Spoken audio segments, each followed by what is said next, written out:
know that we are the closest station to them, so they rely on us heavily.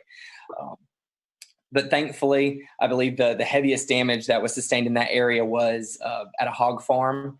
So we might have a few pigs that won't be tuning into our broadcast next time.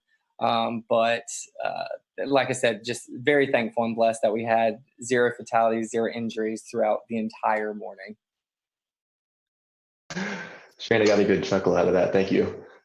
Tim, we still have 2 areas to cover, Charlotte and Greensboro. So Tim, I want to start off with you. I know you're just dying to talk. We've had you waiting for 40 some odd minutes now, but you guys did have 1 tornado in Alamance County. Can you kind of tell us a little bit about that and maybe some of the relief that you felt that there was only 1 and things weren't quite as bad as they could have been? Yeah, sure. Thanks, guys. So, this kind of thing that we were tracking for days, all of us were tracking it for days. It was pretty much all anyone could talk about for the Easter weekend. So one of the things leading up to it, I kind of sensed I was kind of trying to read the room and like on my Facebook page and just see where people's heads are at. It really seemed like people were dreading this and they were very freaked out and they really were spooked, just in the sense of maybe they were stressed out already. I am not a psychologist, but there was just a lot of stress building up. And I think whenever something is coming in the middle of the night, people are really worried, and justifiably so. So one of the things we decided to do is just let them know, like, we're going to be there the whole night, because even with, we had the warm front coming through in the afternoon. I'm always worried about those little warm fronts too. You can kind of get little spin ups. So I was there starting at like 8, 9 o'clock, and I just stayed till the morning. We had the rest of the morning Mets come in as well to help out. And good thing that we did, because, one of the things, we just kind of walked people through the night. We would just do Facebook Lives and they would chime in and we would say, everything's still okay. You can go to bed, but make sure you have the phone. And you got to wake up if the warnings are issued. And people really did that. And I think it helped out. But you mentioned we had 1 confirmed tornado in our area. We had 9 tornado warnings. And I had no problem with any of the tornado warnings. And a lot of times I'm complaining in the back of my head about some of them, right? None of them were light tornado warnings at all. There was so much rotation in almost every storm that was pushing across our area.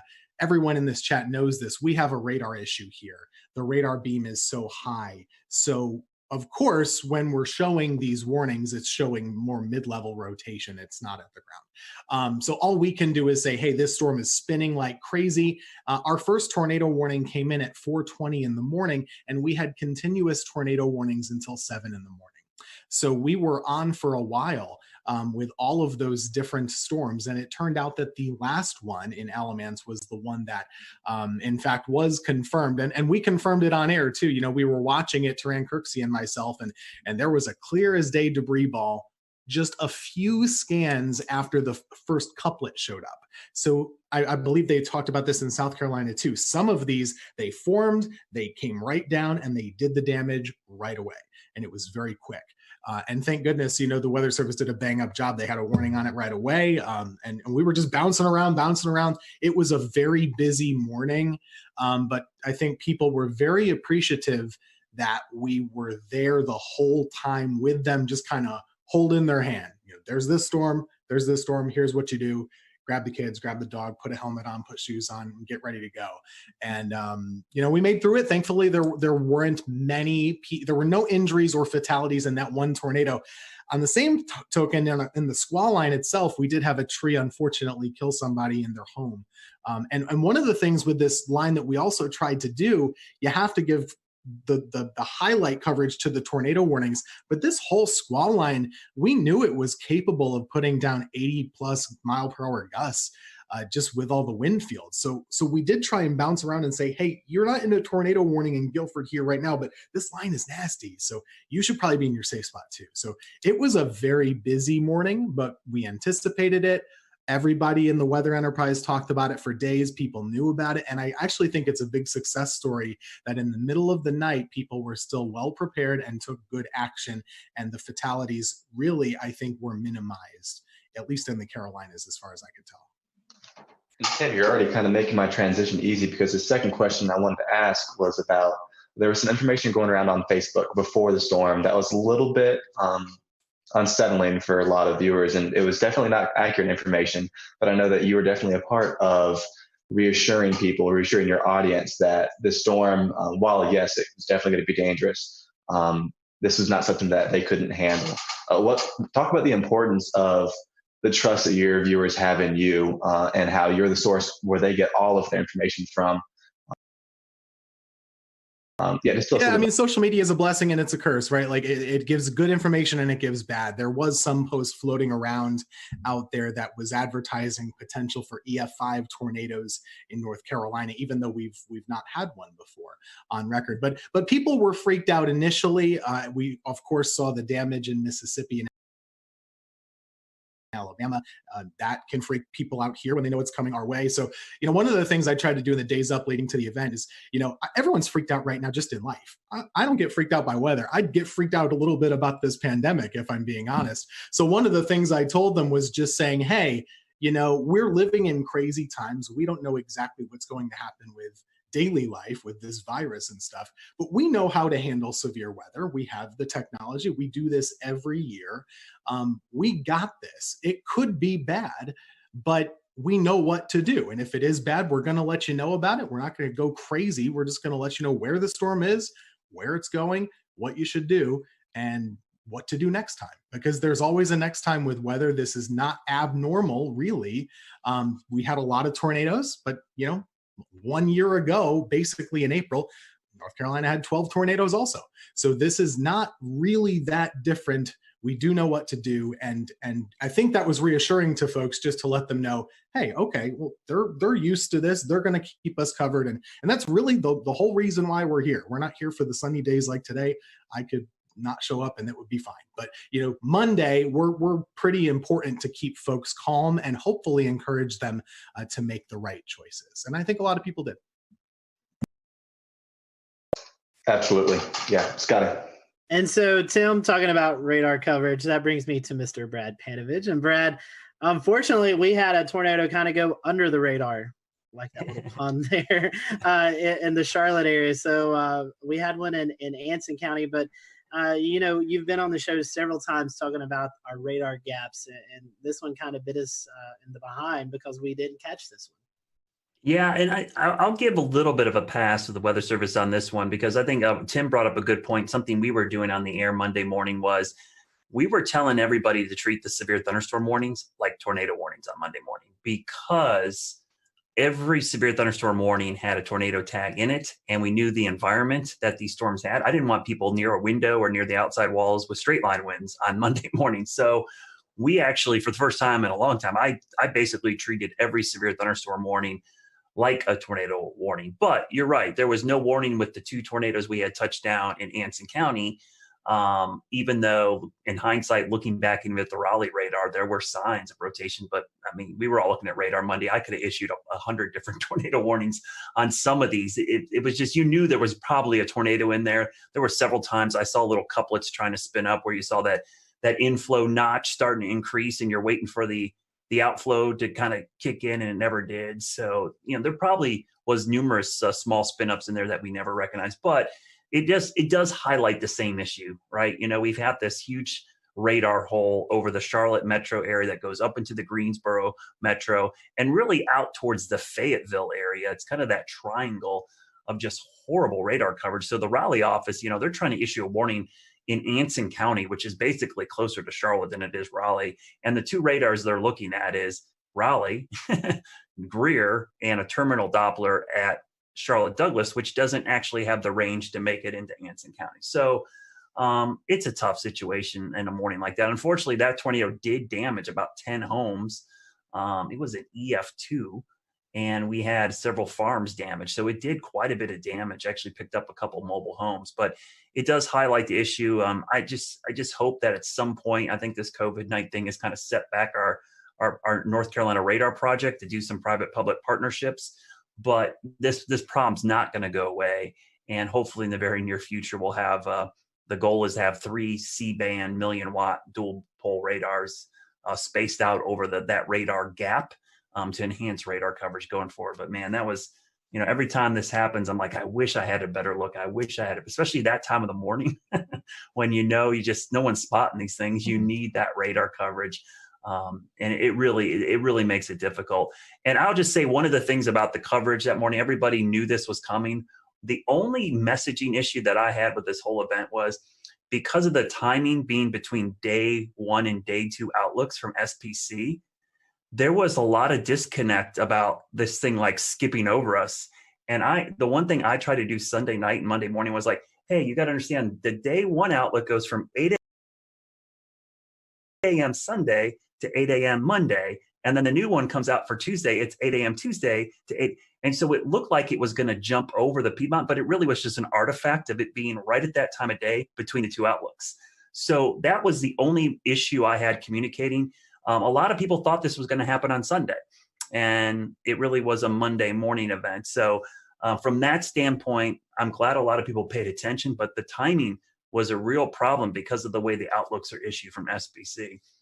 Ideally, we'd like to have had it from midnight to midnight. I think that would have had a much better perspective of what's going on. For the viewers, a few asking about radar. For those who may not be familiar with radar, tell us why the Charlotte area, the Greensboro area, Fayetteville area is kind of in that hole. Why does the radar miss those areas? Oh man, it's a lot of politics. I'm not going to lie to you. When the Weather Service was reorganized, for whatever reason, Charlotte, which is, I'm biased, I live here, but it is the biggest city between Atlanta and Washington, D.C., all right? It does not have a radar within 50 miles of the biggest population center in this part of the country.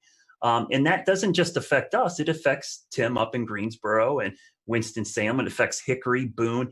It affects a large area. And so there's some little stopgaps. And I hear this all the time from people, well, you got a terminal Doppler radar. I'm like, all right, terminal Doppler is a Band-Aid. It's like a little tiny Band-Aid that helps fix a little bit of the issue. But, if I had to tell another meteorologist, hey, I'll take your 88D out and put a C-band, non-dual pole radar there to take you out, they would never want that, right? They would want an 88D dual band radar. And so it's just a Band-Aid approach. And we just have a huge issue with it. And it's unique to Charlotte. We are the biggest city in the country that does not have a radar within 50 miles of the city. So luckily, local governments are recognizing this problem. We've brought it to their attention. I think everyone brings up their phone app and goes, oh, we've got radar coverage. A lot of people don't understand that radar are like cell phone towers. The farther away you are from the dish, the worse your reception is. And so in Charlotte, we got this big population center, and our closest radar or cell phone tower is in Greer, South Carolina. So it makes it incredibly difficult. It's not that we don't have any coverage. I don't want to make it feel like, we're in this giant hole. We just have degraded coverage. We have really poor coverage. We have 1 bar on our cell phone. We want 5 bars. So what we're trying to do is get that radar closer because the radar beam, as you see in the picture right there, thanks, James, the radar beam goes in a straight line, but the earth curves. So by the time the radar beam gets to Charlotte, depending on which part of Charlotte you're in, it's at 8,000 to as much as 10,000 feet above our heads. Tornadoes happen down in the lowest 1,000 or lower. So missing a lot of these tornadoes is a problem with the radar gap. And so I hope going forward that this problem will get solved. For years, we tried doing this back 10 years ago, and we went through federal issues, and it's just dealing with the government sometimes incredibly difficult to get things. But now that we have this private-public partnership, it's the closest we've been to solving this problem because we've got local, state, and even private entities involved, and the data is going to be public and free for everybody. Speaking of partnerships, I wanted to ask Brad and Shane and Tim. Unfortunately, a lot of our other guests had to jump off because they have a 10 p.m. newscast. But in this era of COVID-19, you guys aren't in the weather center with your fellow meteorologists. You're doing a lot of work from home. How was the communication preparing for this event? Was it any different? I mean, I know you wasn't personally beside the meteor, but was the communication still there? Was there anything that you think maybe could have went better or not as good? I mean, any comments on that? We over communicated, and the only reason that I really over communicated was watching Ryan Vaughn in Jonesboro a couple weeks ago work from home and cover a tornado there, and I thought. It gave me a little sigh of relief saying it could be done, but they still had somebody in studio. So we talked a lot over the weekend. We had probably 2 or 3 Zoom calls over the weekend talking about coverage. And I said, if this was not COVID-19, I would be in the studio right now. And luckily my general manager and news director said, you know what, we want you in the studio too. So for the first time in a month, I was actually in the studio instead of home. And I worked in the morning show. Normally I'm an evening shift person, but I came in and tag team with Larry. We did do social distancing. We never crossed paths. We stayed away. I stayed in one location, which unfortunately meant I didn't get to go to the key wall, but I could be in the weather center with a standing shot and do it. So I think, and to answer your question, Scotty, we actually over communicated, probably more so than we ever had, because we knew the logistics of this was going to be really problematic. Yeah, just to echo that, we did the similar thing. We had the fun part about planning is you get to be on Zoom calls with your boss like every other day, right? So we had a lot of Zoom calls just like this, and it made planning a little bit more tricky because we really had to advocate for the necessity of being in the studio, and it's not just a presentation thing. Like, that's somewhat cosmetic, but I don't have a generator at my house. None of the folks on our weather team do. So that was really the thing. What if, and we have 3 folks working, but it could sure happen that all of us lose power. So we really needed to be there. But when we were, I was at we have a separate room key wall. I was there. I didn't talk to anybody. You can see Ruben is and zooming. then in the studio, Taran Kirksey was there in front of a monitor wall with a computer with our graphics. And we had another meteorologist at home just doing like this and Facebook and stuff. So it really worked out well, but it was more planning and, just jumping through all the hoops that we all have to do just to go to the grocery store or something like that now. Strange. Yeah, I think kind of just like adding on top of that, it's this situation has brought anything, it's teaching everyone, in a communication field, how to communicate even more, or the importance of communicating more. In our case, we are still fully broadcasting from our station. We don't work from home. I typically will do noon shows twice a week, and then I do double shifts on the weekend, all of our morning and all of our evening shows. So I'm usually the only one in the station for the meteorologist on Saturdays and Sundays anyway. So I was closely monitoring it. And whenever I saw it on one of my weekday shifts, I think I had sent an email out and said, I think we should go ahead and just start having a plan in place. This is our first time trying it with social distancing. So I think it's even more important that we start planning further in advance. And I just think these are times like this where you do learn how crucial communication is between a team. And I think it really applies for all fields, not just our specific industry. We started it with an email chain. We did not do Zoom conference calls because I don't like my employer to know how many times I'm wearing pajamas when I'm on the call. So it is all on the phone only. But at the end of the day, you're keeping in touch with them. You are making sure that there's consistent points that are going to every single one at every level so that everyone is on the same page.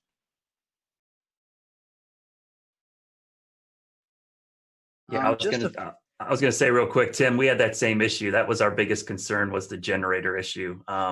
Yeah. I have a great setup here. I'm great, but man, if I lose power, out of luck. I have backup for my router, but I don't have backup power to my computer or backup power to any of the lights. So that was a big concern. And I thought for sure with just the wind field that we were going to have trees and power lines down all over the place, so we would lose power. So yeah, that was an easy call for us. And honestly, it was kind of nice to be in the station. Not that I wanted to be covering severe weather at 2:00 in the morning, but man, it wasn't nice. That's the first time I saw my morning meteorologist in a month. So yeah. it was really cool to be in there. One weather thing, actually, the surprising part, we talk about how many tornadoes there were. We kind of expected a lot of tornadoes. The fact that the wind field didn't materialize as much in regular severe thunderstorms, I thought was surprising. There wasn't a lot of widespread damage in the squall line. There was a lot, but not as much as I thought there maybe could have been. Yeah, I agree. Only thing I'll say is that, and I'll give a shout out to Shay and WeatherFlow, because I have 2 WeatherFlow stations on my roof.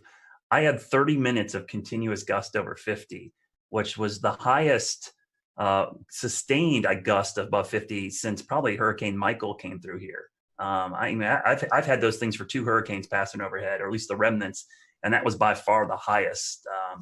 So yeah, it was really impressive. And what happened in our viewing area was we had a lot of wake up calls. People just heard that roaring sound of the wind and the rain hitting their windows, and people were freaking out. They woke up, and so it was easy for me to get people to act because it was so loud. It woke people up from a sound sleep. That sound, and we had a lot of people sheltered in their bathroom for these straight line winds. But yeah, I'm surprised we didn't have more damage, Tim. But I was really impressed with the data from my roof. I looked at it and I'm like, I actually had a camera up there that swung around and broke off, and I had to fix it again, because my house got hit by a tornado back in February. So and I had a 71 mile-an-hour wind gust with that storm. So it's been crazy having all these events at my house and having this data now collecting from my house. My wife's texting me. She's like, the kids are freaking out. Should we go downstairs? I'm like, yes, go downstairs. Well, Brad, what a way to QC those stations with a camera breaking, right? And then the stations are still standing. But I mean, that's pretty impressive if you think about the mechanical features over land. How trees and other homes block wind, and you're still getting gusts like that. You could almost assume that just above homes, right at the treetop level, probably several knots stronger just because of those mechanical features. But yeah, even here along the coast, just like Tim said, I was surprised we didn't see a lot of those, those gust fronts or those really strong convergences right ahead of the storms. It never really materialized here. I mean, we got 30 to 40 knots. And then maybe one little spike upwards, but we didn't see any of these big blasts of wind like we normally do here at the coastline, where the energies just drop out of the storm, and then we get a long line of really strong wind. So that was a good thing, because it was less damage over the entire area, even though we did have one tornado along the coastline, immediate coastline, and even one just inland. But a lot of folks just saw a lot of heavy rain, lightning, and just some gusty wind at times. It wasn't terrible. So, I mean, there's a little bit of reprieve from that storm, at least here along the immediate South Carolina coast, except for Murrells Inlet area and Litchfield. Yeah, so today's date, I think, is kind of significant too. The initial thing we were going to air today was going to be about the 2011 tornado outbreak that everybody really thinks about when they think about the strongest storm system maybe they've lived through or seen. We chose to do this instead because this was such a significant severe weather outbreak. Going kind of back to you, Brad, and anyone else who wants to talk about it, is there any sort of feedback that you're receiving from the public that this is going to be kind of the new thing in their heads as the biggest severe weather threat that they've seen? Or how do you think this compares as far as response to what we kind of saw on April 16th, 2011? I remember that April well, because that is the highlight of that month. But there were 4 separate significant severe weather events back in April. We had a derecho, we had baseball-sized hail, and we had the tail end of the Tuscaloosa tornado outbreak actually affect the Carolinas. And then April 16th, which I remember that night because I stayed up all night long and watched that line of supercells pass over Charlotte, not touch down, and then immediately as the sun came up, start spinning. But I think what helped us out on Monday, 2 things. One, COVID-19, everybody's home. They're sheltering in place already. But 2 was our tornado outbreak back in early February. That was still fresh in a lot of people's minds. We had significant tornadoes that morning, and that wasn't too long ago. And that was in Charlotte. That was, we had EF1 damage across a big chunk of South Charlotte, including my backyard. So I think that in the back of people's minds helped. And anybody who's worked in emergency management or done this, the level of preparedness is only as good as your memory of the last disaster. And in this case, having that last disaster kept people prepared. And so they were kind of ready for this.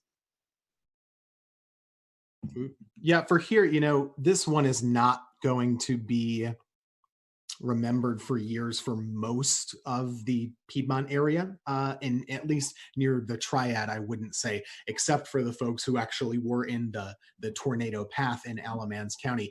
Just to add to this time of year, it's always very busy. 2 years ago today is the anniversary of the Greensboro tornado, which is still so fresh. We had a reporter do a story today. How is East Greensboro doing? The answer is, still not great. unfortunately. It was a really rough urban tornado, a strong EF2 that came right through the city, stayed on the ground for 30 miles, all the way up basically toward the Virginia border. And that was just 2 years ago. So for a lot of folks, that's still what they remember, or maybe it's always very personal. So if you're in High Point, you remember the High Point tornado in 2010, right? It just depends on who you are and where you've lived. We'll return to Best of the Carolina Weather Group in a moment. Now your Carolina weather forecast. Here are today's forecast high temperatures for North Carolina. Here are the forecast lows for tonight for North Carolina. Here are tomorrow's forecast high temperatures. And here's forecast rainfall across North Carolina tomorrow. Here are the forecast highs for the day after tomorrow.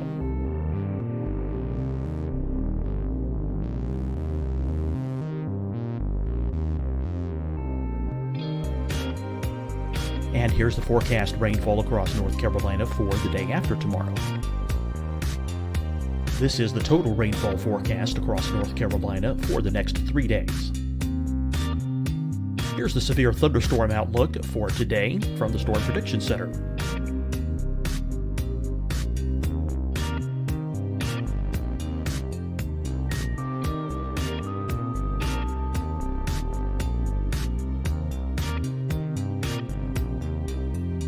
Here are the forecast high temperatures for today for South Carolina.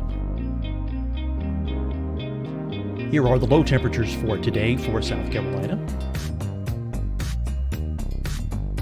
Here's the probability of precipitation forecast across South Carolina today. And here are the rain chances across South Carolina tonight. Here are tomorrow's forecast highs across South Carolina. Here are the forecast low temperatures for tomorrow for South Carolina. And here is the probability of precipitation across South Carolina tomorrow. Here's the precipitation chances across South Carolina tomorrow night. Here are the forecast highs for the day after tomorrow in South Carolina. Here are the forecast low temperatures across South Carolina for the day after tomorrow. And here are the rain chances across South Carolina for the day after tomorrow. And South Carolina's probability of precipitation for that night. Here's the Storm Prediction Center's severe thunderstorm outlook across South Carolina for today through tonight. Here's the Storm Prediction Center's severe thunderstorm outlook across South Carolina for tomorrow and tomorrow night. And here's the Storm Prediction Center's severe thunderstorm outlook across South Carolina for the day after tomorrow through that night. Here's the severe thunderstorm outlook for today from the Storm Prediction Center.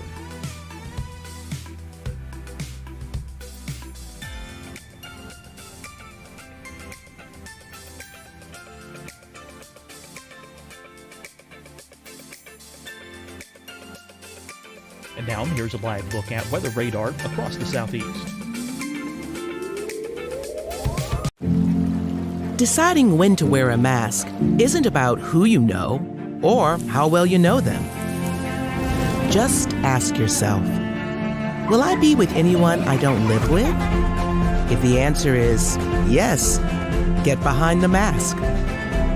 Help slow the spread of COVID-19. Get behind the mask. Learn more at covid19.ncdhhs.gov. Hi, everyone. I'm Dr. Mandy Cohen, Secretary of the North Carolina Department of Health and Human Services. And when you follow the 3 W's, you protect your family and your neighbors from COVID-19. When you leave your home, practice your W's. Wear a cloth face covering, wait 6 feet apart, wash your hands often. Wear, wait, wash. We're in this together. Stay strong, North Carolina. Fight the spread and take a stand against coronavirus. Wear a mask in public. Stay at least 6 feet apart from others. And get tested. Join us and fight the spread. Visit scdhec.gov/COVID-19. Getting tested for COVID-19 helps you to take the steps needed to protect yourself, your loved ones, and your community. Find the testing location at scdhec.gov/COVID-19 testing. You'll see your Carolina weather forecast at 25 and 55 past. And now back to the best of the Carolina Weather Group on the all-new Carolina Weather Net. 16th event is still, way up here and everything else is way down. I was working in Wilmington, but that thing was another level. And that year was just another level of severe weather. And I'll just add my own commentary to that. It was a year ago that we had a tornado outbreak here in the Carolinas. I don't even remember the number, but a year later, our thought is already bouncing back to 2011 and not a year ago. Yeah, that was 12, and it was Good Friday. I remember that very clearly. You're right. Scotty, I think that was the first time you sought shelter in your... I remember doing that, but I couldn't remember what date it was. Like, I forgot 2 years ago. I knew the Greensboro tornado, but I didn't know it was today's date. That's Monday the 13th is my son's birthday. And I remember on his first birthday, we were doing severe weather coverage, and on his second birthday, we were doing severe weather coverage. Yeah, I was in the basement live on this show when that happened. So yeah, crazy times. But anyways, guys, thank you so much for coming on. As Tim was talking about, I'll go ahead and kind of let the secret out of the bag. We pre-recorded the April 16, 2011 look back. So next week we're going to be airing that. So you'll see Tim back next week on our show. He'll be with us with a lot of other great meteorologists who kind of look back over that event. So we just hope all those, especially who are affected by this tornado outbreak, our thoughts and prayers are with you guys, and hopefully you'll recover quickly. And like Tim and Brad has said, this is the peak season for severe weather in the Carolinas. So we'll continue to monitor the weather for the rest of the month, and even into May is really kind of a high peak for severe weather. So we appreciate you joining us tonight. Big thank you to all of our guests tonight. This was a last minute show, and we got coverage from every market except the Raleigh market, but I don't really think there was much going on in severe weather-wise with tornadoes in that market. So we appreciate everyone coming on tonight, and we will see you back here next Wednesday night for another edition of the Carolina Weather Group, and we hope you have a safe and happy weekend.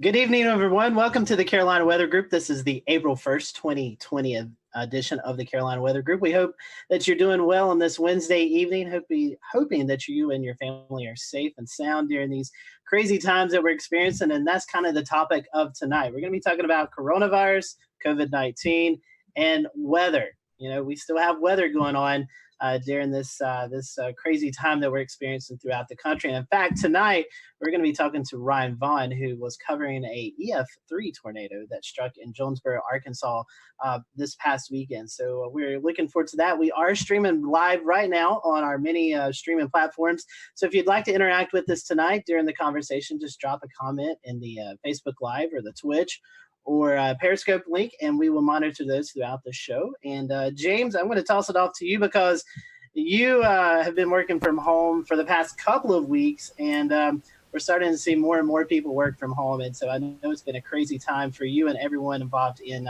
TV media. It's been a very interesting time indeed, Scotty, because everyone has kind of moved very quickly, whether they liked it or not, real fast into the cutting edge technology of 2020. Everyone suddenly knows what Zoom conference is. It wasn't but 3 weeks ago when we would be booking guests for the show saying, hey, we're going to send you a link to a Zoom conference, and then had to proceed to explain what Zoom conference is. We do not have to do that anymore. with so many folks using Zoom conference or similar products. So we're going to be talking to Ryan here in just a moment about his experience this weekend with him and his team covering a very severe and significant incident in Jonesboro, Arkansas. We also have Brad Panovich on with us tonight from WCNC Charlotte, who is very comfortable in his home studio. You've seen his weather video blogs many a times, and now that is his TV space as well too.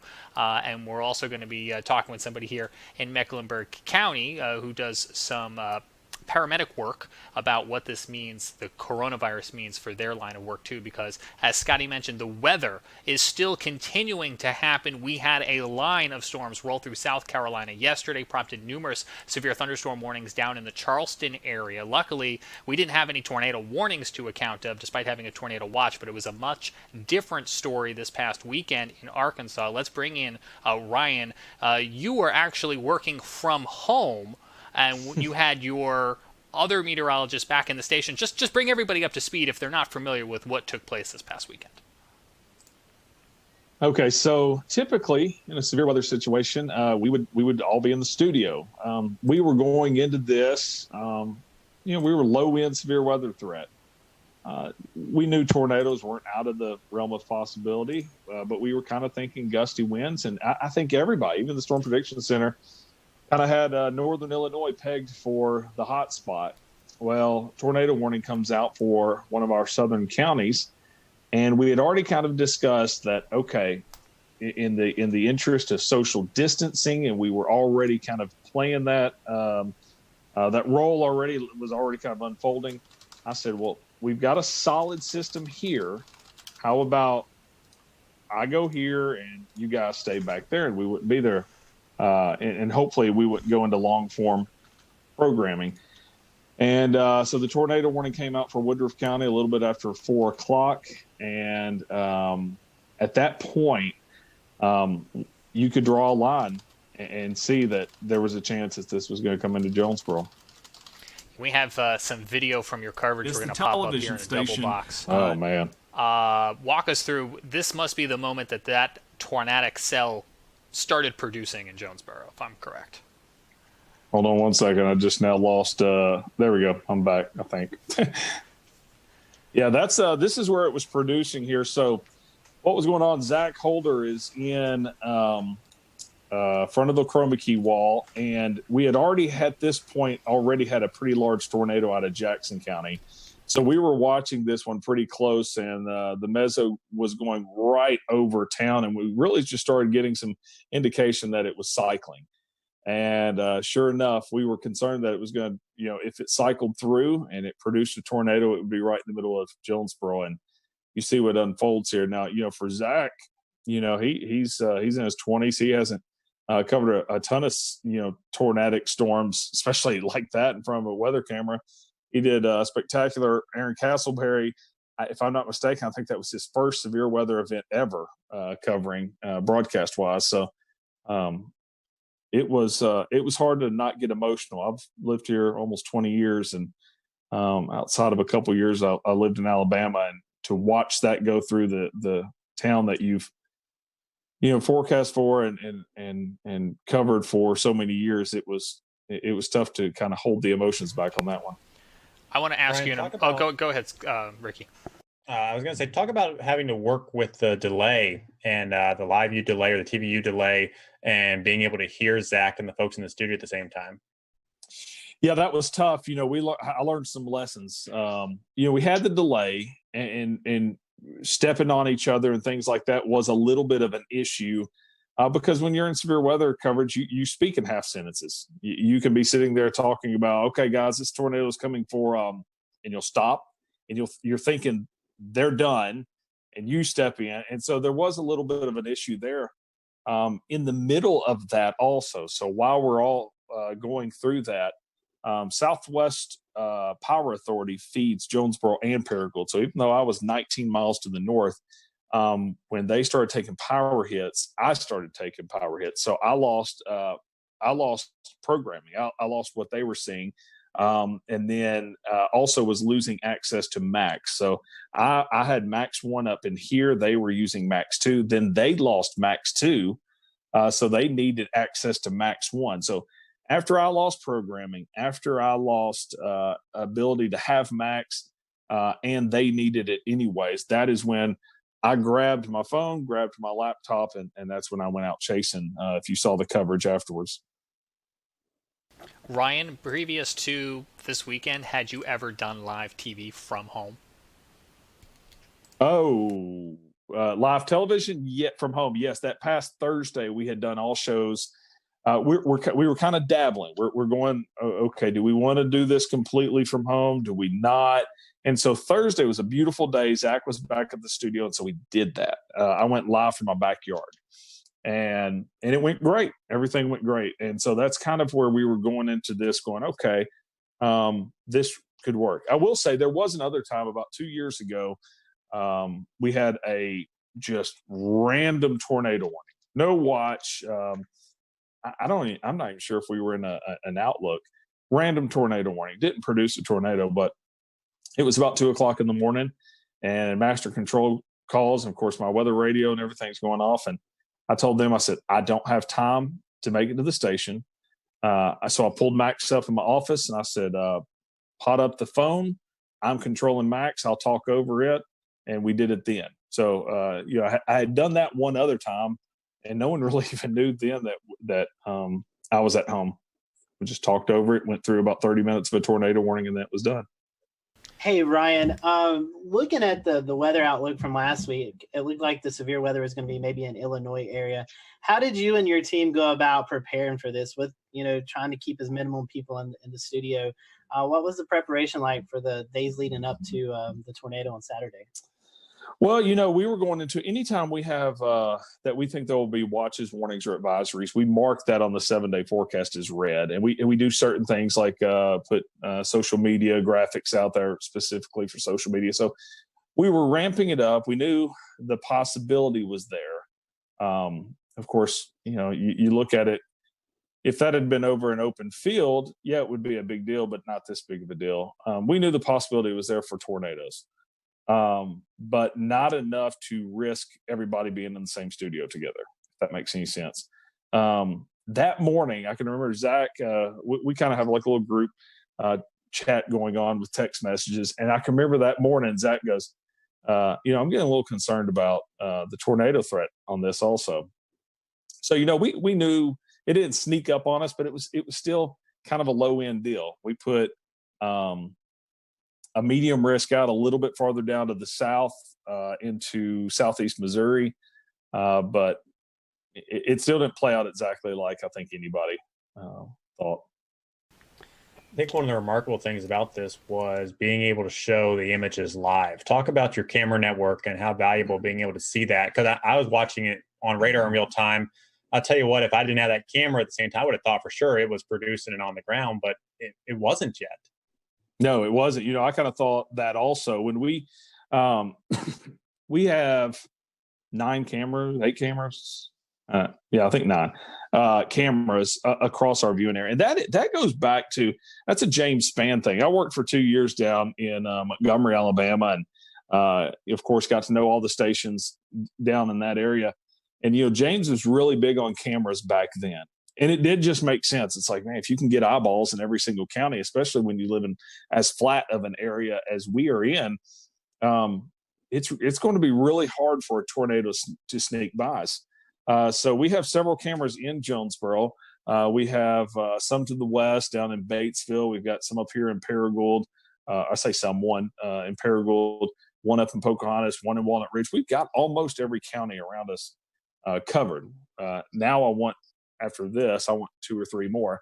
But I've always been a big fan of cameras. This is actually our second tornado in about a year that we've caught on camera. So, and the other one was heading right from my house also. So, Ryan, you talked a moment ago about the emotional impact of being able to see this tornado. Is that one of the roles that the Skycam network plays as opposed to just colorful imagery on radar? Well, I had so many people. One thing that I always do is I go out to the damage path as soon as possible afterwards. And that night and that next day, over and over again, people said, man, we watched it and we knew it was serious. You can say all day long until you're blue in the face. Hey, this tornado's on the ground. This tornado's on the, you can tell them, and they're still going to run out there and look at it. But showing it like that, everybody was taking cover. You're not going to be out looking about for it. You also, as you just mentioned, went down to look at that tornado path after the storm. And you mentioned on James Spann's Weather Brains earlier in the week that that's one of the things you do. You are actually a community responder. Talk to me a little bit about the importance of having that dual role that you play as both a broadcast meteorologist and a community responder. Yeah, I'm part of the rescue squad here in the county that I'm in. So if you listen to the coverage, at one point I turn on the radio and I'm trying to communicate to our guys and emergency management and dispatch in this area. And then I was thinking, as we were driving down there, my son was going with me, and he said, "Are you going to put your turnouts on when you get down there?" And turnouts, if you're not familiar with that, that's all of your gear that you put on when you start to get in the rescue and extrication for vehicles or rescue of tornadoes. And I really, for the first time, was thinking, I don't know. I don't know what I'm doing. Am I getting down here and I'm helping with rescue? Am I getting down here and telling the story of the tornado aftermath? Am I doing a little bit of both? So I was confused. It was one of those first times where I was thinking to myself, what are we going to be doing when we get down here? And of course, our news folks were already on the scene. Zach and Castleberry were continuing the coverage from a weather side of point of view. And I really did. I mean, you look at that, I thought we were going to be pulling dead bodies out all night. And we weren't. So.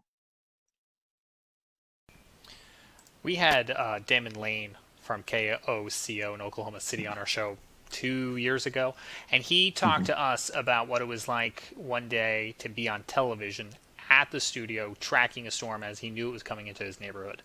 What was it like to be home with your family within earshot and having a tornado in your community while also trying to be a broadcast in it? Well, a lot of people have laughed about hearing the snapping. I was going, and what I was doing, I was trying not to go, "Hey, Jennifer," yell into the other room, or, "Hey, George and Avery and Kate, get downstairs." I was trying not to do the yelling at your family, "Get the dog out of here, get the dog downstairs," that thing. So I was kind of meaning, get in here so I can, lip sync to your, and so Jennifer comes in here, and I said, "Get downstairs, get downstairs, get downstairs." And I point over at the television, and I wasn't sure if they were watching it in there. And judging by my wife's eyes, I don't think they were. And she looks over at the television, and by that point, it was tearing stuff up, and they moved real fast and went down there. But our wives do this, without us here all the time. In severe weather, they get tornado warnings here, and her job is already to get all the kids and pets and go downstairs. So I don't really know what I was doing, saying, "Hey, like I'm gonna step in and be the leader of this," because they've done this in the past. And so I realized that after the fact. I'm like, you don't need me to tell you to go downstairs. You probably already knew. But it was wild. And then when I was leaving here, we were having flash flooding in our neighborhood. And it was kind of wild, but I knew that they had everything under control here. And fortunately, I've got a 17-year-old that can handle things here. So I felt comfortable leaving in the midst of that also, once I knew it was going east of us. Ryan, the tornado EF3, 140 miles per hour winds. I think this happened right around the 5 o'clock time frame. On a normal Saturday night, people would be out at restaurants, shopping. But with the coronavirus going on, thankfully, unfortunately, we had 22 injuries, but I feel like this could have been a whole lot worse if we wasn't going through COVID-19. Oh, we would have been pulling bodies out. Of those 22 injuries, only 2 of those were hospitalized. So you got to think of a large part of those were probably just scratched up arms and things like that. But, I just think I had just left the mall about 2 hours earlier. We went and picked up a cake right beside the mall, right where it hit. And I can remember going by Best Buy. My wife and I were even talking about it. We were like, wow, look at that. They've got a tent out front. And what they were doing is, she goes, yeah, I bet they're, you pull up and you say what you need and they run in and get it and check you out. And I was like, oh, yeah, that's kind of cool that they're still open. We even commented, talked about it before we were heading home. And so you had, just a handful of workers in the mall. The rest of the mall was closed. So if you look at the aerials, I mean, it just tore up the mall. J.C. Penney, the roof completely ripped off, and you really can't tell until you look at the aerials how messed up J.C. Penney was. And Dillard's ripped out. A Saturday at 5 o'clock, all those places would have been busy. You think of Cheddar's. I think that's a national chain that you guys may know about, but Cheddar's is a restaurant that would have been completely packed with probably about an hour wait with people sitting all around it. On a normal Saturday at 5 o'clock. Instead, they had a couple of workers that were cooking to-go orders. You had Academy Sports. You had several restaurants through there. And it also went through, and I'm going to check the numbers on this, but I'd venture to say the busiest intersection in Jonesboro, Arkansas, if not the top three. I mean, definitely. So you just had an extremely populated area that if this had hit on a normal Saturday night where people aren't staying inside, it would have been very bad. Ryan, you've had a crack at this before with back in the day when you had that other situation where you were home and you had to broadcast real quick. And you've prepared some and everyone's prepared, but last weekend was something no one has ever experienced before. And certainly to a greater degree than the last tornado that you covered from home. What did y'all learn from that? Well, I learned, the power hits, for one thing. I learned that we need an UPS system even here at the house if we're going to do that. I learned also that I want an over-the-air antenna, which I've already gotten now. But more than likely, even doing all of that, there's going to come a time where we just all need to be in. I know we're trying to take the steps to be socially distant and things like that, but I think if we have another severe weather event like this, we probably just all need to be in studio. Ryan, talking about the coronavirus stuff for a second, what challenges did that present after the tornado with rescue crews, with the recovery aspect and things like that? The scary part of it is, and it's really part of the reason why I decided that I need to start broadcasting from home, is that everybody forgot about it. So Saturday night, we're sitting there handing off microphones to each other. We're 6 inches away from the mayor talking to him and the police chief, and we're just helping people. It was like there was no virus. Late that night, we start thinking about it a little bit, and start thinking of, okay, we need to stay a little farther apart. We need, things like that. And then the next day, you get out and you get into the damage. You start helping people and you start talking to people, and everybody's just hugging each other and just happy that everybody's alive. And I had one lady come up and just give me a hug, and it was like, well, I'm not going to sit there and say no coronavirus. You're not going to say, well, I'm not going to go in this person's home and help them clean up because of the coronavirus. But later in the day, everybody just kind of starts thinking, well, this could be really bad. People coming in from out of state. We've got people that are older. We've got, just everything started coming around to where you slowly started seeing people taking more precautions. You slowly started, people are elbow bumping instead of hugging and crying and things. I did notice, in fact, Tim Marshall, I met up with him at the tire store, and that's the first time that I saw they were separating out the cleanup and rescue into groups of 10. They were telling all of them to stay 6 feet apart. So it took a while, but for a period, everyone forgot it.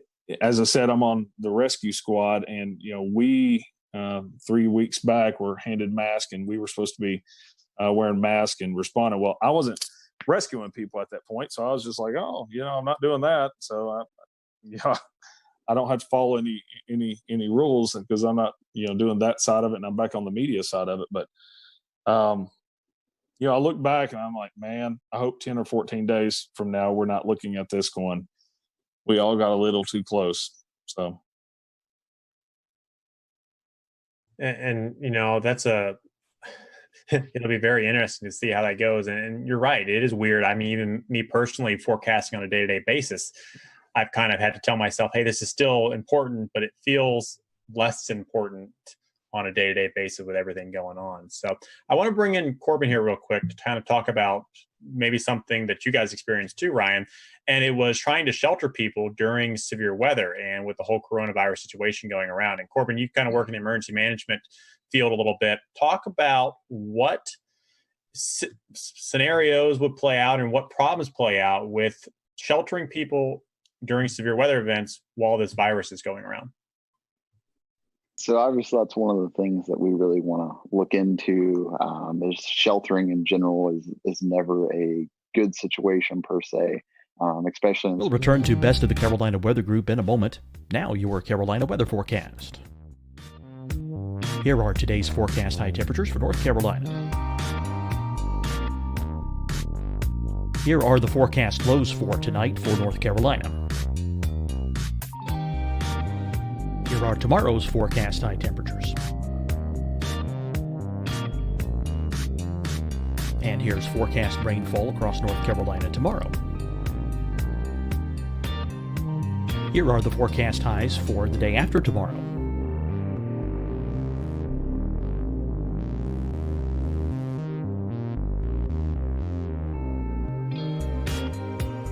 And here's the forecast rainfall across North Carolina for the day after tomorrow. This is the total rainfall forecast across North Carolina for the next 3 days. Here's the severe thunderstorm outlook for today from the Storm Prediction Center.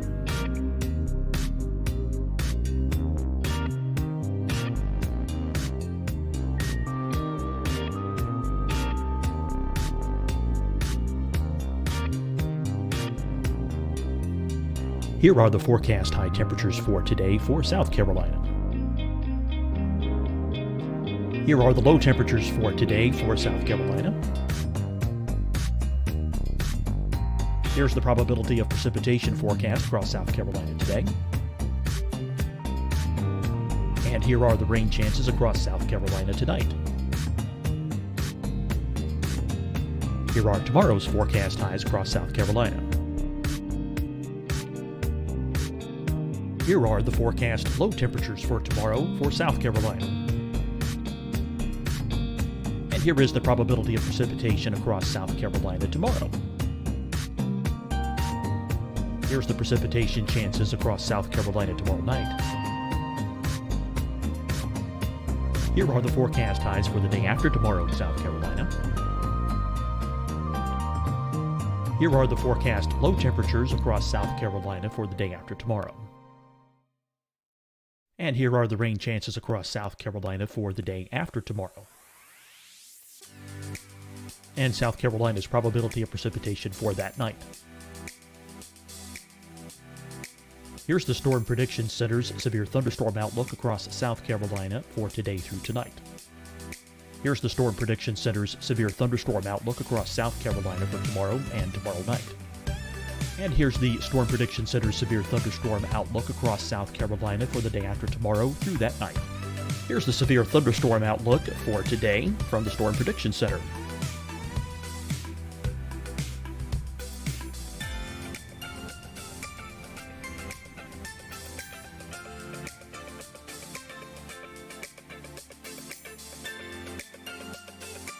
And now here's a live look at weather radar across the southeast. Deciding when to wear a mask isn't about who you know or how well you know them. Just ask yourself, will I be with anyone I don't live with? If the answer is yes, get behind the mask.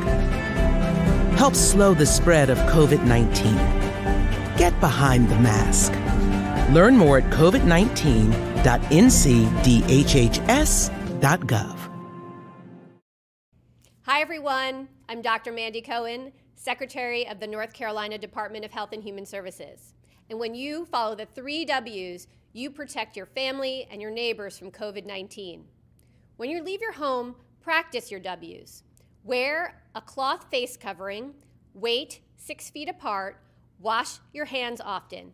Wear, wait, wash. We're in this together. Stay strong, North Carolina. Fight the spread and take a stand against coronavirus. Wear a mask in public. Stay at least 6 feet apart from others. And get tested. Join us and fight the spread. Visit scdhec.gov/COVID-19.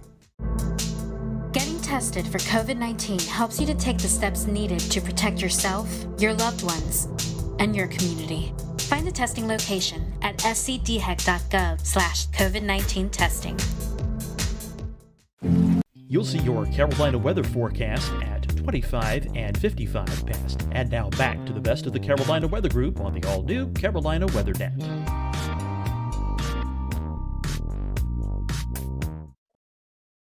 All very aware that, life goes on even though the coronavirus is our main focus right now.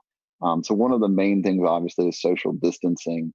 There are some guidelines out from FEMA as well as DHS or DHHS that say, basically each person needs anywhere from about 50 to 80 square feet. So that's going to limit how many people we can put in a building and create shelter for. And especially if we're looking, 6 feet apart, so we don't, sneeze and cough on each other to limit the coronavirus spread at this point. So that's some of the things we're thinking about and we're actively working through in the Emergency Operations Center. I think in North Carolina, currently at the last count, there are 46 emergency operations centers active. So it's definitely something that's on the forefront of our mind. What about masks and stuff like that? Has that been given any thought? I know CDC's been reconsidering some of their thoughts, and Los Angeles tonight recommended their citizens wear masks when going out and about. Is there any benefit to that? Is there any downside to that? So that's obviously another one of the hot topics from the CDC. It's one of those things that's changing every 12 hours. For emergency responders, the protocols in North Carolina just changed to where we were only wearing masks on suspected COVID-19 patients. Now we're wearing masks on every patient encounter. And now, you're starting to see some direction from the CDC and from Pence's, from Vice President Pence's coronavirus task force that may say different. So there's conflicting stuff out there right now, but just for the everyday person, wearing a mask all day long doesn't seem to have an effect yet.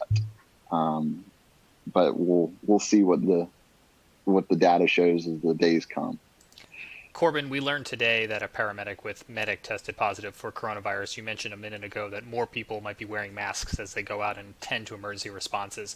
Did that decision to have everyone wearing masks as they're responding to calls come as a result of that positive coronavirus case, or more in line with the CDC updated guidelines? So just to clarify one thing, I'm a paramedic relief supervisor in Cabarrus County, but I did see the news about medic's case in Mecklenburg County as well. And that was actually put out yesterday by the North Carolina Office of OEMS prior to, I'm assuming, that case testing positive. But you got to remember, so an N95 is to protect the provider.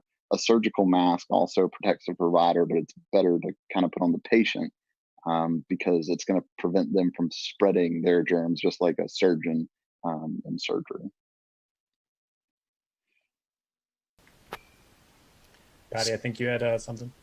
Yeah, I was wanting to ask Corbin. I'll ask you and Ryan both. Ryan, you live in Tornado Alley per se, the Arkansas area, kind of prone to tornadoes, especially this time of the year. As the CDC and as we hear about the doctors, they're talking about we're going to continue to kind of see that spike happen over the next 2, 3, 4 weeks. Do you think this will become more of a concern, Ryan, when you're talking to your folks? I know I'm not sure about your particular area, but I know places like Kansas and Oklahoma, they have these public storm shelters. How do you think I don't want to say you guys have fear of tornadoes because you're more used to them than we are here in the Carolinas, but how do you think preparing for severe weather days as well as dealing with the coronavirus, how do you think the psyche is going to play on people out in your area, Ryan? That's a great question because we have had some of the public shelters closed. And because a lot of them are, some of them are in basements of hospitals and stuff. And you say we're used to them. Saturday night has scared a lot of people. and the storm anxiety is going to be really, really high. And I don't really know how that's going to go. As far as public shelters, even some that are open, it'll be interesting to see. Or even, there's a lot of places where, like our house, we have a basement here. Not everyone around us has basements. So we've always just, hey, come on over, take shelter. Will we all continue to do that? I think in a tornadic situation, I think you throw it out. I know that may not be the right answer, and I'm sure my doctor friends may say, I don't know, but I don't know. Corbin, to you, you guys are dealing with the COVID-19. We're getting into the Carolina severe weather season where maybe not as many tornadoes, but we still have this threat of severe storms. And you're trying to message the threat of severe weather, but also trying to communicate about the COVID-19. So how are you guys in the emergency management spectrum are dealing with the preparation of severe weather and dealing with the ongoing virus? So one of the things we have set up in Mecklenburg County, the Emergency Operations Center there, is we have a decision support services line set up with the National Weather Service, which we set up in all of our special events and things like that. We do have the ability to have the National Weather Service in the EOC with us, just a phone call away, a request away. But it's something that our Joint Information Center that deals with all the public information is looking at as well as we progress into our summer season, our storm season per se. We're going to start messaging, obviously, coronavirus, COVID-19, but also our severe weather messages as well. Before the coronavirus hit, we did participate in the nationwide tornado drill day at fire headquarters and everything like that. So we're still trying to do our normal stuff as well as focus on COVID.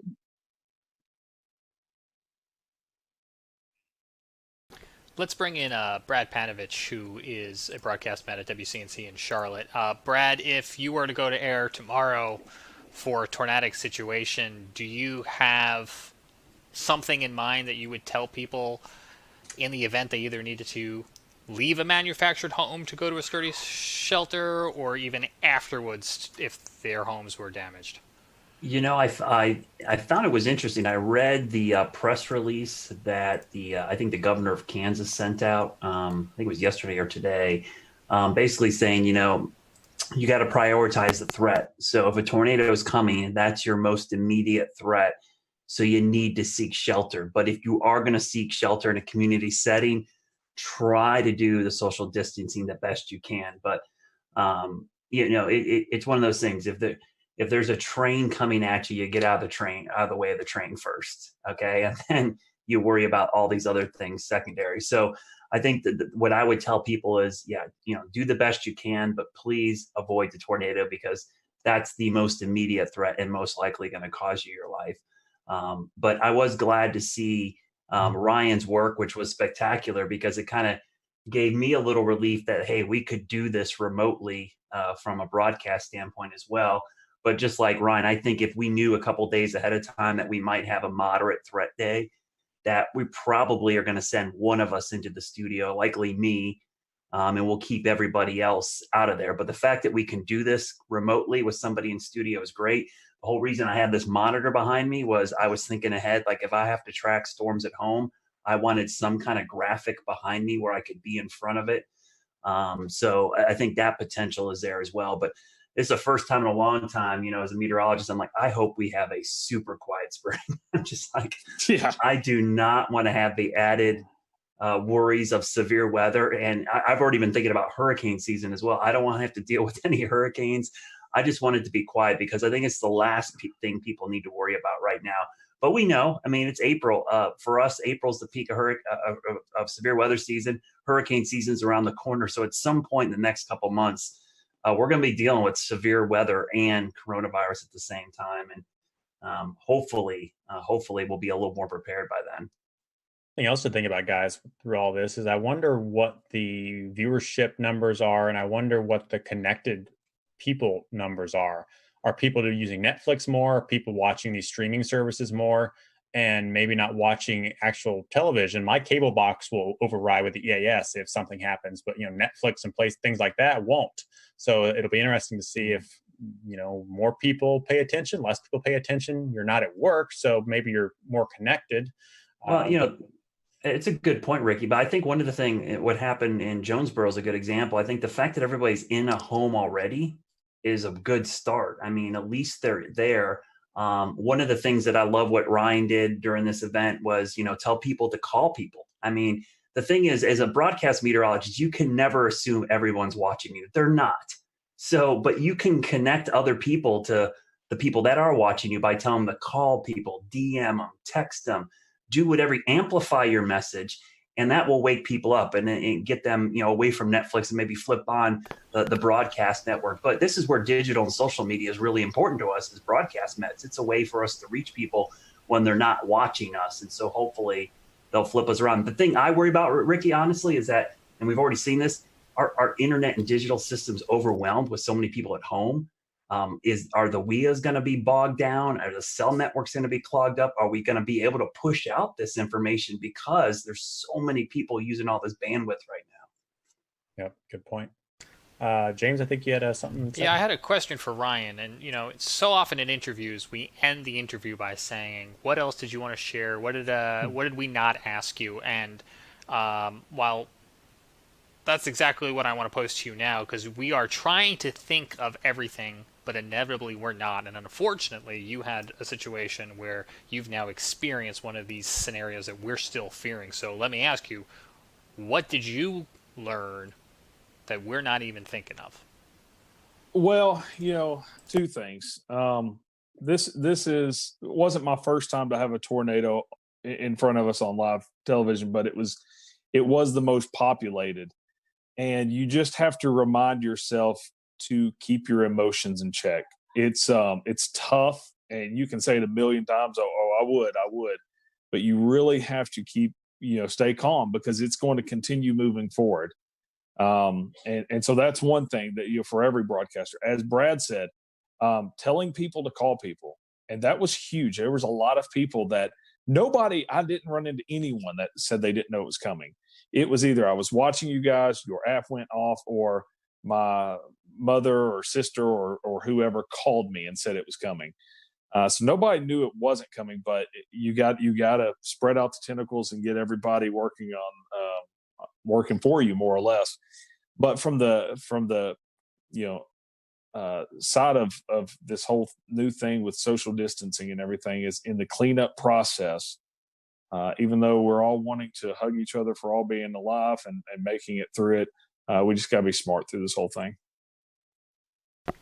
Corbin, what about you guys from an emergency response paramedic scenario in your experience?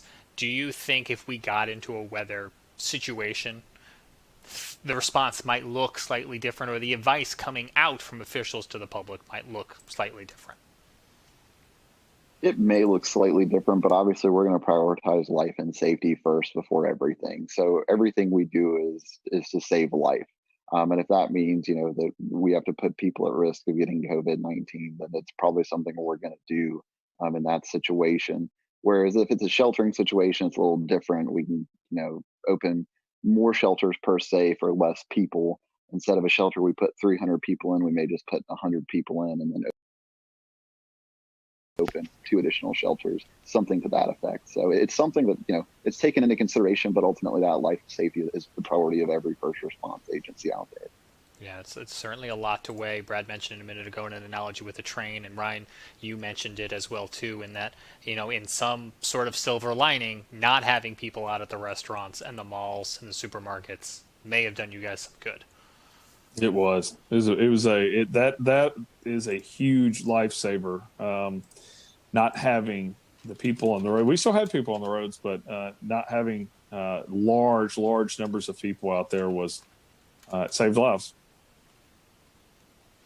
What other agencies, we're talking a lot about weather and medical and first response, but the hospital systems as well too, I think, could be a concern.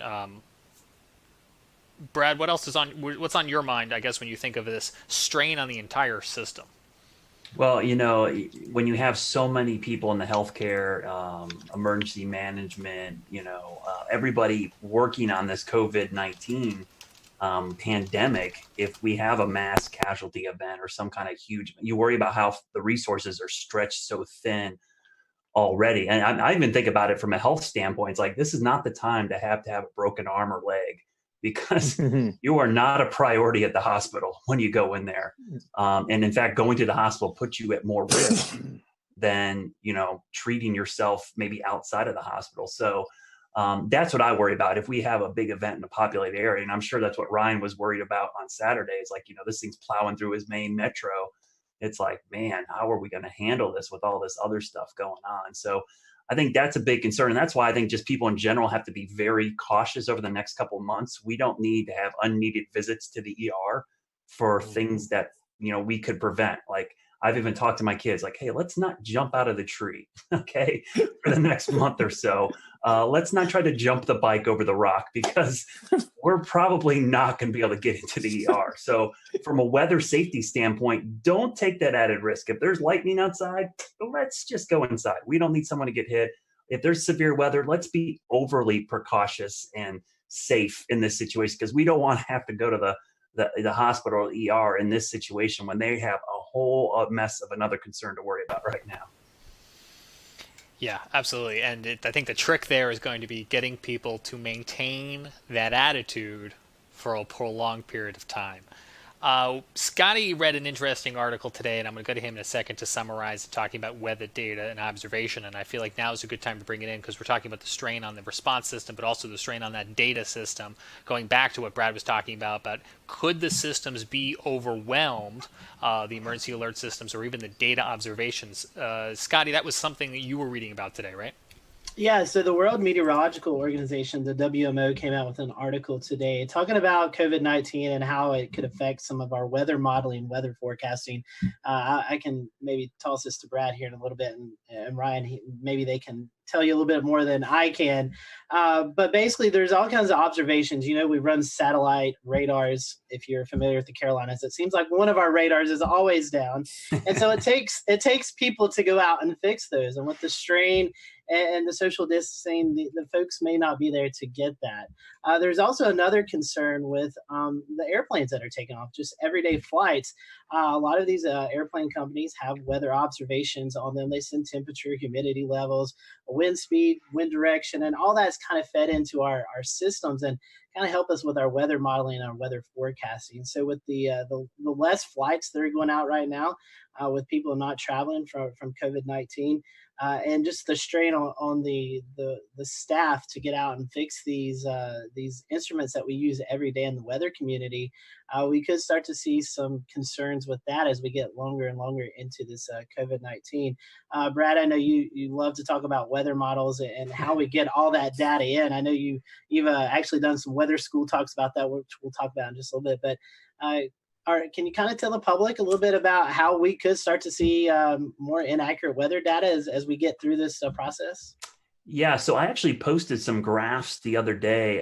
This is called what we refer to as AMDARB data. It's basically aircraft data. And I'm going to try to share my screen here. I don't know if this is going to work, but we'll try to do this. If you guys can see my screen. Oh, maybe it's not going to share. I'm going to share it here, hopefully. Not yet. Otherwise, is it something you tweeted? Like a double box? No, it's let me see if I can bring it up. It won't let me share it.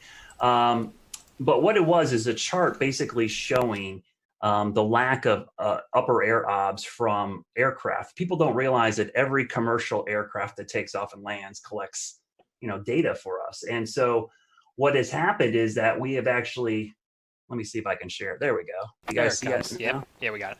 So what you're looking at here is, I made it a little bigger. This is the GFS model. And that red line is the drop in observations from aircraft going into the GFS model. You can see pre-COVID, which is earlier in the month, we were getting about 15 to 18,000 observations into the 12Z GFS. As of this morning's GFS, that is down to like 2,000. I mean, that is just a tremendous drop. And the best way I can explain this to people that have seen hurricane coverage, you may have seen me talk about how we often like to get the plane out in the system so that we can get better data for the models. Well, this is what these planes are doing. When we have that lack of upper air data, some of the accuracy and the guidance can drop by 20% or so. And it's just not the US, that's just US data. That doesn't include European data, Asian data. I mean, and that article you're referring to, Scotty, all those aircraft, I was amazed how much some of the European airlines added to this. It was crazy, the drop in upper air observation. So this is going to be a real task that we're going to have to watch and see how much this impacts severe weather. Day-to-day weather, it might not have an immediate impact on us, but I think for high impact events like severe weather outbreaks, tornadoes, flooding, this might have a pretty significant impact, because the difference between something being 20% more intense or less intense is pretty significant in the weather world. Brad, do you think it would impact high-res models more, or models like the global forecast system? It seems like it'd be more the global forecast, because the upper air data is really key for, big, long wave troughs and ridges. You're looking at long wave pattern. I think the CAMS models are going to do fine. Thank goodness we have the GOES 16 and 17 sounder data, and now we have the polar orbiting data. The only problem is you need clear skies for good sounding data from the polar orbiters. But that sounding data, back after 9/11, we saw a similar drop in this aircraft data, but we didn't have the satellite data that we have now. So I think the satellite data is actually offsetting some of the issues, but this is going to be a much longer period of time that we'll start missing this data. It's only been, about 2 weeks now. I think we start getting 3-4 weeks, and now the long wave pattern across the whole globe will be totally impacted by this lack of upper air data. Well, you've been teaching us some stuff now, and I think, James, part 3 of our episode tonight was about teaching folks about weather. Do we want to transition over to that? Sure thing. Real fast, let me ask Ryan one last question, and then we'll certainly go to that, and I appreciate the transition. Did you guys, Ryan, have any issue with observations during or in the aftermath of your storms with everything going on coronavirus related? You talking about from weather observations? Yeah, Jonesboro Airport took a direct hit, and there's going to be some interesting things come out of that, because KJBR did take a direct hit, and you can go back and look at the data and see the winds backing as it was coming in. And the interesting thing is, it looks like power was knocked out, and it looks like the altimeter was knocked out, but was in kind of a separate area from the actual ASOS. So we probably, like you said, with the weather service being stretched thin and social distancing and stuff, we probably won't have observations from Jonesboro for quite a while. That's interesting, and I think that's going to play into this bigger picture as we're just trying to use whatever we've got available, and everyone's trying to do their best and safely to restore all of this. As Ricky mentioned, I know Brad Panovich here at WCNC has started to do some at-home weather classes. Brad, how did this come about? Why is it an important thing with so many kids at home that you guys saw a void to fill? Well, yeah, Ryan could speak to this as well. We do a ton of school talks throughout the year. I think last year I added up, and I thought I did a lot last year. I did 76 last year.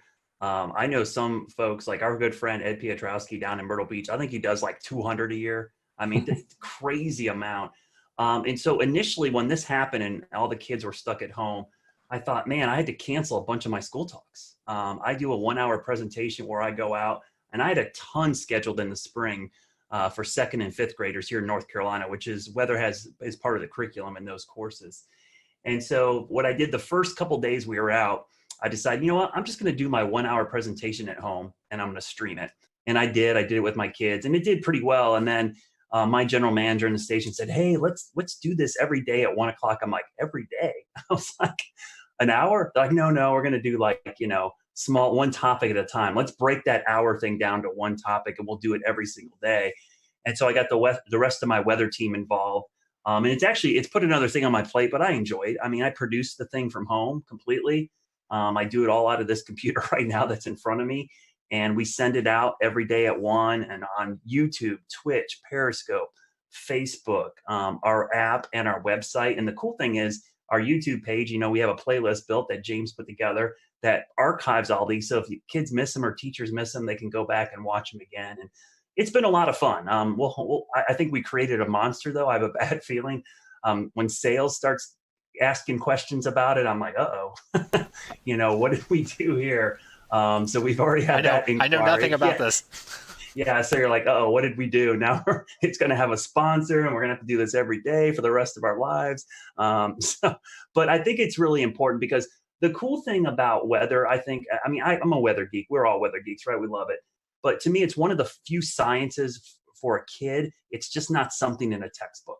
You can teach it to them, and they can immediately go outside and apply the principles of atmospheric science to what they actually see every day. So for a lot of kids, this is their first real science that they see, because a lot of times, physics and chemistry just looks like something in a book, but atmospheric science is actually something they can see, touch, and feel. So I think it has a real big impact on them. And in these tough times, it's actually been kind of a nice thing to be able to do and have the kids like tweet pictures at me of them in front of their TV, watching it on YouTube or watching it. The funny thing I'll say, the Twitch stuff has been great. I've had so many. We'll return to Best of the Carolina Weather Group in a moment. Now your Carolina weather forecast. Here are today's forecast high temperatures for North Carolina. Here are the forecast lows for tonight for North Carolina. Here are tomorrow's forecast high temperatures. And here's forecast rainfall across North Carolina tomorrow. Here are the forecast highs for the day after tomorrow.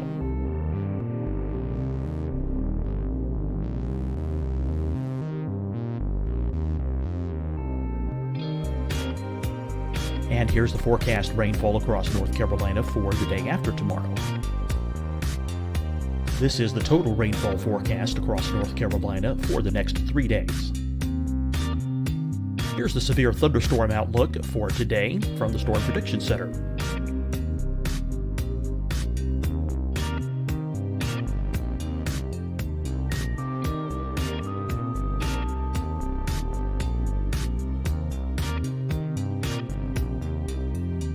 Here are the forecast high temperatures for today for South Carolina. Here are the low temperatures for today for South Carolina. Here's the probability of precipitation forecast across South Carolina today. And here are the rain chances across South Carolina tonight. Here are tomorrow's forecast highs across South Carolina. Here are the forecast low temperatures for tomorrow for South Carolina. And here is the probability of precipitation across South Carolina tomorrow. Here's the precipitation chances across South Carolina tomorrow night. Here are the forecast highs for the day after tomorrow in South Carolina. Here are the forecast low temperatures across South Carolina for the day after tomorrow. And here are the rain chances across South Carolina for the day after tomorrow. And South Carolina's probability of precipitation for that night. Here's the Storm Prediction Center's severe thunderstorm outlook across South Carolina for today through tonight. Here's the Storm Prediction Center's severe thunderstorm outlook across South Carolina for tomorrow and tomorrow night. And here's the Storm Prediction Center's severe thunderstorm outlook across South Carolina for the day after tomorrow through that night. Here's the severe thunderstorm outlook for today from the Storm Prediction Center.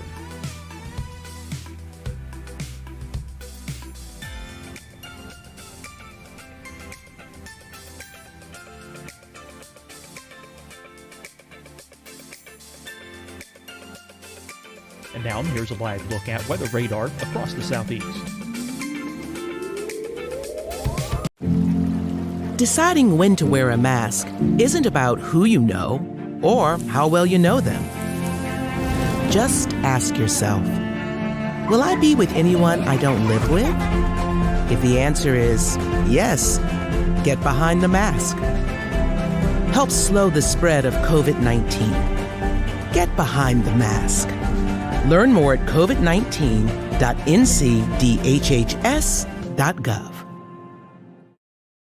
Hi, everyone. I'm Dr. Mandy Cohen, Secretary of the North Carolina Department of Health and Human Services.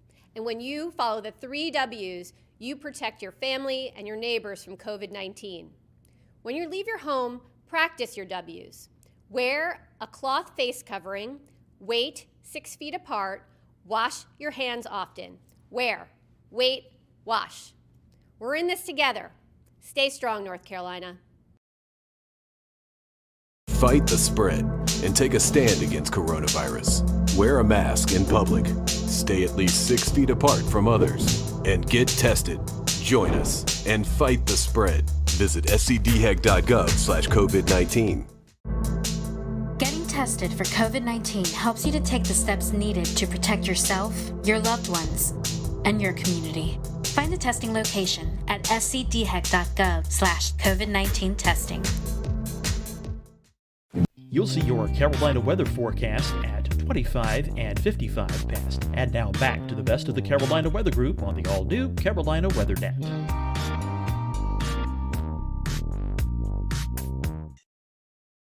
Who, don't normally watch the weather, like, hey, this is pretty cool. What games do you play?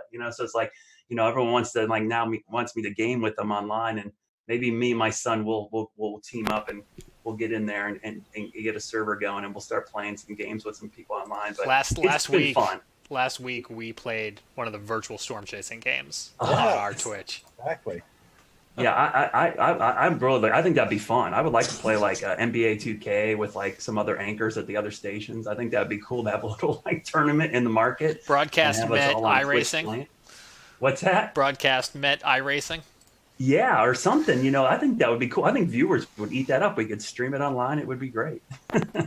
You're giving those sales folks some more ideas. We'll get our sports guys to do commentary. It would be awesome. Corbin, I have one question for you before we kind of wrap up. As Brad was talking about, he does a lot of hands-on things with students. You guys in emergency management, you guys do the same thing. So has this kind of affected you all with your outreach to the public? Yes, it's affected our outreach substantially. We're not really doing much face-to-face right now. You'll notice if you go to like the Charmec EM, Instagram, Facebook, Twitter account, you'll start seeing some videos pop up from the Emergency Operations Center in areas like that, where we're trying to do some education, but just obviously not face-to-face like we normally do. I think last year we did anywhere between 30 and 50 face-to-face talks with everywhere from school-age kids to older adults to talk about emergency preparedness. So it's definitely affected that, and we're seeing that effect, I think, just across about every industry at this point. That's interesting. I hadn't thought about that in terms of fire prevention and first aid trainings, and that would be school-age kids. But you guys also, would you normally be doing office visits? Is that something that is done too for like professionals in office parks?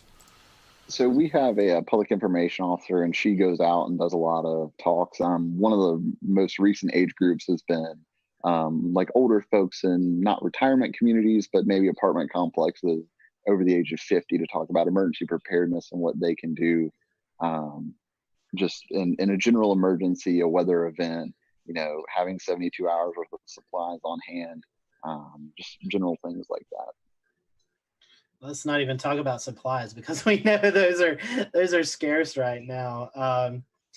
But James, one thing I want to do before we close out, I do want to bring on Dan Whitaker. You guys may have seen him pop up from time to time on our show tonight.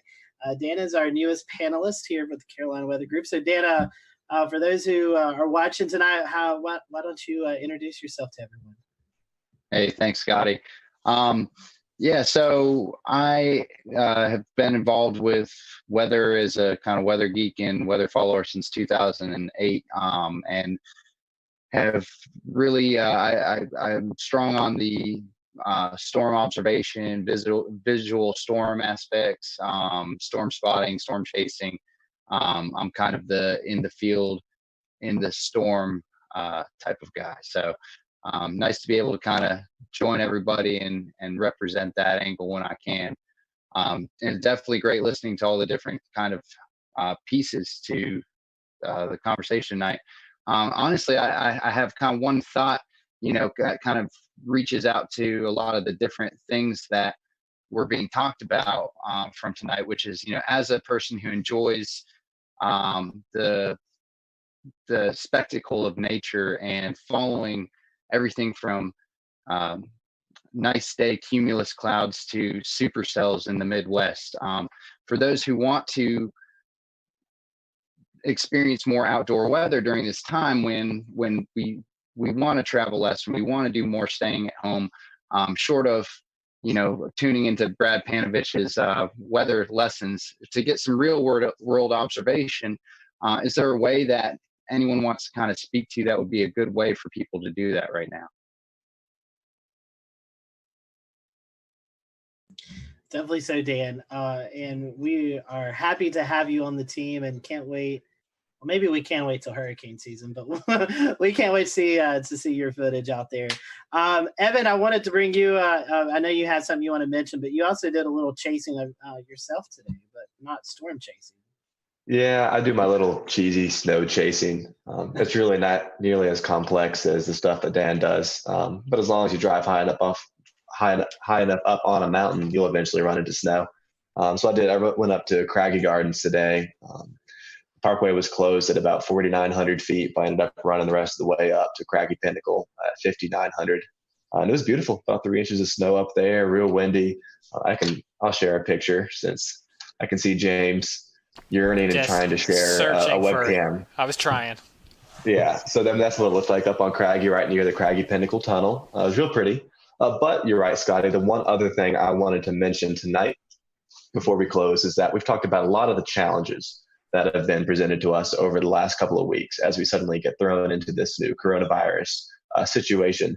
But there are some opportunities and some good things. If Melissa Griffin were here from the South Carolina Climate Office, she would be talking about Coco Ross. I know we just finished up March Madness, but this is an excellent opportunity for people to be joining Coco Ross and submitting precipitation reports every day because everyone's got to stay at home, right? So why not get up at 8 a.m. for work or school and check the rain gauge?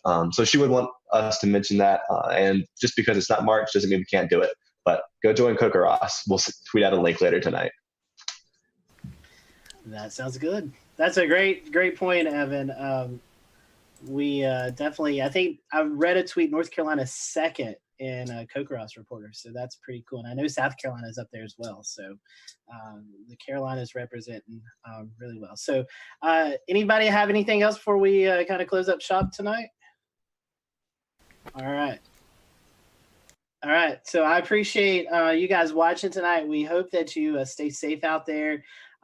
Continue to practice those best practices of social distancing and kind of just staying inside. Eventually, hopefully sooner rather than later, we'll get back to normalcy and be able to enjoy what we've not been able to enjoy for the last 3 weeks. So we're thinking about everyone. We hope that you stay safe out there. We appreciate you watching the Carolina Weather Group tonight. Be sure to follow Ryan and his folks if you're ever out in the Arkansas area. Ryan, once again, great coverage. Thank you. This weekend for you and your team out there.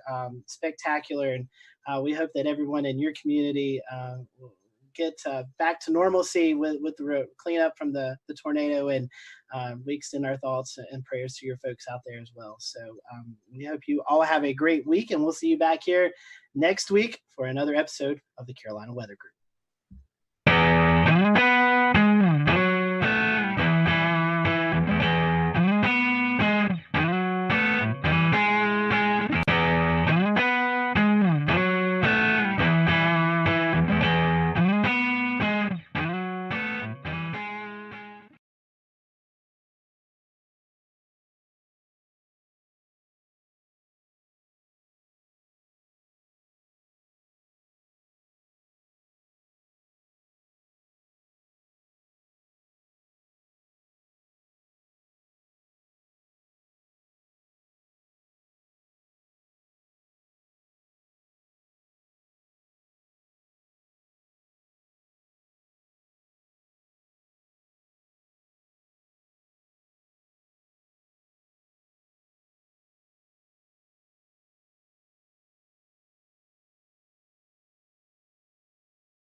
We'll return to Best of the Carolina Weather Group in a moment. Now your Carolina weather forecast. Here are today's forecast high temperatures for North Carolina. Here are the forecast lows for tonight for North Carolina. Here are tomorrow's forecast high temperatures. And here's forecast rainfall across North Carolina tomorrow. Here are the forecast highs for the day after tomorrow.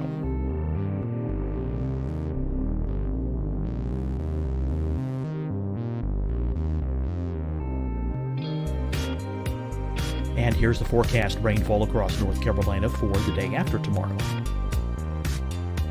This is the total rainfall forecast across North Carolina for the next 3 days. Here's the severe thunderstorm outlook for today from the Storm Prediction Center.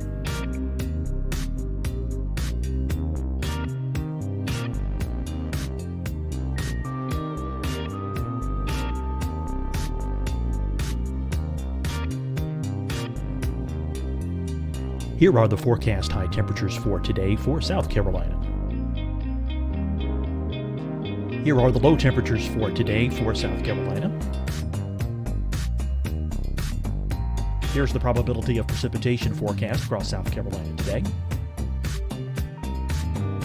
And here are the rain chances across South Carolina tonight. Here are tomorrow's forecast highs across South Carolina. Here are the forecast low temperatures for tomorrow for South Carolina. And here is the probability of precipitation across South Carolina tomorrow. Here's the precipitation chances across South Carolina tomorrow night. Here are the forecast highs for the day after tomorrow in South Carolina. Here are the forecast low temperatures across South Carolina for the day after tomorrow. And here are the rain chances across South Carolina for the day after tomorrow. And South Carolina's probability of precipitation for that night. Here's the Storm Prediction Center's severe thunderstorm outlook across South Carolina for today through tonight. Here's the Storm Prediction Center's severe thunderstorm outlook across South Carolina for tomorrow and tomorrow night. And here's the Storm Prediction Center's severe thunderstorm outlook across South Carolina for the day after tomorrow through that night. Here's the severe thunderstorm outlook for today from the Storm Prediction Center.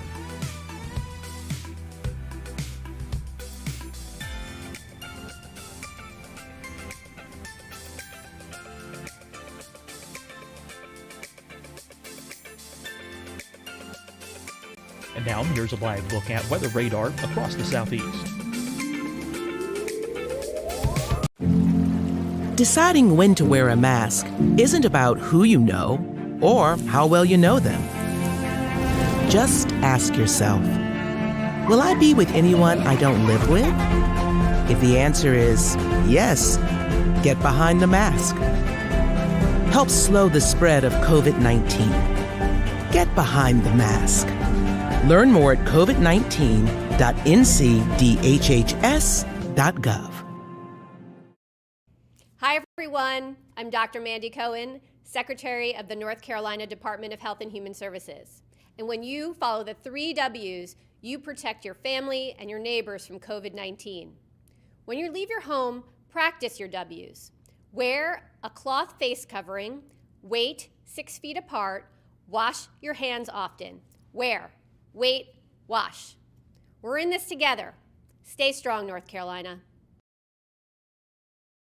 Fight the spread and take a stand against coronavirus. Wear a mask in public. Stay at least 6 feet apart from others. And get tested. Join us and fight the spread. Visit scdhec.gov/COVID-19. Getting tested for COVID-19 helps you to take the steps needed to protect yourself, your loved ones, and your community. Find the testing location at scdhec.gov/COVID-19 testing. You'll see your Carolina weather forecast at 25 and 55 past. And now back to the Best of the Carolina Weather Group on the all-new Carolina WeatherNet.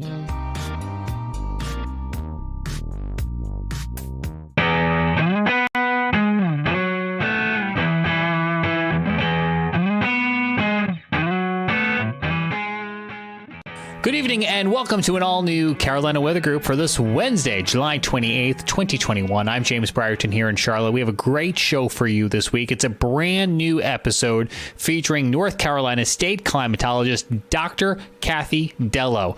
And you're going to hear it coming up in just a moment. I want to let you know ahead of time that there is a bonus part to tonight's episode. If you want to hear even more of the conversation, it is available for free, and you can find our whole chat with her on the audio podcast feed of the Carolina Weather Group. That's on Apple Podcasts, Spotify, or wherever it is you get podcasts. That's where part 2 of tonight's episode will be. But first, let's get on to part 1. Here's Evan Fisher. Hello, everyone. Welcome back to the Carolina Weather Group. We are here tonight with Dr. Kathy Dello of the North Carolina State Climate Office. We're super thankful that she's given us some time tonight, and we're excited to chat with her. It's been a long time coming. She is the North Carolina State climatologist, which is a bit of a lengthy title, right? Some people are, what is a climatologist?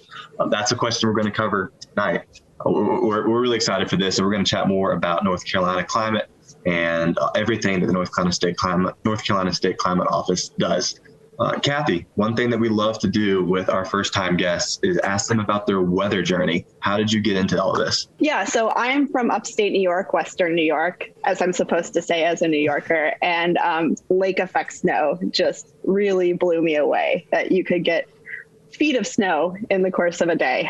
And I decided that, this was something that I needed to study, but also as a precocious preschooler, I went outside during recess and saw that the clouds were moving. And we had learned that day that we're on a planet that rotates, but you can't feel it. So I thought I had discovered something super big and went up to my teacher and was like, you said we can't feel it or see it, but I see it. And she's like, those are the clouds. So just built up this huge curiosity about kind of what was going on around me and what was going on with the weather. And I was dead set on being a meteorologist. So Kathy, I have to ask you, we have a few of our folks who grew up in your area up there. What was the biggest lake effect snow event that you remember? So I remember so I'm going to age myself here, the storms in the early 90s. One was an ice storm in 1991 and then the 93 snowstorm. And we were out of school for about a week, which is unheard of kind of in Western New York. You get to school when it's snowing, but we were sledding and building igloos. It was fantastic. So it's the one time that New Yorkers can't doubt us Southerners about closing everything during snow. Nope. Except I'm guessing y'all had about 3 feet of snow, while it only takes about 3/4 of an inch down here. Yeah. When we were building igloos, it was basically just tunneling through like what the plow had built up. Maybe one day we'll get to experience that. Maybe just in the mountains. We won't wish that on the Piedmont. That might be too much. No. So tell us what a state climatologist does. What do you do over there in the SCO? Yeah, so we are the state's climate and weather kind of knowledge repository. We keep the climate data for the state, and I like to tell people the state climate offices have evolved over time. They started in the 70s, and it was truly a man in a filing cabinet who would kind of write down records and file them away. Clearly, we've evolved beyond that. I'm not putting anything in a filing cabinet these days, but what we do is we're the nerve center, the knowledge center for anybody who wants to understand North Carolina's climate and weather. So people come to us for research. People come to us for outreach and extension. We work with K-12 students. We work with North Carolina Cooperative Extension, and they're all in all 100 counties. And then we do monitoring. We run the North Carolina EcoNet, which sends 1.5 million observations a day back to Raleigh. Wow. So we are monitoring North Carolina's environment every day. Wow, that is a lot of data. Anyone who knows the podcast knows that I'm a huge fan of the EcoNet. Kathy and the crew does a great job at the State Climate Office. They've got stations everywhere from, the furthest west one, Frying Pan, perhaps? I think so. Okay, Frying Pan is the furthest west. Now that I've gotten myself into geography, I might as well go ahead and pitch the question. There's a new furthest east station coming. Can you chat about that? Yeah, so we are putting up a station in Nags Head this summer. It's been a hole in our network. If you look at a map, we don't have any stations on the Outer Banks. We have one on Bald Head Island, and we get a lot of really fantastic, interesting info from there. So it only made sense for us to expand into this place that is so interesting climatologically and weather-wise. So we'll be at Chalky's Ridge State Park. And that gives us an opportunity both on the education side, because we have people that will be visiting the park and learning a little bit more about North Carolina's weather and climate through the EcoNet.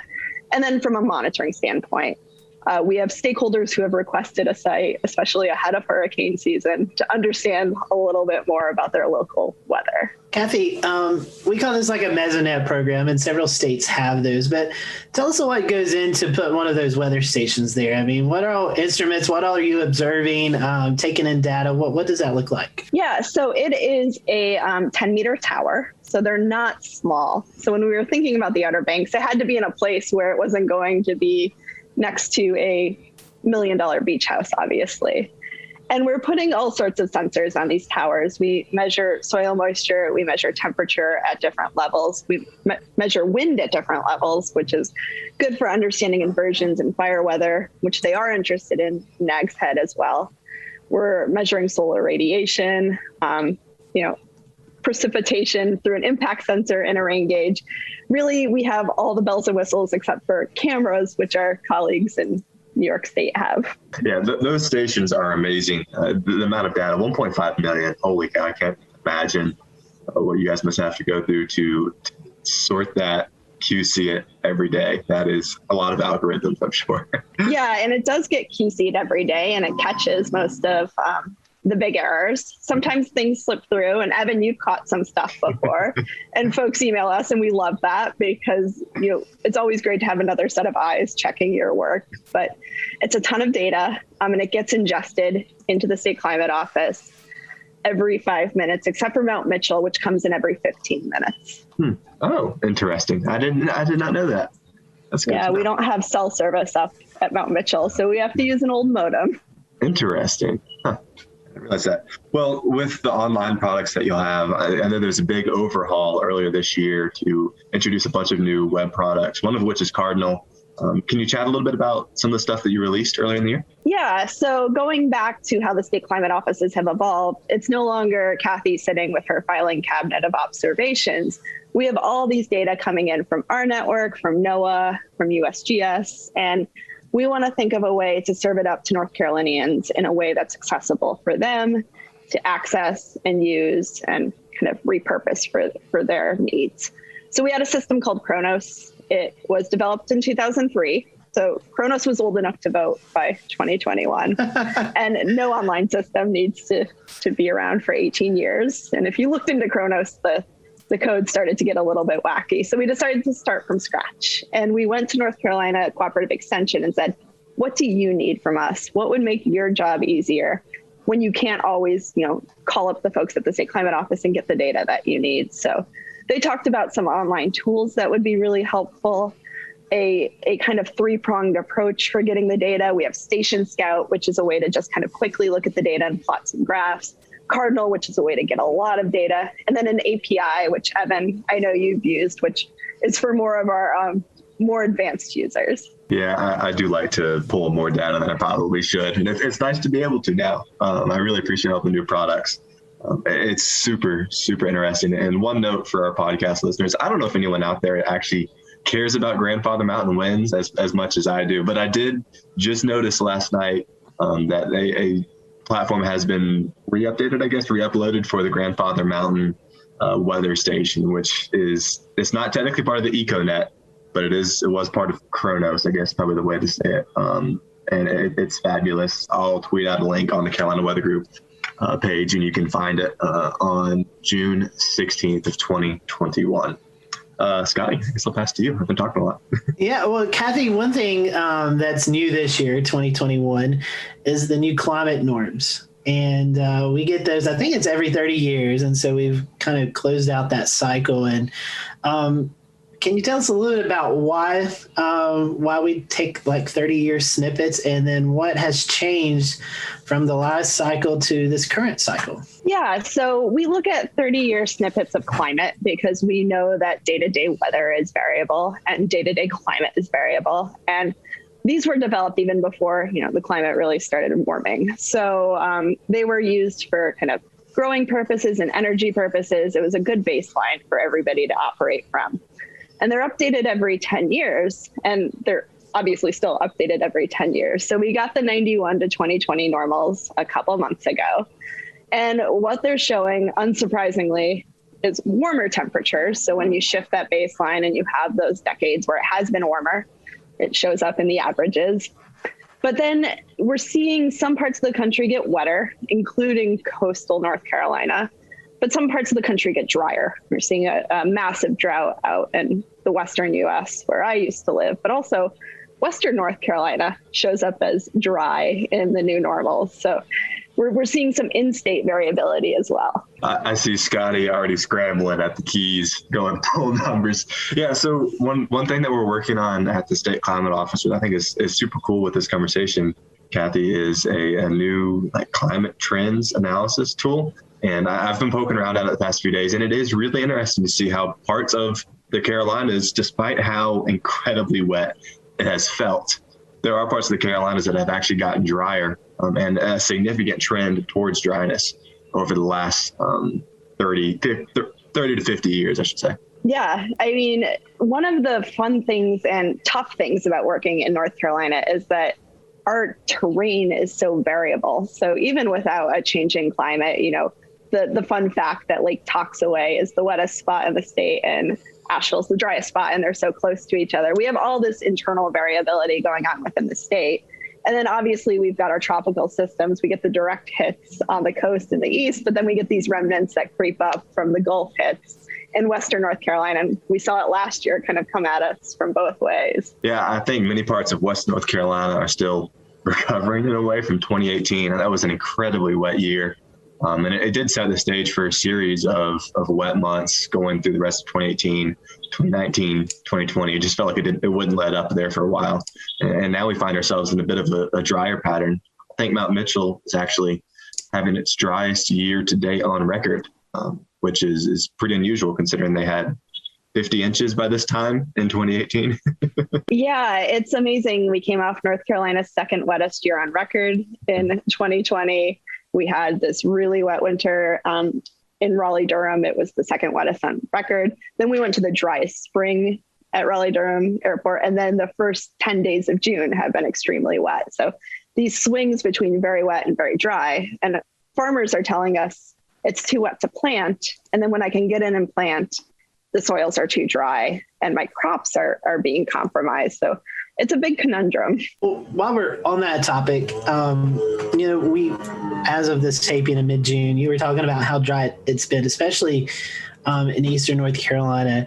As a climatologist, I guess drought is one of your biggest things you have to monitor for the state, and probably one of the most dangerous things, not only because of, we could lose water resources, but also a lot of agriculture in the state of North Carolina. So if you don't mind, could you tell us a little bit about drought and why it's important that we don't get in that condition as we have here currently? And I guess 2016 was the last drought that we saw here in the Carolinas. So drought's not a good thing. I know people complain about it raining all the time, but we actually do need some rain from week to week. Yeah, and it's interesting. So really, a lot of my background is in drought. I was in Oregon for 10 years, and I was our drought person in Oregon, and we had our drought of record in 2015. Since then, there's now been 2 more droughts of record, but almost no snowpack throughout the winter. And that's how the West gets its water supply. So I learned a whole lot about why drought matters to people, who needs the water, when people need water at different times, how different groups compete for water. It's incredibly fraught, and water is something that we all need to live. We can't just get by without it. So when I got here, I started poking around on what are the droughts of record that I need to know. What's the 2015 drought in North Carolina? And it's obviously 2007. And, it's scary when you learn that towns were close to running out of water. So Durham had less than 100 days of water supply. The city of Atlanta, this was a big Southeast drought, had water restrictions in place. Falls Lake in Raleigh, it did not look like a lake at that point. So we have droughts in the Southeast U.S., obviously, even if it's kind of not like the arid West. And, here we see more of these flash drought situations, which is what I would define what happened from winter to spring to kind of what's happening now in the summer. Really, really wet to really dry, flipping back and forth between these extremes. Whereas in the West, we've seen on the drought monitor that drought evolve over the past few months. And here, we grow a lot of crops in North Carolina. I just looked this up today. I don't remember why, but North Carolina is number 9 for crop growing expenditures in the country. So we still grow a lot of the country's food.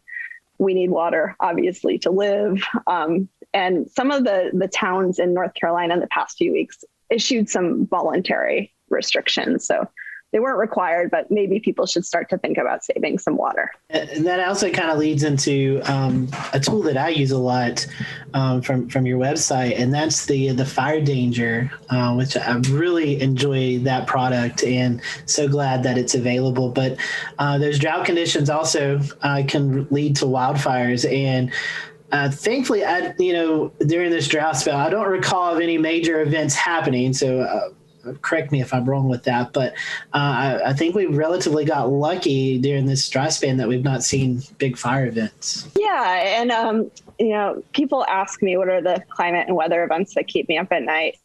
2016 fire, like what happened in Gatlinburg, keeps me up at night. People dying in a fire that kind of just exploded in a very dry year. We didn't have any fires that I know of in the past few weeks, but certainly the fire danger increases in these hot, dry periods. Yeah, it absolutely does. 2016 was a harrowing experience for those of us who live in the western part of the state, and as well as everyone who's involved in emergency management, the climatology office. It was not a good year. It was not a good fall. How about that? All right, well, that does it for part 1 of our conversation with Dr. Kathy Dello, the state climatologist from the state of North Carolina. To hear part 2, it's available for free. Find the Carolina Weather Group wherever you get audio podcasts, Apple Podcasts, Spotify, wherever that might be. We're going to talk more about wildfires. We're also going to talk about a study they're doing to understand the urban heat island effect that so many of our metropolitan areas see. That's available right now. Carolina Weather Group audio podcast, wherever you get your audio podcast. We'll see you over on those platforms. But for now, from Charlotte, I'm James Brierton. See you again in just a few moments.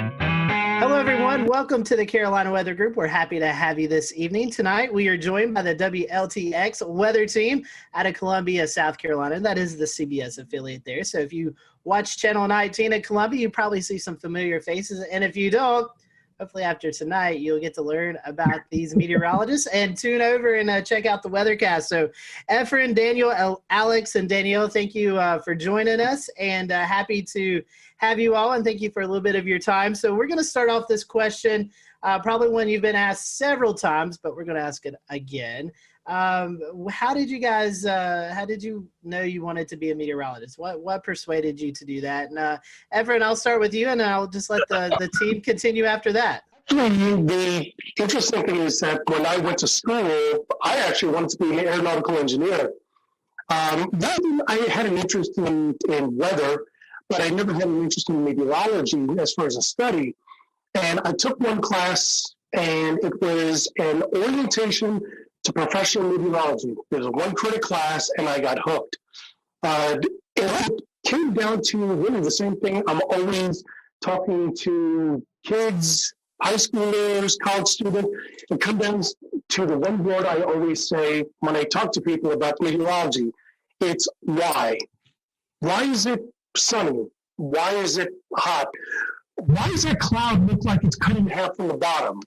Why is it raining at my house, but my neighbors who are just a quarter mile down the road, they're not getting a lick of rain? Why? And that's where my interest really came in. Why is the weather the way it is. And every time I ask the question, and still today, it's that passion of wanting to know why it is. And even finding out why it is, I just still wanted to know more. It's like those little kids who, when I was 8 years old and sitting on the lawn and looking straight up and going, that cloud looks like a dog, and that cloud looks like a tree. Those are the things that, really got my interest peaked when I was a kid. But it wasn't as an adult that I realized that there's a very big interest and I just want to know more. So I always knew I loved the weather. For me, it was, flying to Florida for the summer and seeing all those big puffy clouds and just wondering, how do clouds that produce so much rain, stay afloat, as a kid. I was just so amazed by the idea that it was just totally sunny along the approach when you're flying into, let's say, like Orlando, for example. And then by the time you're at the airport and you're getting the taxi, it's pouring, So just the power of the weather in the Southeast was actually what started it. But I'm from New York originally, so it wasn't the snowstorms and things like that that initially did it for me. So that was kind of a surprising thing. Because a lot of my, fellow colleagues and friends that I went to school with, it was snow for them because I went to school at Rutgers in New Jersey. So, yeah, I originally wanted to be kind of more of the operational forecasting side of things. But then I realized when I was in school after Hurricane Sandy that I wanted to do more television and communication because a lot of people were impacted by storm surge because they had no idea what it was. It wasn't well communicated, as far as the city evacuating people from for Sandy. Hurricane Sandy wasn't a hurricane when it made landfall. So there were just so many communication things. I mean, we see it now with the derecho in the Midwest. People don't know what a derecho is. And so there's all of these different things that kind of go into the communication aspect that I was like, you know what, that is absolutely where I feel comfort. I need to, kind of explain what's happening because I love learning about the weather and why it's happening. So that was sort of what did it for me. I'm kind of like Alex. I grew up outside of Philly, but it wasn't snowstorms that did it for me. I have a lot of good memories of snowstorms, but kind of like the two big things I remember growing up was sitting on the back porch, dangerously close, just listening to thunderstorms and this is the coolest thing ever. And then just kind of growing up, the news was always on in my house. And for my 15th birthday, I think my mom took me to the Today Show so I could meet Al Roker and do that whole experience. So I knew I kind of wanted to do news, but I hated writing. And I naively thought weather's cool. I love science. I'm never going to have to write as a meteorologist. Wrong. But I kind of just combined a lot of different interests and it really worked out and it's been great. And it's fun, like Alex said, communicating while also being a scientist and kind of digging deep with the math and science was always kind of what I leaned towards growing up. Well, I'll go ahead and tell you back in 1984, a tornado destroyed the school I was in. And so that kind of sparked a little bit of interest for me. And then Hugo back in 1989, that was a big deal as well in South Carolina.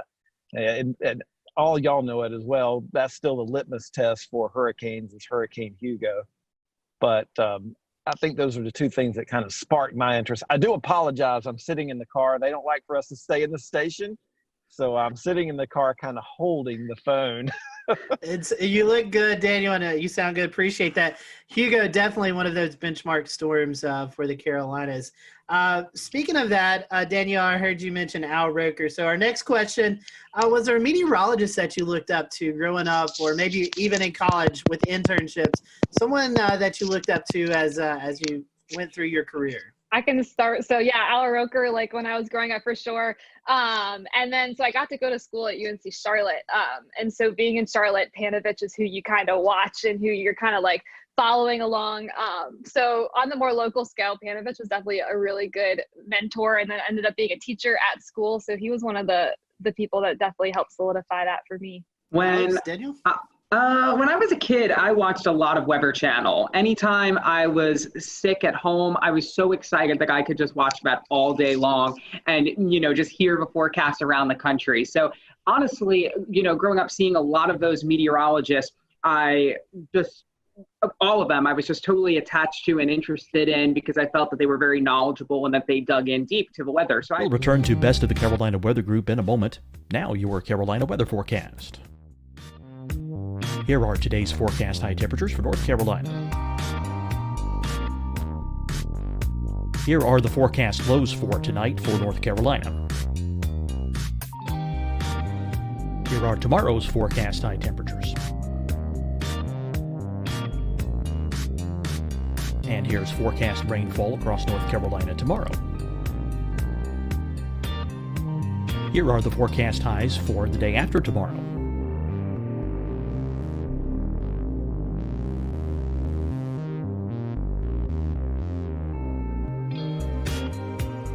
And here's the forecast rainfall across North Carolina for the day after tomorrow. This is the total rainfall forecast across North Carolina for the next 3 days. Here's the severe thunderstorm outlook for today from the Storm Prediction Center.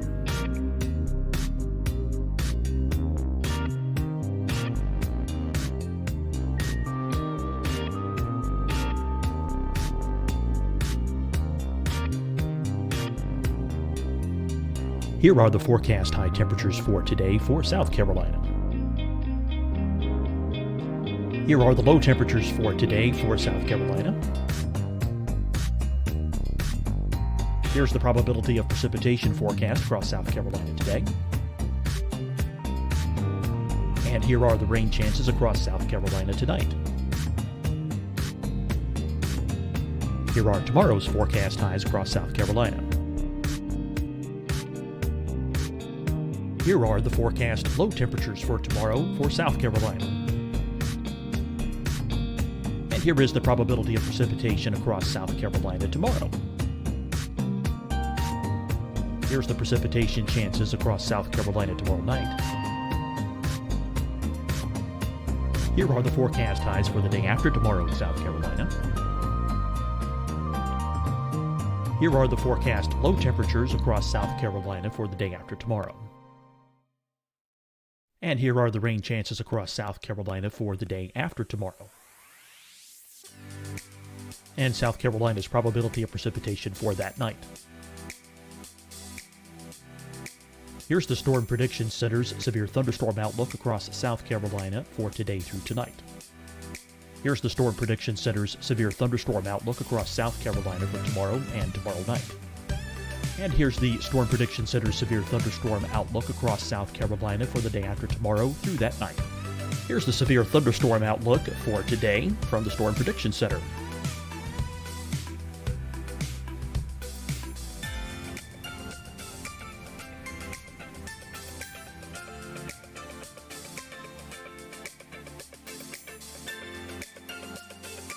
And now here's a live look at weather radar across the southeast.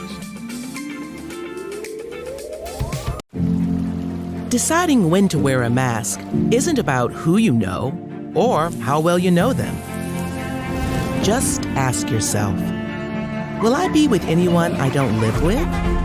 If the answer is yes, get behind the mask. Help slow the spread of COVID-19. Get behind the mask. Learn more at covid19.ncdhhs.gov. Hi, everyone. I'm Dr. Mandy Cohen, Secretary of the North Carolina Department of Health and Human Services. And when you follow the 3 W's, you protect your family and your neighbors from COVID-19. When you leave your home, practice your W's. Wear a cloth face covering, wait 6 feet apart, wash your hands often. Wear, wait, wash. We're in this together. Stay strong, North Carolina. Fight the spread and take a stand against coronavirus. Wear a mask in public. Stay at least 6 feet apart from others. And get tested. Join us and fight the spread. Visit scdhec.gov/COVID-19. Getting tested for COVID-19 helps you to take the steps needed to protect yourself, your loved ones, and your community. Find the testing location at scdhec.gov/COVID-19 testing. You'll see your Carolina weather forecast at 25 and 55 past. And now back to the best of the Carolina Weather Group on the all-new Carolina WeatherNet. I have to say, probably in high school, Stephanie Abrams her career was really starting to rev up. And I probably looked up to her the most because she was just so, her personality was just what it was. She wasn't really afraid to hide it on air. And I was always, in high school, the kind of person who just said whatever came to mind. So I felt like I could kind of relate to her. And she also, was big on the science and on the math. She was from Florida. I loved Florida weather, so there was like that connection I always felt with her whenever I would watch her on TV, because she was really into the science, but she also had like this personality where she was like unapologetically herself, And so I think Stephanie Abrams was definitely a person during my formidable years that I looked up to. Well, I'll jump in. Crazy enough, since I live where I work where I grew up watching Jim Gandy. So that was kind of a guy that I always enjoyed watching. And crazy enough, he came to my school when I was in third grade. That was like seeing a rock star. And then luckily I was able to work with him for, almost 14 years. So that was kind of cool. Kind of dating myself because the Weather Channel was not necessarily huge when I was coming along. So I do remember watching Cantore, and I met him a few years ago, and he seemed to be a pretty nice guy as well. Something that you guys have dealt with already this year, severe weather in the Columbia area. So our question is, which one do you find more challenging forecasting, severe weather or winter weather, which we get a little bit of in the Carolinas? Alex, I'll let you start. That is a great question. So for me, obviously the tornado outbreak the day after Easter was something that I hadn't anticipated, prior to seeing that, synoptic setup could even happen in South Carolina, just because it's so rare to have tornado outbreaks like that. A lot of times, our tornado outbreaks come from our tropical weather, where we're on the dirty side of the storm. And so those are a little bit easier to sort of convey, whereas, a morning tornado outbreak where we had, I believe, like 3 or 4 EF3, big tornadoes in the Midlands, in the 5-6 o'clock hour of the morning, that was definitely, I think, a big challenge. But winter weather here, we're going on now our 7th year without any significant snow. So I think as the years go on, there's a whole generation of people that aren't used to snow, either because they didn't live here at the time or because they weren't grown up yet at the time. So I really think now, and as the years continue to go on, that we go without snow, I really feel that winter weather is perhaps one of the trickiest, because severe weather, a lot of times it's isolated, the impacts, but if it snows, everybody's feeling that. I'll jump in. Winter weather. I've been around I've been doing weather in Columbia since 2007 at this point. And winter weather is always the big thing. And I remember in 2013, we forecasted 1 to 3 inches of snow in Columbia, and we missed by 50 miles. The city was shut down, and it was blue skies outside. And even now, it's become even a bigger deal because of social media and all the bad information out there. So in my opinion, for a snow or ice event in South Carolina, that's the bigger challenge. Maybe not from a forecasting standpoint, but from the standpoint of social media and people getting the wrong information out there and calling us names because we're not buying into the hype sometimes. Good point. Danielle, I want to bring you in. You graduated from UNC Charlotte. You didn't prepare for doing weather from home, I'm assuming, and class there. So what are your thoughts?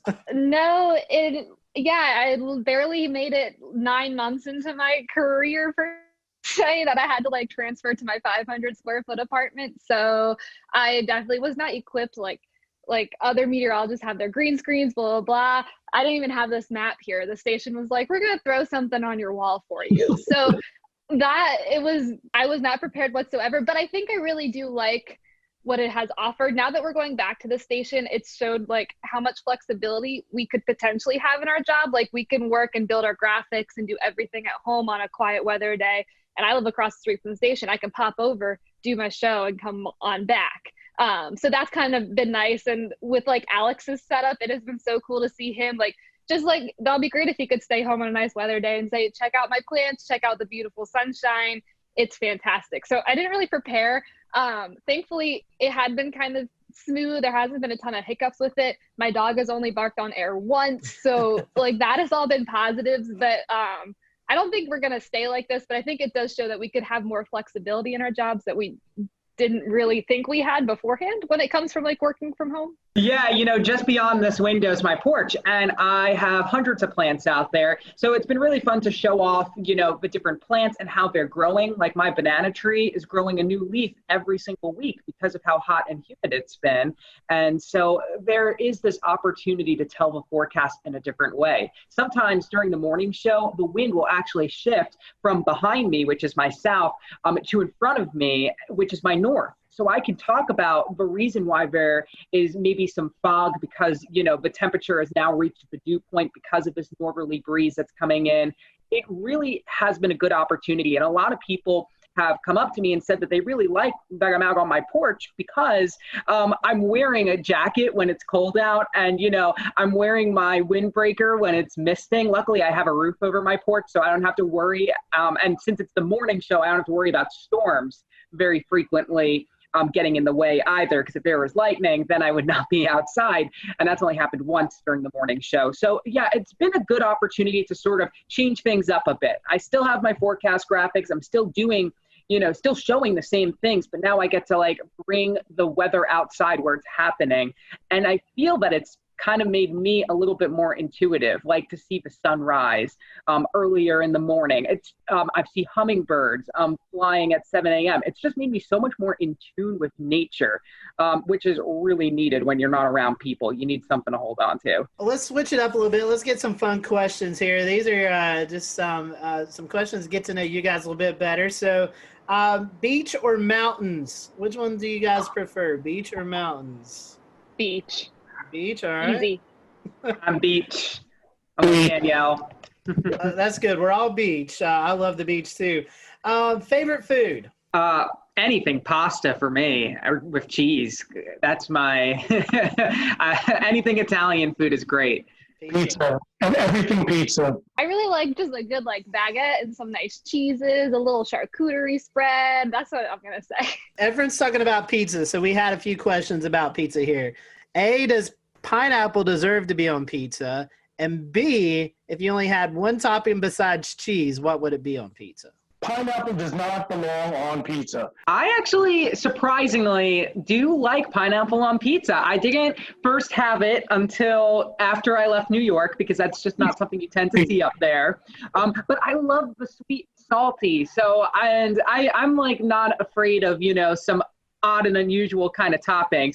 So on the topic of toppings, I think the one that I would really like to keep is basil. I know it's simple, but I just love that little herby kind of feel that it gives. I think pineapple can stay on pizza. I'm okay with that. We can leave it there. My topping would be black olives. Like growing up, my sisters and I would have like extra double black olive pizzas, and that was it. So I'll keep the black olives with the pineapple. Favorite type of music? What do you listen to while you're preparing your forecast, or just kind of out every day? What's your favorite type of music? Oh, I go for all the decades personally, and I do listen to music in the morning. A lot of times I'll listen to our other sister stations to see what they were talking about because we have sister stations across the country. But when I'm not doing that, I'll listen. I think this morning I was listening to Fleetwood Mac. I was listening to the Supremes last week. It's just like all over the place. I love it. But generally my favorite music is kind of like that alternative rock kind of thing. Like I still listen to like the Foo Fighters and the Killers, like all those bands that were popular in the 90s and 2000s. They're still releasing pretty good music, so I like them. I'm country all the way. And then whatever Spotify will like say is popular, I'll like shuffle because I don't think I'm a good playlist maker. But if I have to pick, it's going to be country. Favorite disaster or weather themed movie? I agree with Twister. We actually did a senior project about all of the things that were wrong with Twister. That was our final assignment in mesoscale meteorology. And that was a lot of fun because, I mean, you got to watch Twister and, you know, kind of pick it apart with the things you learned. It was really fun. I'm going to go Twister too, just because I know I've seen it. I don't like disaster movies. They stress me out. I feel like I heard a couple of weeks ago there may be a Twister 2 coming out soon. So we may all have to get together and kind of do what you did, Alex, and kind of point out the inaccuracies of the movie. I'm down. That sounds so fun. All right, we have one more controversial fun question, and then we'll kind of start to wrap up. This is one that we've done with all of our specials here, and it goes back to food. Is a hot dog a sandwich or not? Oh. A hot dog, is it a sandwich or is it just a hot dog? Some people say it's a sandwich, some people no. What's the definition of a sandwich? Well, they say it's 2 pieces of bread and a meat, but a lot of people say that doesn't qualify. A hot dog doesn't qualify. Bread. It's one bread. That's one bread. True. That's a good point. I'm with Efren. That is a really good argument. Final question. This is one to promote your city, Columbia, or your forecast area there in the Midlands. Tell us why we should visit your area. Give us maybe your favorite spot to hang out at, something that anybody should go out and see if they're in the Columbia area. We have so many river walks. Those are like my favorite places to like take my dog and exercise or like go tubing down the river, and you're still like right next to downtown. So I feel like there's a really good mix of like, you can do your downtown thing, but you could also like kind of get out in nature. I really like that aspect of the city. I was going to say the same thing, the rivers. And we have some great parks too. And so you have like awesome geography. Like I'm up towards the Sandhills, which is totally different than Riverwalk. And they're all like a 15-20 minute drive. And sometimes I'll go to both of them in the same day. And in one of them, you know, my feet are all sandy. And then in the other, you're, you know, at the bottom. So it's a great place to sort of learn the fault line because we're right on it, and sort of what the difference is. Plus it's, you know, literally the dead center of South Carolina. So you want to go to the mountains or to the beach, you're kind of like in a good territory to go to either. I truly say this to a lot of people. I live in North Carolina, but South Carolina is like a second home. It's a beautiful state, and it's definitely a place that you need to check out. So, y'all, we appreciate your time today. I'll let you be able to promote your social media, Facebook, Twitter, Instagram, if you guys want to do that. So if our followers aren't already following you, they can there on social media. Alex, I'll let you go first. Sure. It's Alex Calamia WX. That's my Twitter, and my Facebook is Alex Calamia as well. My Instagram is very plant focused. We have Gandy's Garden here at WLTX, which is all about climate and the garden, and it's applicable to everyone in the Southeast. So Instagram is a big place for you to see all my plants. So that's Alex Tropical Pics. But you'll also see it on my Twitter and Facebook. We're always talking weather and plants. It's fun. I am at WX_Danielle on Twitter and Instagram. Lots of forecasting on there. And then on Facebook, I am meteorologist Danielle Miller. So come on over. Nice and simple for both my Twitter and my Facebook.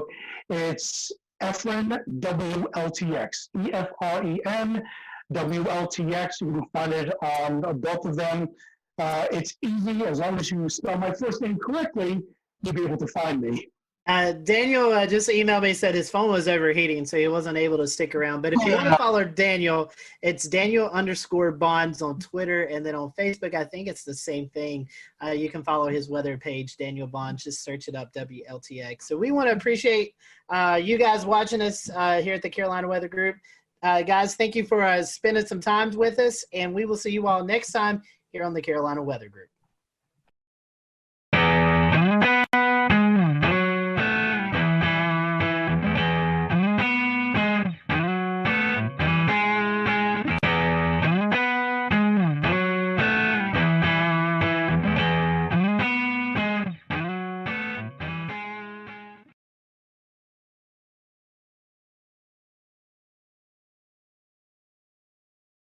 Good evening from Charlotte, North Carolina. I'm James Brierton, and this is an all-new episode of the Carolina Weather Group. It's Wednesday, October the 14th, 2020. Here's what's coming up tonight on the Carolina Weather Group. Our guest is Dr. Josh Warman.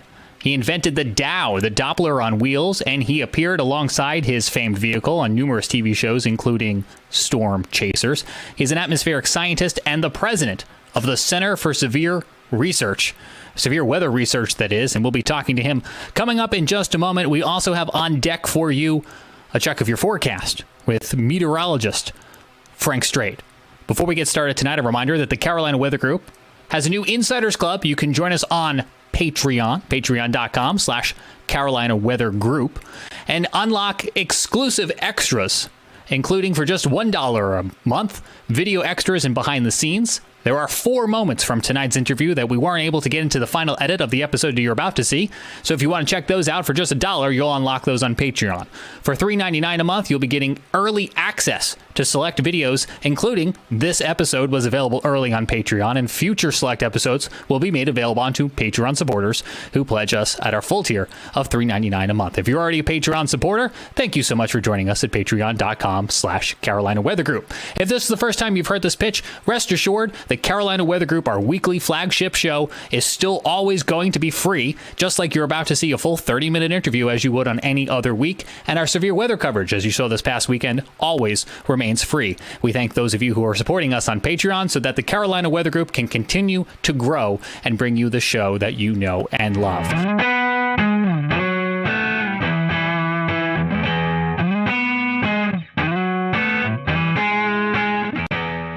Hello, everyone. Welcome to the Carolina Weather Group. We're happy to have you this evening. Tonight's guest is Joshua Werman. He works at the Center for Severe Weather Research, and you may have seen Josh on a few storm chasing shows on TV. We're going to talk a little bit about that as well tonight with all the research he's been doing lately with the active tropical season and just kind of generally talking about his career. So we're happy to have Josh with us tonight. Towards the end of the show, we'll let Josh give out some information, social media websites. That way you can follow more of his content. So be sure to stick around towards the end of the show for that. So Josh, welcome to the show. We're happy to have you. We'll kind of give you our first question that we ask all of our first-time guests is, how did you get hooked into this crazy weather world that we all like to follow? Well, it's been decades for me. You can see all the gray hair here. As a kid, I loved physics and math and things like that. And weather was just always a passion for me. I had a little weather station in my backyard and one of those little Taylor instruments, max-min thermometers, and a weather station. I was old school before the internet. So I always liked weather. It was changing all the time. And it was just a great way to apply my nerdy passions of physics and math to something that was really interesting. A lot of interesting challenges and problems still to be solved. So one way or another, I've been into weather for 50 years. So Josh, before you got started with the Dow projects and everything that you've been working on recently, you actually used to work with the Air Force on nuclear winter simulations, I guess you could say. Could you tell us a little bit about that? That's something I knew nothing about before doing a quick Google search yesterday. Wow, I was going to say, somebody had some old resume out there. I went to school. I went to MIT, was kind of nerdy. I dropped out for 3 years. So, do what I say, not what I do. But I dropped out of school for 3 years and went to work as a consultant for the Air Force Geophysics Laboratories. And there was a group there that was working on modeling of a nuclear winter. There was a pretty hot topic back in the 80s. And the premise basically was that if a lot of nuclear bombs were dropped, this was a different world back then. We were really thinking about the Soviet Union and the fact that some giant nuclear war would happen with thousands of nuclear bombs dropped. And the concern was that these nuclear weapons would waft a lot of dust and smoke up into the stratosphere where it would last a long time. And so what we were doing in that group was taking normal thunderstorm cloud models, similar, though more primitive because it was 30 years ago, but similar to models that are run now on clouds. And we would, instead of initiating a cloud with a 2 or 3 degree warm bubble from turbulence, we would initialize the model with a 500 degree nuclear explosion. and boom, you get a big cloud. And we would look at how high the dust from the ground and how high the smoke and other things would be lofted into the stratosphere. You could see what the effects would be on blocking off the sun, what was the issue. And so the concern then was that a nuclear war might lead to what was called then, probably still is, a nuclear winter. Josh, it seems like you've done a lot of work with radars. What kind of interest when you were trying to figure out what you liked and didn't like in the weather community, what kind of drew you to radars and radar coverage and information? I got into radar as a graduate student, and the group I was working in was working a lot with radar. I was working with radar data. My PhD work was on microbursts, looking at radar data. And I just started asking some technical questions. Most radars work by sending microwaves out. You send a pulse of microwaves out, and then what comes back to you is what you measure. That's how almost all radars are working. But I just asked myself one day, I think literally this was in the shower kind of mental conversation, what happens to all the other stuff? You know, some of the radiation hits the raindrops and comes back, but a lot of it goes other directions. What happens to all that? And so it turns out really interesting things happen to that, and you can measure that. So I basically came up with this concept of what's called bistatic multiple Doppler systems. That's a lot of syllables. But it was just a different way of doing radar, and I kind of got into doing some radar technology. And in the process of getting more, that kind of led to another question once I was doing that kind of technology. By the way, those in the field think that was my most clever idea, not the Dows. I was just reading papers about people who were doing tornado chasing. This was in early 90s. So there certainly were scientists who were doing tornado chasing. There were scientists who were taking out what I'll call some pretty primitive radar type devices to look at those tornadoes. And I thought, well, what if you actually put a good radar near a tornado? What would you see? So it was just asking that kind of simple question. And how could you do that? So I had what, in retrospect, wasn't a great idea of putting a radar in a van, just a regular old passenger van with an antenna in the back, and you would open the back doors and expose the antenna. And literally we would just do donuts in a parking lot to scan. It wouldn't scan. We would just do donuts facing the tornado. That was my original idea. And we would just do donuts and see if we could take some slices through a tornado. That quickly morphed into, some engineers telling me, you can actually make that antenna move. And here's how to do it, into coming up with the first Doppler on wheels. And I usually describe it as an idea behind its time, that it's not rocket science. The first Doppler on wheels was just a weather radar. We did a few slightly clever technological things to make it fit on a truck and make it not break when you drive it over railroad tracks. But basically, it was a radar on a small box van. And the main thing is we just got closer. So we just drove it up to tornado. So we had a pretty good radar, not as good as an 88D, but a pretty good radar. And by getting it 50 times closer, we had a 50 times smaller beam that way. We had a 50 times smaller beam that way. So it's already 2,500 times better. We were a little bit clever and sampled in the third direction better. But I could get 10,000 pieces of data where an 88D would typically get one. And if you have a microscope or telescope or something, it's getting 10,000 times better data.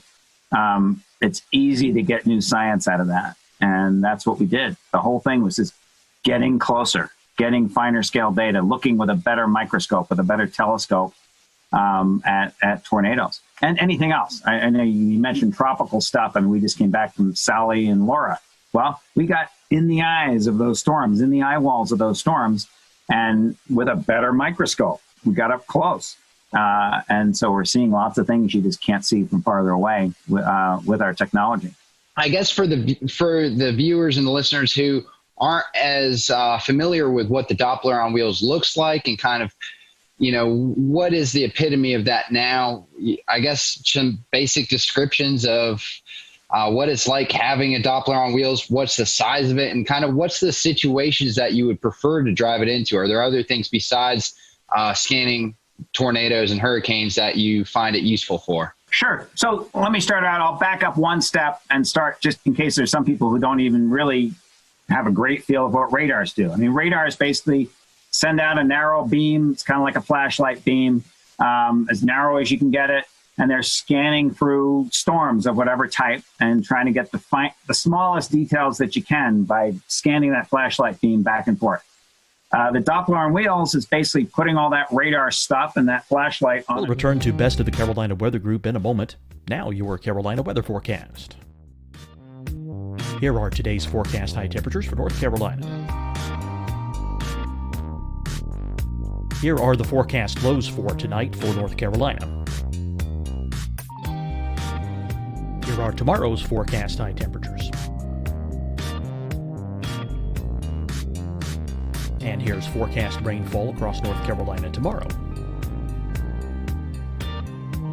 Here are the forecast highs for the day after tomorrow.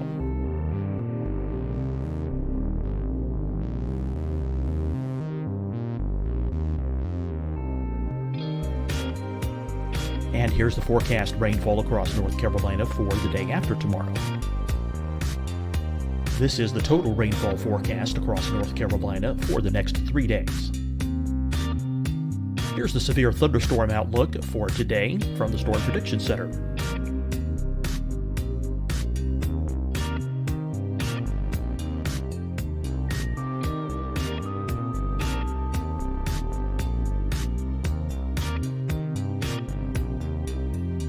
Here are the forecast high temperatures for today for South Carolina.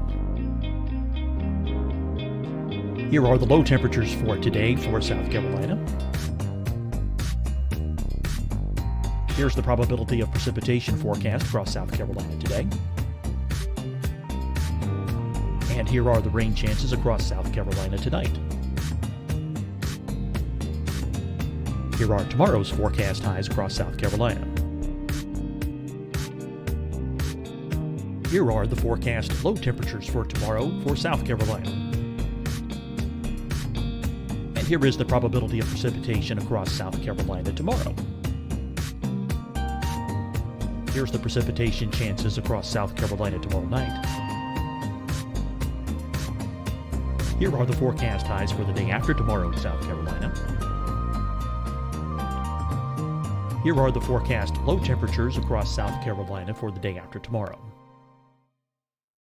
And here are the rain chances across South Carolina for the day after tomorrow.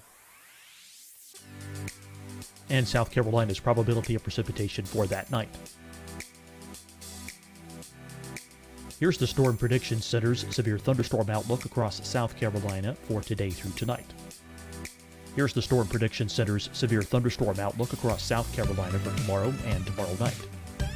And here's the Storm Prediction Center's severe thunderstorm outlook across South Carolina for the day after tomorrow through that night. Here's the severe thunderstorm outlook for today from the Storm Prediction Center.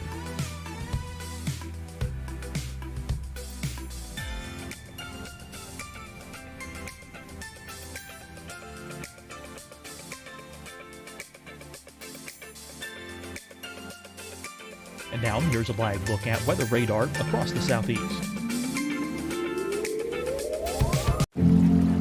Deciding when to wear a mask isn't about who you know or how well you know them. Just ask yourself, will I be with anyone I don't live with? If the answer is yes, get behind the mask.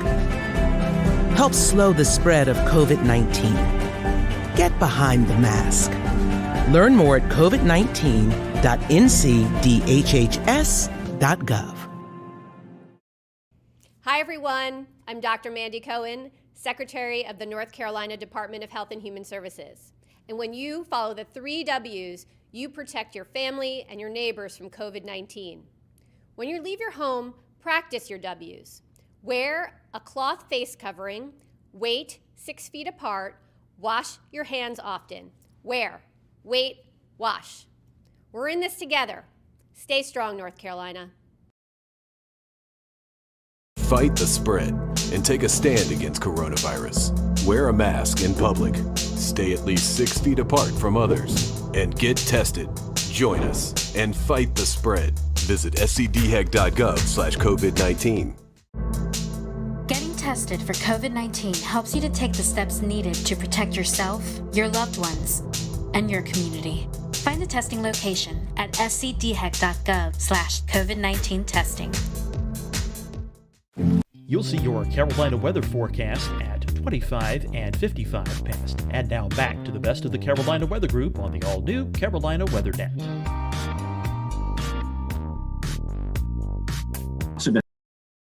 Thanks. I was just explaining how if you get 50 times closer, you're getting maybe 10,000 times better data. So anything we drive it closer to, we're seeing better data. I use an analogy sometimes of whoever it was who invented the first microscope. So he pointed at his finger, he can see details of a fingerprint. He can point it at pond water and sees parameciums. You can, almost anything you point it at, you're gonna see much finer scale detail. So that's what we do with these Doppler on wheels on trucks. So the fundamental concept is just a pretty good radar. Actually, lately we've made very good radars on trucks. So the first ones were just pretty good radars on trucks.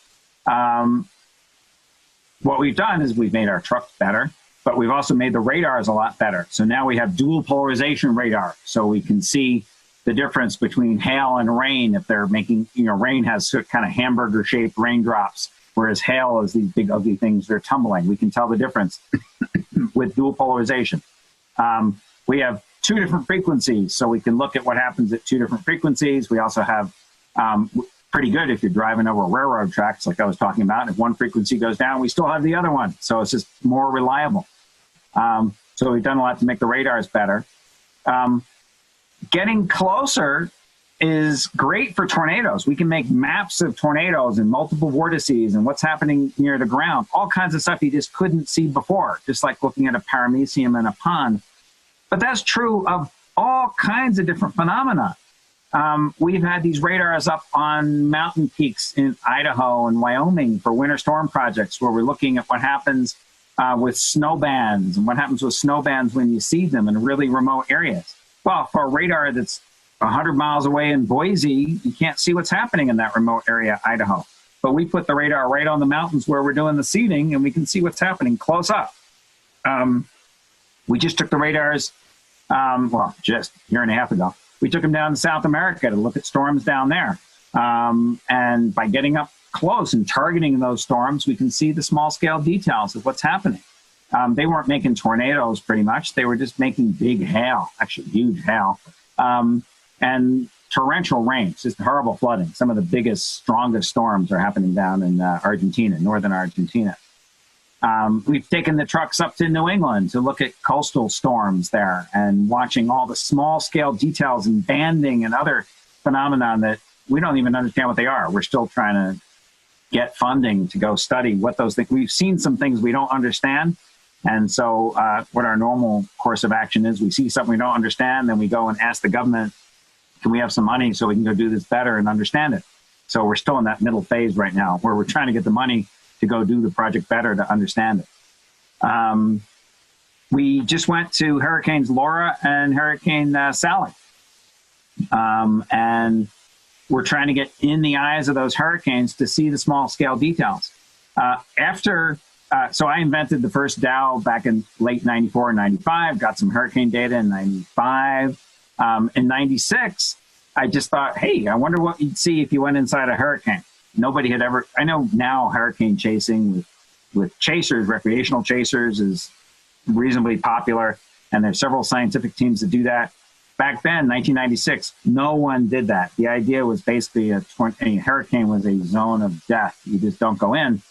But we thought, well, it's not so much worse than an RFD or something. Maybe we can do it, right? So we went in really kind of scared. We're pretty anxious, and we went to Hurricane Fran back in 1996. We deployed, I think, 5 miles from the coast, really far from the coast, something I just wouldn't do by choice anymore, and deployed on a runway at Wilmington Airport really scared. We had all these emergency ideas of running into the shelter at the airport if anything bad happened, if we flipped over or went airborne. We just didn't know what would happen. But we got amazing data. We discovered a whole new phenomenon. It turns out the wind in hurricanes doesn't just blow straight. It's actually blowing like a corkscrew. There's these boundary layer rolls. And those rolls are mixing strong winds down to the ground where you get these streaks of stronger winds.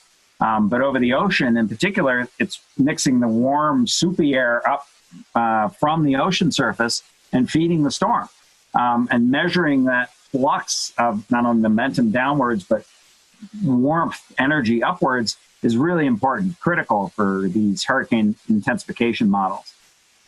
If you've noticed from actually Sally and from Laura, the track forecasts are pretty good. Even 2 or 3 days ahead of time, you pretty much know where that storm's going to go, but you don't know what the intensity is going to be that well. And rapid intensifications happen both in Laura and in Sally right before landfall that weren't really that well forecast. So understanding that corkscrewing is really important. So just by going in, we discovered a whole new phenomena, which was quite exciting for us going into a hurricane. How do you deal with the potential for, radiation issues coming off of the radar? Because obviously you don't want to be in the dome of an 88D while it's running. I'm pretty sure similar situations with the Dow, you don't want to be right in front of it, obviously. How do is there anything special you have to do to mitigate that? So in very loose terms, radiation comes in two types. One is ionizing radiation, the other is non-ionizing radiation. Ionizing radiation is basically ultraviolet and shorter wavelengths, so ultraviolet X-rays, gamma rays, things of that sort. And those hurt you because the individual photons hit your DNA, ionize it, change the molecular structure, and then you get mutations and cancers. But that only ultraviolet and stronger or shorter wavelengths, higher energy photons can do that. Non-ionizing radiation, which is visible, infrared, microwaves, radio waves, those can also cause harm. What those do is they interact, they don't actually hit the electrons and knock them off the DNA molecule. What a microwave or a radio wave or an infrared coming off your fireplace does is it shakes your molecules, mostly your water molecules, and it makes your water molecules shake and bend and do things like that. And then those water molecules, the bending and stuff and shaking is not so bad, but what happens is then they, as they lose that energy, they heat things up. That energy basically degrades into heat. So the way a microwave oven hurts you would be if you got heated up. If it heated your tissue. And in theory, a radar or a microwave or something like that could heat your tissue and hurt you if it raised your body temperature. So if it heated up your eyeballs or your brain or your liver or something up to some dangerous temperature, that would be bad for you. But it takes a lot of energy to do that. Now, and a lot of energy focused in a small area to do that. So your microwave basically makes about 1 kilowatt of energy, but it's focused on a small area like that to heat up your muffin, right? Or whatever you're trying to heat up. A radar, so let's say the Dows, they might put out on the average 1 kilowatt or 2 kilowatts of energy, but it's spread over this huge dish. So in fact, an 88D, I would stand in front of the dish of an 88D. It would not heat me up that bad because sure, it's putting out an average of 1 kilowatt. It puts out a megawatt for a microsecond, but on the average, it does that 1,000 times a second. On the average, it's putting out about 1 kilowatt. Now that kilowatt compressed in this much space, if you put your hand on the waveguide of the 88D or a Dow, it would be like holding a light bulb. It would hurt you because of that heat. Actually old style light bulbs. See, now I'm going to date myself. Not these LEDs you kids use, the old incandescent light bulbs like we used to use. But an old incandescent light bulb, if you held it, it would hurt you, right? But if you stood 2 meters away, it would not hurt you. The brightest light bulb 2 meters away is not going to hurt you. Pretty much these radars, when you're a couple meters away, like an 88D or a Dow, are not going to hurt you by heating you up enough. Now, there can be exceptions. There are some military radars which have more power if you got super close to them. I think cell phone towers, microwave links, there's some things where you can get an energy density that's pretty high. And if it's an energy density that's enough to heat up your eyeballs or interior, several degrees, like a fever, then that would cause harm. But in general, we don't believe. The best medical knowledge that we have is that this low degree of heating from 88Ds, from Dows, from things like that, from light bulbs, from standing out in the sun, you get heating from standing out in the sun, probably doesn't hurt you. Now, that said, as with anything, if you Google on the internet, and there's 6 billion people out there, you'll find some people who have some alternate theories about anything, right? Google Flat Earth Society if you want to, prove that theory. And so there are people who believe that these pulses and things like that can cause harm in some other ways. I don't think they're right. There really isn't medical evidence that they're right, but there are some concerns over that. I had a question. I wanted to kind of switch gears a little bit away from hurricanes and tornadoes and maybe talk a little bit about your work with lake effect snow. I was curious just, how is the DOWs used to look at lake effect snowstorms, and what are some of your favorite places to set up along the Great Lakes? So we did 2 lake effect snowstorm studies in the last several years. The most recent was called OWL, which I forget what it stands for, Ontario something, lake effect snow. And they were fascinating to me. I was really interested. I'd grown up in the East Coast, and so, been up there a little bit and seen some lake effect snow, but not really experienced it in that way. We based in Oswego, New York. And the idea was to look at Lake Ontario lake effect. Lake effect snow happens, I'll say very, very loosely, cold air comes over warm lake.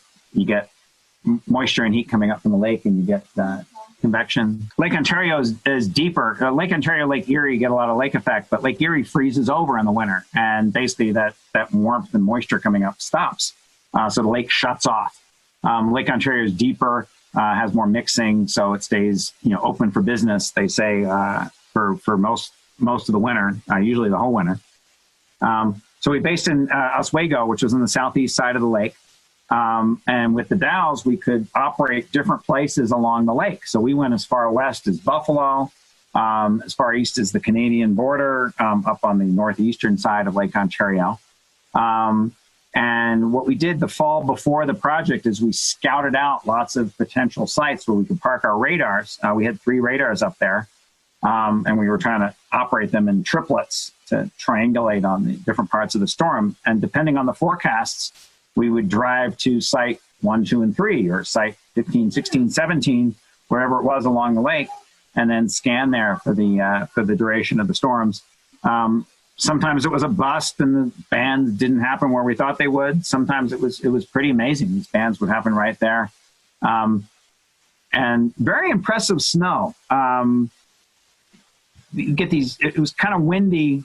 We were always right along the lake, so it was particularly windy, 30, 40 knot winds sometimes. And so we had these ground blizzard conditions, very low visibility. Not a lot of moisture, huge snow ratios, 20-to-1 kind of thing. But it would just be blowing like crazy. So you couldn't see anything. And the snow rates, I remember one day, we're getting 6 inches an hour. I mean, it's just, you can't believe that. I couldn't. It's just amazing amounts of snow coming down. Again, over the course of the winter, it wasn't like there was 8 feet of snow on the ground. It would kind of compress between storms because it was such fluffy stuff. But these bands were quite impressive. Some of the bands had little cells in them, which almost look like miniature supercells. We get these little mesovortices, or what we call the misovortices, MISL, because they were pretty small, kilometer or so in scale. Weaker than tornadoes, but these pretty pronounced spin-ups. So we were mapping those out. It seemed like those were associated with some enhancements in the snow and changes in the type of snow crystals. So those were pretty interesting. So Josh, as we wrap this up tonight, let's just talk briefly about some of your TV appearances. People may remember you from the Discovery Channel show Storm Chasers and other shows that you're on. So let's talk about some of those experiences and any memorable moments from those shows. Yeah, so tornado work, that gets, off and on, kind of ebbs and flows, gets a lot of media attention at times. It's pretty interesting. It's dynamic. It's people out there next to danger. I was going on at great length again about, potential risks and dangers in El Reno.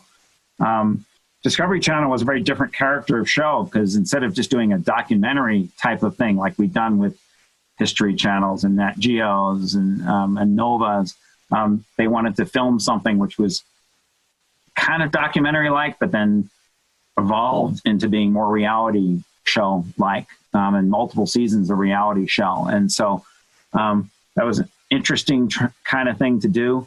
I think both cultures struggled with that. I think we managed to do some things which were worthwhile.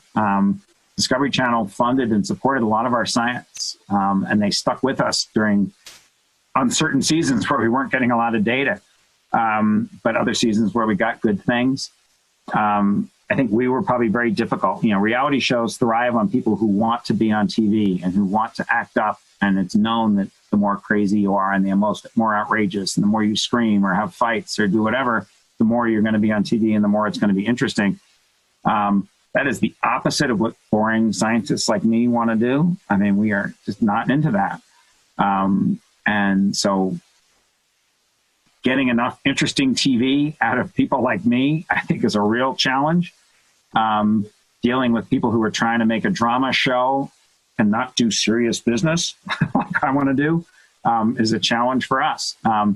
But that match was made, and it worked pretty well. Now, eventually, I think they got tired of us. We were in there a lot in seasons 1 and 2, and then in season 3, they were trying to bring in more interesting people. And in season 4, I don't know if I'm catching these seasons right, but we basically were out of it. Maybe we made some cameo appearances, but they just wanted more exciting chaser type activity, and the science aspect wasn't as important to them.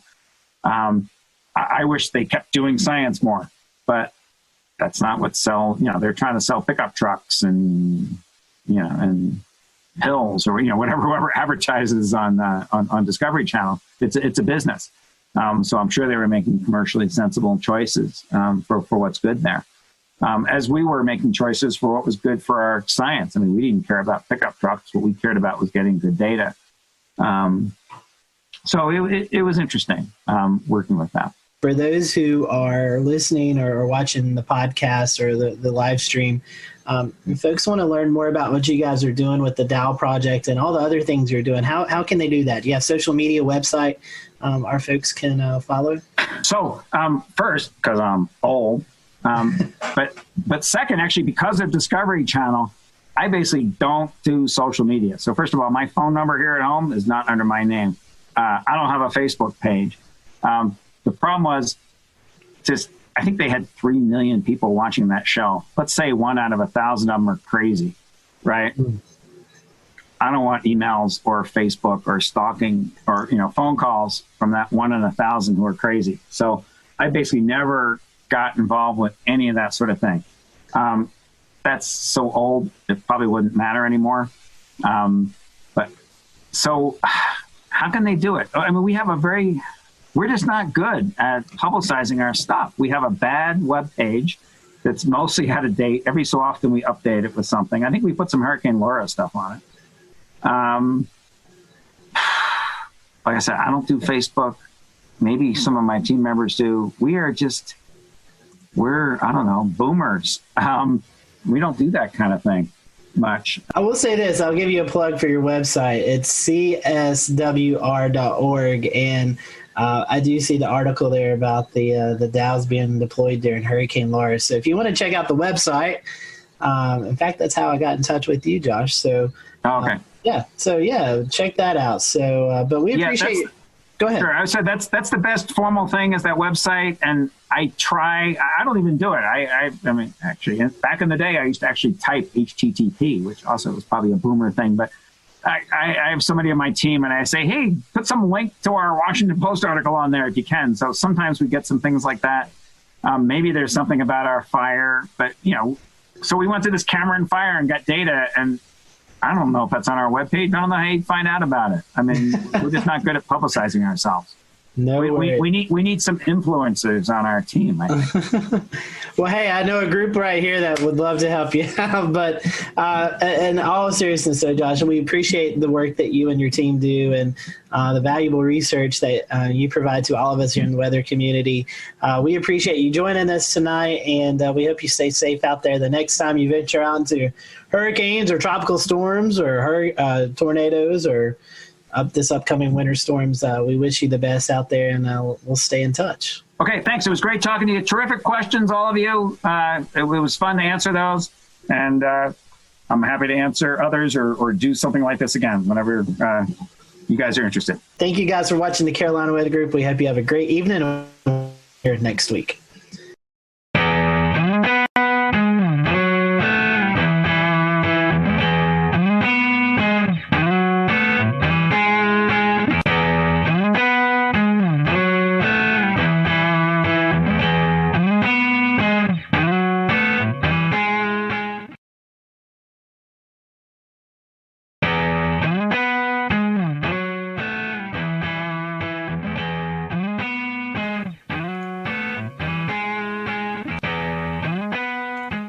And good evening from Charlotte. We are live with you on this Wednesday night. What a very busy day in the science and weather community here on May the 27th, 2020. We have a great show for you. It wasn't exactly the celebration that we were hoping for, as you probably know by now.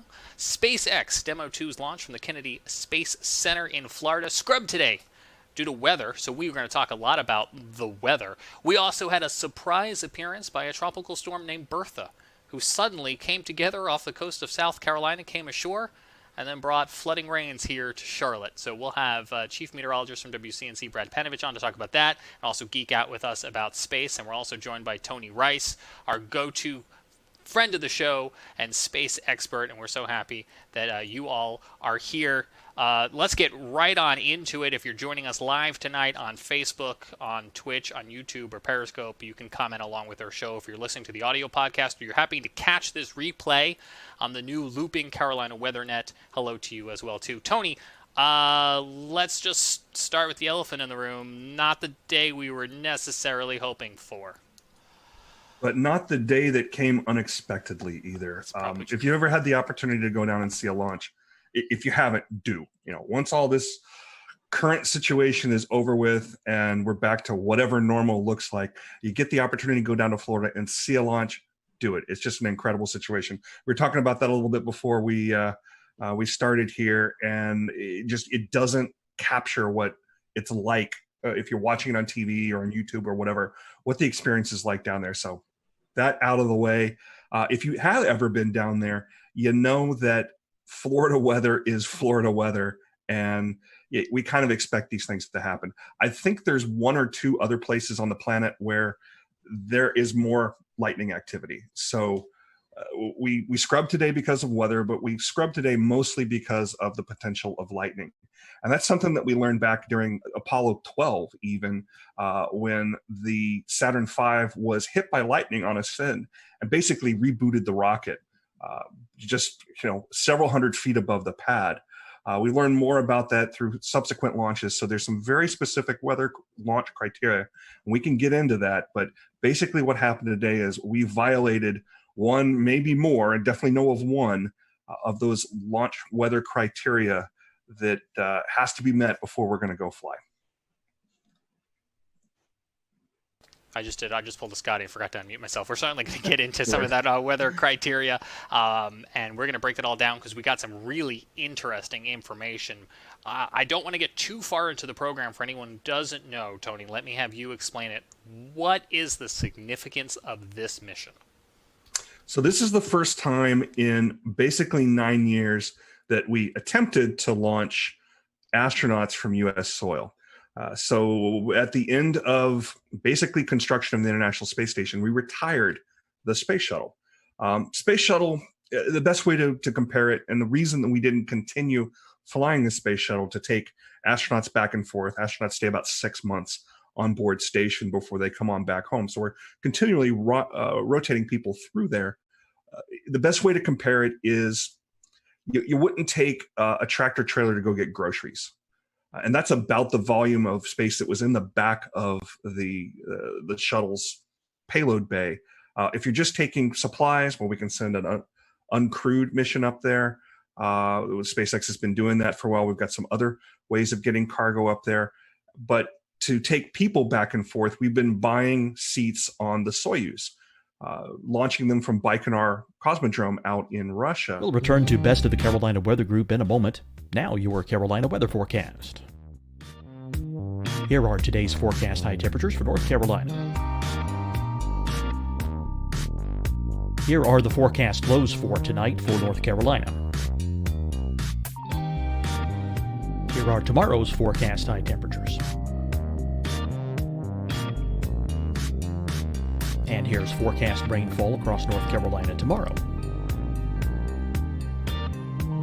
Here are the forecast highs for the day after tomorrow.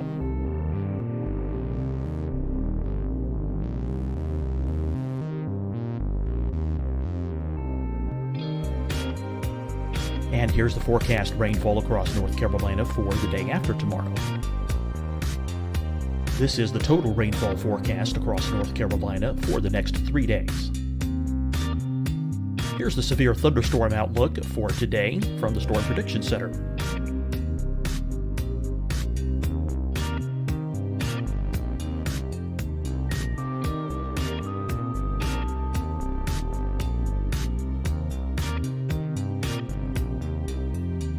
Here are the forecast high temperatures for today for South Carolina. Here are the low temperatures for today for South Carolina. Here's the probability of precipitation forecast across South Carolina today. And here are the rain chances across South Carolina tonight.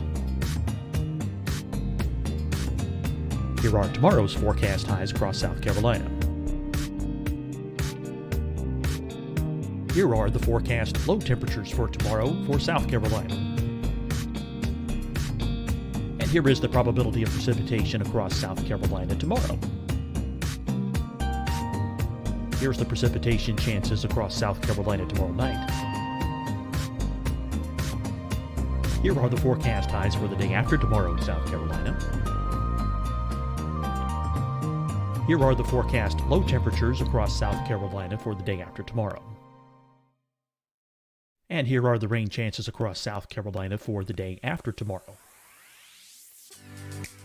And South Carolina's probability of precipitation for that night.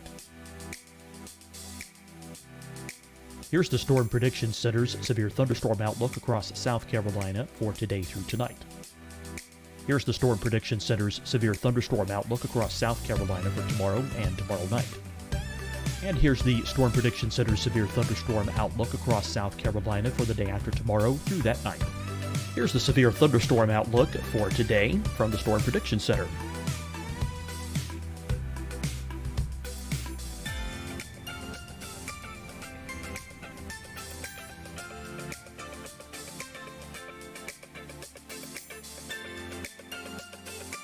And now here's a live look at weather radar across the southeast. Deciding when to wear a mask isn't about who you know or how well you know them. Just ask yourself, will I be with anyone I don't live with? If the answer is yes, get behind the mask. Help slow the spread of COVID-19. Get behind the mask. Learn more at covid19.ncdhhs.gov. Hi, everyone. I'm Dr. Mandy Cohen, Secretary of the North Carolina Department of Health and Human Services. And when you follow the 3 W's, you protect your family and your neighbors from COVID-19. When you leave your home, practice your W's. Wear a cloth face covering, wait 6 feet apart, wash your hands often. Wear, wait, wash. We're in this together. Stay strong, North Carolina. Fight the spread and take a stand against coronavirus. Wear a mask in public. Stay at least 6 feet apart from others. And get tested. Join us and fight the spread. Visit scdhec.gov/COVID-19. Getting tested for COVID-19 helps you to take the steps needed to protect yourself, your loved ones, and your community. Find the testing location at scdhec.gov/COVID-19 testing. You'll see your Carolina weather forecast at 25 and 55 past. And now back to the best of the Carolina Weather Group on the all-new Carolina WeatherNet.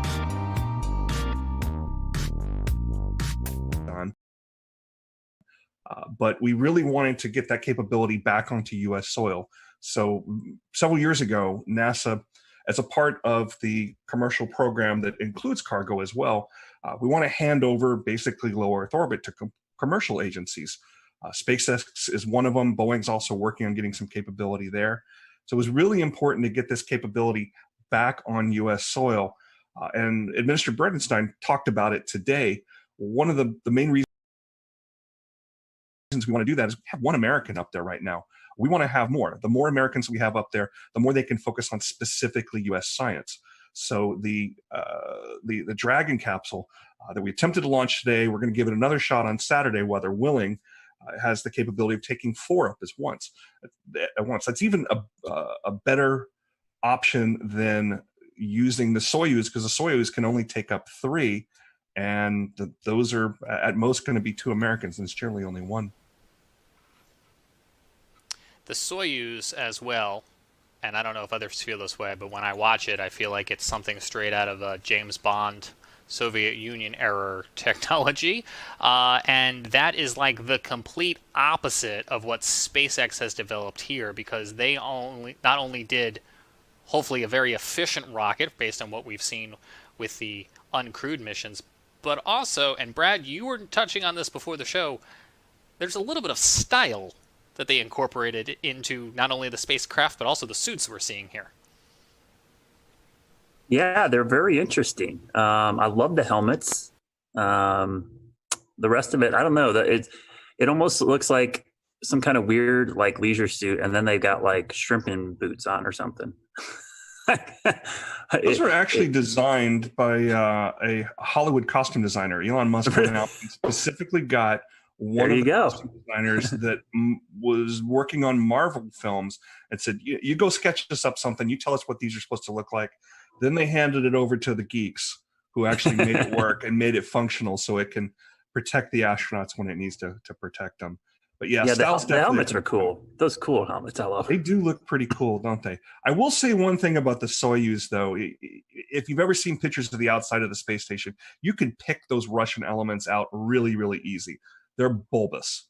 And the reason they're bulbous is because a sphere is a very strong thing and can hold pressure really well. But the thing about Soyuz and the thing about those older rockets and those older capsules is the thing that you really want to have underneath of you and around you when you're in space is something that is well tested. And those rockets have been around a long, long time and are very well worn and have had the bugs worked out of them. We had an incident a couple of years ago where one of the solid rocket motors that come off during ascent bumped into the capsule, and they ended up having to going into abort mode that they hadn't done in I don't know for how long. But previous to that, we really hadn't had any incidents with the Soyuz. The Soyuz is old-fashioned, and it doesn't look that great. It certainly isn't as sexy as what SpaceX is doing out there with their nice, clean cockpit and reverse lighting, much like you have over your shoulder there, Brad. You've got some style there as well. But it's very functional and it's very reliable. Can you talk to us? We know you've been following this SpaceX progress probably a lot closer than most. Can you talk to us about what SpaceX has had to overcome to get to be the first commercial operator to take astronauts back, and what are some of the challenges that they may still face as somebody who's not as well seasoned? Yeah, well, they're still going to have to face some challenges there, simply because you got to have the first flight sometime. And it's kind of a first flight, and it kind of isn't. It's on a well-proven rocket. The Falcon 9 has a pretty good safety record. We've only lost a couple of them. But what they really have going for them is iterations. They've flown these things over and over and over. So they had an opportunity to perfect it. Does that mean that it's perfect? Certainly not. But it is sufficient to the point where not only SpaceX is comfortable with it, but if you listen to the NASA administrator and the folks that are involved in these kind of decisions, particularly during flight readiness reviews that have been going on for the last couple of weeks, they're confident. They have enough confidence to put those two astronauts on top of them. So what they have ahead of them is they'll learn something on this flight. Hopefully it'll go off without a hitch on Saturday. Hopefully the weather will cooperate, but they're going to learn some things. There's going to be something that didn't go quite right. There'll be something that can be improved upon. When you listen to the call during the launch, one of the last people you hear from is a flight test director. And that may seem a little odd that, we got two people on top of this rocket and we're about to send it off into orbit and we're still testing, but this is absolutely a test. The name of this mission is Demo 2. It's a follow-on Demo 1. Demo 1 was pretty much what you're going to see on Saturday, but without the astronauts. Every one of these things is a test, and it's a way to gather more data and to improve on things. The setback that SpaceX had, I don't even remember how long ago, it was sometime last year or maybe even the year before that, where they lost one of the Crew Dragon capsules on the pad because of some of the hypergolic fuels that are used on orbit. They're fuels that basically, if you put part A and part B together, you create an explosion. You point that explosion in the right direction, you got thrust. There was, I believe it was a leak that they basically lost that capsule. That capsule was all but pulverized. So that was a bit of a setback to them because they didn't get as much data as they would have hoped from something like that. You learn more from your failures than you do from your successes. So this is some of the most instrumented spacecraft ever. They're gathering tons and tons of data from it. So once we do get this launch off, they're going to be gathering lots of information and improving things. So Tony, what's the relationship between NASA and SpaceX? Who's kind of responsible for what? NASA is the customer. They put out the requirements, and SpaceX is the contractor fulfilling those requirements. It's kind of a similar relationship as the DoD would have with any of their contractors, if you're familiar with that world at all. That being said, though, there's a fair amount of oversight that NASA still has in this, particularly because of the human spaceflight aspect here. There are people on board this thing. There are former astronauts that are involved in all of those reviews. And somebody asked during one of the press conferences this week, who in NASA, if anybody, can raise their hand and say, no, something's not right, something's not safe. And the answer that was given by the administrator was anybody involved in the review panels. And SpaceX reiterated that they have a culture that they're trying to promote there, where anybody that's involved in building something can and should raise concerns as well. How much that actually happens, that remains to be seen. I don't know of any specific reports of it, but that's at least the story that they're telling. Tony, in a moment, we're going to listen to some of that audio communication today as they came to the realization that the weather was going to be a no-go. Set this up for us. Who's doing the talking here? Is it NASA or is it SpaceX? If it's the clip I think you're talking about, you're actually hearing an Air Force officer.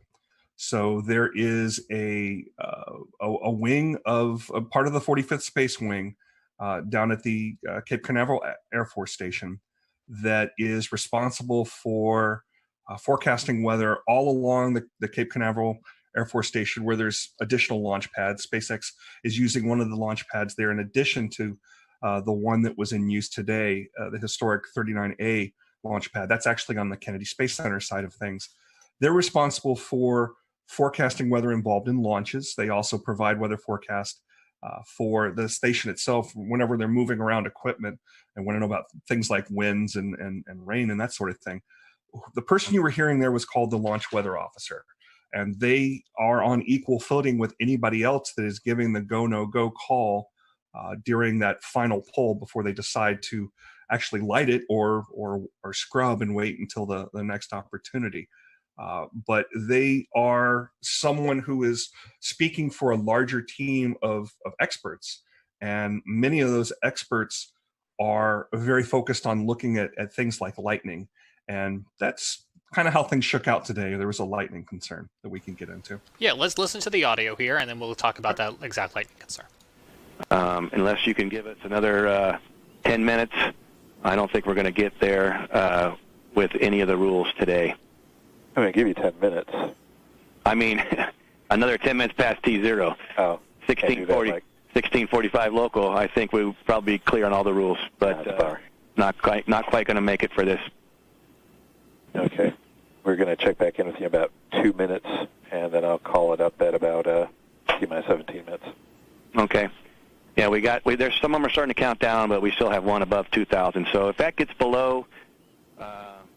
So Tony was talking there a little bit as we came back about some of the liquid oxygen. You can explain that to us as well, too. But, Tony, what we were hearing there was about 20 minutes left in countdown, and they were so close, we think, to getting the weather rules all in agreement, and it just didn't come together. Yeah, it just didn't line up quite right. They were keeping an eye on some cells out towards Orlando, and very excitedly noticing that the cells were starting to break up.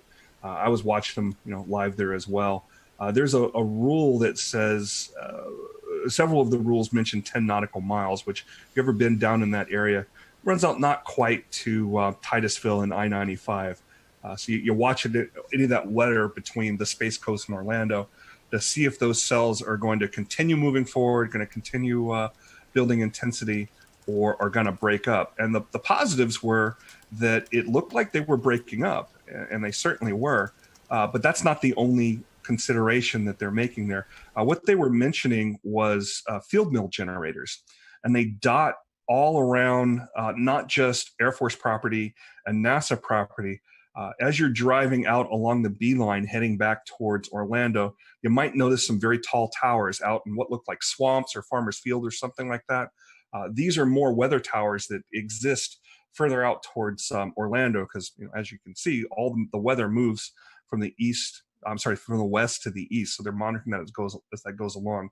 These field mills, they're about the size of a large coffee can, and they have a spinning disc inside of them. And what they're doing is measuring the electric potential of the atmosphere, and they're measured in volts per meter. So there's everything has some level, some acceptable level, and it's about 1,000 to 1,500 volts per meter. And there's that, and you can see all those circles with the plus sign through them. Those are all field mills. I don't know which ones particularly were violating, but there was enough of them violating where they were running up over 2,000 volts per meter. I heard on the weather loop that wasn't sufficient to clear in time. They did see that voltage potential going down, and they did say about, like they said, about 10 minutes after launch, conditions were right where they could have launched. So it's worth pointing out here too that this was an instantaneous launch. If that was a shuttle sitting on the pad and it had sufficient fuel, we might have been able to launch today, because the shuttle had a wide enough window. It carried extra fuel. It had some additional steering capability that was not designed into the Falcon 9. The Falcon 9 was designed more for efficiency. We know that we can come back the next day and try to launch again. But the shuttle was designed in such a way that we could launch as far as up to 10 minutes after the planned launch time and still steer back into that plane. But the Falcon 9, you launch the second that you planned on launching, or you don't launch. It's not a matter of throttling up and catching back up to where you planned on being. Once you're in the wrong orbital plane, you'll never catch up with station. So that's why it was set up that way. So we've read through your tweet from earlier today, and it was kind of interesting seeing the different types of criteria needed to launch or to stop a launch. Do you want to kind of speak to more of some of these different conditions that can get in the way of a launch occurring, or what it takes to if you actually don't mind, do it? bring that graphic up, and you guys are the weather weenies here, so feel free to jump in on anything you see here that catches your eye. There's basically we'll call it three things that they're looking at. Precipitation is one of them. We don't want to launch through precipitation. That's just a no-go. The other thing is clouds, and the clouds kind of go two ways. There's a thick cloud rule that's in place. We have launched other missions through clouds, uncrewed missions, and you see a really brightening of the cloud as the plume goes through it. But for a crewed mission where we want to keep eyes on the vehicle, particularly during a test like this, where the high definition video, they're basically shooting through telescopes that are on these. They look like old World War II guns that can elevate and follow the track of the vehicle as it goes up. We want to keep eyes on that. So that thick cloud rule is another one.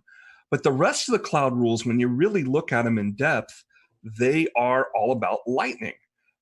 Anvil clouds. Once a cumulus cloud has matured and a storm has matured to the point where you start seeing those overshooting tops as it's touching the bottom of the stratosphere, that's the kind of thing that really worries a launch weather officer because it's got the potential to generate a lot of lightning.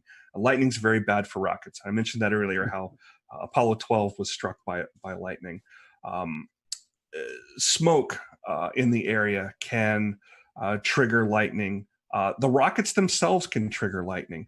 That plume that is coming off the rocket can act as a bit of a grounding rod, and the lightning is drawn to the vehicle itself because it's trying to find that path to the ground, and the plume itself can create a path to the ground. So any potential for lightning in the area we want to avoid. A good percentage of those launch weather criteria that you see there is about avoiding lightning. Yeah, Tony, I was going to say the lightning's concerned, but I can see two or three other ones, especially the convective debris one and the within 10 nautical miles of an anvil. Those were all met as well. So it wasn't, and I think it wasn't just one storm. They had storms exiting and also storms coming in. They were kind of surrounded. It was just a bad situation. As soon as I was looking at the radar and saw the lightning, I was like, this did not look good. Yeah, the times when I'm down there, I definitely have radar on my phone out watching it, and you can watch the storms boil up. Little tiny cells boil up halfway between Orlando and the Space Coast. And it's that convective action as the sea breezes come on that really can create some of that. Didn't see a whole ton of that this afternoon. Really did this morning. Saw those boil up, move across, dissipate. We're mostly seeing more organized storms move across, or cells, I should say, move across Central Florida. Hey, Tony, I have a question. What was the precise flight path? Was it to the northeast, southeast? What direction was it going to go? All these flights are going to go to the northeast, and they're following the same inclination that the International Space Station has. So when you're looking at an orbit, everything's relative to the equator, and you measure that angle between the equator and wherever your flight path is, and it's I have the exact number. It's 50 some degrees. So it kind of runs up the East Coast, almost parallel to it. So anybody out in Eastern North Carolina, the next time we have a good launch, especially one at night, it's easier to see these at night because you got that plume to look for.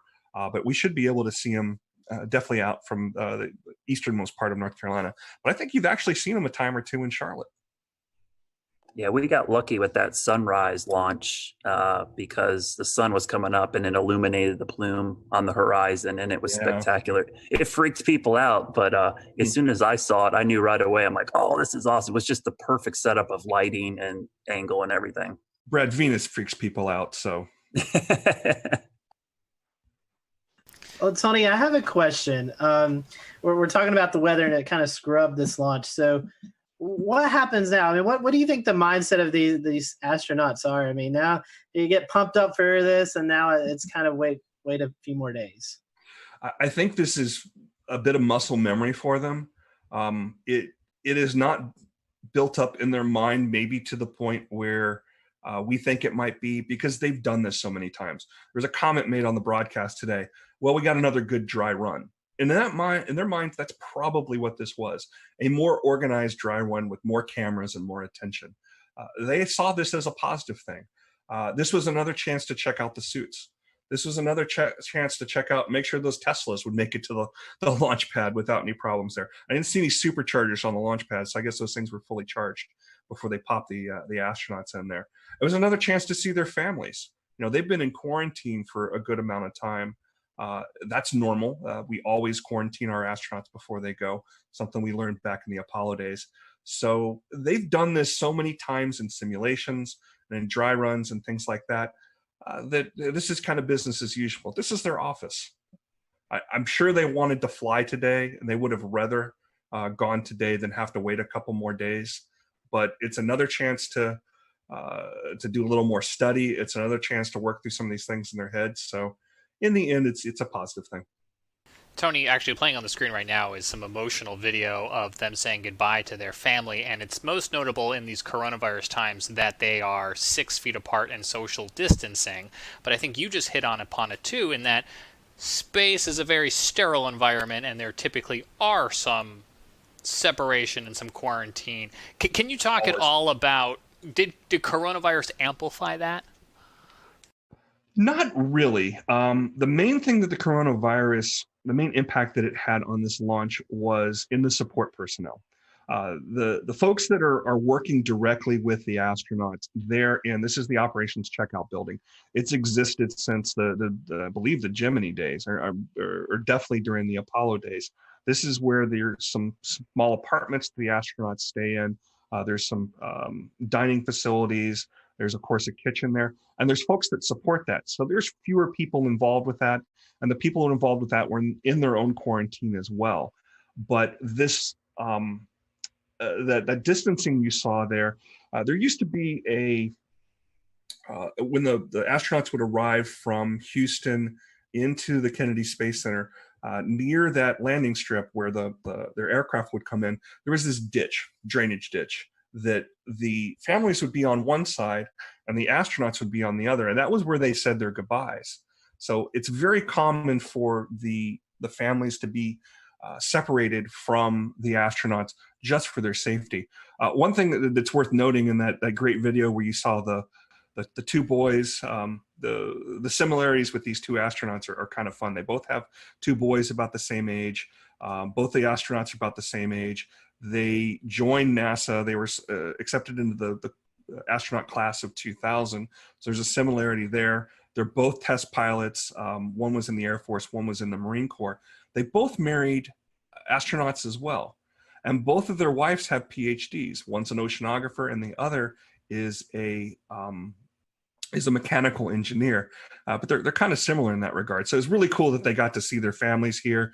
And the one thing I really like about the Tesla is once those doors are shut and those guys are sealed in, the boys got to go up and wave goodbye to their fathers a little bit closer. You didn't get that in the Astrovan. They just hopped on board and headed out there. Kind of brings us right back around to that whole stylistic difference we're seeing now with SpaceX in 2020. Did we think Elon Musk was going to put them on a motorhome and send them out there? No, he's going to send them out there like this. I did like the addition of the worm logo too, the old worm logo type. I was going to ask you that. That was going to be my end question. But is that your preference over what I learned today is otherwise called the meatball? The meatball, NASA has 3 logos. The meatball is what you see on the door there, and each one of those little items on there, the red swoosh represents aeronautics. You see some stars back there. Obviously, that's representing the space aspect of NASA. NASA's covering both aeronautics and space exploration. But the NASA logo, the stylized logo type, the worm logo we call it, I remember that from when I was growing up. So it's kind of nice to see it back. I don't have a preference personally. I think it's great to see them both. Tony, is there anything maybe we didn't ask you about that was on your mind today that you think would be important to include in tonight's conversation?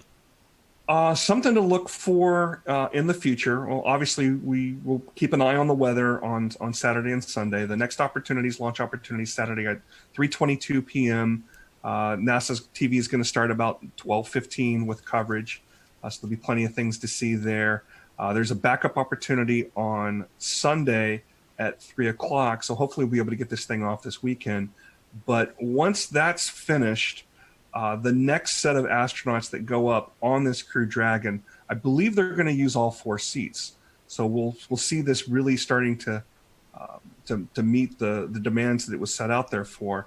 And keep in mind that this isn't the only commercial human spaceflight effort that is out there that NASA is partnering with a commercial entity.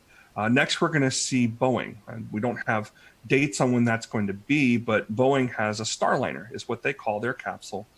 And it's going to be on top of an Atlas rocket, which is put out by United Launch Alliance. SpaceX builds both their capsule and their vehicle, and the launch vehicle, the Falcon 9. But there's an additional partnership with United Launch Alliance. We'll return to Best of the Carolina Weather Group in a moment. Now your Carolina weather forecast. Here are today's forecast high temperatures for North Carolina. Here are the forecast lows for tonight for North Carolina.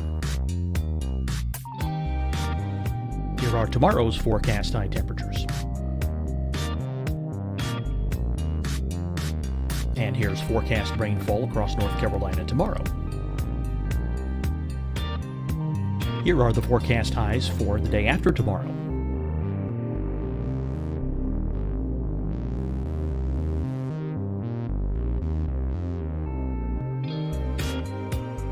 And here's the forecast rainfall across North Carolina for the day after tomorrow.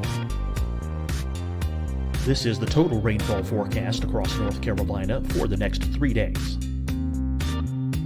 Here's the severe thunderstorm outlook for today from the Storm Prediction Center.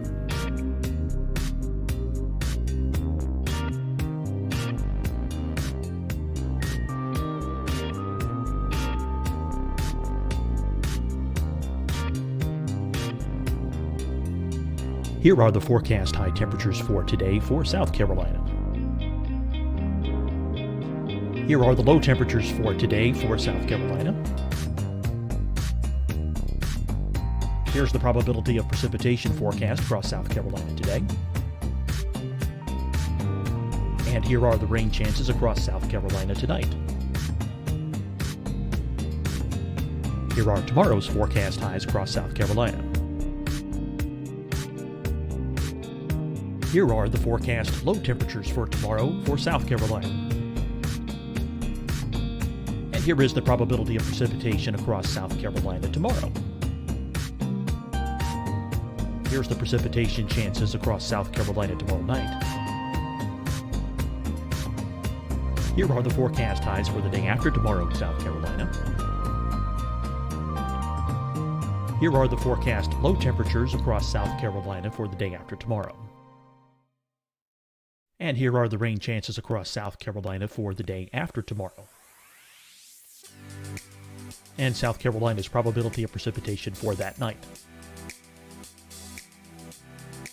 Here's the Storm Prediction Center's severe thunderstorm outlook across South Carolina for today through tonight.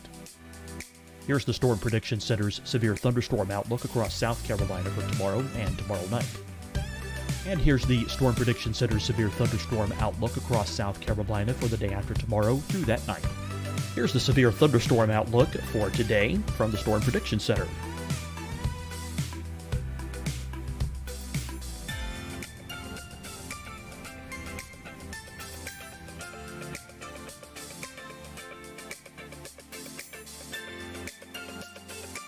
And now here's a live look at weather radar across the southeast. Deciding when to wear a mask isn't about who you know or how well you know them. Just ask yourself, will I be with anyone I don't live with? If the answer is yes, get behind the mask.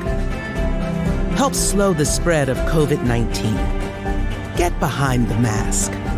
Learn more at COVID-19 www.ncdhhs.gov. Hi, everyone. I'm Dr. Mandy Cohen, Secretary of the North Carolina Department of Health and Human Services. And when you follow the 3 W's, you protect your family and your neighbors from COVID-19. When you leave your home, practice your W's. Wear a cloth face covering, wait 6 feet apart, wash your hands often. Wear, wait, wash. We're in this together. Stay strong, North Carolina. Fight the spread and take a stand against coronavirus. Wear a mask in public. Stay at least 6 feet apart from others. And get tested. Join us and fight the spread. Visit scdhec.gov/COVID-19. Getting tested for COVID-19 helps you to take the steps needed to protect yourself, your loved ones, and your community. Find the testing location at scdhec.gov/COVID-19 testing. You'll see your Carolina weather forecast at 25 and 55 past. And now back to the best of the Carolina Weather Group on the all-new Carolina WeatherNet. On history with just about every uncrewed mission, all the robotic missions through the Jet Propulsion Laboratory that are out there studying the sun, studying Mars. We're going to have a launch of the Curiosity rover's twin, Perseverance, here in July.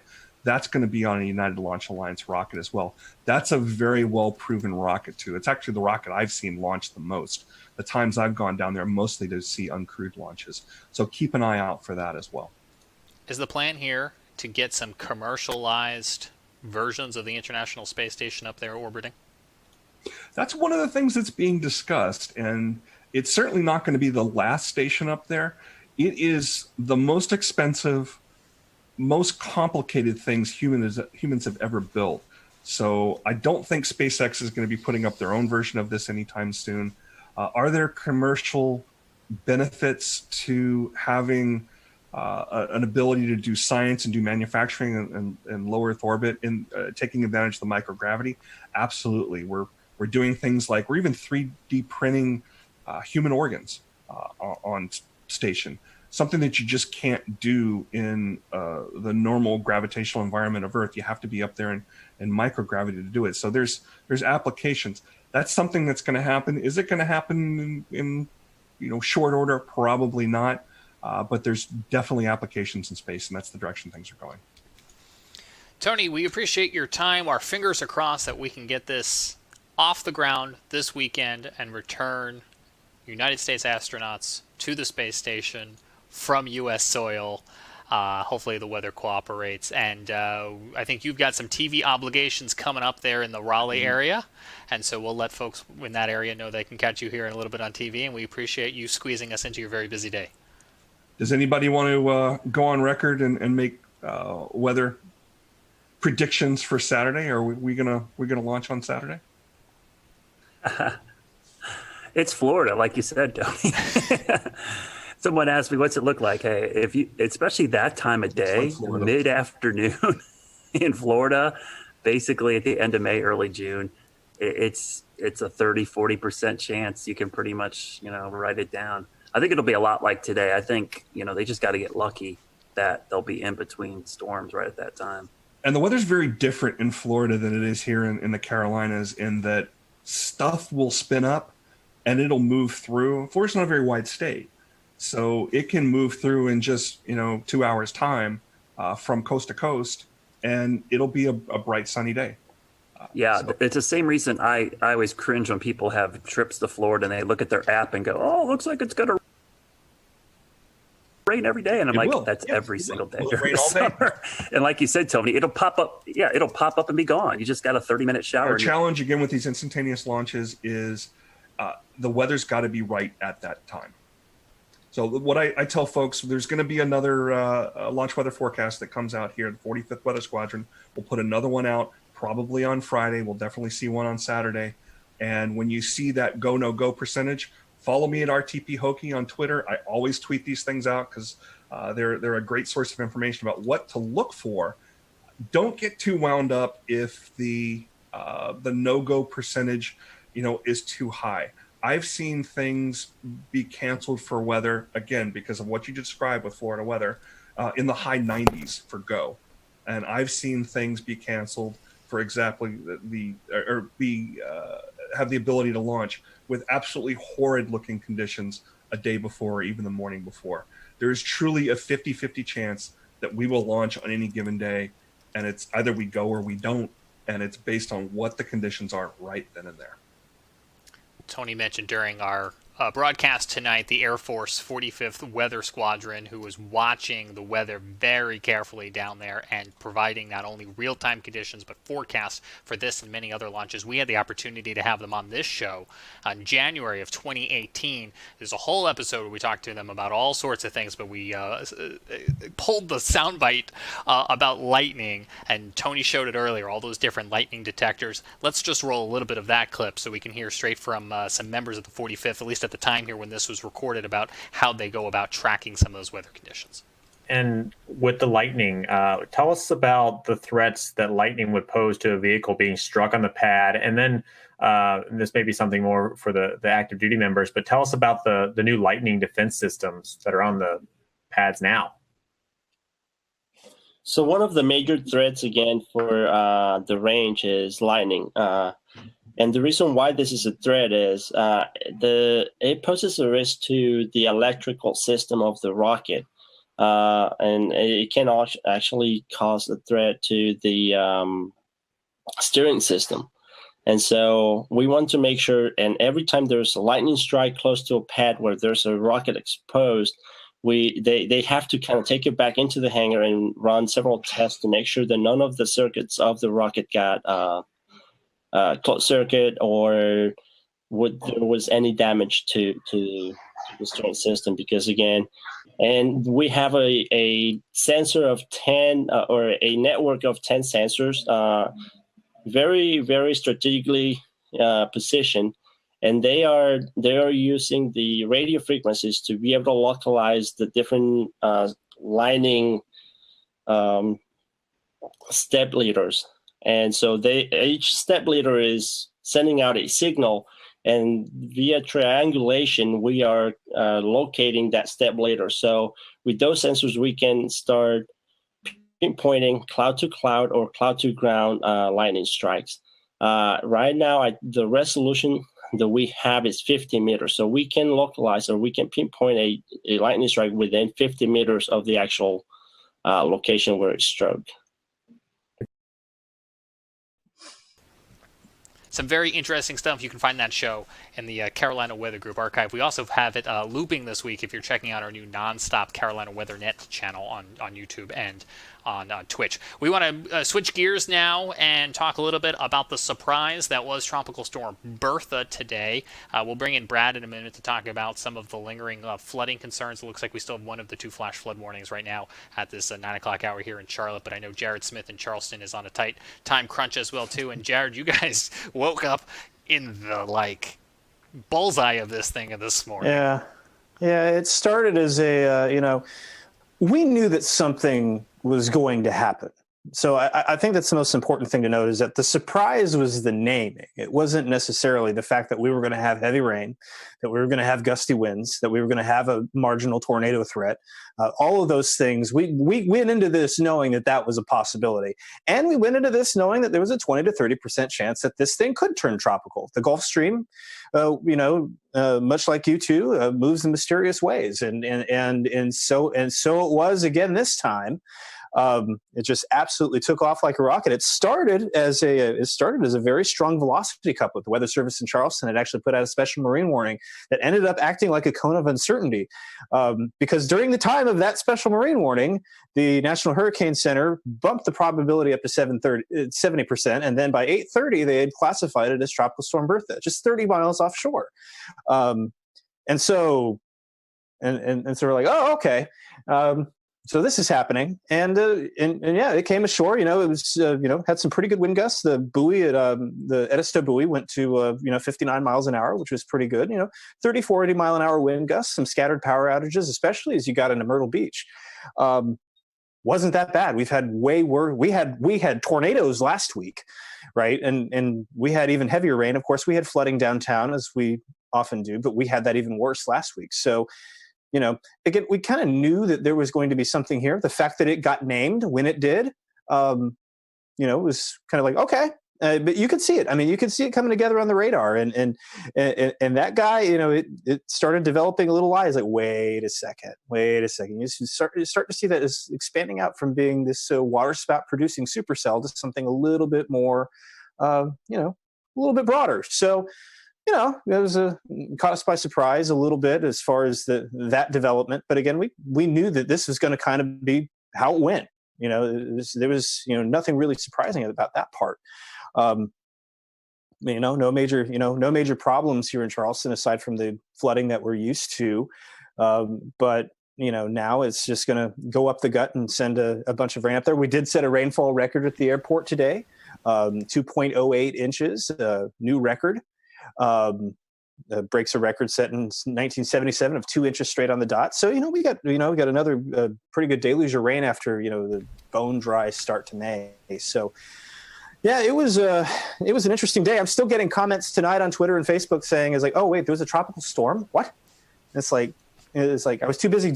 My favorite one right here is I was too busy disinfecting everything to know that there was a tropical storm. So, to give you a general idea of what kind of event Bertha was here, really wasn't that big. But did you say that we're up the gut? Because that's what I took away from what you just said.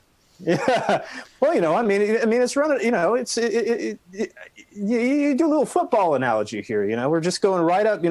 It's doing the old Hugo. God, the track parallels to Hugo were kind of fascinating, actually. And fortunately, there were no parallels as far as intensity, so that was good.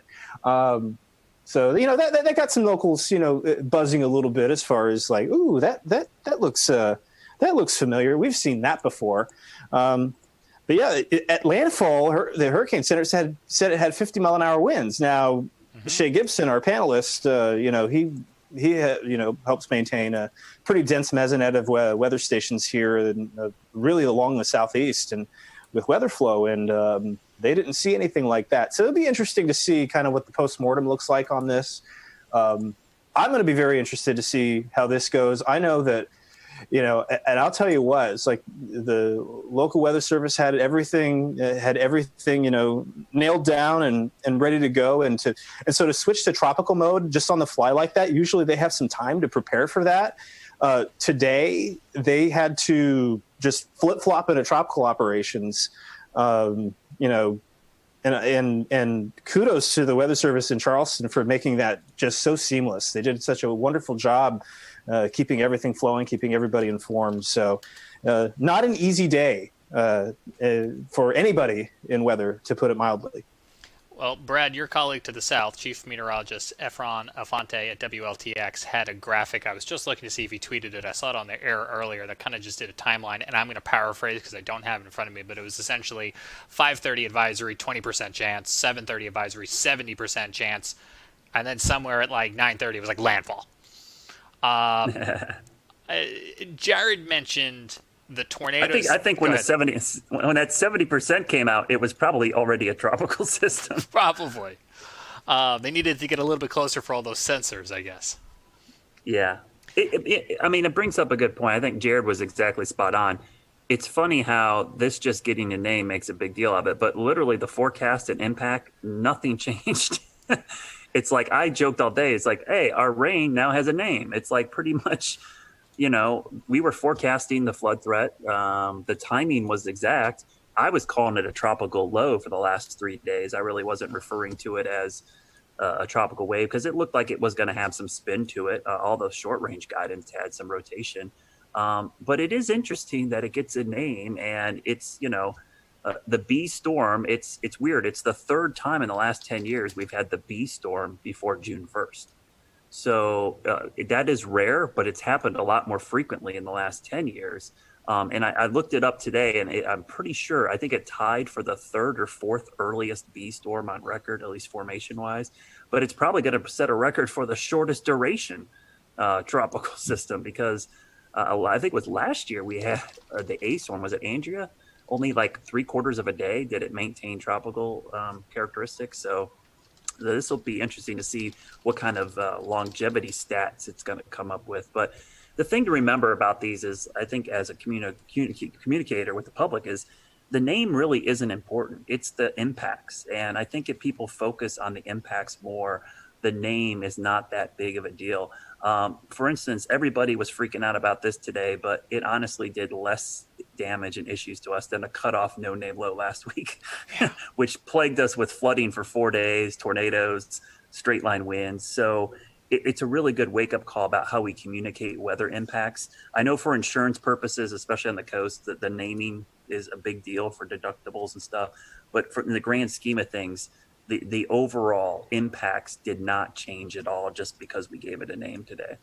Can you talk about how last week's weather, and I don't mean to make any assumptions in the question, set us up for the flooding risk today, how it all kind of came together? Oh, I've been fascinated by watching the flooding. We had a lot of flooding in Charlotte, a lot of creeks, and I saw a couple creeks come up with only 1.25 inches of rain.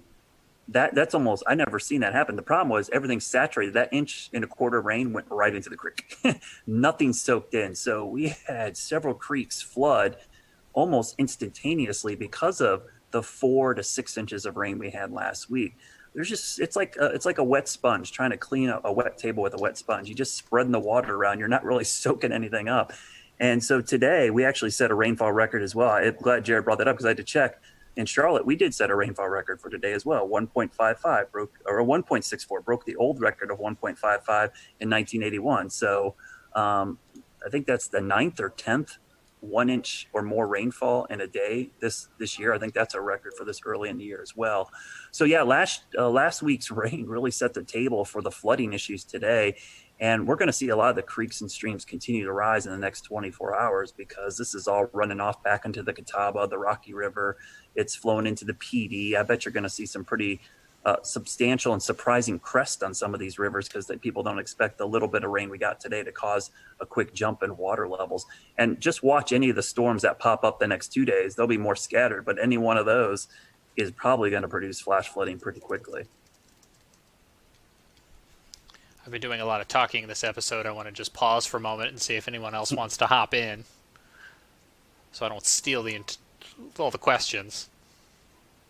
I'll just say, normally with these tropical systems, the foothills really, we really wring out the moisture, but it's not been too bad up this way. It's more like Brad said, along the 77 corridor onto the east where most of the flooding has been. Last week, it was a lot of rain as well, but we didn't see as much flooding because of the breaks and things that happened. We didn't see a lot of flash flooding. So we've got lucky, but like Brad said, I think it's time to dry out for a few days. It's been awful saturated. The good news too is this thing was moving. If it was 6 miles per hour slower, I think we would have major issues in the Charlotte area because we started seeing the water come up real quickly right at the tail end of that last rain band. If it stuck over us a little bit longer, I think we would have a lot of water rescues and a lot of issues in Charlotte. So I think we got pretty lucky with that forward speed, almost moving 25, 30 miles an hour by the time it got up our way.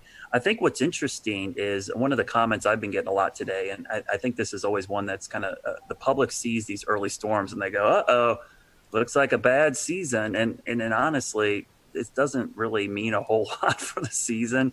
I mean, we might go 2 months now without seeing another tropical system, though. I don't know. Next week in the Gulf looks kind of interesting. But it just, I think it's one of those things, these homegrown systems early in the season, stalled fronts, MCVs that are over water. This is kind of par for the course. This isn't really all that crazy.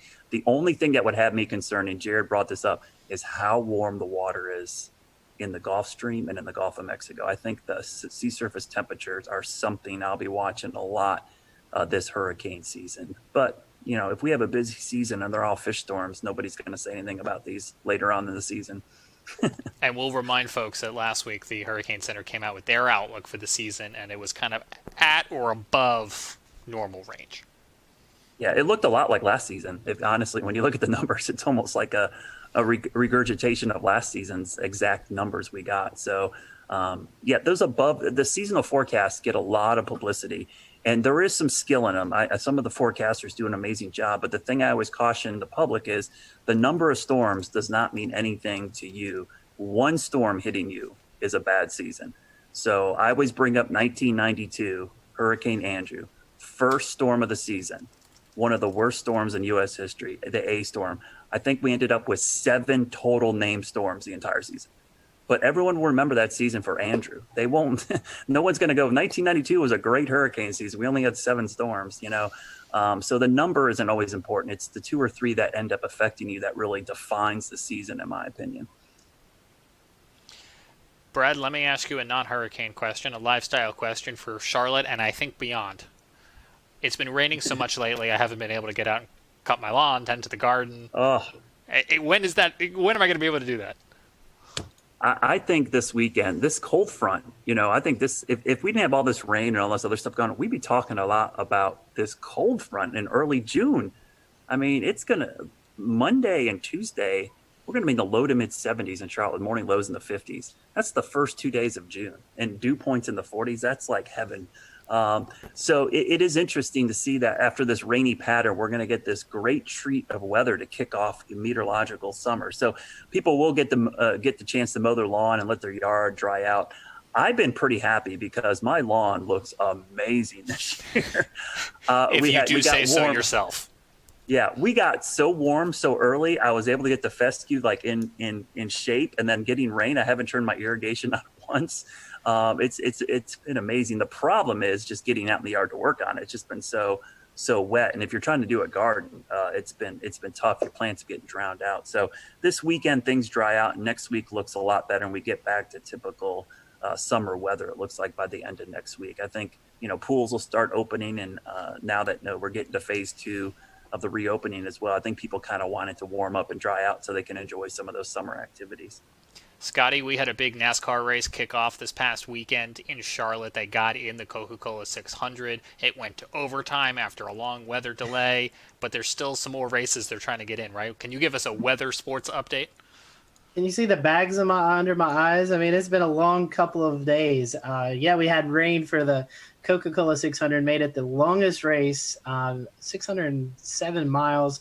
I think it was almost a 6-hour race with that hour and about 15-minute rain delay. Tuesday and Wednesday, we got off without a hitch. Tonight, tonight we had rain ending around the 8 o'clock start time, but the problem was it's going to take about 2.5, 3 hours to dry the track with all the humidity around. So that would be a start time of about 11:30, and that's just not the best for folks who are wanting to watch on TV. So we're going to try again tomorrow evening at 7 p.m. out at Charlotte Motor Speedway.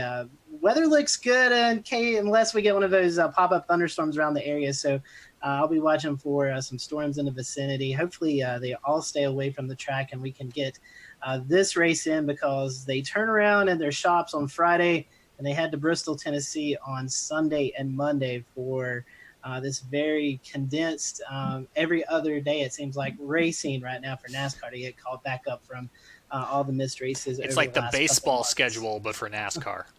It is. I mean, and I was on a chat with the team out at Charlotte Motor Speedway, and they were all just dragging because it's long days. Teams come in early in the morning. They have to go through all the COVID screenings, and just makes for a very long day out the track. And then you have to deal with the rain. So I know they are ready for it to clear out and get the racing back underway. So yeah, we'll try again tomorrow night. Scotty, I think I was cracking up. We do a lot with NASCAR, and it's just so funny. We're going to cram all these races in the Carolinas in a 2-week period, and the 2 weeks we have it's like the wettest 2 weeks of the entire spring. It's funny. One of the folks we work with at the track, Brad, they said, maybe this is God telling us we shouldn't have started this early. I mean, it all made sense to have all these races regionally, but it's like, what a horrible time. It's like we've been just getting soaked and washed out. I did want to tell you one thing about Bertha, guys. I was just looking something up real quickly because I was thinking about it. The accumulated cyclone energy for Bertha. Look at this chart. The named storm day for Bertha was only half a day. I believe that is going to be a record for the shortest duration name, and 0.4 accumulated cyclone energy. So if you look at the chart here, it shows observed versus climatology. Even though we've had 2 early season storms, it's barely above climatology. So I've always liked looking at this metric, because if you're not familiar with this metric, it basically shows intensity of storm and duration of storm. It comes up with a calculation called accumulated cyclone, or ACE. And I think it's a really good metric for trying to see how active a hurricane season is. So even though we've had 2 storms, you can see it's kind of accumulated cyclone energy of almost nothing. I was just looking because I had lost track of it, and I was like, is it still a depression? It is still a depression right now, because I was like, I wonder how long it's going to actually hold on to this Bertha name, but I guess Yeah, for a little while longer. one of the naming regimes for the Hurricane Center, once a storm is downgraded to a depression, it keeps the name even as a depression until it becomes a remnant low. So it will be Tropical Depression Bertha, and probably till at 2 a.m. I bet the 2 a.m. advisory tonight it'll get dumped, if not earlier, maybe 11. It's still in there. Let's see. Yeah, 2 a.m. Thursday, it's still a tropical cyclone as a depression. And then 2 p.m. Thursday, if we're just looking at the cone mile markers, it's post-tropical depression Bertha somewhere over Pennsylvania, just to keep us on our toes. So we'll see. Brad, thank you for your time. I know your day's been very busy. Your week's been very busy. One last plug for Weather School. You got a couple more days of that left, right?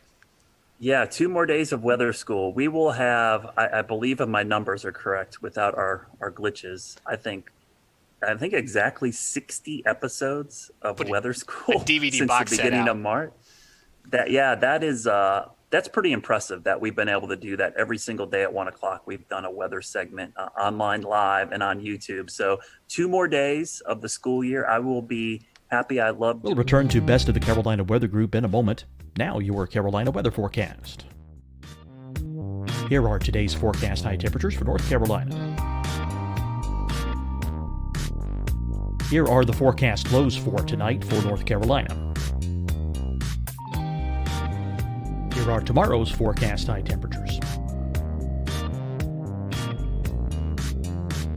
And here's forecast rainfall across North Carolina tomorrow. Here are the forecast highs for the day after tomorrow.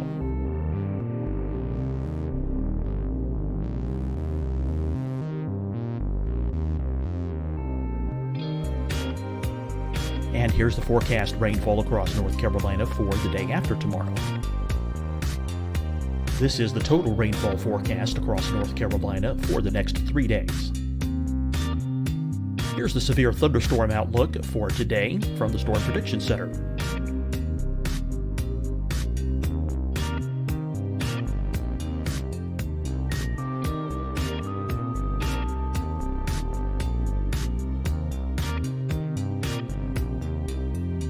Here are the forecast high temperatures for today for South Carolina. Here are the low temperatures for today for South Carolina. Here's the probability of precipitation forecast across South Carolina today. And here are the rain chances across South Carolina tonight. Here are tomorrow's forecast highs across South Carolina. Here are the forecast low temperatures for tomorrow for South Carolina. And here is the probability of precipitation across South Carolina tomorrow. Here's the precipitation chances across South Carolina tomorrow night. Here are the forecast highs for the day after tomorrow in South Carolina. Here are the forecast low temperatures across South Carolina for the day after tomorrow. And here are the rain chances across South Carolina for the day after tomorrow. And South Carolina's probability of precipitation for that night. Here's the Storm Prediction Center's severe thunderstorm outlook across South Carolina for today through tonight. Here's the Storm Prediction Center's severe thunderstorm outlook across South Carolina for tomorrow and tomorrow night. And here's the Storm Prediction Center's severe thunderstorm outlook across South Carolina for the day after tomorrow through that night. Here's the severe thunderstorm outlook for today from the Storm Prediction Center.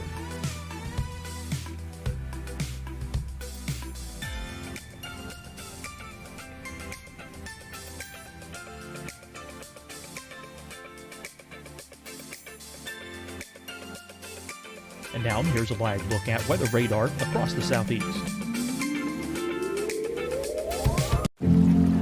Deciding when to wear a mask isn't about who you know or how well you know them. Just ask yourself, will I be with anyone I don't live with?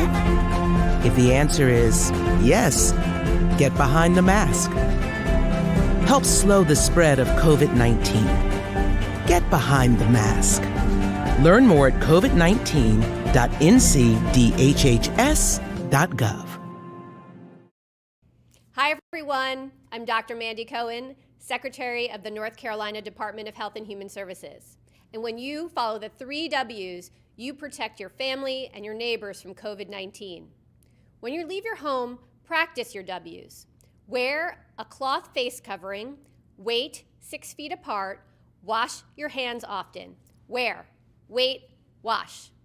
We're in this together. Stay strong, North Carolina. Fight the spread and take a stand against coronavirus. Wear a mask in public. Stay at least 6 feet apart from others. And get tested. Join us and fight the spread. Visit scdhec.gov/COVID-19. Getting tested for COVID-19 helps you to take the steps needed to protect yourself, your loved ones, and your community. Find the testing location at scdhec.gov/COVID-19 testing. You'll see your Carolina weather forecast at 25 and 55 past. And now back to the best of the Carolina Weather Group on the all-new Carolina Weather Net.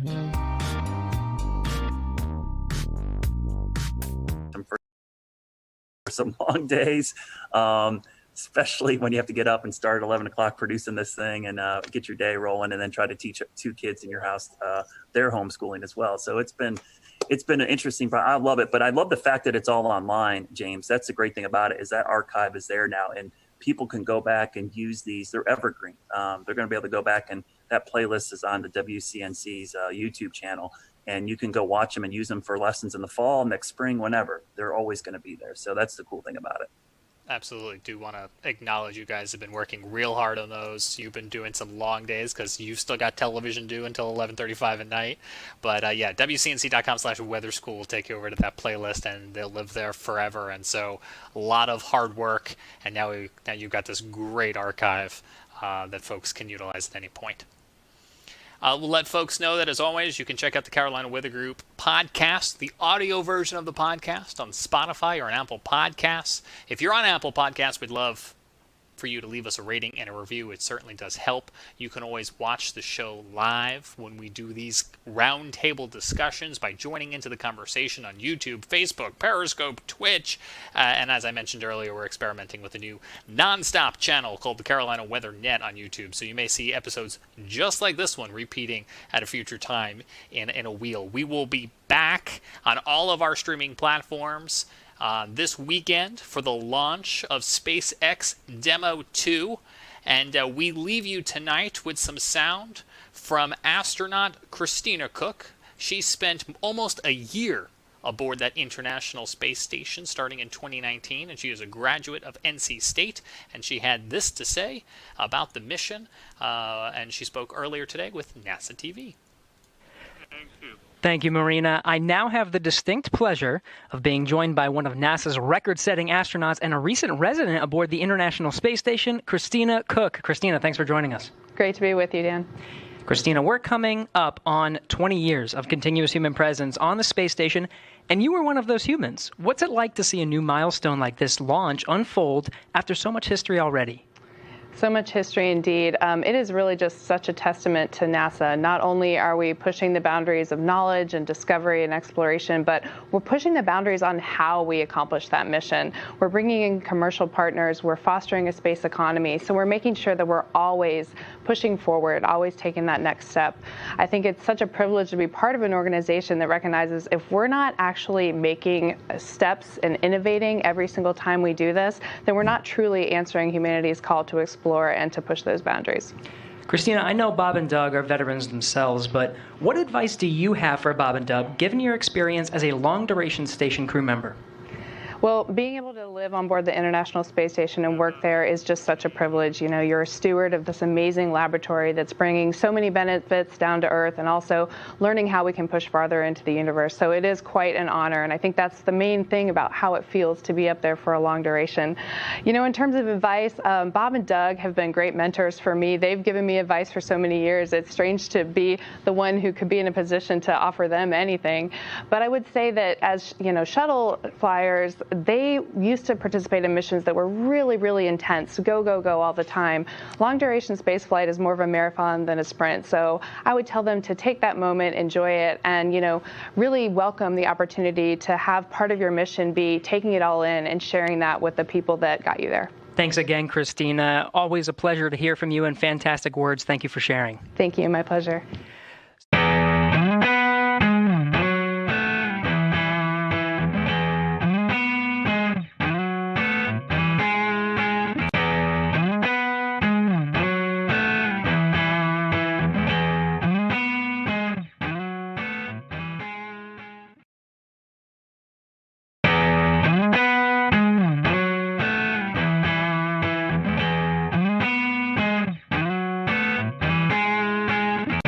Welcome to the Carolina Weather Group. This is show number 305, and we're very happy to have Mr. Tom Nizzle on with us. You've probably seen Tom on the Weather Channel. He's a winter weather expert, has since retired, but finds himself close to the Carolinas.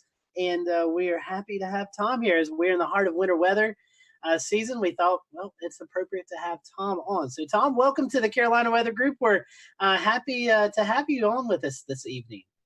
It's great to be with y'all. And, I'm originally from up north in Buffalo, New York, but now I'm right next door to you, just across the border in a place called Roan Mountain, Tennessee.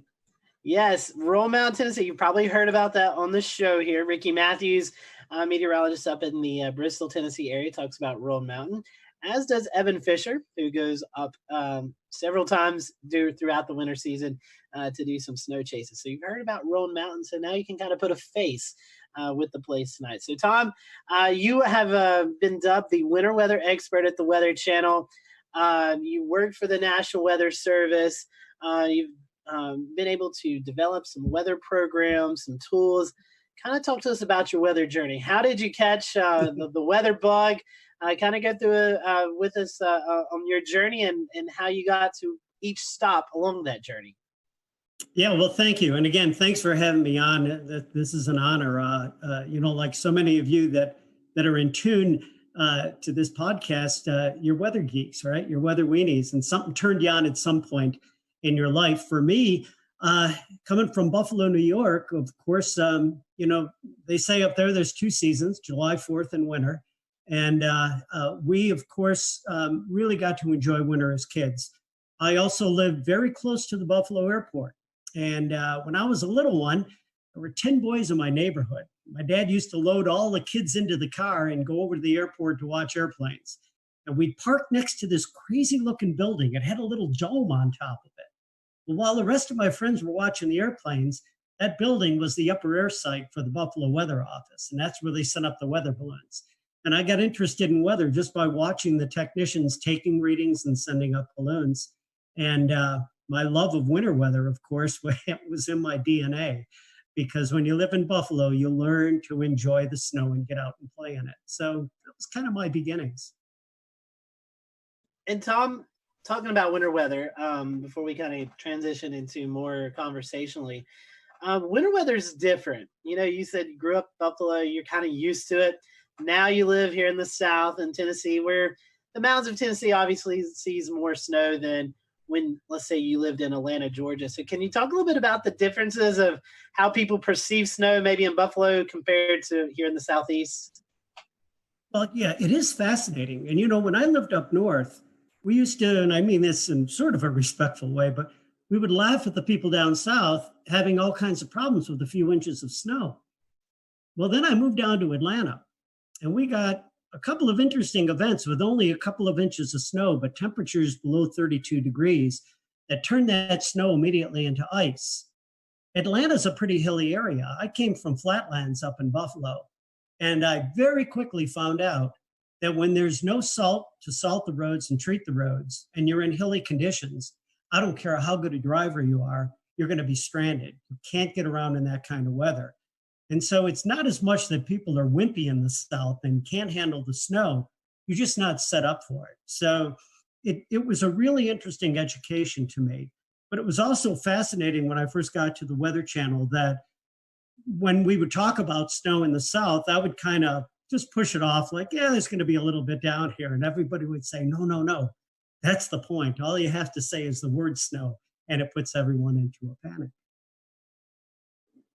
Ain't that the truth? The time, that we're talking about this, we just recently had a snow scare here in Charleston. Somebody, a snowflake showed up on the app and everybody freaked out. So it's, I get it. I lived down here a long time, and it just freaks everybody out. So let's talk a little bit about you started, you really got your big time in weather before you came to the Weather Channel. You were at the National Weather Service up in Buffalo. You were up there, did a lot of really, a lot of really cool things that we're going to talk about here later in the show, such as Buff Kit, and but also naming winter storms was something that came out of the Buffalo office, as I recall. I want to talk a little bit about that and just how that, and just your time up there and how the winter storm names came to be.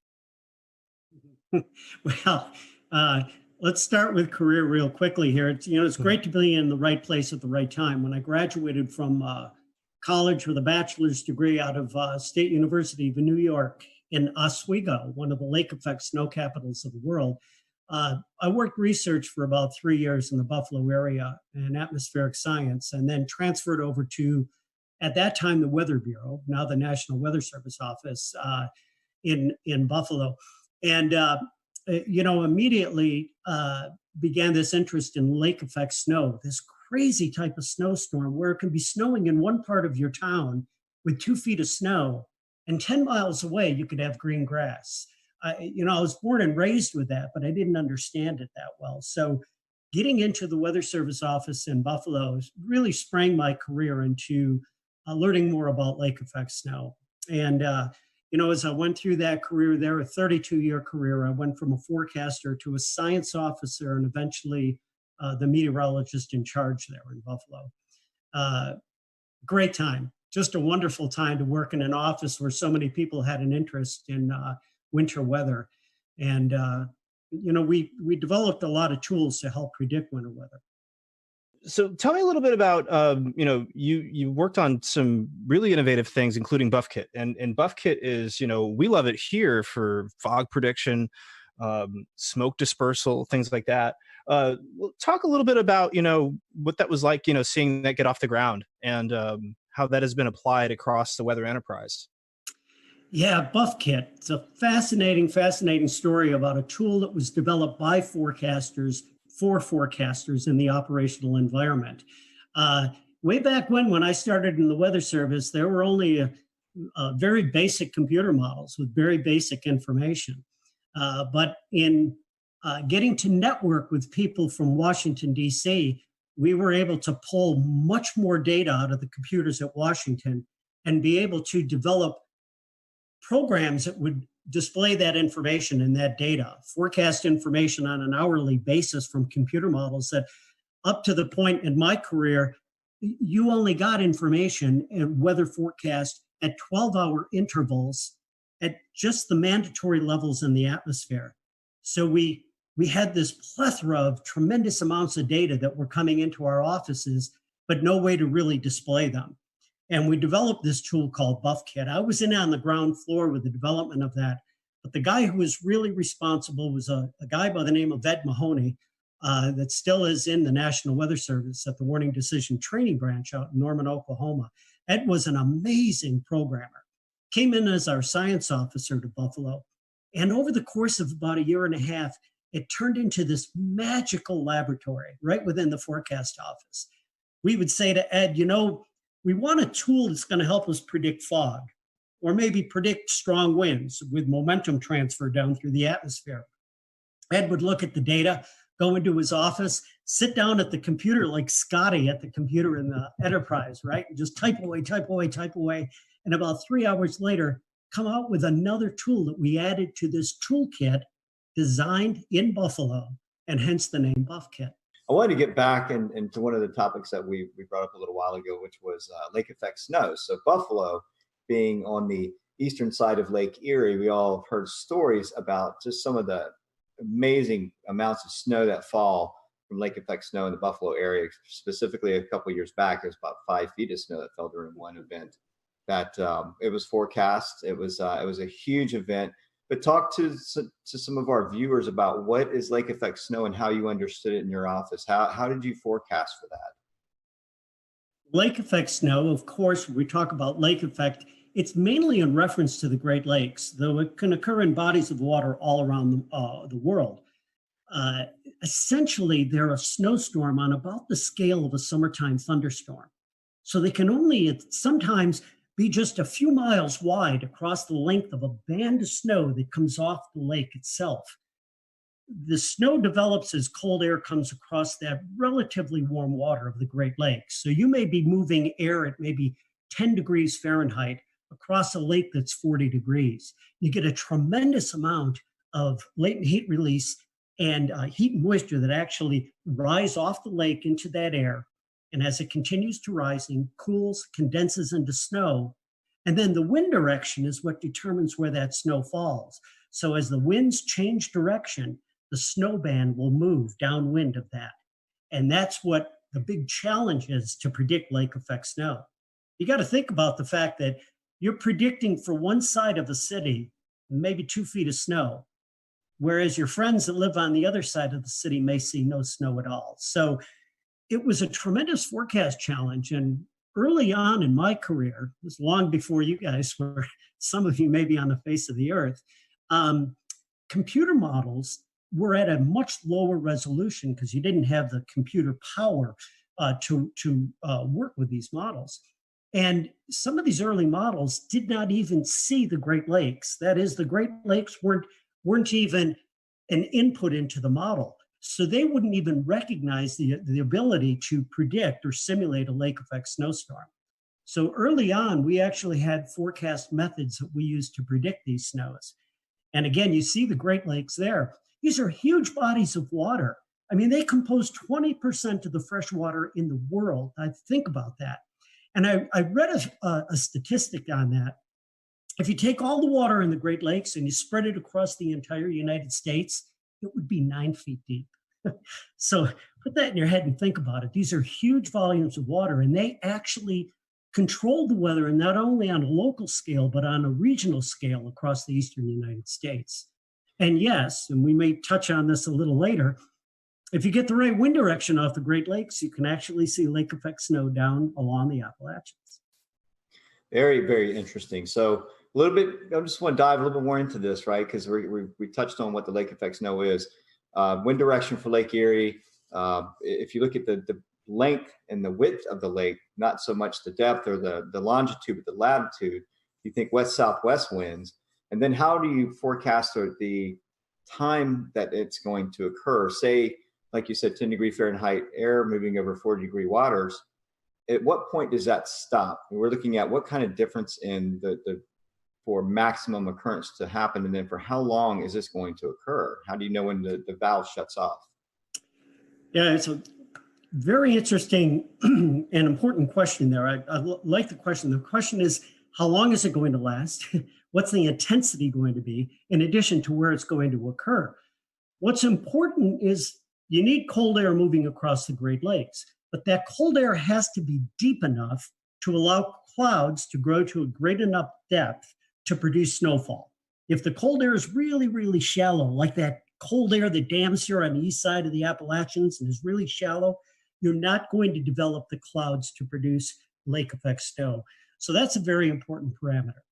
As far as how long is it going to last, once again, once that layer of cold air becomes shallow enough that it gets squeezed out by high pressure that moves across the area and begins to produce subsidence, that will cut off the lake effect snow.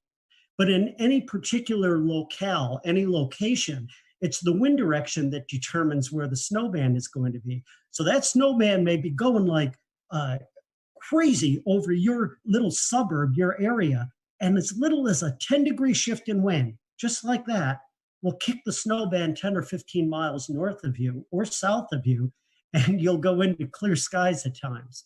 So it's a very, very intricate set of parameters that produce lake effect snow. Again, temperature difference to get that heat and moisture off the lake, the depth of the cold air to allow clouds to grow, and then the wind direction, which determines where that will all occur. And if you put all those parameters together and keep the winds in one direction for a long period of time, then you get pasted with snow. If you're under that snow band, think about the fact that it can produce 4 to 6 inches of snow an hour. Put that snow band over you for about an 8-hour period, and you're looking at anywhere from 32 to 36 inches of snow. Very insightful. Thank you for those answers. I got one more topic to ask you about, and then I'm going to hand this off to Scotty. Tell us about some of your most memorable winter events. Being from up north, I probably can give you one a year from up there. But, and again, many of you too young to remember this, but one of the coldest winters on record in the eastern United States was back in the winter of 1976-77. And in January of 1977, everything came together in the right or wrong place, depending on how you would define it, at the right place at the right time into upstate New York, western New York off of Lake Erie, and produced a 5-day blizzard known as the Blizzard of 77 in Buffalo, New York. Unfortunately, 29 people died during the blizzard. Many of them were found frozen in their cars that had gotten covered over by snowfall from 5 days. And think about this, 5 days of blizzard conditions. Blizzard conditions that stranded people on roadways. Back then, you didn't have cell phones. You couldn't get on that phone and just call someone to help you. The conditions occurred with temperatures down near the freezing or the zero mark and wind chills down to 20 to 30 below zero. Anyone caught outside in that storm was in peril. And again, unfortunately, there were many, many people that died from that. That was probably the benchmark storm for me because the intensity and the duration of that event. But we've had other really interesting lake effect snow events that have occurred.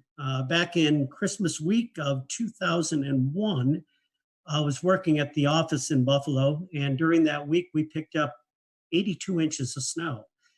And this wasn't in mountainous areas or areas that were not populated. It was right across the city of Buffalo, and that really put the city at a standstill for several days. Tom, when you had a chance to go to the Weather Channel, your area of responsibility grew from upstate New York to the entire country. What was that learning curve like? Oh man, what an education to go from forecasting for, several counties in a portion of the state, and then all of a sudden ending up being responsible for forecasts across the entire nation. At any one point in time, and I've had this happen more than once in my career there, I'd be covering a storm coming into the West Coast, pasting the Sierra with heavy snow, a second weather system that was developing a lee cyclogenesis coming off of the Rockies, and maybe a third weather system that was working up the East Coast to produce a Northeast snowstorm. As I got into that, I began to understand the United States as a whole and what an amazing natural laboratory it is for studying the weather. Check the map out here. This is what I use when I train the forecasters and meteorologists that are at the Weather Channel. There's several features in the United States that make this a great natural laboratory. We start with the mountains, the western and eastern mountains. They not only, their elevations, trap a tremendous amount of cold air and wring moisture out, but they actually are responsible for developing their own storms. Lee cyclogenesis, low pressure systems that would develop either in Colorado area or across the Carolinas here and just off the coast to produce massive winter storms. All right, so you've got the mountains. The mountains kind of ring in the United States on either side here. And what they do is they take and they channel all of this cold air. That's the second ingredient you need for snow, right? Cold air and moisture. That cold air comes down unimpeded from Canada in across the United States and can get as far south as the coastal areas of the Gulf Coast. And that is just amazing. So here you have this continent. You've got the mountains to start. You've got the cold air that comes down from Canada. And now you've got three significant moisture sources to produce that snowfall. The Pacific Ocean, it hammers the Sierra in through the Cascades with the most snow that we see in the United States. Paradise Ranger Station up Mount Rainier in the Cascades gets over 1,000 inches of snow in some seasons. Think about that fact. Now, that's your first source of moisture coming off the Pacific. Your second source is the Gulf of Mexico. what an amazing source of moisture that comes northward into that cold air and is responsible for the tremendous snowstorms we see from Colorado working its way right up into the Great Lakes region. And down in the southern United States, that cold air can be shallow enough that the Gulf air rides over it, can produce some major ice storms. And then we've got our next feature, and that is the Atlantic Ocean. We're all familiar with that because that's what's going to fuel a lot of the snow that occurs here along the east coast of the United States. And by the way, what I call the turbocharger is the Gulf Stream.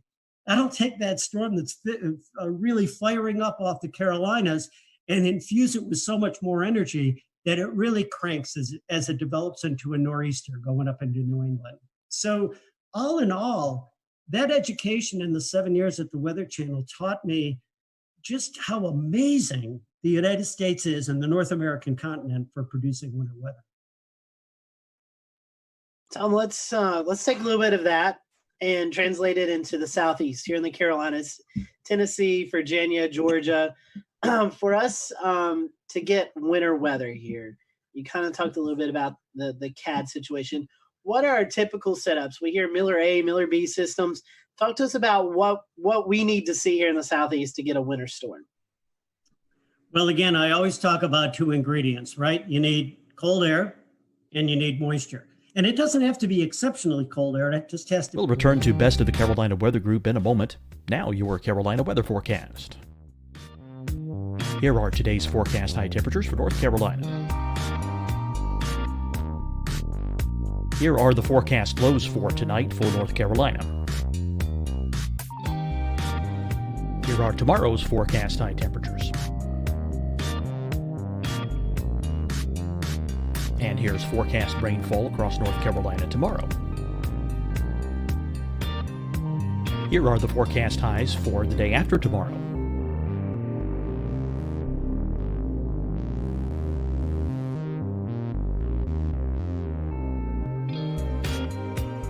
And here's the forecast rainfall across North Carolina for the day after tomorrow.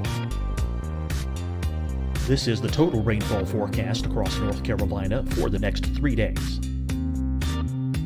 Here's the severe thunderstorm outlook for today from the Storm Prediction Center.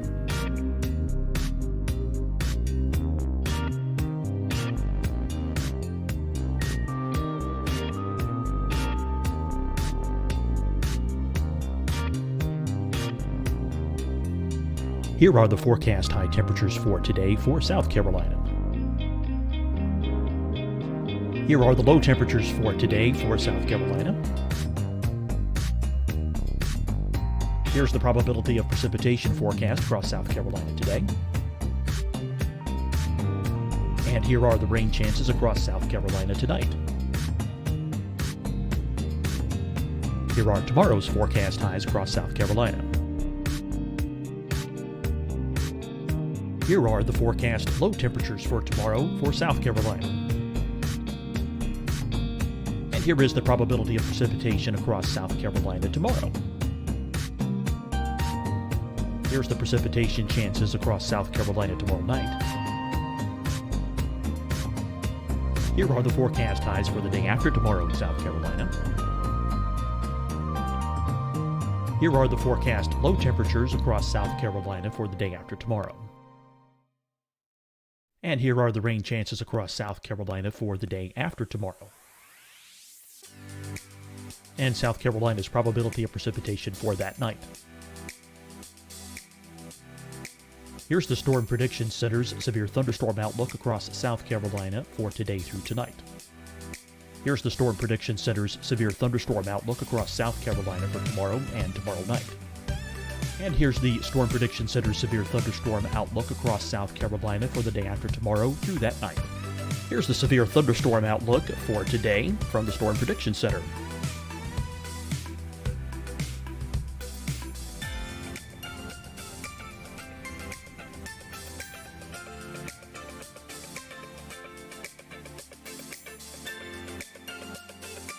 And now here's a live look at weather radar across the Southeast.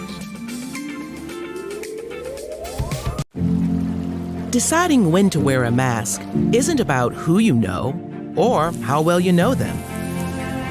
Just ask yourself, Will I be with anyone I don't live with? If the answer is yes, get behind the mask. Help slow the spread of COVID-19. Get behind the mask. Learn more at covid19.ncdhhs.gov. Hi, everyone. I'm Dr. Mandy Cohen, Secretary of the North Carolina Department of Health and Human Services. And when you follow the 3 W's, you protect your family and your neighbors from COVID-19. When you leave your home, practice your W's. Wear a cloth face covering, wait 6 feet apart, wash your hands often. Wear, wait, wash. We're in this together. Stay strong, North Carolina. Fight the spread and take a stand against coronavirus. Wear a mask in public. Stay at least 6 feet apart from others. And get tested. Join us and fight the spread. Visit scdhec.gov/COVID-19. Getting tested for COVID-19 helps you to take the steps needed to protect yourself, your loved ones, and your community. Find the testing location at scdhec.gov/COVID-19 testing.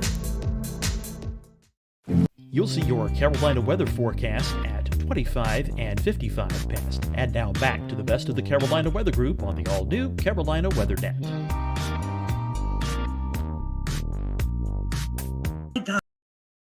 Gosh, that temperature profile in the atmosphere, where the air is cold and where the air is warm, means everything as to the type of precipitation you get. Now, you get across the Carolinas in the southeast, you're east of the Appalachian Range. And so very often you will end up seeing events that set up that bring really cold air from New England down along the east side of the Appalachians. And many of us are familiar with the term cold air damming or the wedge.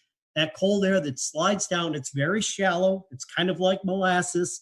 It moves its way down along the east side of the Appalachians and it sits in there. All right, there's ingredient number one. We've got the cold air.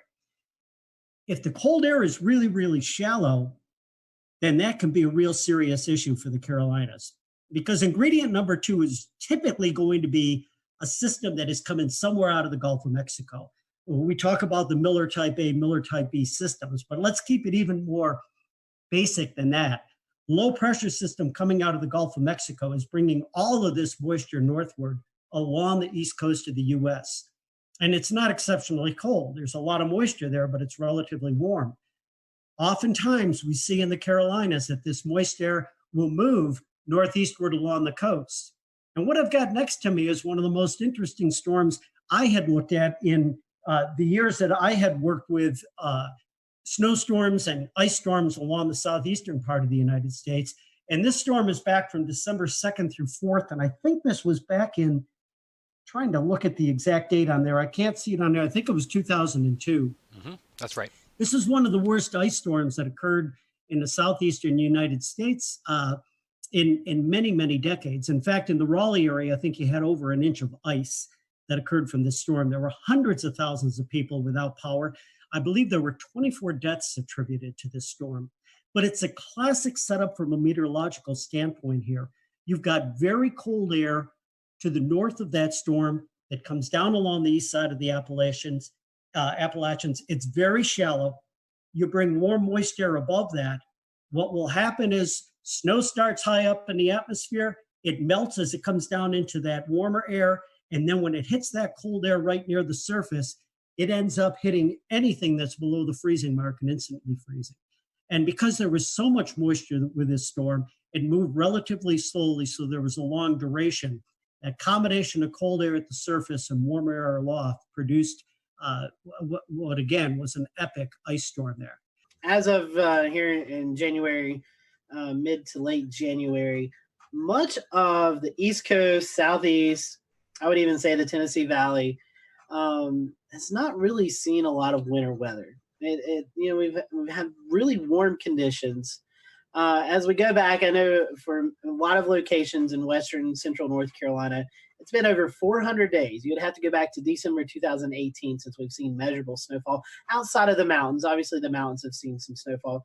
What has contributed to that? Why do you think over the last couple of years, it seems like the snow chances are decreasing in much of the Southeast? Well, obviously there can be a number of parameters that contribute to that. You can certainly have weather patterns that operate on many different scales, from more of a local or regional scale to a hemispheric scale, that certainly modulate the winter weather across different parts of the globe and across our latitudes. You know, we've had up to this point, two relatively mild, and I might say very mild winters across the southeastern U.S. We've had a jet stream that has been defined by oftentimes a trough in the western U.S. and a ridge over the eastern U.S., which is not allowing much in the way of cold air to get down into this part of the world.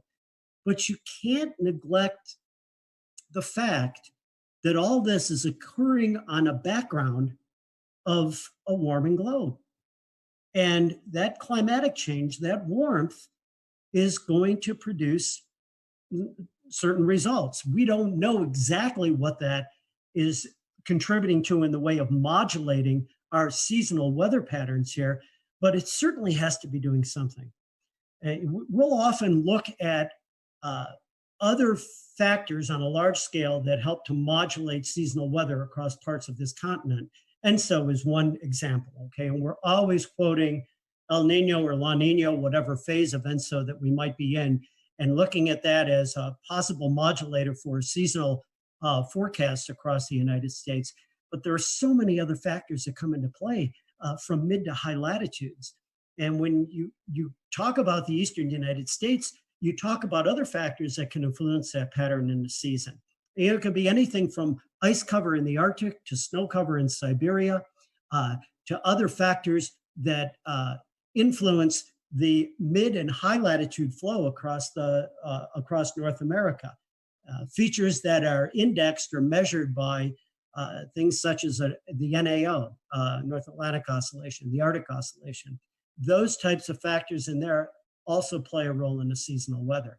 But there's no doubt that the past two winters here, I mean, for someone like me who's a snow lover, it's been few and far between. Even extrapolating that over the last decade or so, we kind of transitioned to northwest flow snow and how that pertains to the Carolinas. There's been a serious decrease in bigger northwest flow snow events over the western North Carolina, eastern Tennessee area. That affects you because you've just recently moved to Roan Mountain, a place of legend in the Northwest Flow conversation. Can you tell us a little bit about what it's like to live there, and also how Northwest Flow snow is similar to lake effect snow?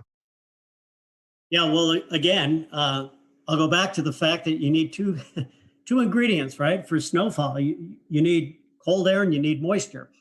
And there's a couple of ways that you can get cold air.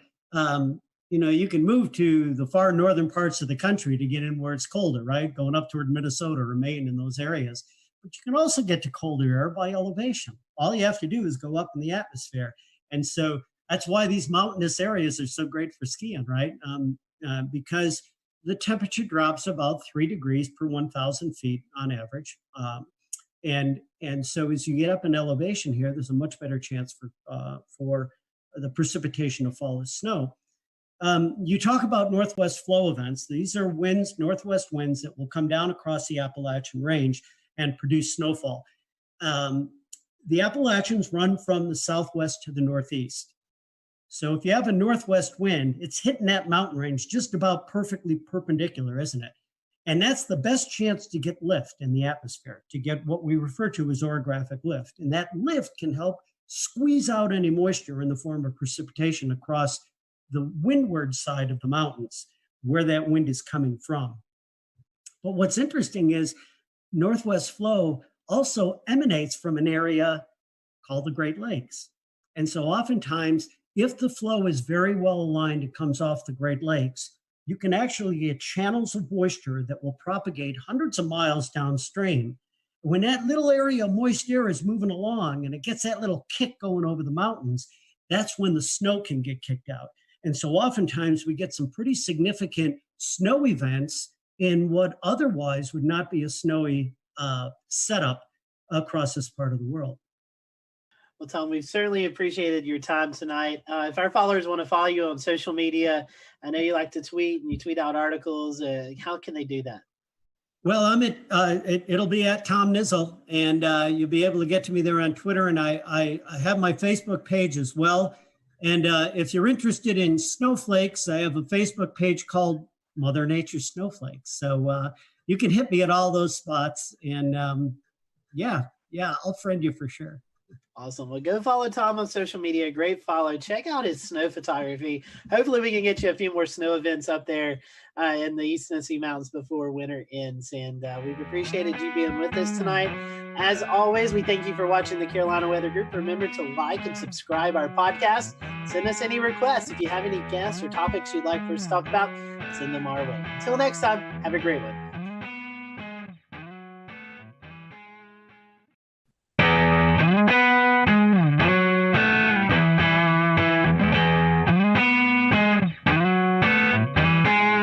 It is September 15th, 2021. I'm James Brierton, live in Charlotte, North Carolina. We have our Carolina Weather Group panel with us tonight, and we are talking about the SpaceX launch just within the hour. You may have seen SpaceX launching from Kennedy Space Center, their first, anyone's first, all-civilian launch to space in the Inspiration 4 mission. We're going to show it to you in just a moment, that SpaceX Falcon 9 rocket and the Dragon spacecraft launching from the historic Launch Complex 39A there in Kennedy Space Center. But the thing I'm really super excited about, and I know these guys are too, is we have photos and videos from you across the Carolinas showing us what it looked like here at home in the eastern sky for many of you, especially along the coast, but not for all of you, because as we take a live look at radar, you can see we've got scattered rain, some heavy, a little thunderstorm activity as well out there, in addition to some clouds, and that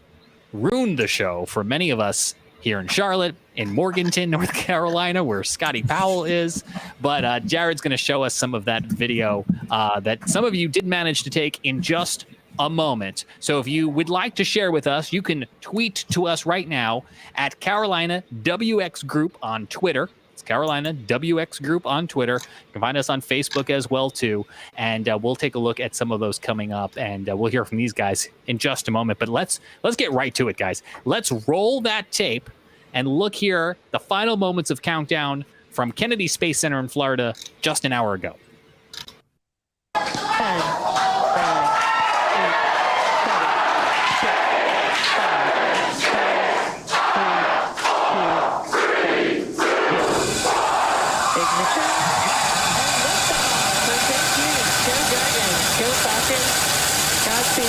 4. Copy, 1 Alpha. Vehicles pitching downrange.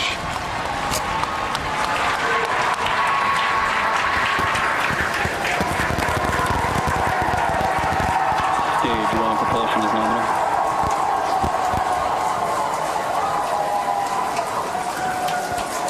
T plus 30 seconds. Callouts indicate nominal. Historic mission flying the Inspiration 4 crew. Onboard Dragon and Falcon 9. Great deal of the crew in the council. We're into the throttle down, into the throttle bucket. Stage 1 throttle down. Throttling down in preparation for the period of maximum dynamic pressure.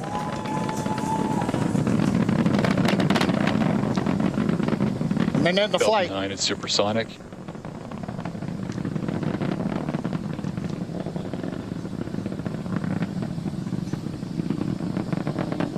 Max Stage 1 throttle up. We're through the period of maximum dynamic pressure. Copy, We're 1 throttled Bravo. back up, and 1 Bravo, the call out from space. That's one of the abort sequences. That is a nominal call. Everything continues to be good.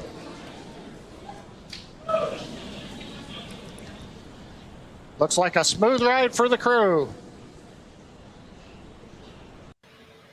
And you can see them giving the thumbs up there. That is for quote unquote regular people. They are certainly well-trained, knowledgeable, and experts, but they are not military. They are not NASA. and they're not really, really rich guys who own their own space company. So what is exciting about this is that it is the first step towards one day launching us regular people into space. Although, I don't know, guys, I don't see in my lifetime me being able to get to space affordably, but it is really cool.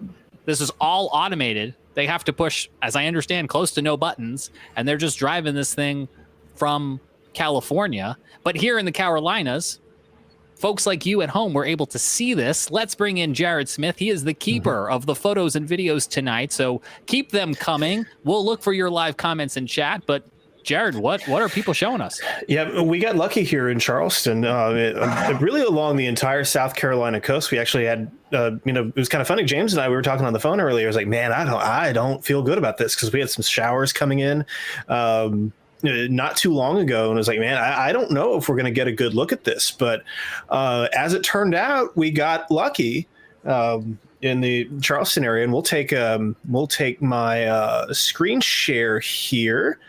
And this one comes to us from Emily Koppel. Her father, Michael Koppel, took these photos on Kiawah Island. Is like, is this a SpaceX launch? Yep, absolutely. And some really cool shots. You can see, you can just see that trail there. And the SpaceX rockets just put on such a great show. And I got to tell you, looking inside that SpaceX rocket, it's got to be really good that they're not flying on everything that's something that's built by the lowest bidder. I'm sure that it just looks really, really nice in there. And that is the way that I would want to go to space. It looks like they had a really smooth ride, as James said, and I'm really excited about that. So this is what it looked like from the ground. This is from Emily. Thank you, Emily.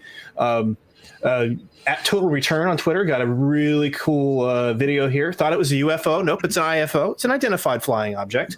We know exactly what this is, and get this going. Allegedly, we were going to try and get this going. Okay. It would be scary if you didn't know what it was or what was happening. Well, I mean, there are some people who didn't know what was happening. All right, so we're going to fake this. We're going to, for some reason, it's not playing. So I'm just going to drag my my scroll wheel here. But you can kind of. You get the gist. This thing was hauling butt. Spacecraft are, they've got to move very quickly to achieve that escape velocity and get out of our way. And then Christian Morgan, Scotty, he's vacationing in Myrtle Beach. Is that correct? Yeah, he's in North Myrtle Beach this week. So gotta get you.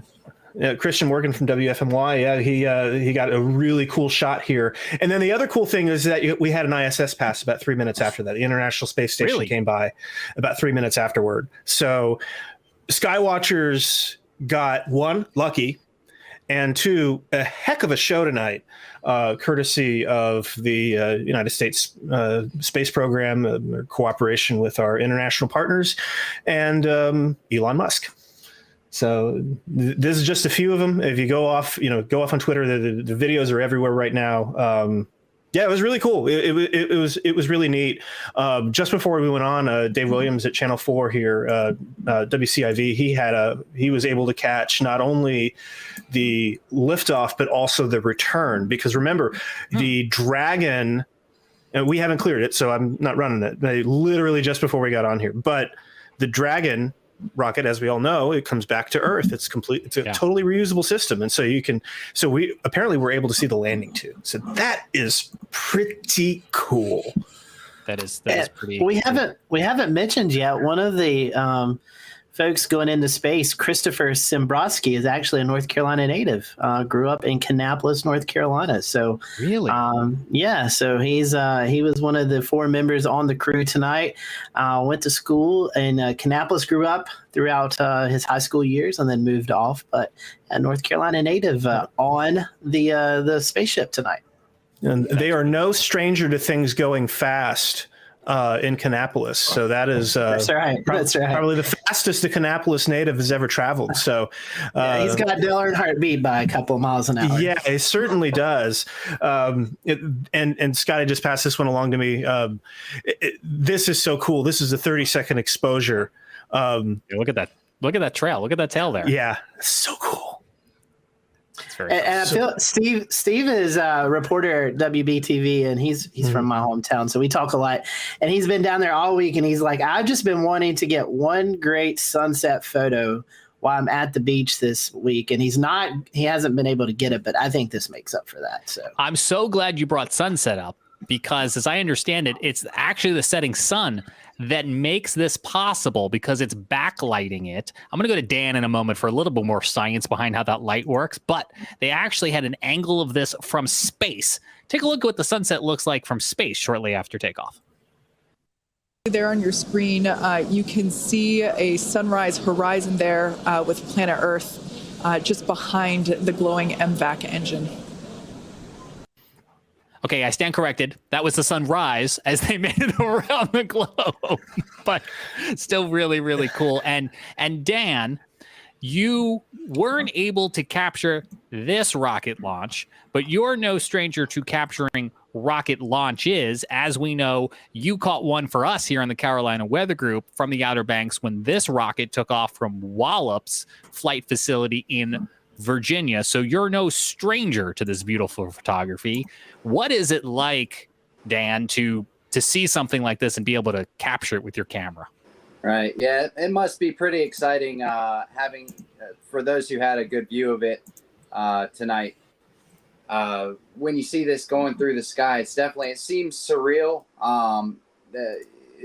You're watching something that is kind of going against the direction of anything that you would normally see in the night sky, and it's moving upwards, and it definitely doesn't look like anything else you've ever seen. So kind of a real interesting experience that connects us to these kind of greater human aspirations and things that we've been able to do that are bigger than just being on the surface of planet Earth. So you kind of feel all that in that moment, and it definitely sinks in. I was trying to explain that to my 3-year-old. The concept of leaving Earth. If you're watching at home right now on our live broadcast here on Facebook, YouTube with Carolina WeatherNet, use that live chat box. We want to hear what your thoughts are on a launch like this, or if you could ever afford a ride to space, would you go? Very, very cool, exciting stuff out there. There's also, of course, they bring an object with them, a zero-G indicator. We've seen some of these in the past. I think it was a dinosaur previously. Well, tonight, their special zero-G indicator has a special meaning. Take a listen. Oh, we can see the zero-G indicator floating around. And it looks like it is a little golden retriever. Oh, like the golden retriever assistance dogs at St. Jude Children's Hospital. That is apropos. And they are doing a fundraiser tonight for St. Jude's on their YouTube page that SpaceX was launching tonight's stream on. So that was some synergy that they brought together. More of these very exciting space photos to get to, including some fresh video from our pal Brad Panovich, who is in Florida in Disney, vacationing in Orlando. And we're going to run this. It's classic Disney, guys. Besides it being a little windy, you can hear like the theme park music playing in the background. Nice. But you can also hear Brad's raw excitement, him, his kids, his family. Take a listen. Yep, there it is. There it is.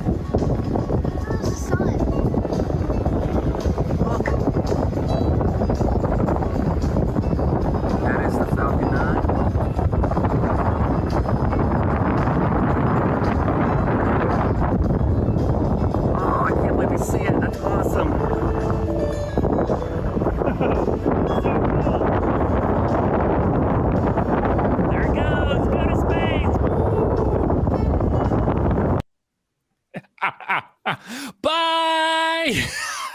So cool. And Jared, you were talking about the separation and the returning of the booster. Brad's got a view of that too. Take a look. It's really cool. Oh, it just separated. There, now see that vapor trail? Now you'll see the booster rocket come back down. Watch. Look at that.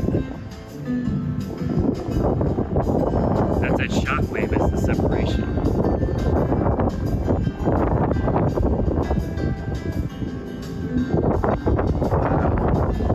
There's the booster. It's coming back. Now watch, the booster will actually come back and land.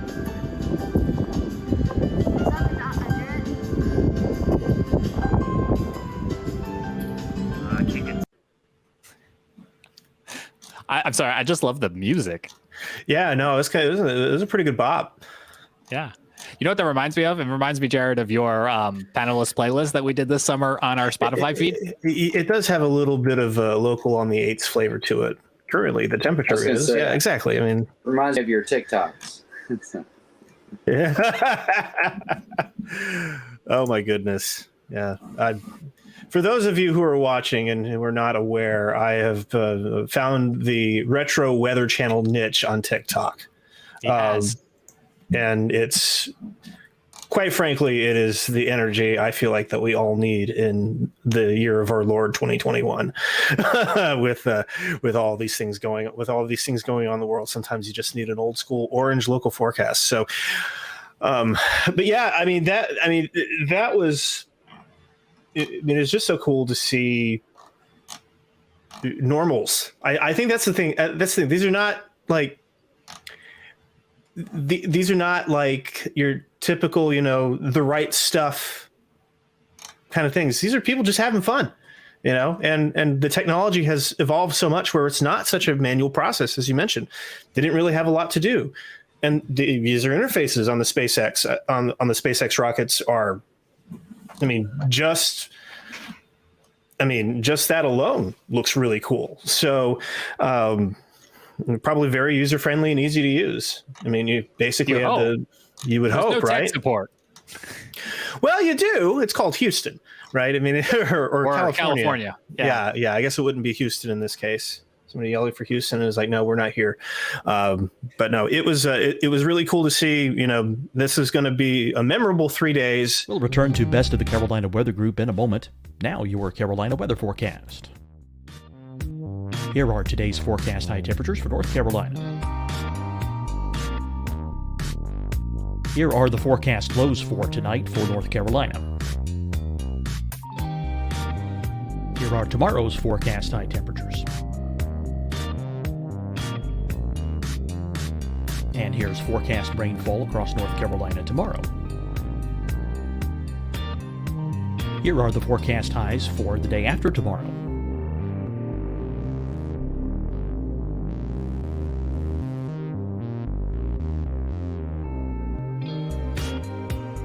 And here's the forecast rainfall across North Carolina for the day after tomorrow. This is the total rainfall forecast across North Carolina for the next 3 days. Here's the severe thunderstorm outlook for today from the Storm Prediction Center.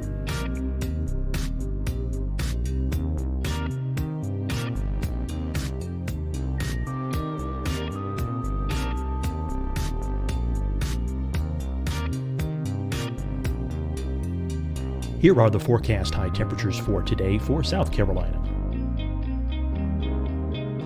Here are the low temperatures for today for South Carolina. Here's the probability of precipitation forecast across South Carolina today. And here are the rain chances across South Carolina tonight. Here are tomorrow's forecast highs across South Carolina. Here are the forecast low temperatures for tomorrow for South Carolina.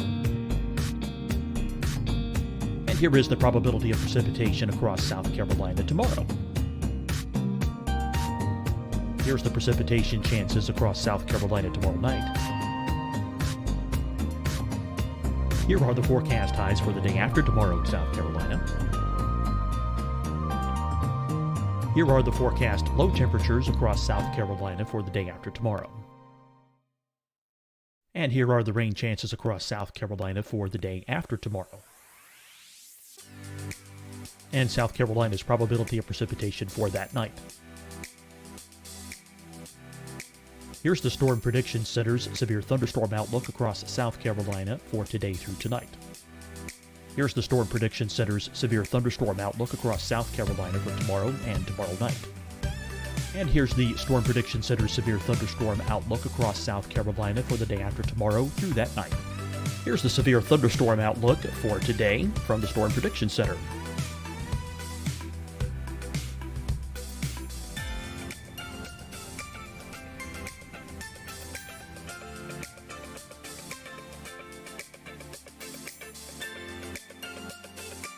And now here's a live look at weather radar across the southeast. Deciding when to wear a mask isn't about who you know or how well you know them. Just ask yourself, will I be with anyone I don't live with? If the answer is yes, get behind the mask. Help slow the spread of COVID-19. Get behind the mask. Learn more at covid19.ncdhhs.gov. Hi, everyone. I'm Dr. Mandy Cohen, Secretary of the North Carolina Department of Health and Human Services. And when you follow the 3 W's, you protect your family and your neighbors from COVID-19. When you leave your home, practice your W's. Wear a cloth face covering, wait 6 feet apart, wash your hands often. Wear, wait, wash. We're in this together. Stay strong, North Carolina. Fight the spread and take a stand against coronavirus. Wear a mask in public. Stay at least 6 feet apart from others. And get tested. Join us and fight the spread. Visit scdhec.gov/COVID-19. Getting tested for COVID-19 helps you to take the steps needed to protect yourself, your loved ones, and your community. Find the testing location at scdhec.gov/COVID-19 testing. You'll see your Carolina weather forecast at 25 and 55 past. And now back to the best of the Carolina Weather Group on the all-new Carolina Weather Net.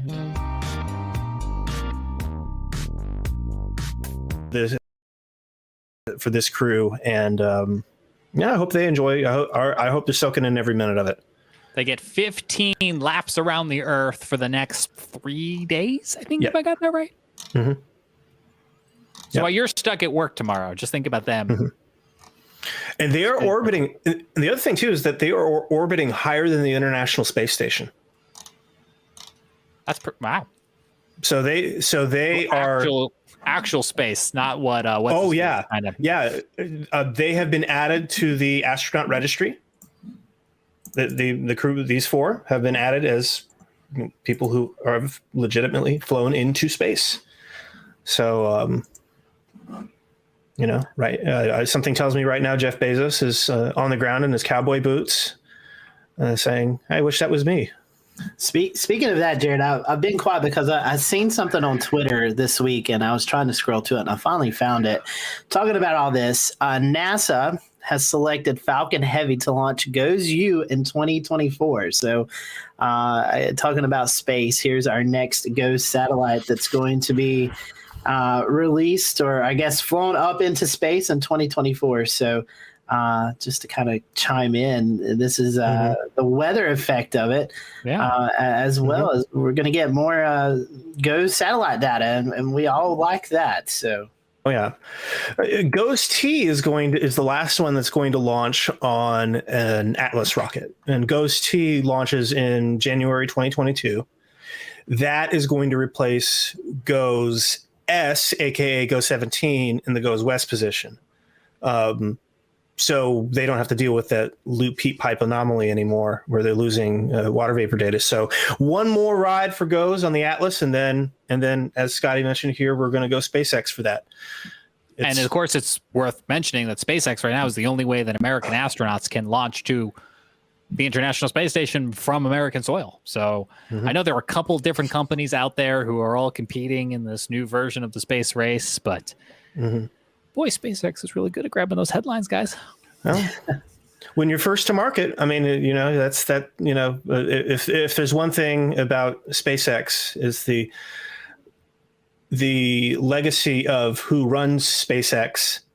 I mean, Elon Musk, he came into this mainly because of PayPal. So he knows what it takes to build a product that ships. Sometimes. And for anyone who claims they don't use PayPal, but you use Venmo, you're using PayPal. Yeah. Just like Instagram is Facebook. Yeah. But so, yeah, I mean, so you have this really cool ingenuity, and I know that the people there have put in just intense, long hours to get to this point, and I'm sure that they absolutely love, I would hope anyway, that they absolutely love seeing the fruits of their labor go up and come down and land like a James Bond movie, like every time. I can't get over it. So normal. The fact that when we first went to space, everyone stopped, everyone watched it. Even shuttle launches used to be carried on the networks, and it was a thing to view. And now I'm putting it on my phone while giving the kid a bath or doing something else. It's really cool and impressive, but it's almost normal now. I don't know if that's good or bad. In a way, this is what they were aiming for with the shuttle program, if you think about it. Because the shuttle program, the intent behind the shuttle program was to launch that thing like 12 times a year, something like that.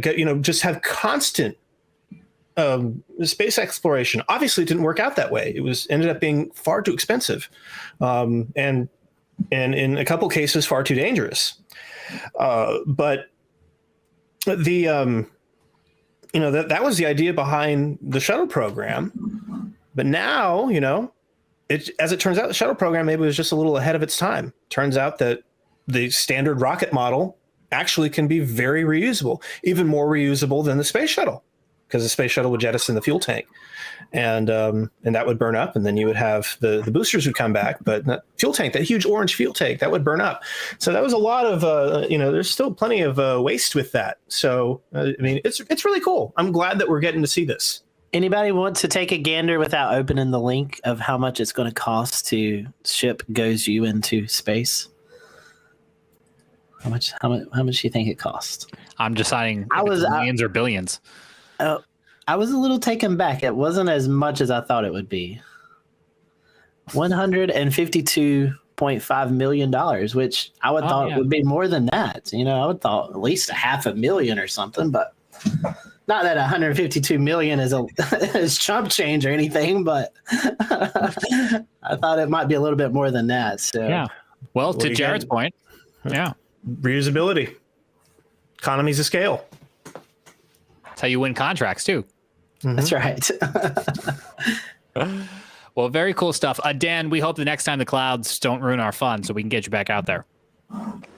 That's right. Yeah, and if you're someone at home and you want to kind of capture this thing the next time we have a good launch, just a couple things to keep an eye on are the visible satellite. If you have the ability to either look at your local forecast or just look at a visible satellite map, you can see which clouds are coming in, and then of course try and film with a steady hand. If you can get your hands on a camera that has a telephoto lens, that's helpful as well. And but otherwise, hopefully we'll get another shot at seeing one of these soon.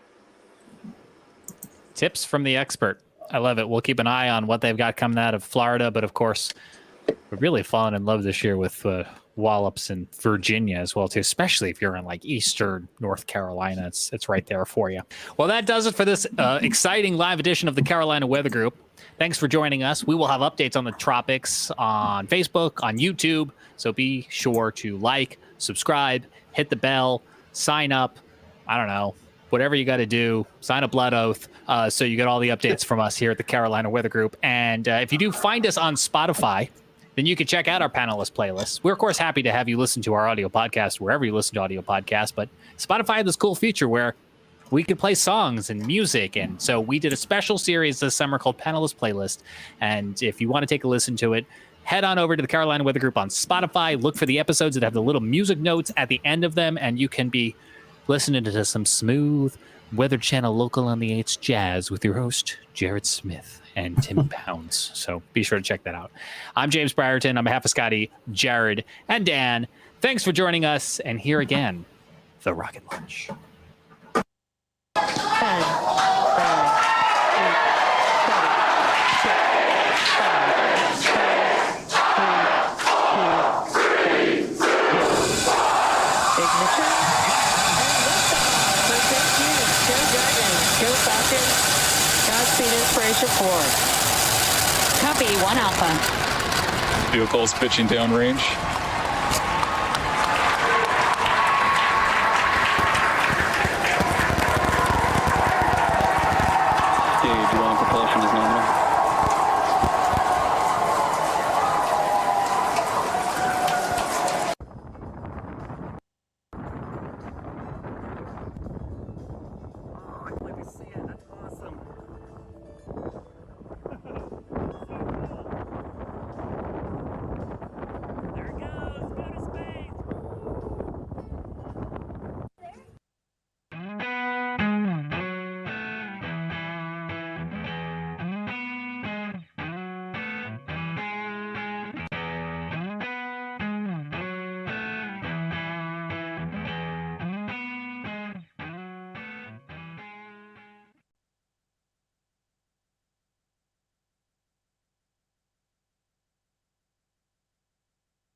Good evening from Charlotte. It is June the 17th, 2020. I'm James Brierton. Did you get a chance to see the sun today at all?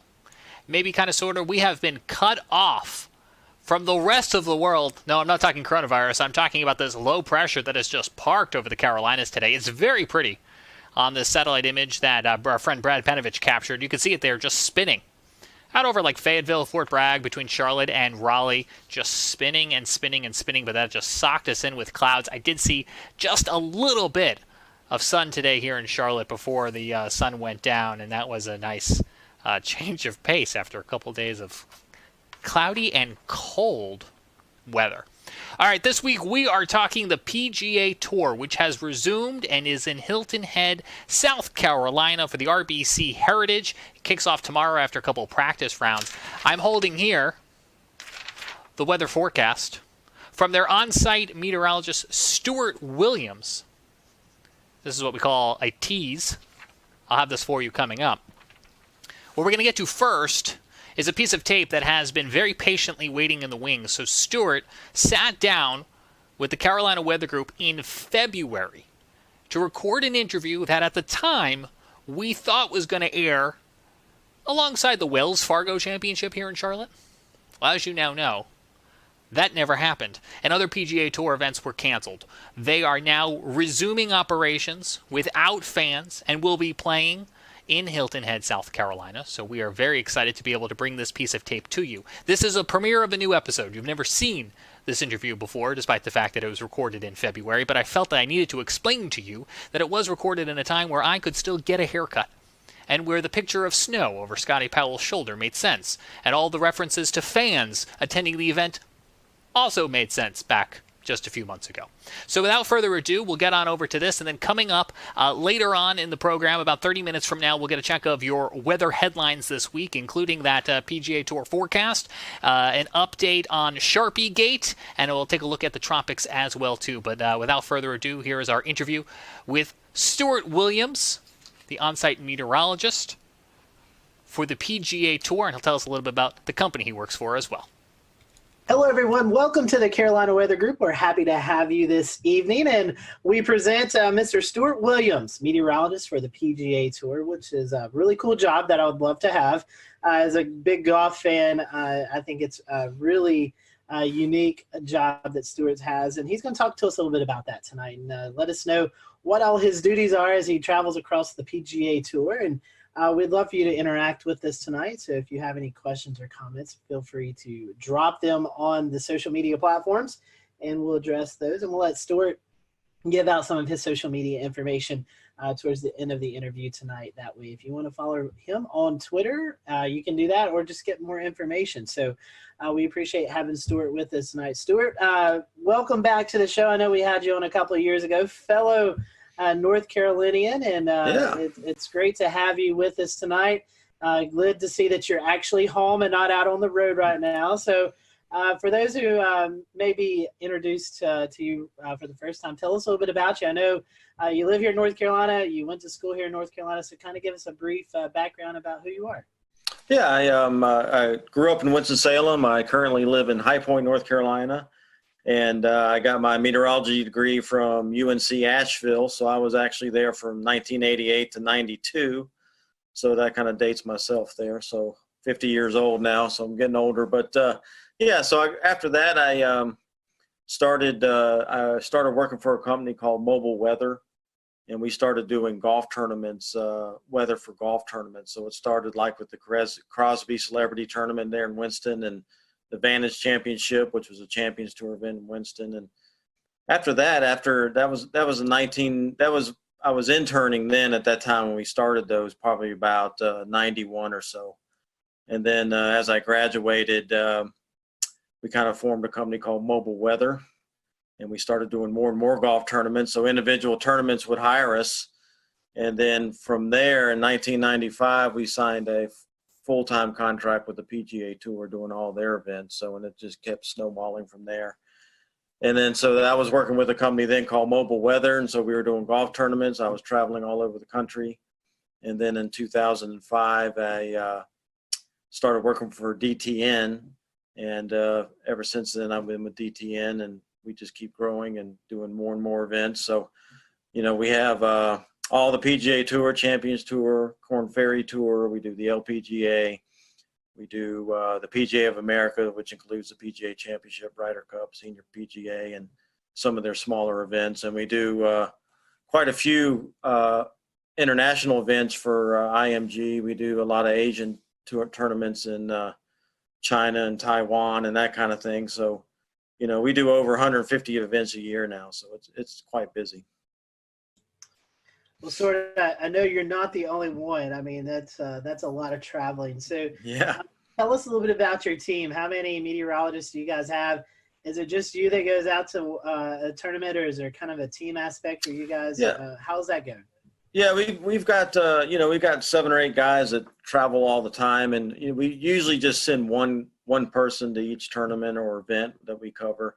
Because we also do outdoor concerts, and we do some other events like that we have a meteorologist go to and that help out. But there's one guy per tournament, and so basically on the PGA Tour or any golf tournament or any outdoor event that we do, lightning is the number one concern. So that's why a meteorologist is on site. We set up an electric field mill. We have 2 laptop computers that have obviously the Doppler radar, lightning detection. We have a mix of VISLA's National Lightning Detection Network, and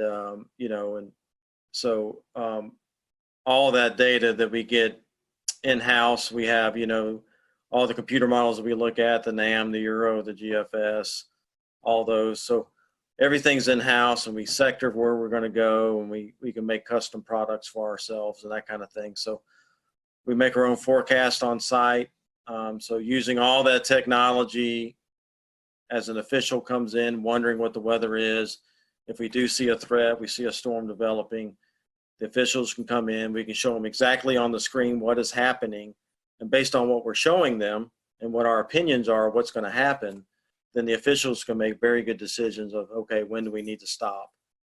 And then once we do that, especially on the PGA Tour, they have LED boards across the golf course. They'll put weather warning signs up. The officials will blow horns to the players, signaling that it's a dangerous situation. So then the players will get moved off to evacuation vans and cars and that kind of thing, and they're brought to the clubhouse. And so hopefully, if we do our job correctly, then we've given enough time to where people can get back to the buses and hopefully back to their cars, because not everybody has a clubhouse pass. So they can't all get indoors to safety. So we got to get a lot of them back to their cars. So it's a big machine. It's a big operation, but it's most tournaments, I'd say every tournament has an evacuation plan, emergency plan. So it works pretty well. And then the big question is, once we have stopped play, when do we go back and start playing? When is it safe to go back out? So that's when we help big time, as far as, okay, we think this storm is going to be out of here at such and such time. And then they can open up the practice facilities again, let the players warm back up, and then we'll get them back out to the golf course and start playing again. Stuart, that kind of rings a bell here in Charleston at Bulls Bay, the tournament last year. LPGA, lightning hit a tree. Someone went under the tree, and it's a serious situation with these thunderstorms and in these golf tournaments. How much collaboration do you guys have with the local National Weather Service, especially in big events like this? In the last few years, there's been a little bit more collaboration because, with Homeland Security and a lot of these big, government agencies and everything, a lot of these agencies are using golf tournaments as their training grounds for big events and things like that. So I know down at the RBC Heritage down in Hilton Head, the FBI shows up and all the government agencies, the Weather Service. And so they do a lot of practice at that event, since it's such a large event. And so I do coordinate with the Weather Service there. We'll talk what we're thinking, and kind of bounce off ideas off each other. But for the most part, I'll maybe read a forecast discussion or something like that from the Weather Service. But like I said, having everything in-house, all of our own computer models and that kind of thing, we basically do our own thing, to be honest with you, make our own forecast. Because I think in a lot of ways, sometimes we do a better job because we know what golf wants and we know what golf needs. So we know what they're looking for as far as a forecast goes. Whereas the Weather Service, they may be a little more general because they have a bigger area to cover.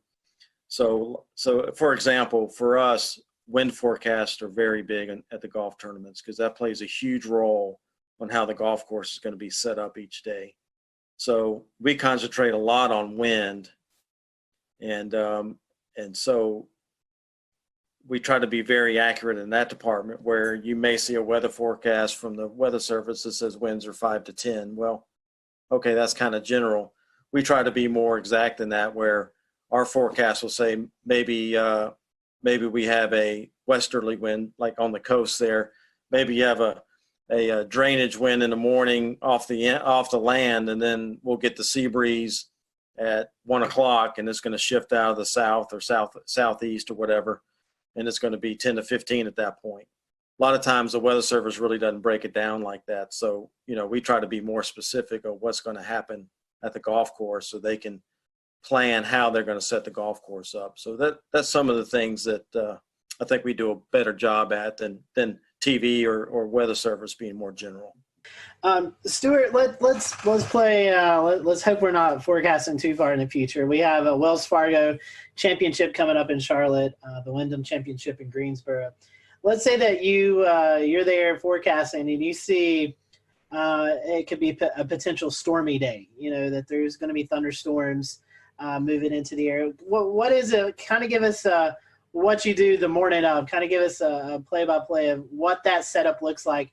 If you see, it's going to be a stormy afternoon or something in these tournaments. Well, let's say the first tee time is 7 a.m.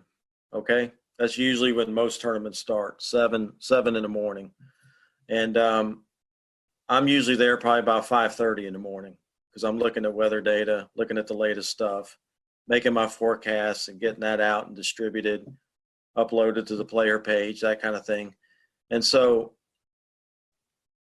We also have radios that we communicate to the officials with. So every morning I'll go into the rules office and tell the guys as they head out to set the golf course up what I think the winds are going to be that day, and then what time I think the best chances of us getting a thunderstorm. And so if you take a North Carolina tournament, typically what happens is, as you'll know, Scotty, and they'll start in the mountains. They'll bubble up in the mountains about midday, early afternoon, and then as they get going, they'll roll off into the Piedmont, and then they'll usually make it to Greensboro or Charlotte by 3, 4, 5 in the afternoon, depending on how fast they move and what the scenario is. So, so I'll tell the officials that morning, hey, I think we're going to see storms probably anywhere from that 3 to 7 range. And then that'll give them an idea when they need to start paying attention, so to speak. So, as we go through the morning there, I'll keep looking at the new data, see if there's anything we need to update. And then obviously I keep watching the screens. I'll have the radars going and that kind of thing. And then as soon as I see something that has a potential of getting to us, that's when I'll get on the radio and tell the officials, hey, I'm seeing some thunderstorms over, let's say, Yadkinville, and they're going to be moving across Winston and the Greensboro here in the next hour and a half. So that'll give them the heads up that, hey, I'm starting to see some stuff that could impact us here in the next hour or two. And so that's when we'll start putting on the LED boards. There's a weather policy that runs and things that say, hey, inclement weather is possible, please pay attention, that kind of thing. And then as the storm keeps moving closer, then I keep updating the officials. And then when I think is within, less than an hour, usually the head rules official, which would be Mark Russell or Slugger White, who are in charge of the competition, basically, they'll come into my office. I show them exactly what's happening. And then we try to give at least 30 minutes notice before the storm's going to hit the golf course so that we can blow the horns and give enough time for people to start trickling out and get the players in. And then obviously, as the storm gets closer, hopefully we've gotten everybody off the golf course, and then the storm will hit And then, like I said, then we have the conversations. When you think it's going to be out of here? When is it safe to resume? And so they'll already start making the plans on when that gets out of there, when we're going to let them to go back out and warm up on the range and then get them back out on the golf course. So, it's kind of a lengthy process, but as with weather, you guys, we have thunderstorms that can pop up right on top of you. So that's why we also have an electric field mill that we set up on site that measures the electrical charge. And so if we're seeing something develop real close to us, hasn't produced lightning yet, and we're wondering, is it going to, that electric field mill gives us the heads up that, hey, charges are building. And also looking on the radar, you look at the cloud tops, you kind of know what those cloud tops keep growing, and you know what the freezing level is. And when it gets a certain height above that freezing level, that's when you start seeing the lightning. So we'll return to Best of the Carolina Weather Group in a moment. Now your Carolina weather forecast. Here are today's forecast high temperatures for North Carolina. Here are the forecast lows for tonight for North Carolina. Here are tomorrow's forecast high temperatures. And here's forecast rainfall across North Carolina tomorrow. Here are the forecast highs for the day after tomorrow.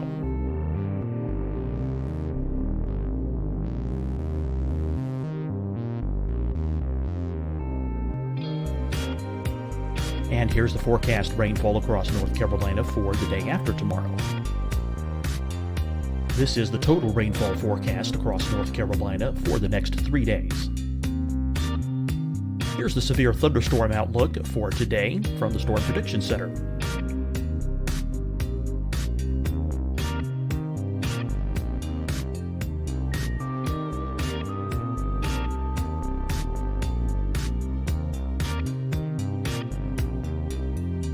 Here are the forecast high temperatures for today for South Carolina.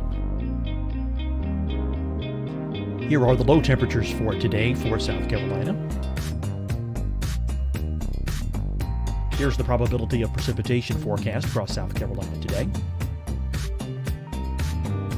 And here are the rain chances across South Carolina tonight. Here are tomorrow's forecast highs across South Carolina. Here are the forecast low temperatures for tomorrow for South Carolina. And here is the probability of precipitation across South Carolina tomorrow.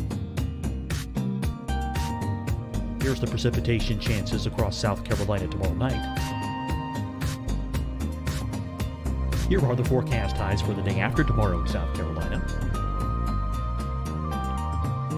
Here are the forecast low temperatures across South Carolina for the day after tomorrow. And here are the rain chances across South Carolina for the day after tomorrow.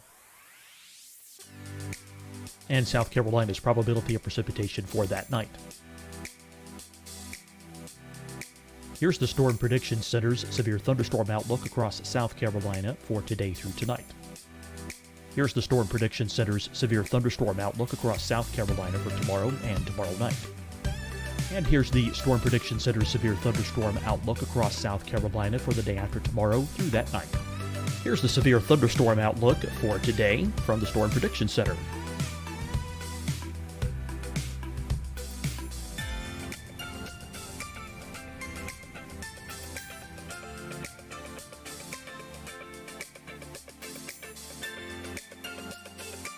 And now here's a live look at weather radar across the southeast. Deciding when to wear a mask isn't about who you know or how well you know them. Just ask yourself, will I be with anyone I don't live with? If the answer is yes, get behind the mask. Help slow the spread of COVID-19. Get behind the mask. Learn more at covid19.ncdhhs.gov. Hi, everyone. I'm Dr. Mandy Cohen, Secretary of the North Carolina Department of Health and Human Services. And when you follow the 3 W's, you protect your family and your neighbors from COVID-19. When you leave your home, practice your W's. Wear a cloth face covering, wait 6 feet apart, wash your hands often. Wear, wait, wash. We're in this together. Stay strong, North Carolina. Fight the spread and take a stand against coronavirus. Wear a mask in public. Stay at least 6 feet apart from others. And get tested. Join us and fight the spread. Visit scdhec.gov/COVID-19. Getting tested for COVID-19 helps you to take the steps needed to protect yourself, your loved ones, and your community. Find the testing location at scdhec.gov/COVID-19 testing. You'll see your Carolina weather forecast at 25 and 55 past. And now back to the best of the Carolina Weather Group on the all-new Carolina Weather Net.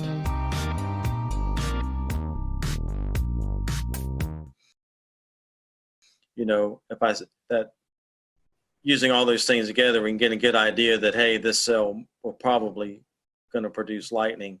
So that electric field mill is crucial in that aspect. So it may give us 10 or 15 minutes that we wouldn't have had if you waited for the first lightning bolt to come out. So, you know, we may only have 10 or 15 minutes to get them off, but that's still better than having no warning and all of a sudden there's a lightning bolt. So, yeah, technology plays a huge role in what we do. That's pretty fascinating. I didn't realize that much went into it. That's pretty sophisticated and really good coverage on your part. Stuart, once y'all blow the horn, this is kind of going back a few minutes, but once y'all blow the horn to warn there's a tornado or tornado warning storm or even a severe thunderstorm on its way, the players, they're coming off the course. But for bystanders that are sitting alongside the course or even in the stands, is there a safe place for them to go? Unless you have a clubhouse pass, and generally no. So, if you're having a severe weather event, obviously you don't want to keep them in the tents and the skyboxes because those are temporary structures and big lightning rods as well, just, with the poles and everything. So, we try to get people to go back to their cars, go back to the buses, get back to their cars. But, it doesn't always happen that way. There's always stragglers. There's people that try to hide and wait it out. And because, as soon as we start back play, then they can run out and get a good spot on 18 or whatever. And they're in a good spot to get a good position to watch golf again. But, it happens. We put weather warning signs up. We do the best we can. The PGA Tour and all these events try to do the best they can to get people to leave. But, there's always a few stragglers that always try to stand under a tree, and, it's not recommended, but it definitely, it happens. No, I was just going to say that I'm sure that's a problem at a lot of these outdoor sporting events, whether it be air shows, I would imagine, have a big problem with that, or even like you mentioned earlier, concerts. I think it was just last year we saw some video went viral of a concert tent just taking off. And downdraft, outflow wind of a tornado, thunderstorm. There's my brain. So yeah, that seems like a real problem. Yeah, it is, and there's a lot of outdoor festivals and concerts and stuff that don't have a meteorologist, and the people in charge really don't know weather. So I think that's when you have more of the mistakes made or decision making, not poor decision making, when those things happen. So, fortunately for us and my company I work for, DTN, we do a lot of consultation.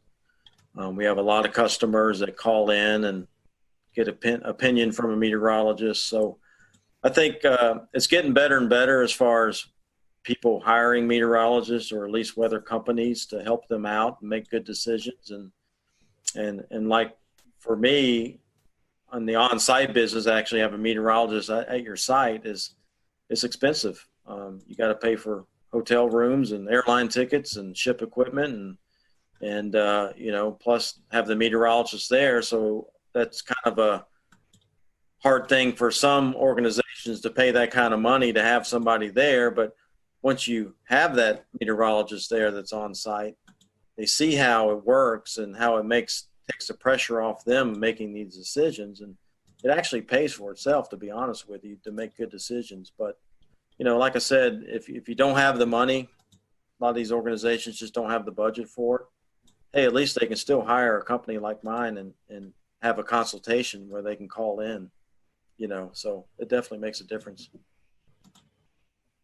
Definitely so. Able to do that for Speedway Motorsports Incorporated. It definitely, I tell them, I'll worry about the weather. You guys worry about running the event. And it's just, I think it's a peace of mind for those folks. Well, I mean, I say it all the time myself is I'll tell you when you need to worry. Yeah, I'll do the worrying for you. Exactly. I'll tell you when you need to worry. So yeah.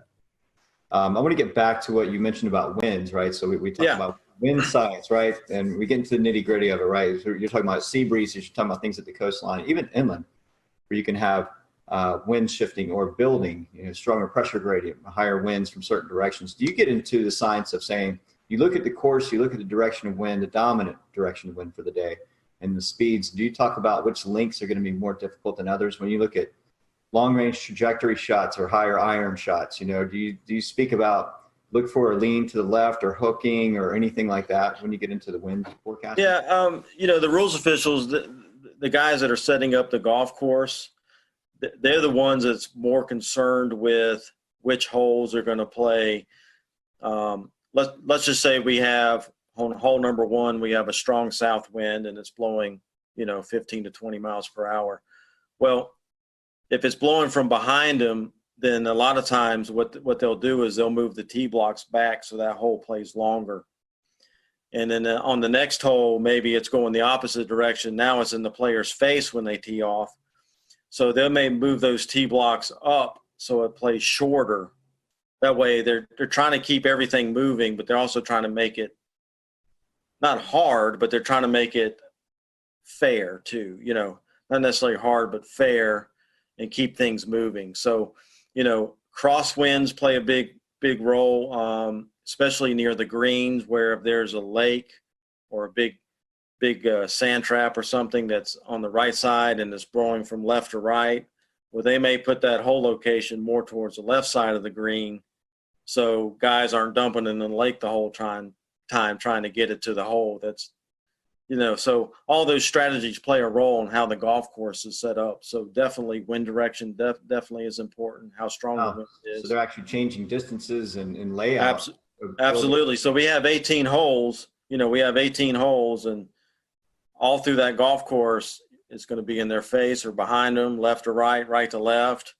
So all those things play a role in how the golf course is set up. So definitely wind definitely is a major impact on golf tournaments. So. Very interesting. Very neat. Scotty, go ahead. Yeah, Stuart, in some circumstances, I know we saw the Masters had some severe weather roll through back in 2019. When we see these big severe weather events, you guys, I'm sure, coordinate with the course, with the tour, with the TV networks, and kind of make the best plans. Is that right? Yeah, we try to do what's right. You don't want to get anybody hurt.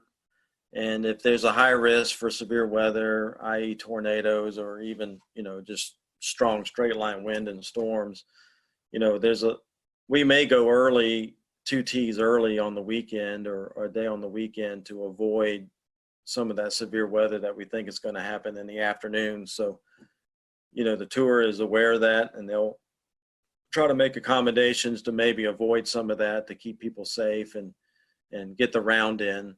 Because, the tour has a policy that we'll play on Monday to complete 72 holes. 72 holes is a must. They want to get every round in. So, so we will do that on Sundays a lot of time to try to get everything completed and so we don't have to go into Monday. But for the most part, if it's a 30-40% chance of a thunderstorm day, then they're not likely going to change anything. It's just we're going to play golf and hopefully, that scattered thunderstorm will stay away from us. But if we do get hit and we don't finish, well, we'll be back Monday morning. So that's how it works. I know another element that is tricky for you guys, especially on the West Coast swing early in the season, is fog. Seeing lots of fog delays and even some cancellations of round because of visibility. Talk to us a little bit about forecasting fog. Yeah, it's tough, man. That marine layer out there in and what most people don't realize in California, the Pacific Ocean out there gets the Aleutian current, which is very cold. It's cold water, and so fog forms on it quite a bit. So when we get out there, a lot of the things that we look for is the offshore flow, and we love it when there's offshore flow because it pushes that marine layer out way out in the ocean, and skies stay clear at the golf course. Well, the thing that I've learned forecasting the weather out there, as soon as that pressure gradient starts going neutral, that's usually when the marine layer fog will move in. And so I've seen it. We had it this year at Torrey Pines at the Farmers Insurance Open. One day the fog rolled in early in the morning, and it stuck around till about 9:30 in the morning. So we had to delay for a couple hours, and then the sun finally ate through it and broke it apart, and it pushed offshore. So, it's a tough thing because with fog, you just don't know how long it's going to stick around. How thick it's going to be.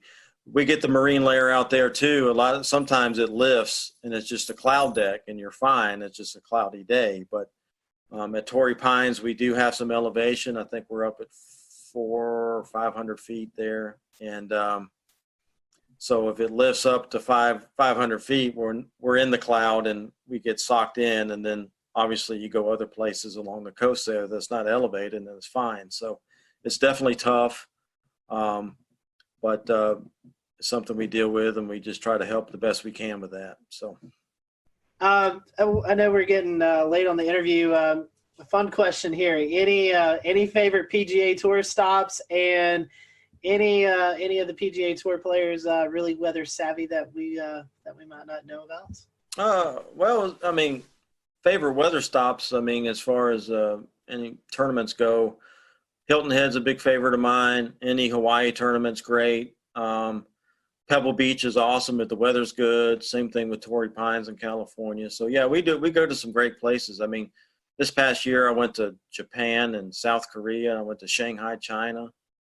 And this year, later in the year, I'm going to Australia. So yeah, I mean, we go to some great places, and it's a lot of fun. So yeah, it's good. I was going to say, you have to go to these areas and actually learn the weather in these areas. You probably would have to understand it before you even go. Yeah, believe it or not, I mean, everywhere I go, I start paying attention to where I'm going a month or two ahead of time. So I know when I get there what's been happening. So you kind of got a feel for what's been going on. So, I've already been keeping tabs for the next couple of weeks when I go to Tucson and California again. And, and then obviously long term, you kind of looking, I've got Florida lurking in March. I'm going down to Florida. So you definitely keep up with what's going on and what's been happening. So, kind of what to expect going into it. So it's definitely harder in Japan and Korea and some of these places where, maybe the radar data is not as timely, or you don't have all the good data you have here in the U.S. You still have some data, but maybe not quite as good as some of the things you're used to using. So, and, forecasting wind and things like that gets a little more difficult, some of these spots. So, but still, us being there is still better than, for the tour and some of these tournaments, having us there is still better than not having us there, where they would just be guessing. So, we do the best we can, and they know it's not the U.S. and it's not quite as good, but it's still, we still send our electric field mill over there, and, we still have that and the detection network and that kind of thing. So. Oh, wow. I bet that's interesting, transporting that equipment across seas to foreign country. Yeah, the tour sends a lot of containers and things. So, it goes on with a lot of the scoreboards and that kind of stuff. So it helps. One more question from me is as far as golf and the weather. We talk about course saturation. We're talking about frost in the morning, dew on the grass, dew points, humidity, right? How does it factor in to your forecast for when the starting time is? Does that sometimes get pumped up because of the ground's just wet and needs time to dry out, or? Well, obviously, if it's totally saturated, there's the rules of golf dictate what we can do as far as playing golf on a saturated golf course. So if there's still some standing water or some real wet areas, the tour a lot of time will institute a policy of lift, clean, in place where they can get relief maybe from some of those spots to a drier area that's not any closer to the hole, but they get some relief. And then they can pick up mud on their ball, so they can pick the ball up and wipe the mud off and place it back down and then hit it. So that helps us out quite a bit. But if we still have water running down the fairways or there's puddles on the greens and you can't put the ball through a puddle, so then obviously we can't play in those conditions. But, golf courses are made to drain. So, typically once the standing water is gone, then they institute that policy, maybe lift, clean, in place. That way we can still play and not be stopped under the rules of golf. So as far as frost goes, we do try to do frost forecast. It does come into play a lot of times when we're in the desert of Arizona in February and March, because it can get really cold there in the mornings and then warm up pretty quickly for the mid to late mornings. So we try to help them out with frost forecasts. Obviously, you got to just wait for it to melt before you can get on there, because you don't want to kill the grass stepping on it. So usually frost delays are not that long. They're usually 30 minutes to an hour, and then we can get out there and play. As far as late in the year, a lot of places where we go is Florida and the Southeast and that kind of thing. So typically we don't deal with frost too much in the fall, but definitely early in the year.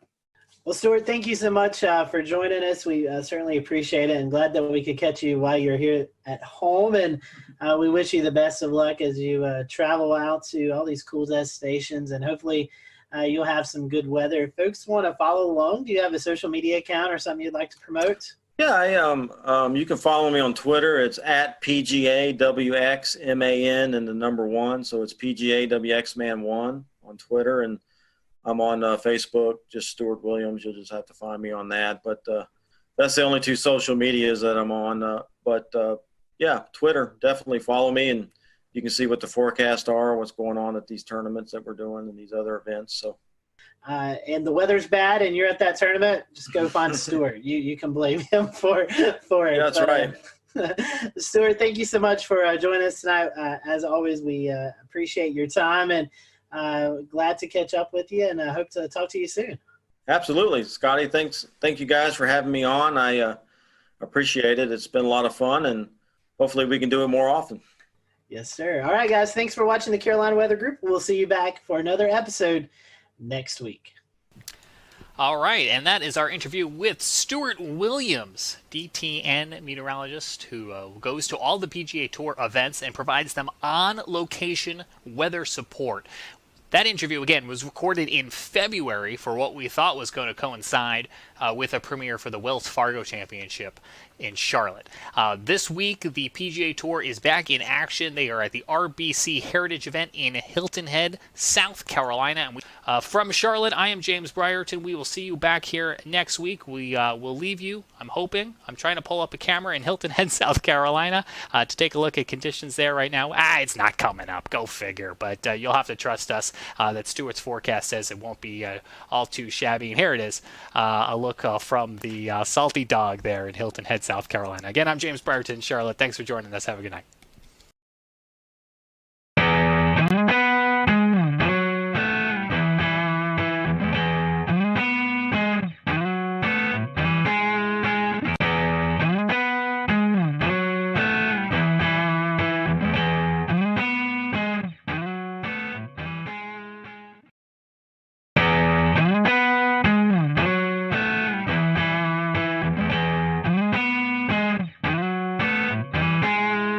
Hello, everyone. Welcome to the Carolina Weather Group. We're happy to have you this evening, and we want to welcome our guest, Mr. Stephen Baxter. He works for NOAA headquarters. He is the Winter Weather Services Program Lead, and we're getting into that season where we're transitioning more into fall and winter. And with that comes the threat of winter weather. And that's what we're going to be talking about tonight. It's going to be kind of twofold. NOAA just recently released the winter outlook for the 2021 winter season. So we're going to go over that briefly, and then we're also going to talk about a new product that NOAA is releasing. And this is kind of similar to what we see in the summertime with storms, the threat of storms. So it's going to be a new outlook that we're going to talk about and really dig into, because this is a new product and one I think everybody will find useful. So we'd love for you to join in on the conversation as you're watching tonight. Feel free to drop any comments if you want to. Stephen, welcome to the show, and thank you for joining us tonight. I know kind of a busy season with you getting ready and ramping up for the winter weather season. One thing we always like to ask our first-time guests, and we talked a little bit about this off air, but we'll go through the short, brief version. Tell us about your weather journey. How did you kind of get hooked into the weather field, and how did you get to where you're at right now with NOAA? Yeah. So my interest in weather started at a young age. A lot of us have some formative moment where we decided that we wanted to be meteorologists. Mine was the blizzard of 96, early January of 96. I was in second grade. And I still remember it quite vividly, actually, watching the Weather Channel and watching the local on the 8s every 10 minutes. And I think my parents thought there was something legitimately wrong with me as I was just watching this constantly. I loved it. I was hooked. And so I loved winter weather. That's always been my favorite type of weather. And so I went to Millersville University in Pennsylvania, where I got my bachelor's degree in meteorology. And when I was there, I was lucky enough to do an internship at the time. Was called the Student Career Experience Program. Now it's called the Pathways Program. It's actually a broader, it's not just the Weather Service, but it's a broader federal initiative. But I did it for the Climate Prediction Center. And I worked there, including that time, for 10 years, about 10 and a half years before I went to headquarters. And so I worked in a couple different positions in the Climate Prediction Center, but I did a lot of research to operations of applied research in climate variability, subseasonal, seasonal climate variability. And as part of a rotational assignment last winter, I worked over in headquarters in the winter program. And then I took that position permanently during this summer. And so that's what brings me here tonight. So I'm pretty new in that position. So I'm still doing a lot of spinning up. There's a lot to learn. There's a lot of awesome stuff and great people throughout the agency. And going from climate to weather, which is kind of funny to say in the Weather Service, but to do that and to do that with winter weather, which is our newest service program, is a lot of fun. But there's a lot to learn, and there's a lot of work that we have to do, but we're really happy with where things have gone recently, and I'm happy to be here tonight to talk about some of that progress. Well, speaking of the National Weather Service and NOAA, they have just released their 2020-2021, it's kind of a mouthful, winter weather outlook. And La Nina has been a word that's been talked about a lot, and some of our viewers may not fully understand what a La Nina is. So what is the winter outlook, and how does La Nina play into that? Great question. So we start with La Nina. So La Nina is called the cold phase of what we call the El Nino Southern Oscillation. So the reason this is important is because the tropical Pacific is an important heat source in generating convection in big swaths of thunderstorms across the equator, especially in the central western Pacific. And that plays a really critical role in the formation and maintenance of the climate as we observe it even in the mid-latitudes, namely through the formation of the jet stream. And what happens during La Nina and El Nino is the sea surface temperatures in the Pacific are either warmer in the case of El Nino or colder in the case of La Nina. And what that does is it alters relative to normal those patterns of troubled convection. And that in turn affects the jet stream across the North Pacific especially. And that has, through what we call teleconnections. So I think a lot of weather folks or people who love weather are familiar with teleconnections like the North Atlantic Oscillation, for instance, or the Pacific North America pattern is another prominent teleconnection. And so itself imparts an extratropical teleconnection, and so is the El Nino Southern Oscillation. And so that kind of classic La Nina teleconnection, if you will, is what drives in large part the outlook for the upcoming winter. And so if you look at the forecast that were published by the Climate Prediction Center. So I used to do these outlooks until about 3 or 4 months ago.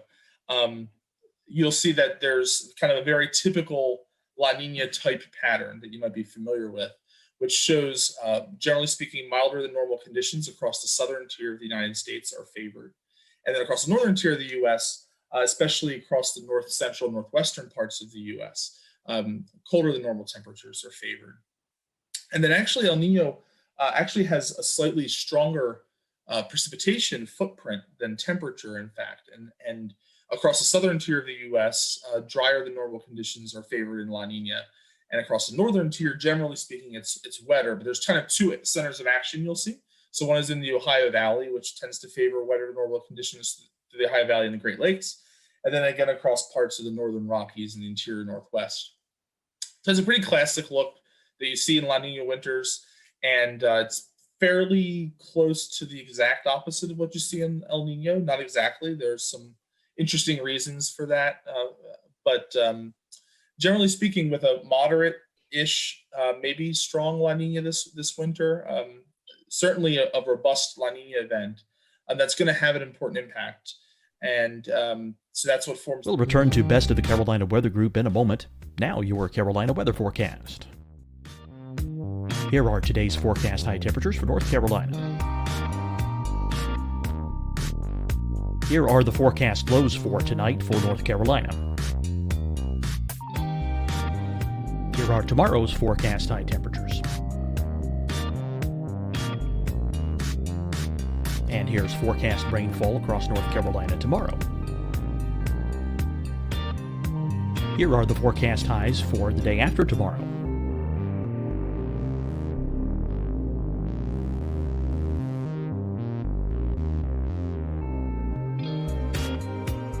And here's the forecast rainfall across North Carolina for the day after tomorrow.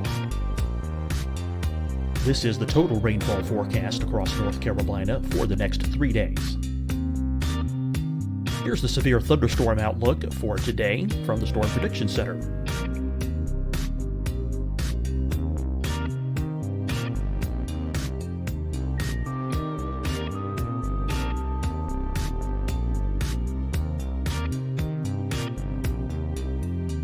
Here are the forecast high temperatures for today for South Carolina. Here are the low temperatures for today for South Carolina. Here's the probability of precipitation forecast across South Carolina today. And here are the rain chances across South Carolina tonight. Here are tomorrow's forecast highs across South Carolina. Here are the forecast low temperatures for tomorrow for South Carolina. And here is the probability of precipitation across South Carolina tomorrow. Here's the precipitation chances across South Carolina tomorrow night. Here are the forecast highs for the day after tomorrow in South Carolina. Here are the forecast low temperatures across South Carolina for the day after tomorrow. And here are the rain chances across South Carolina for the day after tomorrow. And South Carolina's probability of precipitation for that night. Here's the Storm Prediction Center's severe thunderstorm outlook across South Carolina for today through tonight. Here's the Storm Prediction Center's severe thunderstorm outlook across South Carolina for tomorrow and tomorrow night. And here's the Storm Prediction Center's severe thunderstorm outlook across South Carolina for the day after tomorrow through that night. Here's the severe thunderstorm outlook for today from the Storm Prediction Center.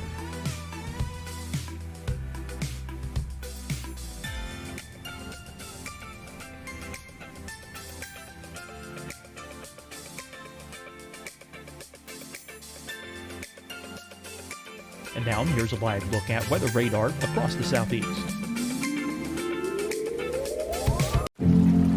Deciding when to wear a mask isn't about who you know or how well you know them. Just ask yourself, will I be with anyone I don't live with? If the answer is yes, get behind the mask. Help slow the spread of COVID-19. Get behind the mask. Learn more at covid19.ncdhhs.gov. Hi, everyone. I'm Dr. Mandy Cohen, Secretary of the North Carolina Department of Health and Human Services. And when you follow the 3 W's, you protect your family and your neighbors from COVID-19. When you leave your home, practice your W's. Wear a cloth face covering, wait 6 feet apart, wash your hands often. Wear, wait, wash. We're in this together. Stay strong, North Carolina. Fight the spread and take a stand against coronavirus. Wear a mask in public. Stay at least 6 feet apart from others. And get tested. Join us and fight the spread. Visit scdhec.gov/COVID-19. Getting tested for COVID-19 helps you to take the steps needed to protect yourself, your loved ones, and your community. Find the testing location at scdhec.gov/COVID-19 testing. You'll see your Carolina weather forecast at 25 and 55 past. And now back to the best of the Carolina Weather Group on the all-new Carolina Weather Net.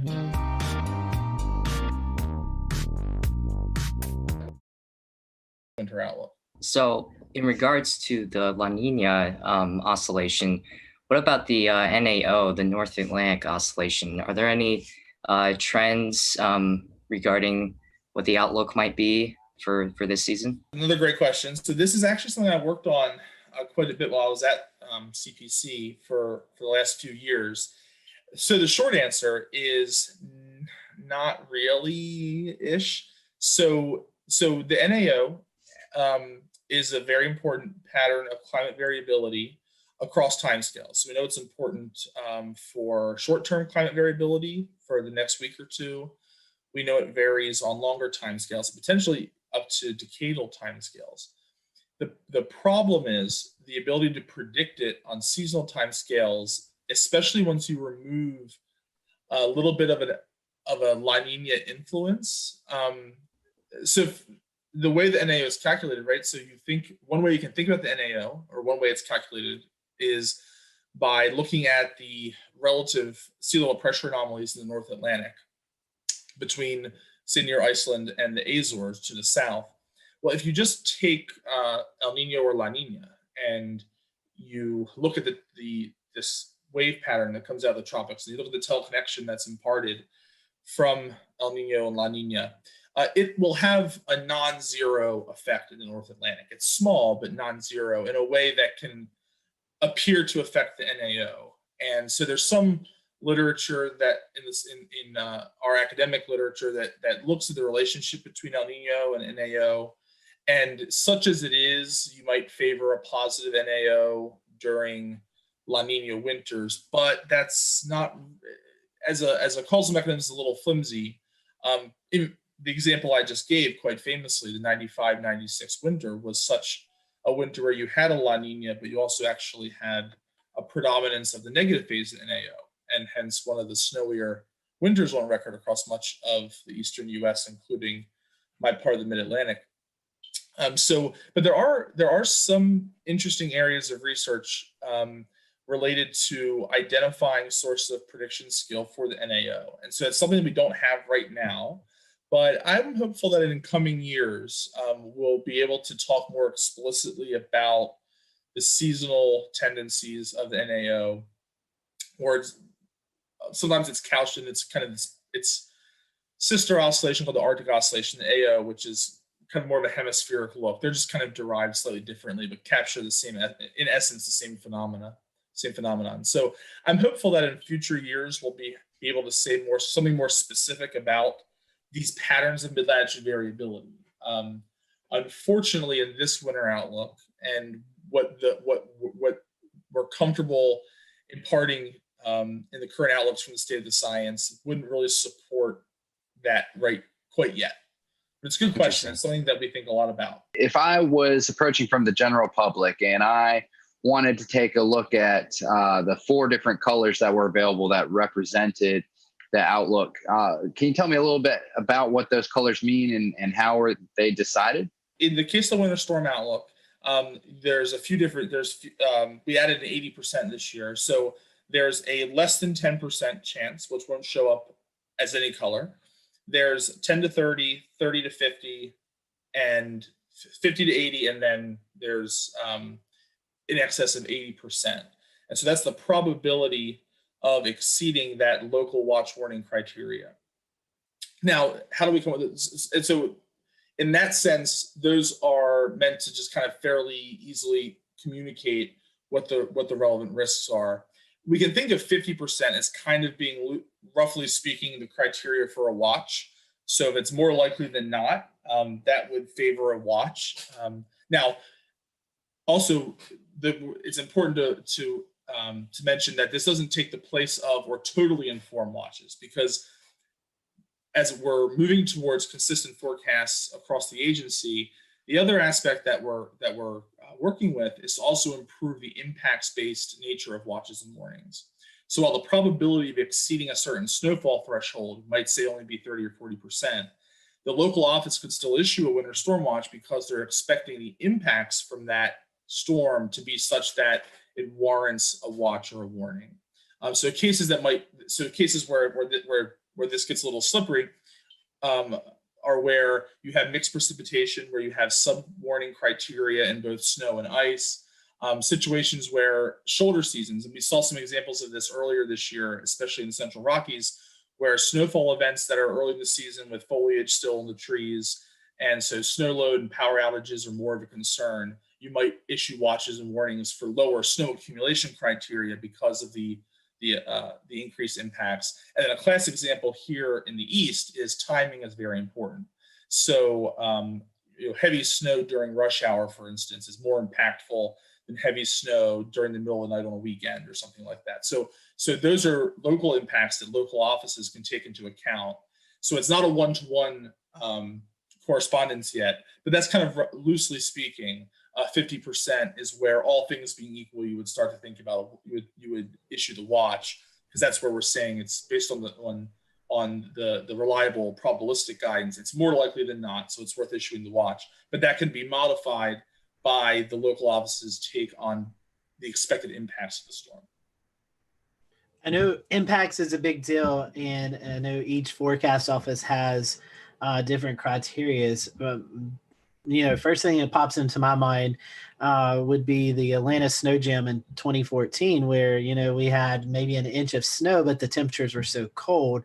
So it seems like this product that you guys are releasing is really more based on impacts and how it impacts the general public, emergency management, and things like that, than it is maybe about this set range of you're going to get this much snowfall. That's right. So there's another product that is a very nice complement to this that's been operationally implemented this year, which is the Winter Storm Severity Index. And so what that does is it has criteria, but it's a much more complex and dynamic criteria to better account for some of these impacts. And so in that framework, where you have, and so what it's doing is it's screening the official forecasts from the National Digital Forecast Database. So the local offices are submitting their official forecasts. It's using those forecasts, applying climatology, applying different algorithms to assess different impacts, including snow amount, snow load, ice accumulation, ice impacts, among other things. And it's doing that to get an idea for those impacts, including things like flash freeze, blowing snow. And so using those two together, and as in fact, the vision of the program is kind of an eventual merger of those two products along the lines of what you were saying. So right now, the winter storm outlook is grounded in the very objective kind of criteria-driven realm. The winter storm severity index is still deterministic, so we're not using probability information yet. It's just using the deterministic forecast from the local offices, but it's applying it in an impacts-based context.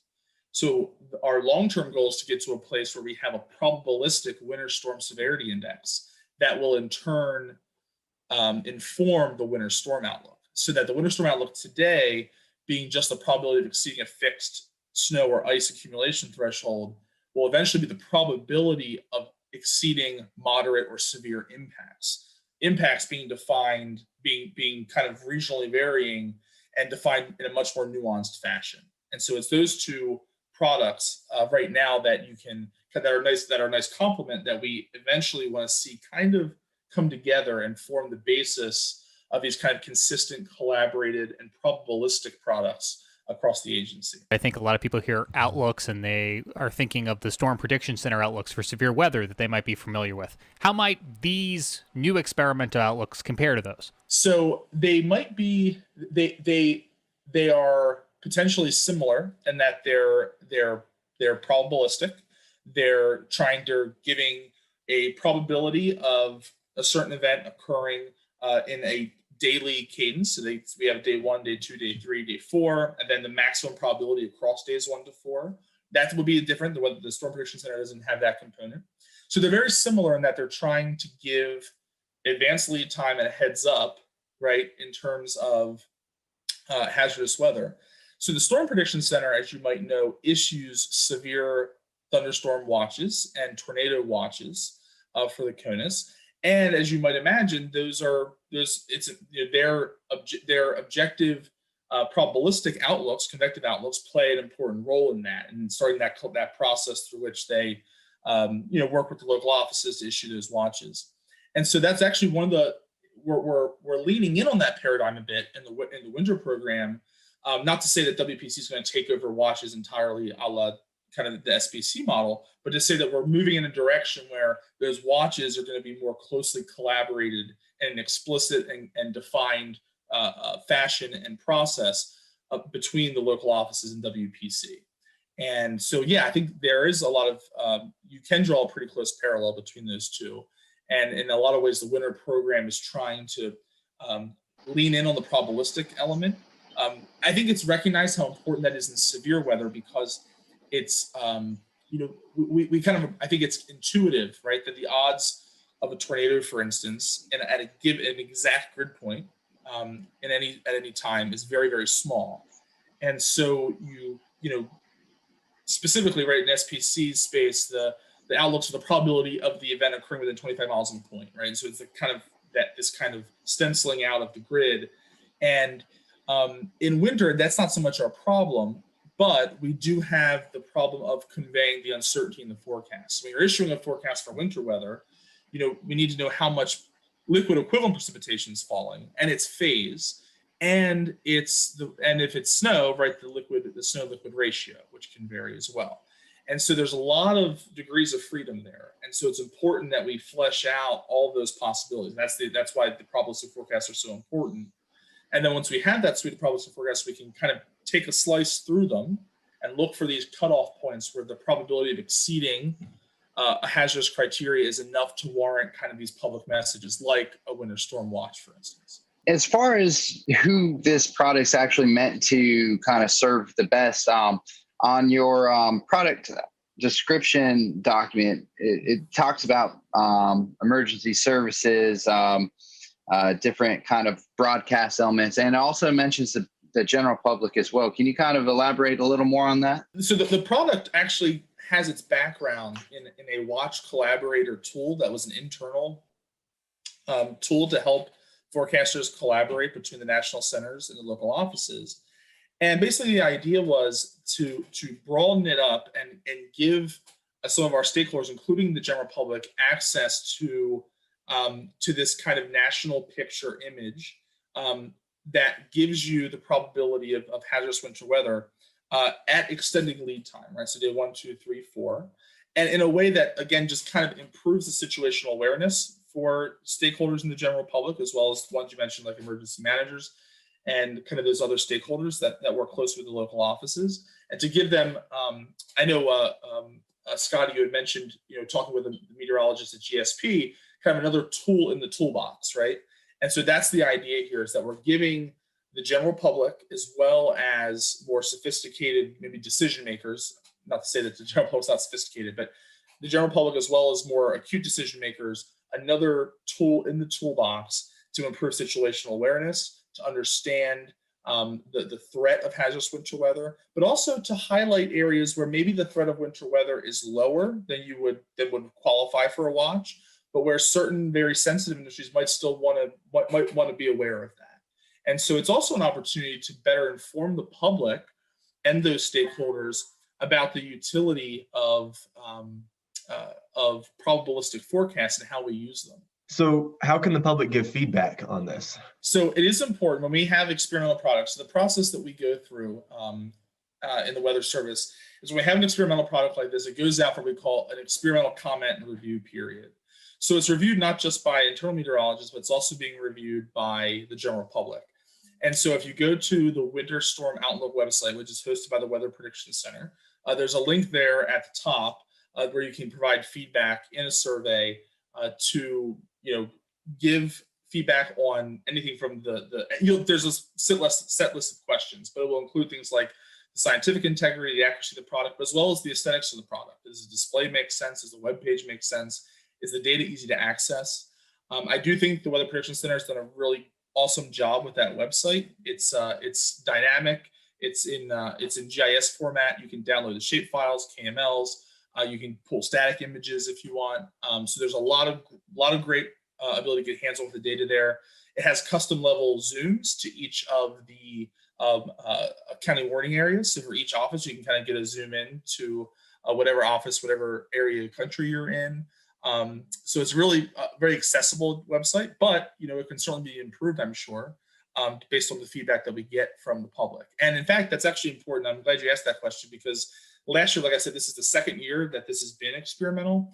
In the first year, last year, we didn't get a whole lot of public comment on it. And I think it might have just been an awareness thing. A lot of people weren't as aware that this existed, that this product was out there, and that we were looking for comment on it. And so hopefully one of our goals this year is to hopefully get more public feedback.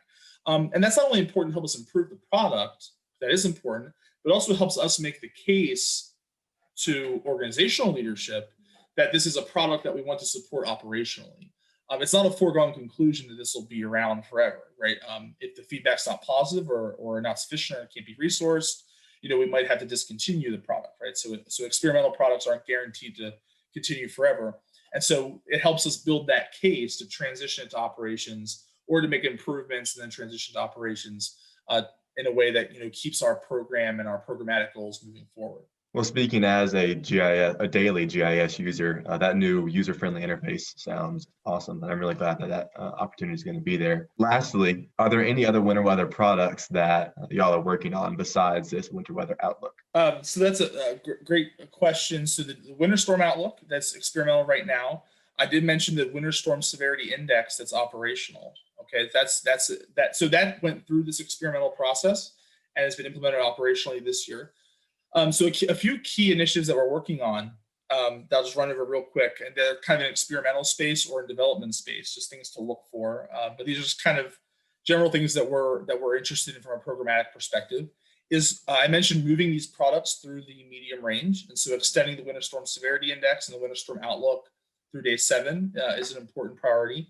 I touched on briefly the development of a probabilistic impacts-based component. So a Winter Storm Severity Index that's in probability form. That's something that we're working toward. We're working with kind of the research arm of the Weather Service to help kind of move that along and get that into the operational pipeline eventually. And then lastly, one of the things that you might also be familiar with is there's the local probabilistic snow experiment.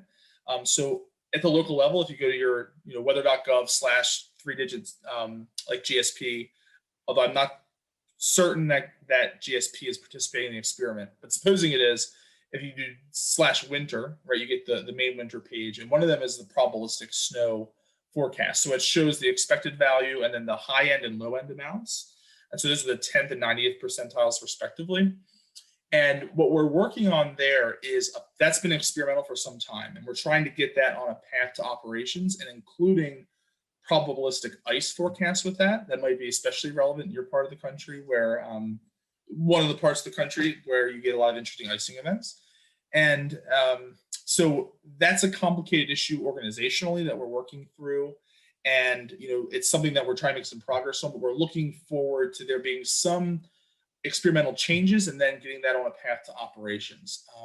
And so as we kind of tying the kind of what I kind of say like the synoptic scale evolution of the winter program is looking at a future in a few years where you have a probabilistic impacts-based guidance informing the winter storm outlook that's supporting consistent and collaborated winter storm watches around the country. And all of that is being undergirded by a consistent national to local suite of probabilistic snow and ice forecasts, and potentially extended all the way through day 7 across the board.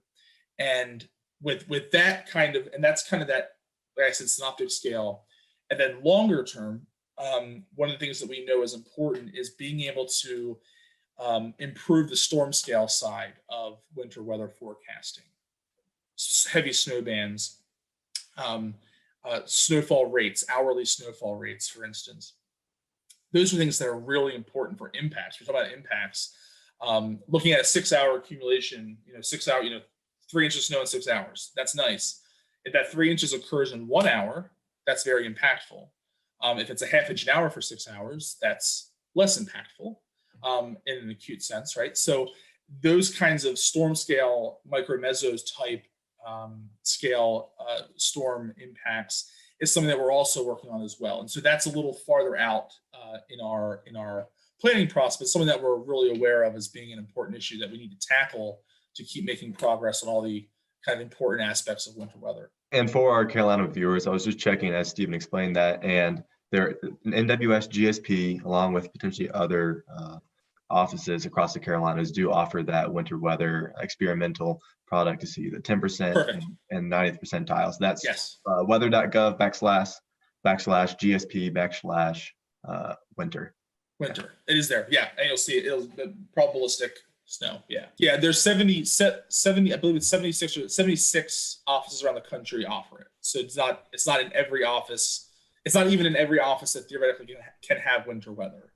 As you might imagine, offices in parts of the deep South or Southwest and the West Coast aren't participating in the experiment. But I'm glad to hear that those parts of the Carolinas are. So that's something to definitely check out your local office as you go through this winter season. And another opportunity to provide feedback as well. As we're going through this season, because that's an experimental product, if you go to that website that Evan just mentioned, you can also click, there's a feedback link there that'll take you to another one of those surveys to provide that feedback to us. Well, Stephen, we appreciate your time tonight. Since you're the program lead, this is your time to let everyone know again how they can find out about all this information. I know you guys are hoping for a lot of feedback. So where should our folks go to find the outlooks and the severity index?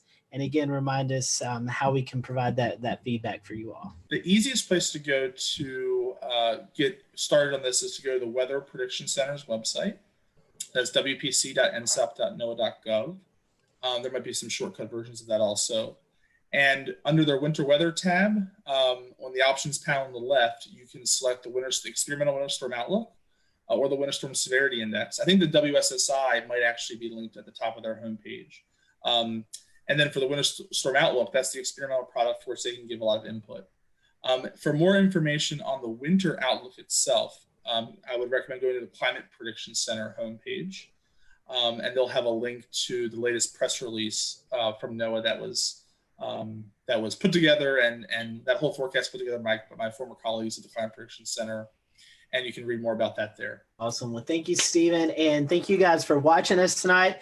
If you're a big winter weather lover, hopefully you'll be able to use these products. I know last year was kind of a bust for much of the Carolinas winter weather wise. So maybe this year we'll be able to use these products, and definitely recommend that you give some feedback. Full disclosure, right? In a La Nina winter, it doesn't look good. It doesn't. You're right. It only takes one. And these are all probabilistic forecasts, so you can get lucky, and you can pull a rabbit out of the hat here and get some winter. So I'll certainly be rooting for it. But La Nina winters are not typically our winters here in the eastern part of the U.S., especially the southeastern part of the U.S. Unfortunately, but that's it. But so, you never know. You never know. It's like we talk about the hurricane season. It only takes one. So hopefully, if we do get that one storm, you'll be able to use these products and definitely provide some feedback. I personally think it's a great product, and hopefully it'll get out of the experimental stage and into operational stage. So Stephen, thank you again for watching. Thank you all for watching tonight. We'll see you real soon.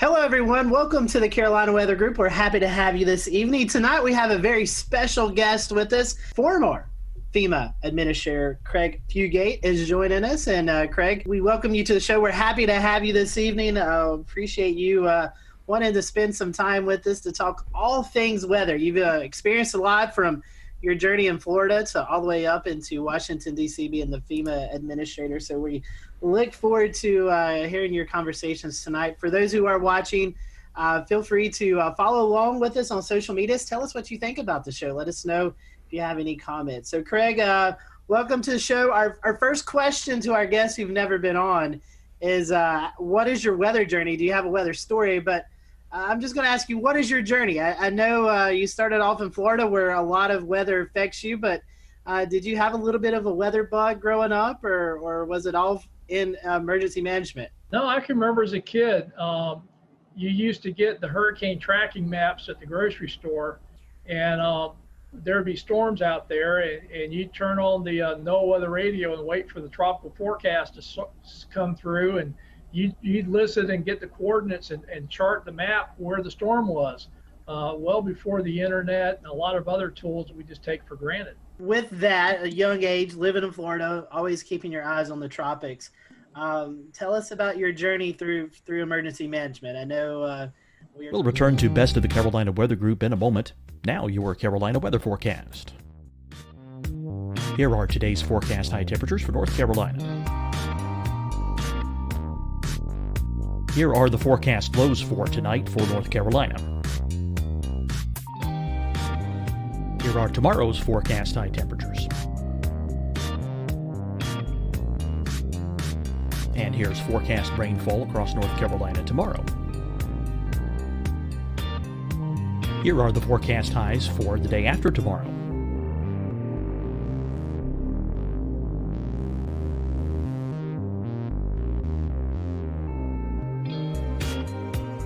And here's the forecast rainfall across North Carolina for the day after tomorrow. This is the total rainfall forecast across North Carolina for the next 3 days. Here's the severe thunderstorm outlook for today from the Storm Prediction Center.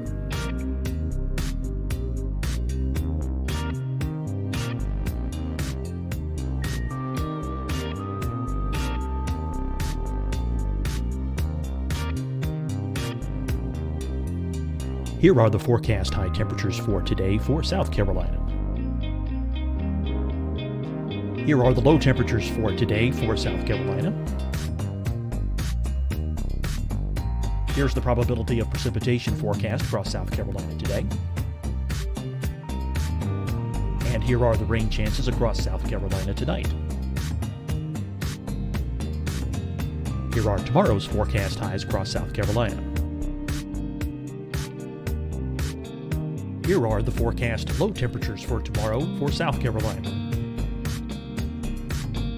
And here is the probability of precipitation across South Carolina tomorrow.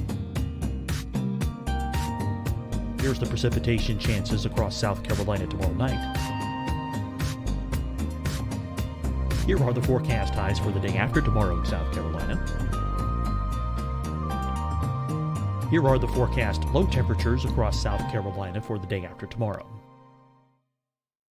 And here are the rain chances across South Carolina for the day after tomorrow.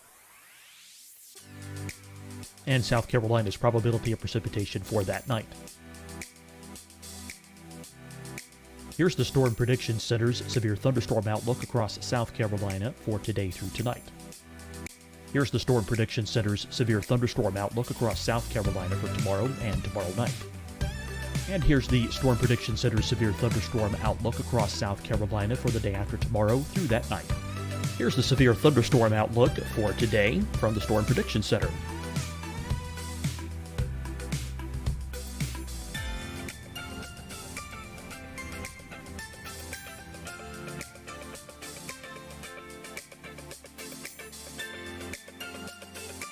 And now here's a live look at weather radar across the southeast. Deciding when to wear a mask isn't about who you know or how well you know them.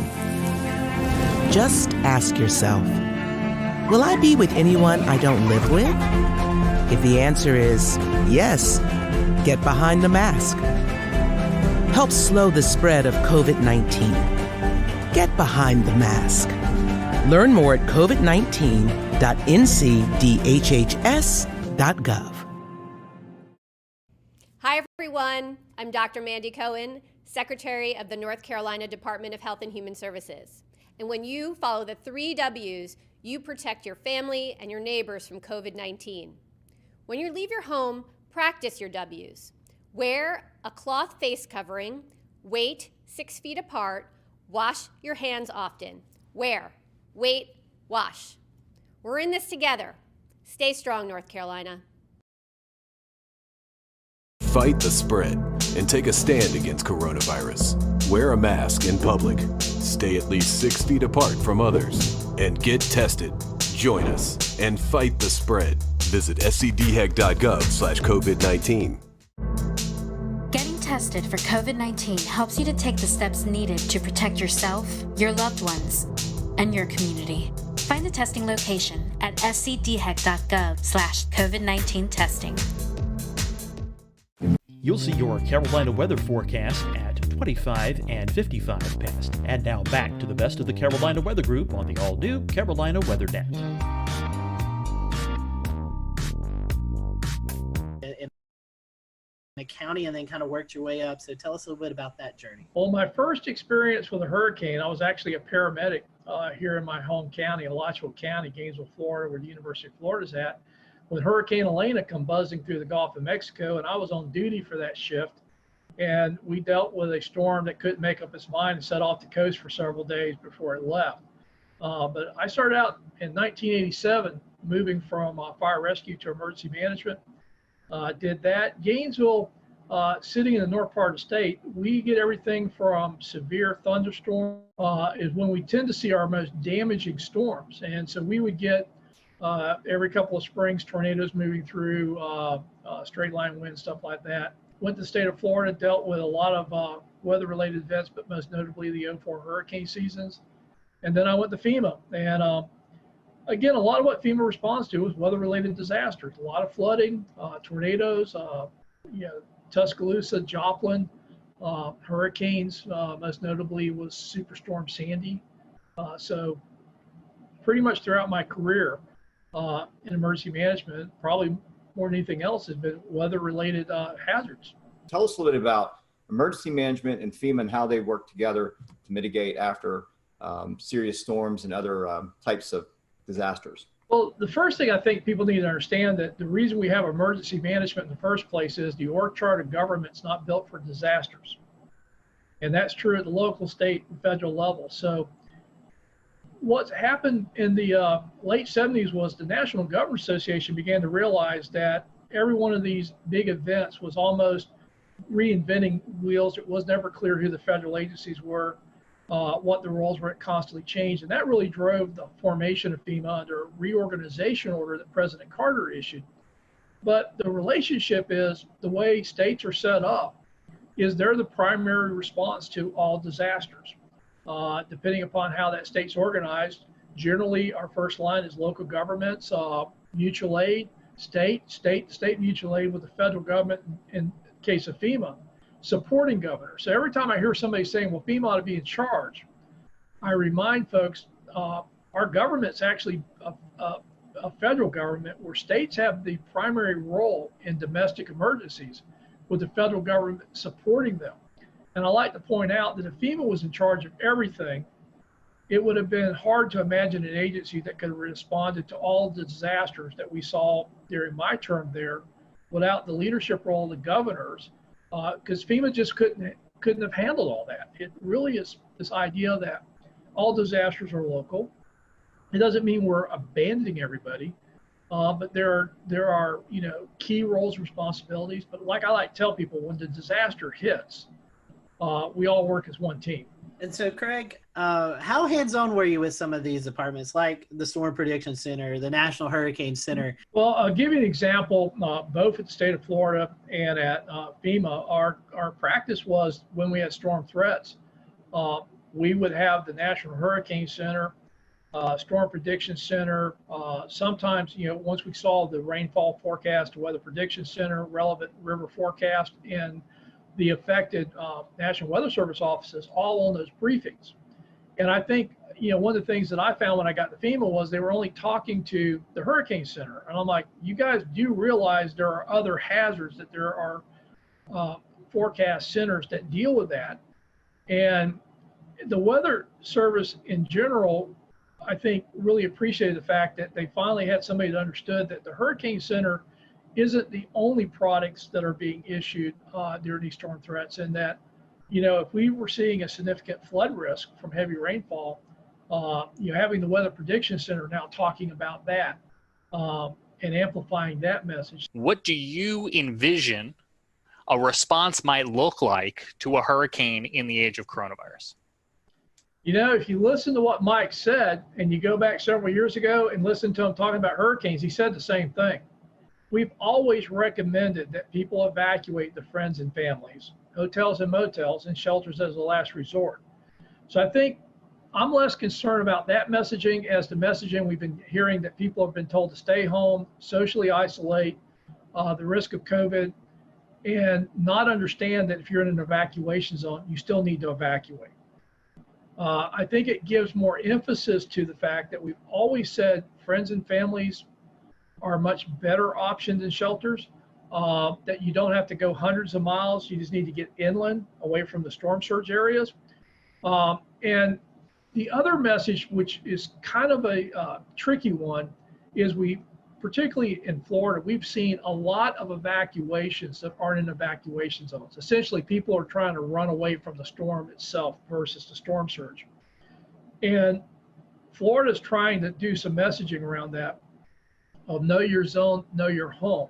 That if you're not in an evacuation zone and your home's relatively in good shape, built to current codes, to consider staying home and putting up your shelters and riding the storm out. Again, reducing the number of people evacuate. But the biggest thing I'm telling people about this hurricane season is, if you're in an evacuation zone, your plan is to evacuate, COVID or no COVID. And about the only real additions you need to make is add masks, hand sanitizer, disinfectants, and wipes to your go kits. If you could find the disinfecting wipes. If anybody finds them, let me know. I will trade you toilet paper. I've got that, plenty of it. What is your idea of what the plan is going to be for the rollout from emergency management perspective on shelters? Well, the Red Cross and FEMA and the national organizations, voluntary organizations acting in disasters, have a website. It's the National Mass Care Strategy website, where they've been updating information on mass feeding, congregate and non-congregate care shelter. Well, I'm an emergency manager. Congregate and non-congregate, what does that mean? Congregate care is your traditional mass care shelters, where they're looking at how to screen, maintain social distancing, and minimize the spread of COVID in those shelters. But the other thing is looking at more utilization of hotels and motels, dorms, other spaces that usually weren't going to be picked for shelters. And I think there's an opportunity here. Everybody keeps telling me how hard it's going to be. And I'm like going, well, last time I checked, most hotels and motels are not really doing well. And FEMA will reimburse if you put people in hotels and motels. And I hear how hard it is to plan, but the reality is we have a lot of capacity, particularly in my home state of Florida, to put people up in hotels and motels. And FEMA will reimburse for that under protective measures. So we're still going to need mass care shelters. There's good information out there. It's updated fairly frequently as we learn more about COVID, and now that we're seeing cases increase. But the alternatives are, do you really want people not to evacuate because they're so fearful they have nowhere to go? Or do you prepare the shelters and understand that you're going to have to manage that with COVID and take the steps to minimize the spread? Craig, the current administrator to FEMA, testified earlier today before Congress. We're taping this, but today, earlier on the 22nd of July, you had an opportunity as well to provide some feedback to members of Congress. What did you tell them about what you're seeing in the state of the ongoing coronavirus response? Well, I think, again, my emphasis was on evacuations. We need to be clear about that and not mix messages with talking about how dangerous and confusing and everything else it's going to be and really focusing on when you're in the storm surge area, that's the primary threat we need to evacuate. And we need to acknowledge COVID, but we shouldn't use COVID as a reason not to evacuate. So we need to clear that communication up. But secondly, we know that moving people is a vector. And everybody talks about evacuations. I said, well, the other problem is going to be on the response. We're still going to need to move utility crews. We're still going to need to move search and rescue crews. But if you think about a lot of these disasters, we see a lot of volunteers moving. And that may not be our best tool. And everybody says, well, what are you going to do? I says, well, I don't know about you, but we got pretty high unemployment rates right now in Florida. So my question is, and having done this for a long time, there's not that much that requires people to have extensive training to be able to help in a disaster. And again, it's reimbursable. Why don't we hire people and put them to work locally?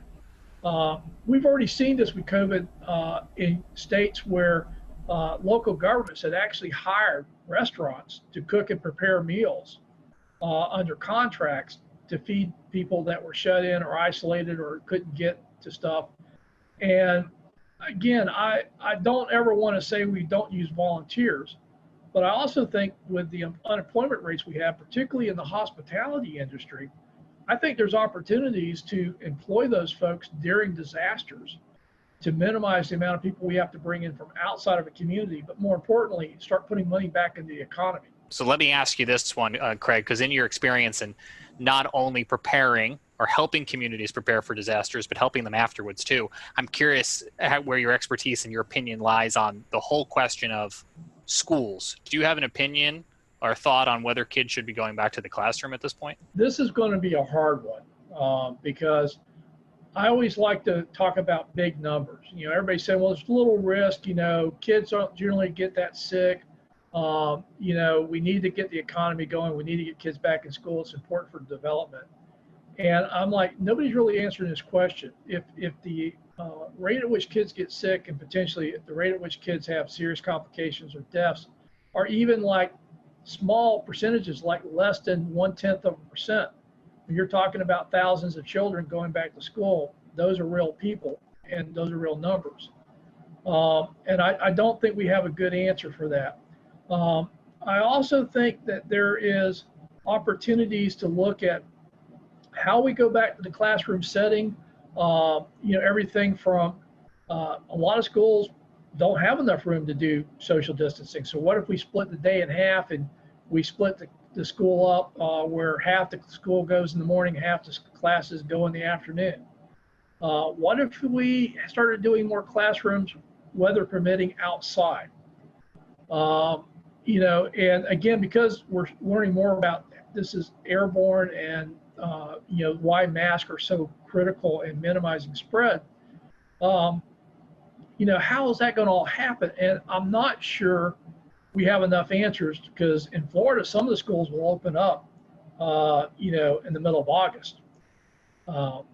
So I think it would be prudent to think this through, get some consensus on ways to do this. And again, I just don't think saying you're going to open schools is the answer. But I also don't think that keeping schools closed indefinitely is going to work either. Shifting gears a little bit, you're passionate about the resilience divide. I see this here in Charleston a lot where we have, sunny day flooding, and it often affects places that are less affluent than places that are more affluent. A lot of the more affluent places are getting, they're getting some of the things like check valves. They're getting a seawall at the battery. But meanwhile, at the corner of Haggard and Fishburne, where there's low-income housing, you see at 6.8 feet tides, you start to see the creek overflow and start flowing across the road there. Several, we had 80-something coastal flood events last year. So let's talk a little bit about that resilience divide and how we can maybe bridge that. Well, the resilience divide is really how I'm trying to talk about the current process of using cost-benefit analysis to make decisions about investing in mitigation and building projects, particularly for future climate impacts, as well as the existing impacts we're already seeing. And so much emphasis is on how many tax dollars we save. You probably heard this, that for every dollar we invest, we save anywhere from $4 to $9. And so if you're looking at dollars, you'll actually save more money the more valuable the homes are that you're trying to protect. And lower income homes, working class communities don't score as well.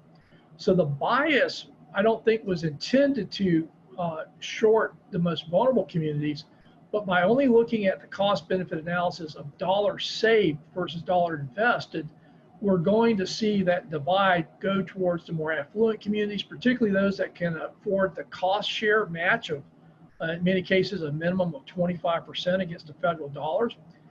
And I think we need to broaden the definition of cost benefit analysis to actually talk about the functional impacts to families and communities, not just to dollars saved on property. Jared, I want to take what you just said and talk about Charleston and the resilience divide and just roll that into talking about climate change and climate change adaptation. Craig, what does that look like from a FEMA standpoint? Climate's already changed. I think one of the problems we have is we keep talking about climate change as something that's going to occur in the future. And quite honestly, that's the way we talked about it in the majority of the Obama administration, was something that we were going to deal with in the future. But when Sandy hit, President Obama, and we'd already seen a lot of tornado and flooding activity and a pace that we'd not seen before. And we kept getting these record-setting events, which I remind people, if it's record-setting, we've never measured it before. And these weren't just isolated incidents. It was like a drumbeat. And the president said something that really, I think, shaped where we were going to go at FEMA. He says, the discussion about climate change is over. We need to start talking about climate adaptation. And the problem is our infrastructure was built for the past century of weather-related events. And climate is changing faster than our ability to keep up with infrastructure, to keep up with the improvements needed. And this is why I think it's so important as we talk about federal investments, big infrastructure, federal highway bill, HUD dollars, the alphabet soup of funding, including the FEMA disaster dollars. We have got to move away from building to our last 100 years worth of weather data and start building the future risk. And I think there are more and more people that get that we can't keep building the way we've been building if we're going to survive. But I think there's some urgency that as much as people talk about reducing greenhouse gases, on our end of the spectrum, I think the change has already happened and we're not going back anytime soon. So adapting to what's happened, particularly our coastal communities, areas subject to flooding. We know that the extreme rainfall events is one of the clearest signals we've seen in the last decade from climate impacts. And we are way behind on both identifying, mapping, and explaining that risk, and then making the investments to start bending that curve. And I want to kind of back up a step in keeping that same direction. We talked about Horry County. We talked about some of these areas that have been hit very hard by the watershed events from the hurricanes that have hit. Over time, things have built up, Matthew, and so on and so forth. Things have just gotten worse and worse over time. So these property values are down. And we get back to the resiliency divide and demographics. And so what is being done to help those that are less fortunate in the lower income or the lower value homes per se, that can't get back the dollars that they put into their home, ones that that's their total investment. And then others they're getting funded for their properties, whereas these folks over here are not. Where is this going to be bridged at some point in the future? What's the plan for that? It hasn't, and that's one of the reasons I think we need to draw attention to it.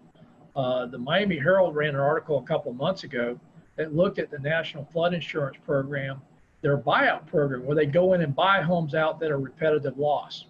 And they found that there was a definite bias that a lot of that money went to the wealthier counties, not necessarily the most vulnerable communities.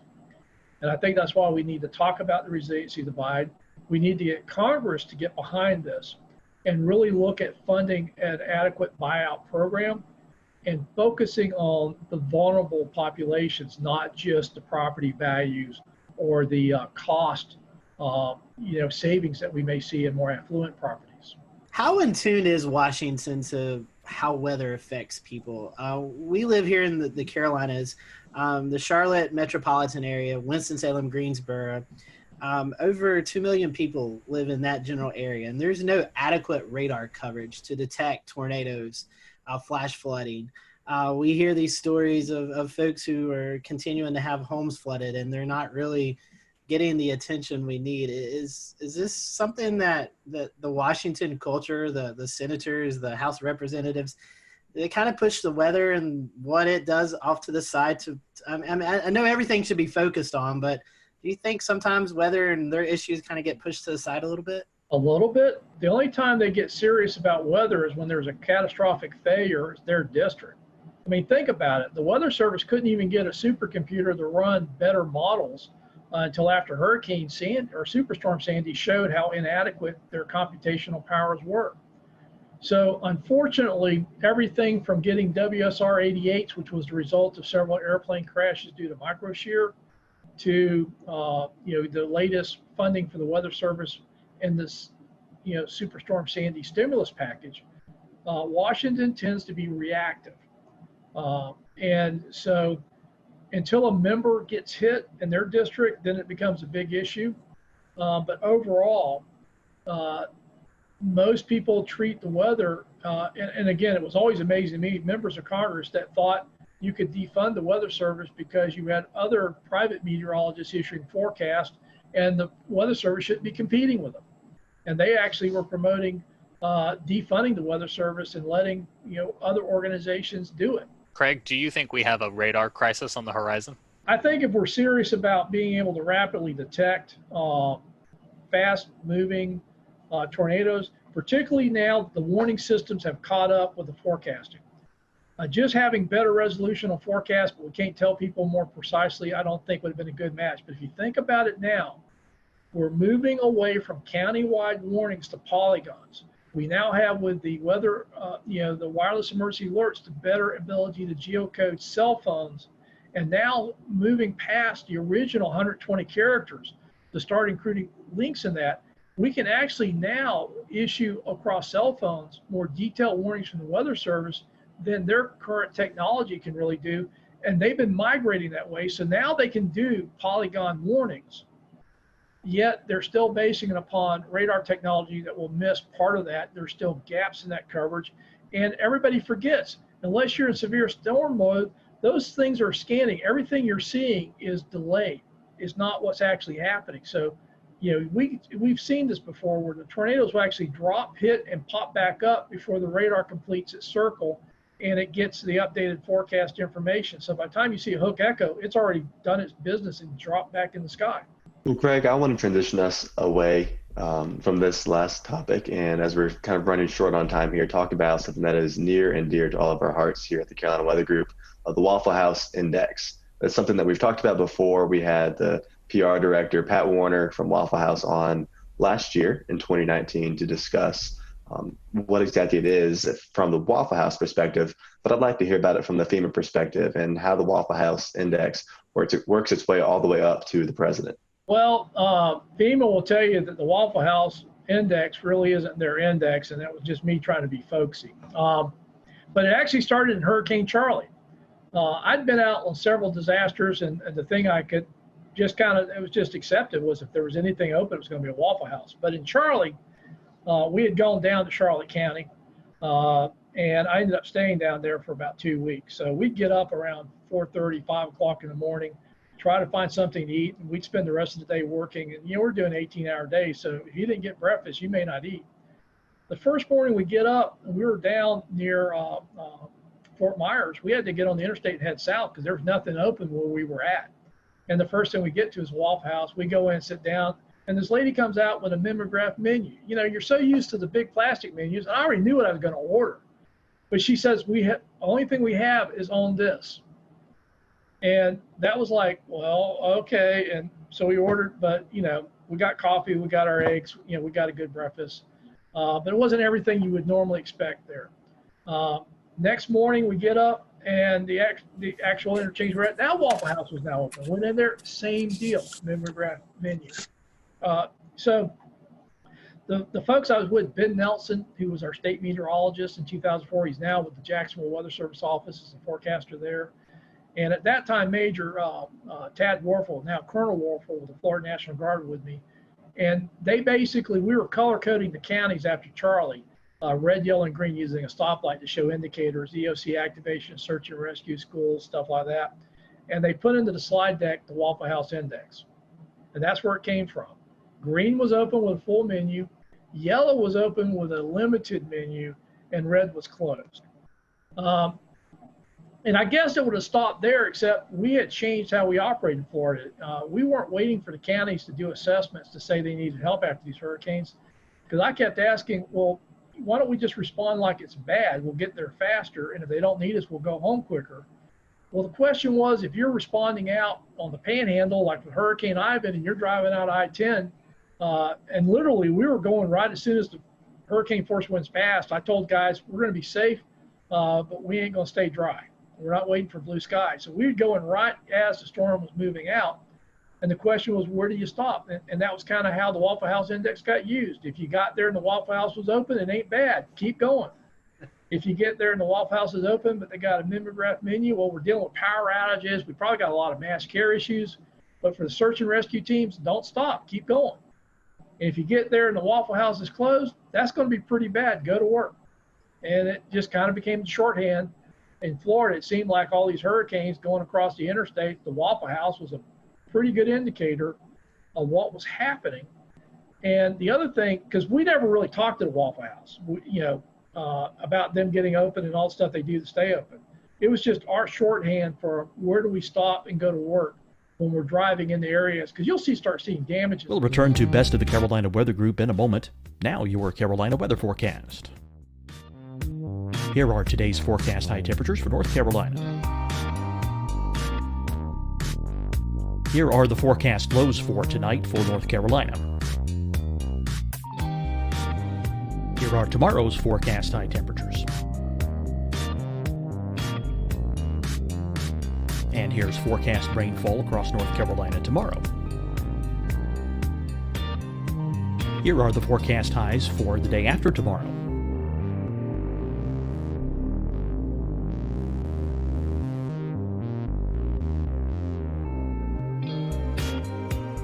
And here's the forecast rainfall across North Carolina for the day after tomorrow. This is the total rainfall forecast across North Carolina for the next 3 days. Here's the severe thunderstorm outlook for today from the Storm Prediction Center.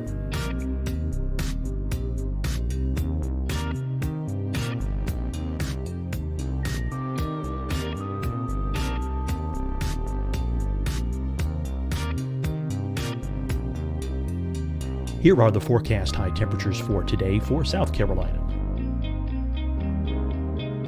Here are the low temperatures for today for South Carolina.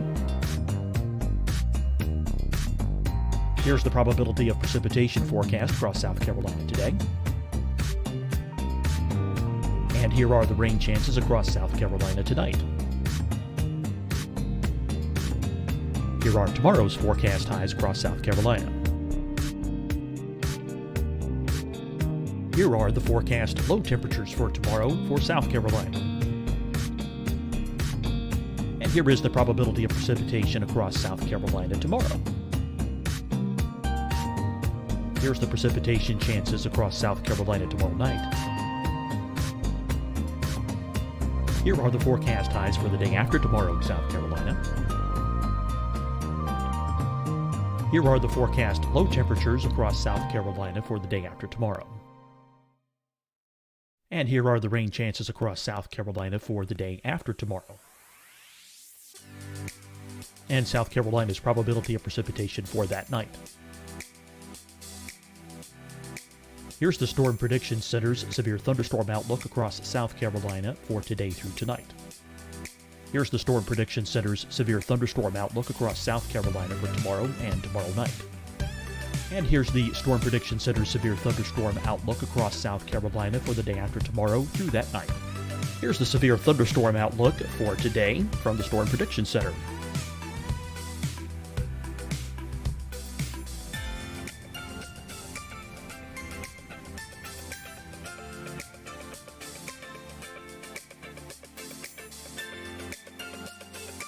And now here's a live look at weather radar across the southeast.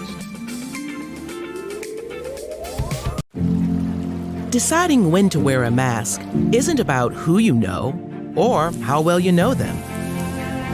Just ask yourself, will I be with anyone I don't live with? If the answer is yes, get behind the mask. Help slow the spread of COVID-19. Get behind the mask. Learn more at covid19.ncdhhs.gov. Hi, everyone. I'm Dr. Mandy Cohen, Secretary of the North Carolina Department of Health and Human Services. And when you follow the 3 W's, you protect your family and your neighbors from COVID-19. When you leave your home, practice your W's. Wear a cloth face covering, wait 6 feet apart, wash your hands often. Wear, wait, wash. We're in this together. Stay strong, North Carolina. Fight the spread and take a stand against coronavirus. Wear a mask in public. Stay at least 6 feet apart from others. And get tested. Join us and fight the spread. Visit scdhec.gov/COVID-19. Getting tested for COVID-19 helps you to take the steps needed to protect yourself, your loved ones, and your community. Find the testing location at scdhec.gov/COVID-19 testing. You'll see your Carolina weather forecast at 25 and 55 past. And now back to the best of the Carolina Weather Group on the all-new Carolina WeatherNet. With a hurricane, but that's not where the impacts are worse. And so it just became a shorthand for us of where do you go to work in a hurricane?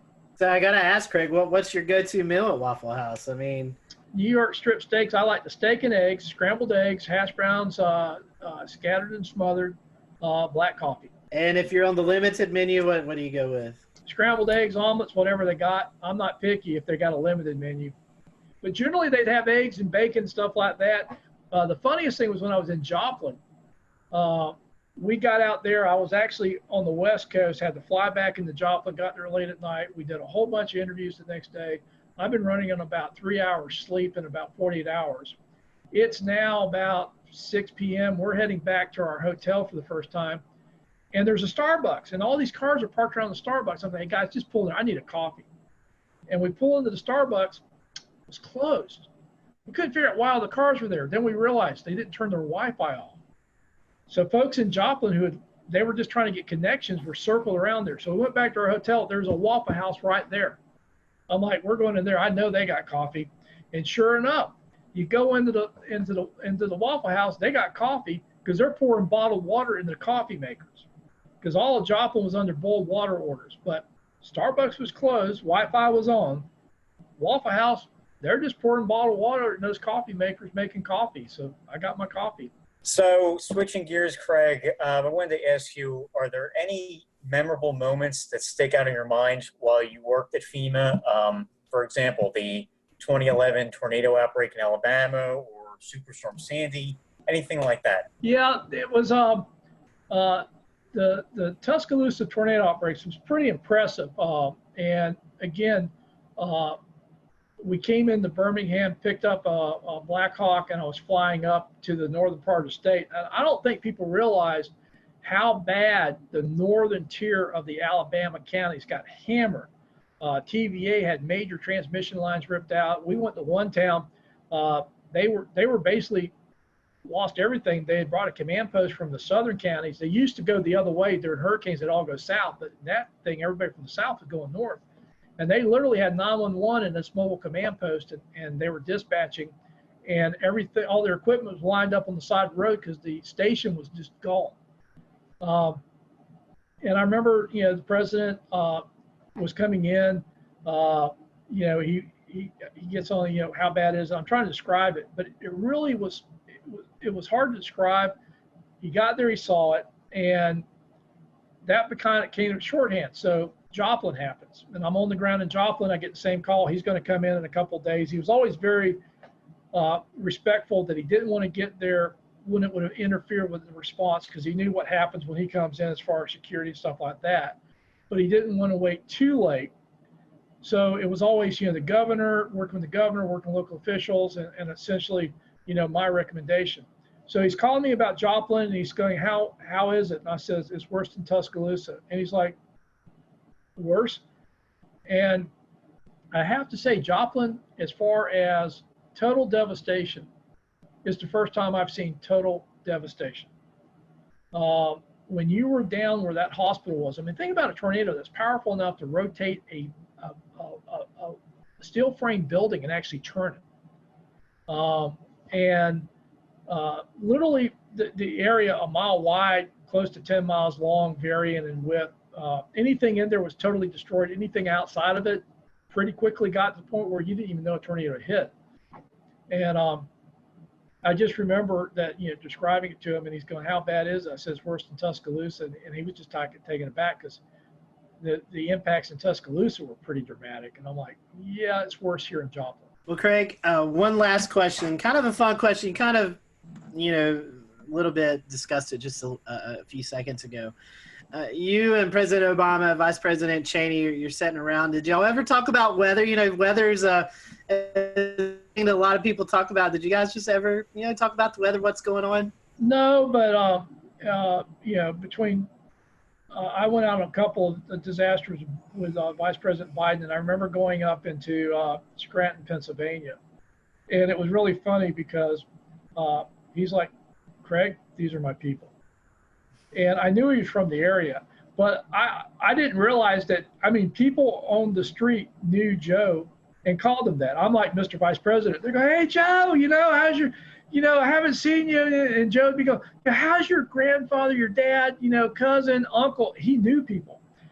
So that was the thing that really struck me about Vice President Biden was, in a lot of these communities we go into, he had a very personal connection, and particularly in that part of the country, they knew he was from there. They knew the families. They knew each other.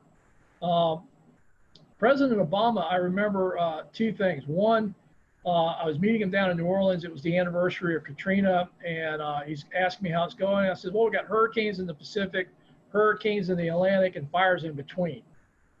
And he just looks at me and says, you're a smart ass. I'm like, hey, I'm just reporting what's happening. But the other cool thing about the president was, I was told early on that they wanted me to wear my logo wear when I was at the White House during disasters. So during Matthew, I'm giving a briefing to the president in the Oval Office, wearing khakis and my FEMA logo shirt and my FEMA windbreaker, and everybody else is in suits. And there's this great picture of the president. I'm sitting next to the president wearing my blazer and my logo wear. Everybody else in suits for the briefing, and people said, how do you get away from that? Everybody else dressed up to go in there says, they basically told me to look like I was doing what I was supposed to be doing. So I wore what I wore when I was at FEMA headquarters when I went to the White House to brief. In fact, if I was wearing a suit, they'd always look at me kind of excused. I said, hey, this is camouflage. When I'm wearing a suit, I just blend in with everybody else running around with a White House badge. We certainly enjoyed having you. If you have a website, social media that account or anything like that that our listeners and people who are viewing this can follow, how can they do that? Well, I tweet a little bit. I guess that's, you should be aware of that. So that's how we met. Yes. No, I'll tweet it, Facebook it, and LinkedIn it. Again, I've seen you guys out there. I've just, thrilled to be invited. Hey, we're now I feel like I've made it. I've been on the weather. Well, we appreciate your time, and again, I have to send Marshall Shepard an email. Says, I've been on your podcast, but it wasn't half as much fun as the Craig, thank you for being with us tonight. Interesting conversation, and folks, again, it's very important to know the risk as we enter the COVID season or the hurricane season mixed in with the COVID, and hopefully you'll take Craig's advice as you prepare. So until next time, we hope you have a great week, and we'll see you back here on the Carolina Weather Crew.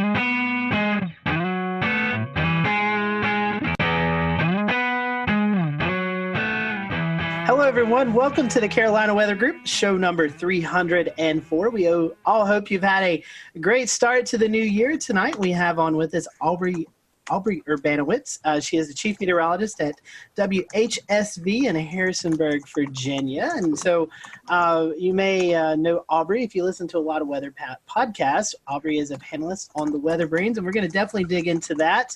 But tonight we're just going to get to know Aubrey and what got her hooked. She's got an interesting story about joining the meteorology field. So we appreciate you watching tonight. If you have any comments, just send them to us on our Twitter page at Carolina WX Group, or you can comment on the stream that's going on right now. So Aubrey, welcome to the show. Thanks so much for having me, guys. I appreciate it. It's nice to, kind of cross podcast. That's right. That's right. Normally we do that National Weather Podcast month, but we're doing it a couple months early. So Aubrey, we was kind of a little bit talking about your foray into meteorology. You didn't start off your college path didn't really take you into broadcast meteorology. You actually started with a restaurant chain. So tell us about that little interesting story that kind of got you into weather. So I had zero aspiration to be on television.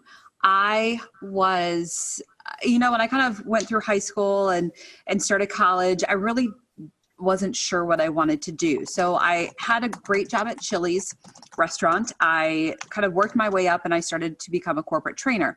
So as a corporate trainer, if you're not familiar, you would travel around and do new store openings as a corporate trainer, train new employees. And you kind of got to see a lot of the country. In fact, I got to do several international openings. And, I just kind of got to meet a lot of people. And it was on a lot of these new openings where I kind of discovered my passion for weather. So I started doing openings in 2003. In 2004 and 2005, Chili's had this goal of opening 100 plus restaurants. And if you think back meteorologically, in 2004, 2005, what happened? Hurricane season. 2004, that's when Florida was almost wiped off the map by all 4 hurricanes. I was in 2 of those, 2 of the 4. Hurricane Katrina was kind of a turning point for me, really. I was sent back to Louisiana to help rebuild some stores after I had been there and evacuated. For Katrina, I was there during Rita, and I ended up being there for 3 months. I was in Louisiana so long, they ended up starting to take state taxes out of my checks. So after that, I went back I was living in Johnson City, Tennessee at the time, and I went and saw Mark Reynolds at WJHL, who responded to an email that I had sent and brought me into the TV studio, and I asked him questions, and I wanted to be behind the scenes. I thought maybe, producing, I can make graphics. I was good with computers. And he said, there's no jobs in that. You need to be in front of the camera. And I said, oh, that's not me. That's not what I want to do. And he said, you can do it. I think you can do this. And he said, I want you to take a look at this program. And he pointed me in the direction of Mississippi State. And somehow blindly, I agreed to it and kind of followed his advice. And within maybe a couple weeks, I was enrolled or accepted into the Mississippi State Distance Program. And I was able to not only take classes and finish my degree, but also I was still able to travel with Chili's for at least 2 years and still able to do corporate openings. And so I got an internship and yada, yada, yada. I got my first job at WHSV in Harrisonburg, Virginia, and fell in love with this place. Absolutely never intended to be here past my 2-year contract, and re-signed, got promoted. Here's the thing. I got promoted to a Monday through Friday position from weekends after I think 7 or 8 months. After working in a restaurant for 12 years, meaning weekends and nights for 12 years, I thought, wow, I have weekends off. The rest is history. And I could not have asked for a more amazing place, a beautiful area. And now my brother moved here 4 years ago. My parents just moved here in May. So now I've got family here, which a lot of meteorologists, unless you move to your home market, you can't say that. So I just feel very blessed and kind of lucky. Now, Aubrey, you mentioned that you had no interest in going on TV. So none. From one industry into a completely different industry, where did you gain your experience on how to get yourself ready to go on camera and do live weather forecasting? Is that something you learned along the way? I know there's probably some folks out there that'll be watching that might be interested in seeing how you transitioned into that to get your confidence level up to be able to forecast on camera. So it was all the leadership in Chili's. It was the training role that I had. Working for Chili's for so long, I knew control. I knew exactly what little details went on every single menu item. I could recite that menu backwards and forwards. I could teach. And so when I started training and teaching these menu items the Chili's way and how to serve and how to bartend, I was confident in that because I knew that material. So when I learned how to present and train, I was confident in that material. So when I finally was able to teach that, that's what gave me the confidence as I became a leader in that material. And so it was actually kind of that transition that I learned to be able to present myself on camera. Once I was comfortable and kind of was able to, I guess, get used to the fact that I was on camera, learn some breathing exercises and not think about the fact that I was on camera, it just kind of transitioned because I just envisioned myself talking to people like I'm talking to a group, like I'm training people, giving them the information that I know, like I'm teaching them the menu items, I'm teaching them the forecast. And so it was kind of that. You think it's two completely different worlds, but it's actually kind of very similar. So that's how I transitioned, because I had absolutely no desire to be on camera. I was never a theater major. I was never a singer. I was never a performer. I was a dancer, but that was when I was a kid. So, I never ever would have imagined I would have been on television, and now I can't see myself doing anything else. I love that history. I love how you put yourself on the fast track through that whole process. I can see. So going through the program, getting your meteorology degree, getting a job, it's something you became passionate about very quickly. So I'm assuming you probably have some favorite areas of study, maybe some research or favorite topics of meteorology. Would you like to share some of those with us? Yeah, so I've really developed a love for weather history. And I think a lot of that has stemmed from me learning this area and really kind of diving into Shenandoah Valley weather history. I'm not in a severe weather market. We get kind of a mix of every kind of weather. We do get 4 seasons. We don't get super big storms often. When we do, we can get big storms. It's just not maybe as frequent as some other markets, but we do have a good storm history. And so I think when I was diving into that is when I kind of developed my passion for weather history and really showcasing. And I did kind of a keynote address at the Mississippi State Severe Storm Symposium last year on learning the weather history in your market. When you go to a new TV station, you'll make that bond with your viewers when you do learn that weather history. And it'll also make you become a better forecaster when you learn a lot of that weather history in your market. And I think it was kind of during that process that I really developed that. And now, hurricanes are how I got into meteorology. So that I always have a soft spot for that, but I haven't really had much of an opportunity to forecast them. So I think I'm turning more into a severe weather nerd. And I'm really loving the structure of thunderstorms more and more. So I'm hoping to storm chase this spring. That's my goal. As I become chief, you're stuck in the studio more and more.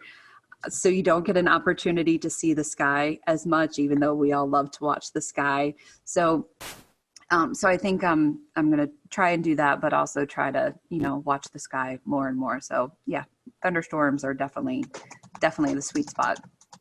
Well, you sure get your fair share in the Shenandoah Valley area. The Mid-Atlantic's a pretty volatile area of the country where fronts sweep through and crisscross and meander and cause all kinds of interesting weather up that way. What is cold air damming and how does it occur and how long does it last? So the cold air damming is kind of a special feature that happens in between the mountains. You can get kind of a stronger event, which can go all the way down from the mid-Atlantic, all the way down the mountains into Georgia and the Carolinas. You can get kind of a weaker event that maybe will affect part of part of Virginia, part of northern Virginia, and then you kind of end up with a really big temperature gradient in between a couple of areas. And a lot of that comes from high pressure. Some of that comes from coastal storms. So you have high pressure that moves over New England. Sometimes it moves over Pennsylvania. And due to that position of the high, when you have that clockwise flow, that brings in not only the cooler air from the north, but also the cooler maritime air, that cooler moist air from the Atlantic. And that cooler air is more dense, so it sinks in between the mountains. It can be intensified when you have an area of low pressure that moves along the coast. When you have that counterclockwise circulation, especially moving up the Carolinas, sometimes you can get some of your big icing events that way. You can also get some of your big snow events that way, depending on how deep that cold air is. So sometimes when you have maybe a weaker event, you can get a pretty decent temperature gradient. In fact, the February tornado event a couple years ago in Virginia, that was a cold air damming situation, or what we call a wedge event, where the Roanoke Valley was in the 70s. That wedge started to lift northward. Stanton, Virginia, which is in my viewing area, it's the southern part of my viewing area, started to erode out of that wedge, and temperatures started to get into the upper 60s, where Harrisonburg, just 30 miles away, was stuck at 46 degrees. You can have, let's see, even just last week, we had a wedging event where temperatures were, I think, a 30-degree spread within about an hour drive. So, you know, you can have a partly cloudy wedge, you can have a sunny wedge. Most times you have low clouds, stratiform clouds, a lot of drizzle. And then, of course, in the wintertime, you have to watch for your precipitation because you can get a lot of icing events. But temperatures are very interesting when you're forecasting the wedge. You know, I've learned that whatever you forecast, you know, drop it another 10, 15 degrees. Hey, Aubrey, Yeah. I was wondering, Ben, your newest meteorologist back there, have you prepared him for the wedge? I mean, does he know what he's getting himself into? I have not prepared Ben for the wedge fully yet, although the good news is they're asking if I've prepared you for the wedge yet.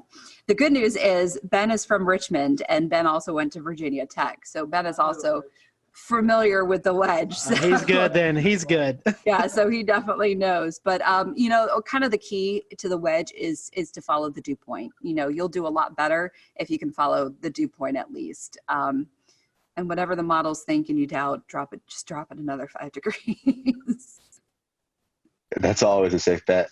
So Aubrey, I want to reverse one of Shay's questions from earlier and ask, so the Shenandoah Valley has unique, you know, interesting weather, but also some difficult systems that are just hard to forecast. What are some of the hardest systems to forecast in the Shenandoah Valley? Well, even something like today, you know, we had a shortwave trough kind of rotating through behind yesterday's storm. And a lot of times when we have that happen, or we have a trough coming through after a cold front, we get this wonderful blast of upslope snow showers or the orographic lift across the Allegheny Mountains. So where I am in the Shenandoah Valley, we average about 20 to 25 inches of snow a year. Within a 2-hour drive, the Alleghenies average 100 to 110 inches of snow a year. So you have quite the difference with they get lake effect snow all the time. So when you have these shortwave troughs moving through, or you have the orographic lift, especially when you have strong wind and just enough of that maybe vorticity or upper level energy rotating through, you can get these snow squalls, these snow bands. So you have to watch out for those. And what happened this morning was I expected some of those snow bands. One, it was more intense. And two, they dropped a lot farther south, about 45 miles further south than I expected. So I'm always cautious of those. And so it's kind of just more about communication, because a lot of times the models don't fully pick up on those. You have to kind of watch for the hints. And so it's kind of one of those things where, okay, I'm looking for some snow squalls. Maybe I'll kind of generalize it. Instead of specifically saying, okay, I'm expecting some of these mainly in the Northern Valley, maybe I'll say, you know, this is what's possible tomorrow. this is what snow squalls are capable of. And, if you get in a snow squall, it can drop a dusting to an inch in some areas. But if you don't get one, you're going to have sunshine. So I think the snow squalls are definitely a little bit challenging. The other thing is precipitation, because a lot of surface fronts don't give us anything. If there's not that upper level oomph, if we don't get, shortwave energy, if we don't get a jet streak, if we don't get any sort of vorticity or any sort of upper level support, the front just fizzles and we just don't get any precipitation. So because of downsloping can really kill a lot of our precipitation. So that's always challenging unless you have a derecho coming through like in 2012.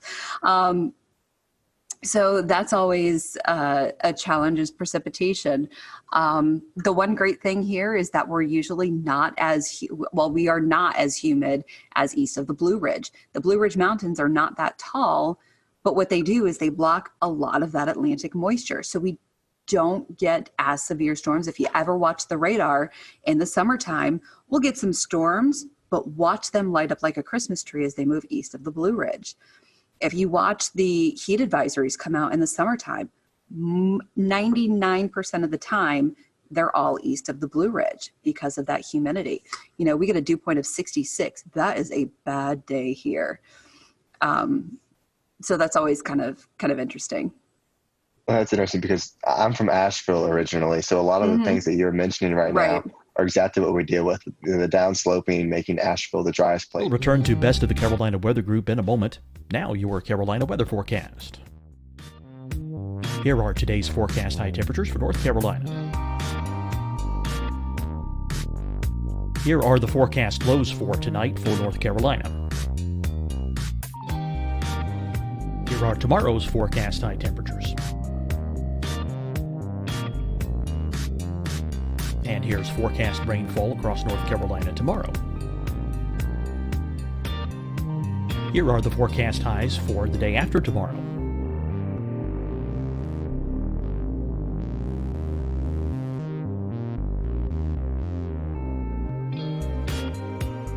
And here's the forecast rainfall across North Carolina for the day after tomorrow.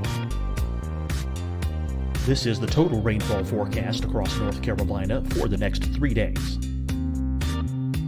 Here's the severe thunderstorm outlook for today from the Storm Prediction Center.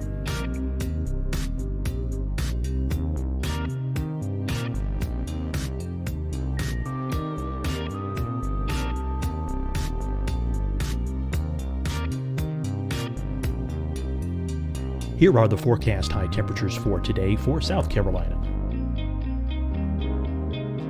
Here are the low temperatures for today for South Carolina. Here's the probability of precipitation forecast across South Carolina today.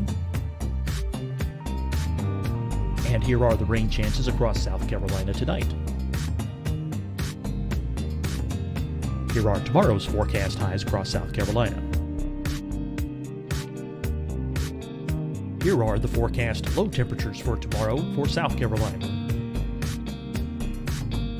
And here is the probability of precipitation across South Carolina tomorrow. Here's the precipitation chances across South Carolina tomorrow night. Here are the forecast highs for the day after tomorrow in South Carolina. Here are the forecast low temperatures across South Carolina for the day after tomorrow. And here are the rain chances across South Carolina for the day after tomorrow. And South Carolina's probability of precipitation for that night. Here's the Storm Prediction Center's severe thunderstorm outlook across South Carolina for today through tonight. Here's the Storm Prediction Center's severe thunderstorm outlook across South Carolina for tomorrow and tomorrow night. And here's the Storm Prediction Center's severe thunderstorm outlook across South Carolina for the day after tomorrow through that night. Here's the severe thunderstorm outlook for today from the Storm Prediction Center.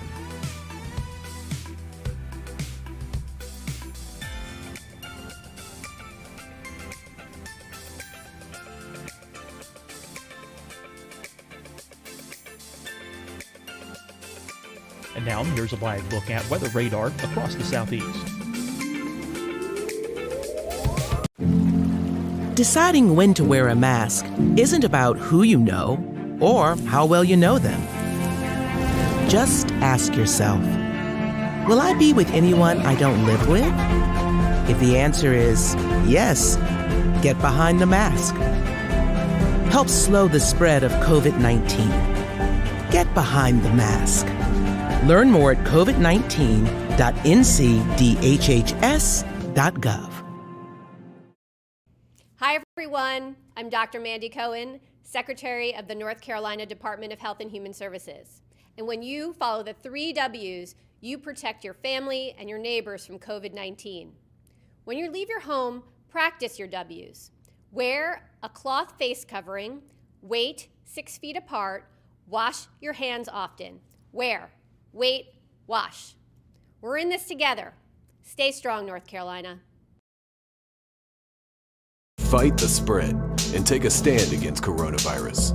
Wear a mask in public. Stay at least 6 feet apart from others. And get tested. Join us and fight the spread. Visit scdhec.gov/COVID-19. Getting tested for COVID-19 helps you to take the steps needed to protect yourself, your loved ones, and your community. Find the testing location at scdhec.gov/COVID-19 testing. You'll see your Carolina weather forecast at 25 and 55 past. And now back to the best of the Carolina Weather Group on the all-new Carolina Weather Net.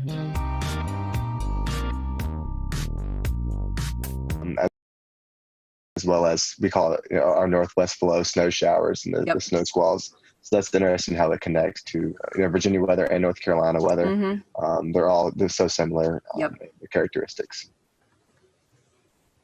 Aubrey, we were talking earlier about you being on the panelist of Weather Brains. How did you get incorporated with James Spann and the crew down there? So what's really funny is apparently one of my viewers is a listener of Weather Brains. And several years ago, he wrote in, somehow heard my story and said, hey, this girl has an interesting story of how she got into weather. You guys might want to talk to her. So Bill emailed me and I was so intimidated. I was like, oh my God, I don't have anything to offer. You guys are amazing. Like, what? I don't have anything. So he had to kind of convince me to go on. And so I went on, and James was a little bit impressed of how I guess, spoke. And I guess a few weeks after that, Kevin had a little bit of a tizzy and kind of quit the show temporarily, which he's done in the past. Imagine that. The accelerant. And Bill kind of had me on again, and then he asked me if I would be interested in being a panelist. And I was like, wow, okay. And it kind of fit into my schedule. I was doing the 5 and 10 o'clock show. I was doing the 5. Was I doing the 5 and 10? I think I was doing the 5 and 10. It ended up working with my schedule. And I agreed to it. And I'm so thankful I did, because the amount of people that I've met is just, it's just great, and it's just the weather community. And of course, you guys know Weather Twitter is amazing. And the amount of things that I've learned, and with my schedule now, I don't always get the opportunity to complete the show. So I have to kind of go back later, but it's just the coolest. And that's pretty cool. That's a cool story. That's something. I have a Kevin Seeley story for you. You'll enjoy this.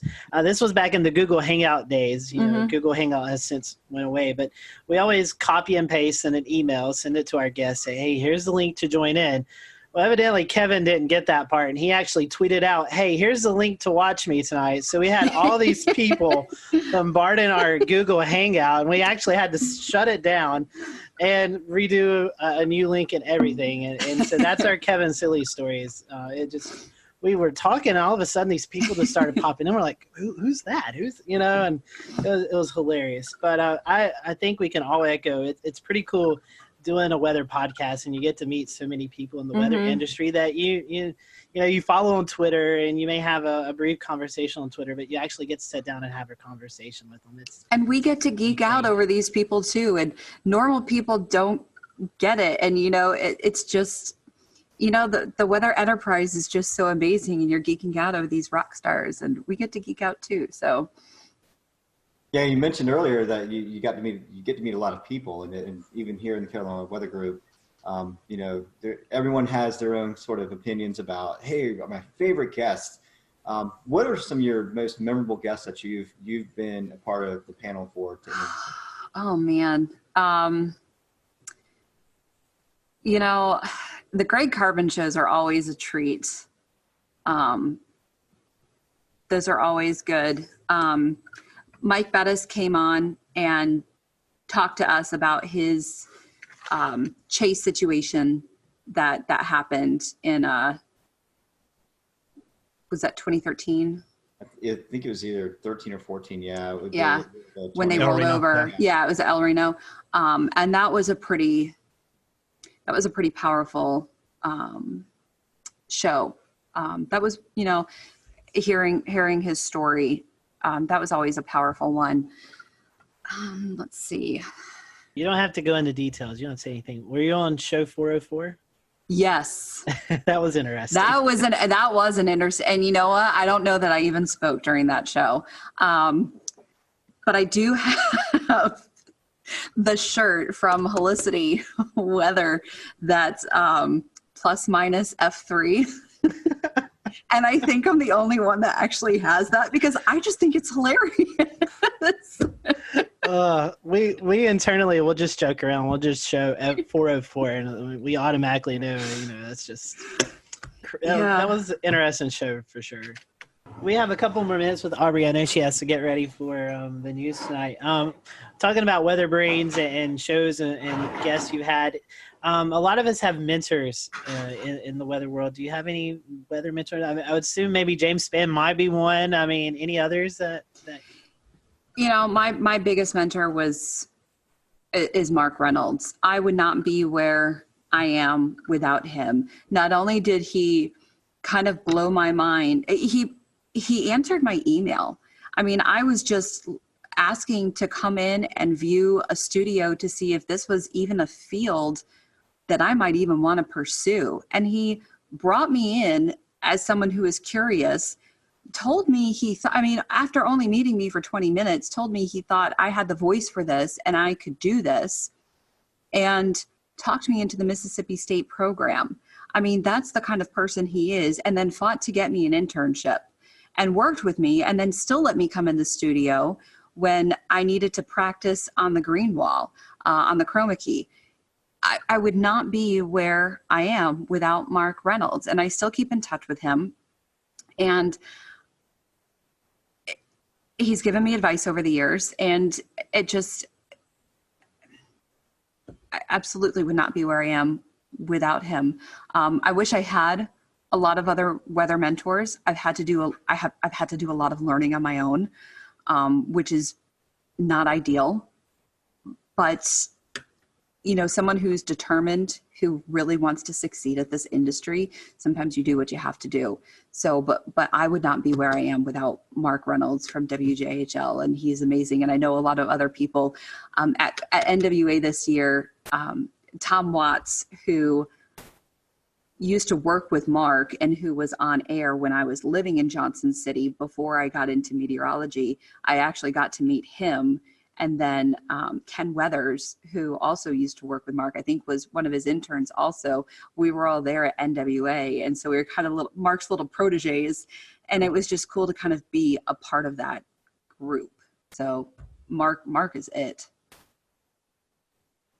That's very, very cool. I love that stories and all those people too. I do want to change topics a little bit, but feed off of your comment about, learning things as you go. The last 10 years, we've really had to learn how social media works and how it plays into our field. Yes, I know it's kind of a necessary evil, but it also turns out, very helpful for, our online shows and things like that. So talk a little bit about how important social media is to you as a meteorologist and with Weather Brains as well. Yeah, so it is very important. As much as sometimes we do hate it, it is very important.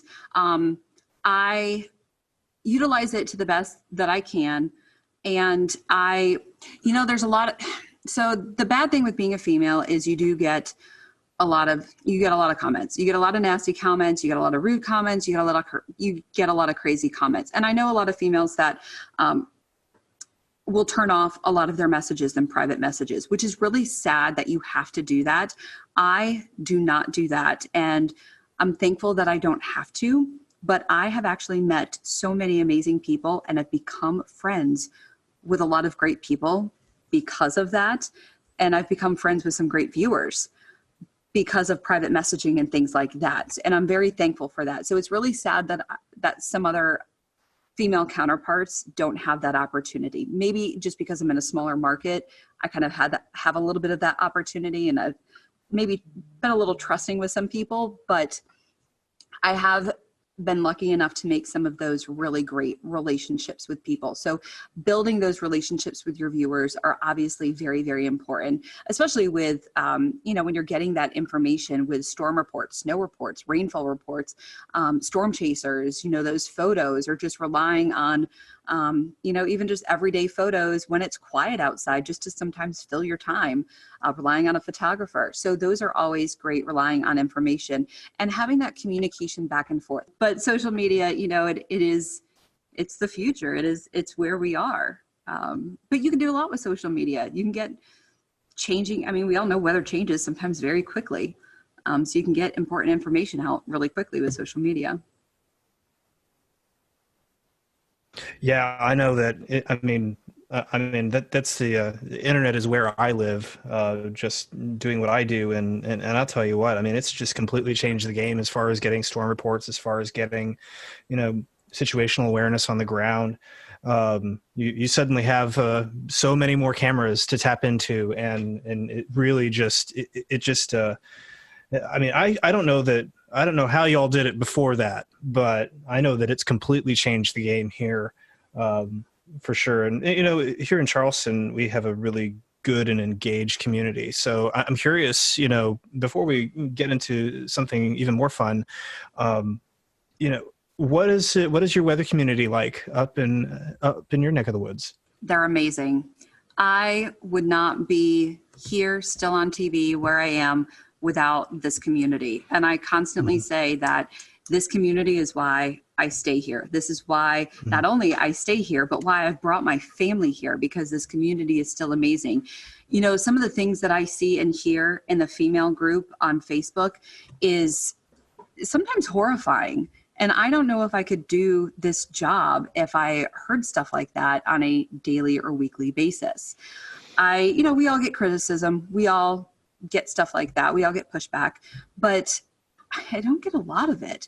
And I'm very grateful that the community responds well to me. So I'm very grateful for the community and how wonderful people are here. So they're amazing, and they've welcomed my family. I mean, Urbanowitz, you can't slide into a community in Virginia with a name like Urbanowitz and hide under the radar. I mean, they know exactly who my brother is. They know exactly who my parents are.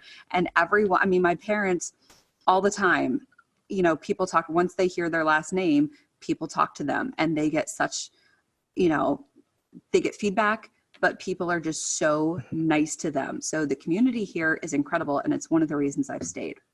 That's wonderful. That's wonderful. Well, Aubrey, we've certainly enjoyed getting to know you tonight, and we appreciate you donating some time to us. If our folks want to watch you, social media we were just talking about, if they want to follow you on social media, how can they do that? So on Twitter, I'm very active on Twitter. So it's at WHSV OBS, AUBS. OBS is kind of my little nickname. And then on Facebook, just search for meteorologist Aubrey. I tell people you don't have to spell the last name if you just search for meteorologist Aubrey. And then on Instagram, let me get my Instagram out, because I think, yes, WXAUBS, WXAUBS on Instagram, or as I call it, the gram. The gram. Yeah, Evan runs our gram. That's his title. So yeah, I should be better at it. It's a lot of pictures of my dog. Well, Aubrey, thank you so much, and we hope that, I know you guys haven't had a lot of winter either, so we hope you get some winter up your way sometimes in the coming weeks. But we appreciate you spending some time with us, and tell everybody at the Weather Brains, that we said hello, and we look forward to hopefully working with you guys during the National Weather Podcast Month later on this year. Of course. Thanks for having me on, guys. Appreciate it. Always good to see you. Thanks, Aubrey. And thank you guys for watching the Carolina Weather Group. As always, you can follow us at Carolina WX on Twitter or Carolina Weather Group on Facebook. If you have any suggestions or guests that you'd like for us, just reach out to us. We'd love to see those suggestions and work our best to get those guests or topics on the show. Until next week, we hope you have a great week, and we'll see you later here on the Carolina Weather Group.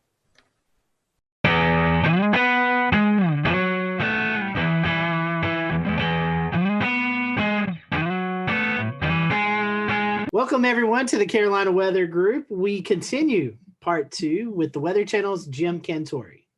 So I think to talk to you, Jim, and not bring up the famous commercial of you going to the beach and playing beach volleyball and going to different places, and the crowds run away from you, and you're like, what? I'm just here to go to the beach, which is an amazing commercial. I think it's a fun kind of that was pretty pastime brilliant for all of us. So kind of in the sense of that commercial and kind of how we know you, how are the actual kind of emotions and reactions of communities when you do show up and they do see you? Is there sometimes some mixed emotions, or is it usually kind of just people are excited to be meeting you and in an area that is going to be on TV, or is it more of a thing where people are kind of sometimes a little bummed? No, to me, it's both, to be honest with you, Dan. And it's really both because, I mean, obviously during hurricane season, when I show up, it's not going to be good. I mean, the good news with Sally, I'm like, don't worry, I'm not going to be here. I'm going to be moving after my shots. We've been moving every day, so this is no different. So until we finally wound up in Pensacola. But, some people are still excited to come out. Their town's getting some attention. I've been doing this a while now, so people have kind of grown up, just kind of getting used to, if there's going to be a big weather story, Jim's more than likely going to come to town. So if it like I've always said, if it creates the awareness and it has people react in a way that they protect themselves and their family, then great, mission accomplished. So I still kind of get both ends of the spectrum. I mean, I told you one time, I can't remember which storm it was, but I think I was going to North Carolina. I mean, this lady literally, she saw me on the plane. She hollered at me. She told me it was my fault in front of everybody on the plane. I was just like, okay. But yeah, so you run the gamut. That was probably the most extreme right there. And there's whole, I'm sure you've probably seen them or ran across them, but there's Facebook groups devoted to Where's Jim Cantore? I don't know if you've seen that, but there's a Facebook page, right? That's right. And they post pictures of what they think is you, what certain like storm chaser cars or weather channel cars. And they'll say, he's now been spotted at Sunset Beach. And then, it's got hundreds and thousands of members. So for the record, guys, do you know how many bald, short Italian men exist in this world? A lot. And I'm just one of them. Okay, so yeah, I get spotted a lot in places. I'm like, and I sometimes I read those in my Twitter, and I'm just like, I'm sitting right here at my house looking at this, and who is playing me, or who do they think is me? So it's cool. I mean, in a way, it's kind of cool because I never in my wildest dreams thought that a guy that just wanted to get the forecast right would be, somebody who they developed a Facebook page for. So, I mean, it's kind of fun when I can play along, I will. But, like I said, at the end of the day, if it helps people get ready and creates an awareness, then mission accomplished. All the memes that come out of that. I'll read you one. I sent. Oh, dude, the memes. Oh my God. Oh man. So one that I thought was kind of funny. I sent this directly to you because it was right in the middle, right when the COVID was just, the fear was so high at one point. And I said, if Southerners don't seem too worried about this coronavirus deal, it's because we have been conditioned to believe that we likely don't need to be concerned unless or until this man shows up. And it has a picture of you. So, I mean, yeah, they seem to get better every year. So it's like I said, it's very humbling. It's nice to be a meme. I like your attitude.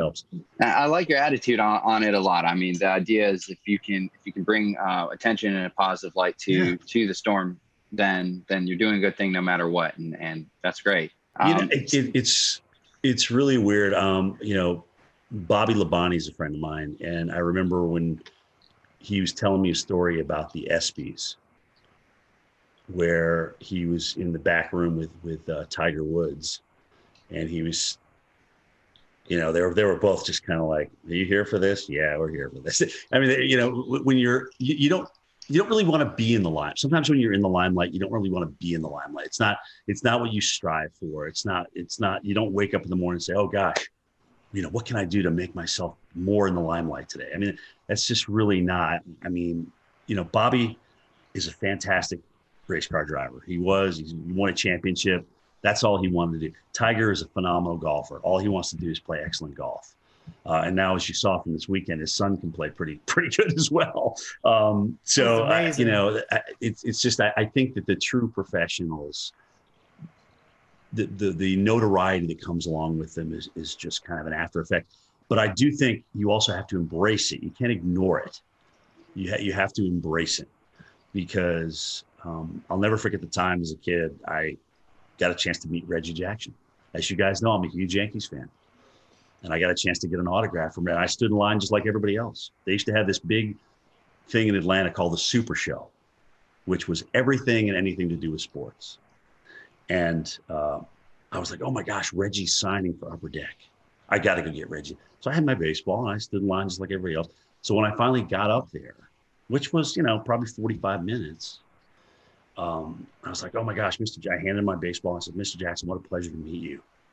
I mean, you've been you've just been my hero. You took the Yankees to a world championship." And he turns around and looks at his publicist or whatever. And he goes, "Hey, how much time we got left here?" 15 minutes. "All right, here you go." And he handed the ball to me. It was just kind of, I don't know. It just kind of left a sour taste in my mouth. I just never forgot it. And I'm not Reggie Jackson, but people that want to meet you and want to come out and talk to you, I think you owe them a little bit of your time, because you've been given this gift and it's there to share. And that's really how I feel about it. But I'll never forget that experience, and I always go back to it. And look at, I can't say that Reggie didn't have another thing to do. I can't blame him for that, but I just never forgot that reaction, how disappointed I was. Now, if I'm out to dinner with my girlfriend, or if I'm with my kids and we're talking and having a good time, and if you want to come up and talk about climate change or what we should do about NextRad, I'm like, "Hey, can we save this for another time?" Pick your times of when you approach people. That would be my best advice to other folks out there. But I'm happy to talk to you. I am a true weather geek. I love talking about it. I'll give you my opinion. Sometimes it's going to be good. Sometimes it's going to be bad. Sometimes it's going to be right. Sometimes it's going to be wrong. But that's me in a nutshell. Speaking of NextRad, could you talk to those folks in Washington and get us a radar in Charlotte? Yeah, I mean, look, if we wait around for phased array, we're going to have more tornadoes missed. We're going to have more gaps. They told us not to really talk about this, but now that I'm on with you guys, let's fill the holes. Let's fill the gaps. It's long overdue. I mean, we got a nice system down now, and I know this data needs a lot of maintenance, and it's very, very expensive. And if that's the case, then come up with a great, new phased array, and let's roll that out. Let's just roll out phased array. But until we get there, let's fix the stuff that we got. Maybe add a few mobile radars here and there to fill in the gaps, especially when you're talking about large metropolitan areas and cities. I mean, at this point, the NWS radar, the guys that are operating the radar and monitoring the radar, they know where the gaps are. They've been doing it for years. I mean, it's not like they're just coming out with this out of nowhere. So, yeah, I'm pro filling the gaps all the way. Do it. It's long overdue, guys. It's long overdue. So I have just one follow-up question here about how you deliver your message and the best way you can kind of connect with your viewers and stuff.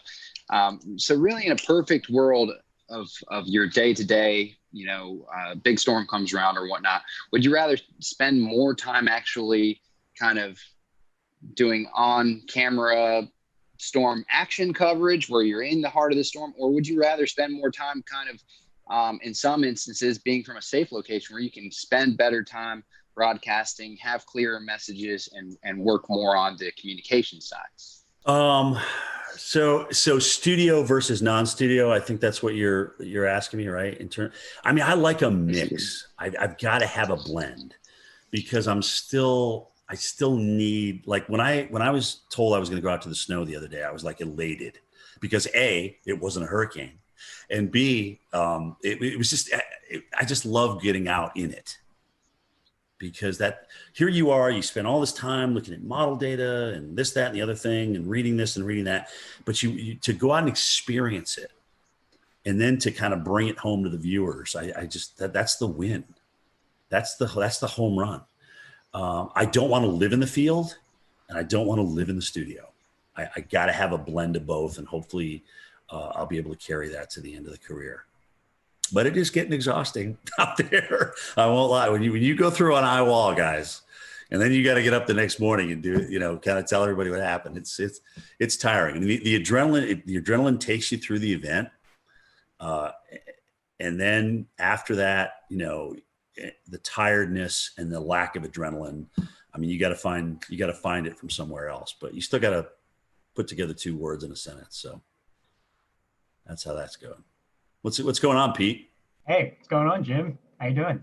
Good, man. So to kind of piggyback off of that question, take us through your workday at the Weather Channel from when you wake up to when you leave the Weather Channel for the day. So AMHQ is the show I'm on, 7 to 10 in the morning. Get up about 4:15, come down to this very computer that I'm on. We'll return to Best of the Carolina Weather Group in a moment. Now your Carolina weather forecast. Here are today's forecast high temperatures for North Carolina. Here are the forecast lows for tonight for North Carolina. Here are tomorrow's forecast high temperatures.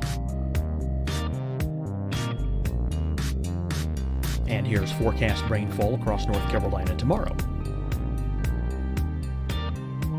Here are the forecast highs for the day after tomorrow.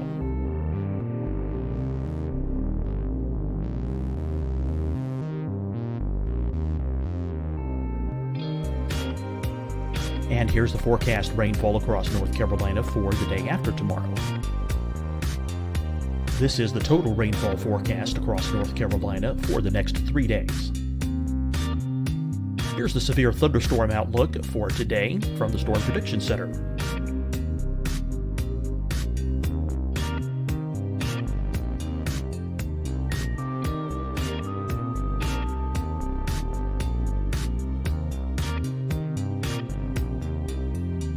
Here are the forecast high temperatures for today for South Carolina.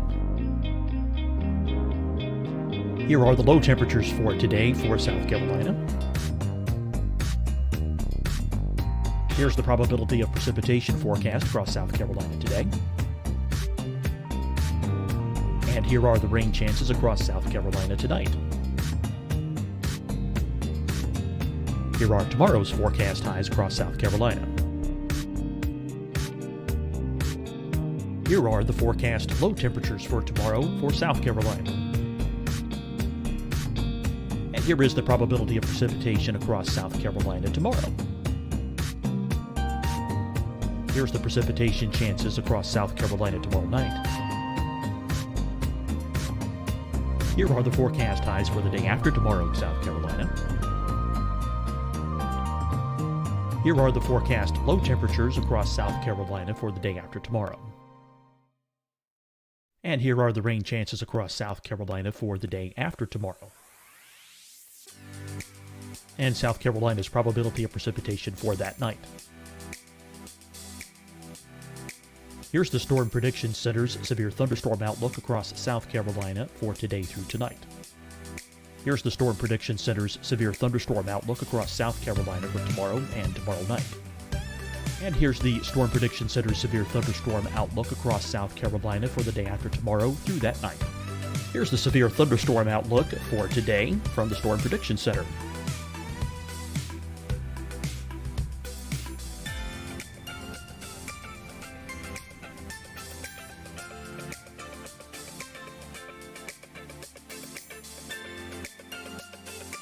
And now here's a live look at weather radar across the southeast. Deciding when to wear a mask isn't about who you know or how well you know them. Just ask yourself, will I be with anyone I don't live with? If the answer is yes, get behind the mask. Help slow the spread of COVID-19. Get behind the mask. Learn more at covid19.ncdhhs.gov. Hi, everyone. I'm Dr. Mandy Cohen, Secretary of the North Carolina Department of Health and Human Services. And when you follow the 3 W's, you protect your family and your neighbors from COVID-19. When you leave your home, practice your W's. Wear a cloth face covering, wait 6 feet apart, wash your hands often. Wear, wait, wash. We're in this together. Stay strong, North Carolina. Fight the spread and take a stand against coronavirus. Wear a mask in public. Stay at least 6 feet apart from others. And get tested. Join us and fight the spread. Visit scdhec.gov/COVID-19. Getting tested for COVID-19 helps you to take the steps needed to protect yourself, your loved ones, and your community. Find the testing location at scdhec.gov/COVID-19 testing. You'll see your Carolina weather forecast at 25 and 55 past. And now back to the best of the Carolina Weather Group on the all-new Carolina Weather Net.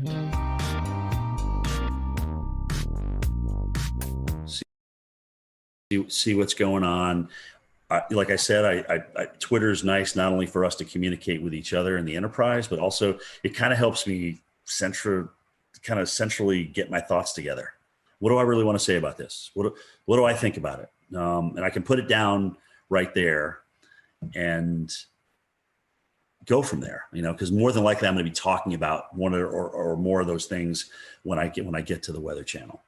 So, I'll get in about an hour before my show. I'll slap a little powder on, put my mic on, go meet with my weather producer, talk about any interviews that are coming up with my show producer, and boom. Here we go for 3 hours. Strap in and enjoy the ride, and be ready for whatever Stephanie has to throw at you, because it's usually something you didn't expect. But it's great. She makes it fun. She really does. She makes the whole 3 hours go by. I mean, when her, Jen, and I aren't there together, it's definitely different. And that's not to say other people aren't talented, because Felicia and Tevin and Jordan and Chris, those guys are all incredibly talented. But it's just we've been working together so long now. We kind of got this little routine. We kind of know each other's quirks and things like that. So it's very fun. After the show, we have a meeting at 10:30. A call in, kind of talk about the evening show, Mike's show, Bettis' show, and then what's going to happen the next morning, who we may have as guests and things like that. And that is my day. And tell us, behind the scenes, who's in the studio during the show, and how many people are working on the show every day. So in the studio, it's either 2 or 3 talent. Sometimes they'll have somebody from home. Like if Steph or Jen are on the road and they just get back, they will have them home for a couple of days. Again, this is all about a part of the COVID thing. It's been weird. I've actually been lucky, because when I've come back from the field, it's been a Friday. So I just go into my weekend and I just come back into the studio. I think I'm the only guy who doesn't have a home studio. I said, look, I will come in. I have no problem in coming in. They have me in this area where nobody's around. I have my own desk. It's literally yards and yards away from anybody else. So I'm nowhere near anybody. And it's literally as soon as you walk in the door. There's a couple floor directors, 2 weather producers in the studio, but we're all spread apart. I mean, that studio that we have downstairs that we're doing the immersive reality on is huge. It's kind of like a half a gym, if that gives you an idea of the size. So ceiling wise and width wise. So we just have everybody spaced out perfectly. And, a lot of the cameras are run from inside the production booth, so they can run those from upstairs with the joystick. So we don't need people down there moving cameras, even though sometimes you have to move some of the cameras. It's really the jib operator who's got to move this big jib and this big teleprompter so that we're out on the new augmented reality set.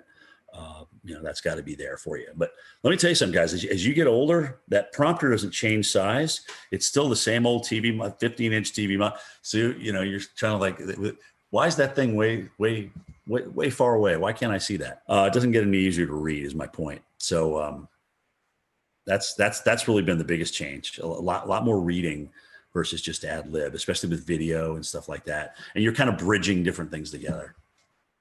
That's what it looks like in the studio. It's cool. It's really cool. I enjoy it. I really do. Guys, it's still a thrill to get up in the morning and go to work every day. It is. I don't even consider it a job. It's still fun. It's still fun to look at the weather and get it right.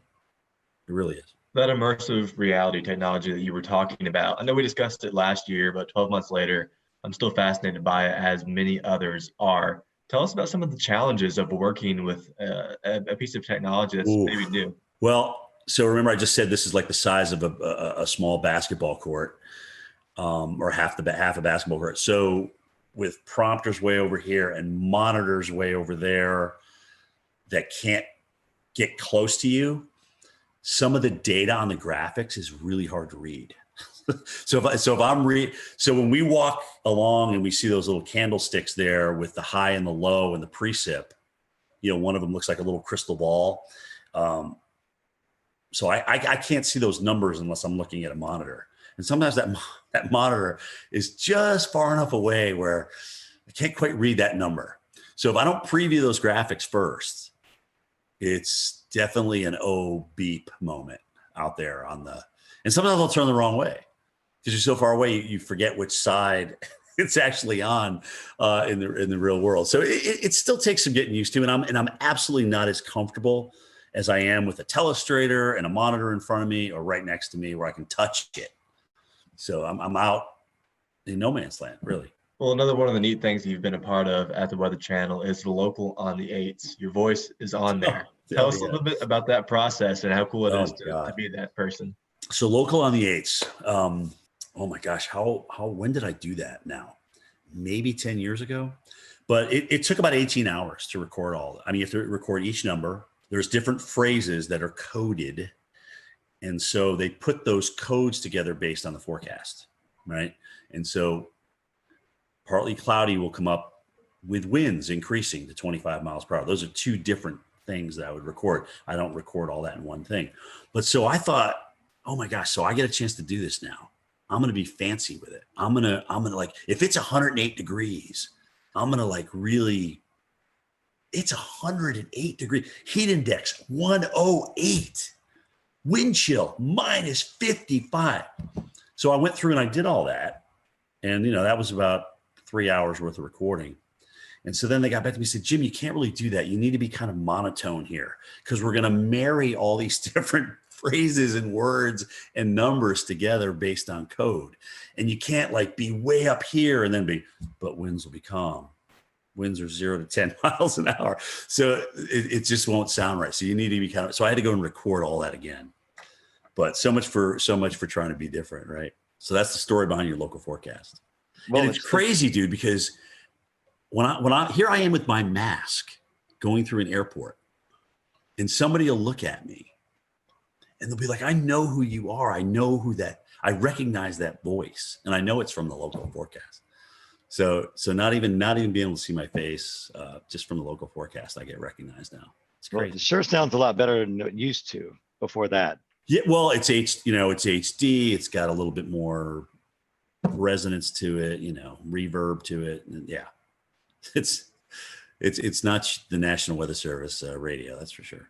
Well, Jim, I had a question about what it's like to do your road trips. You've already talked about this a good bit, and we know that no two road trips are alike for sure, especially when some go to severe weather events, some go to hurricanes, some go to winter storms. Right. But what is a typical road trip like for you? What's the advanced planning like? What's it Frank, like to actually cover it?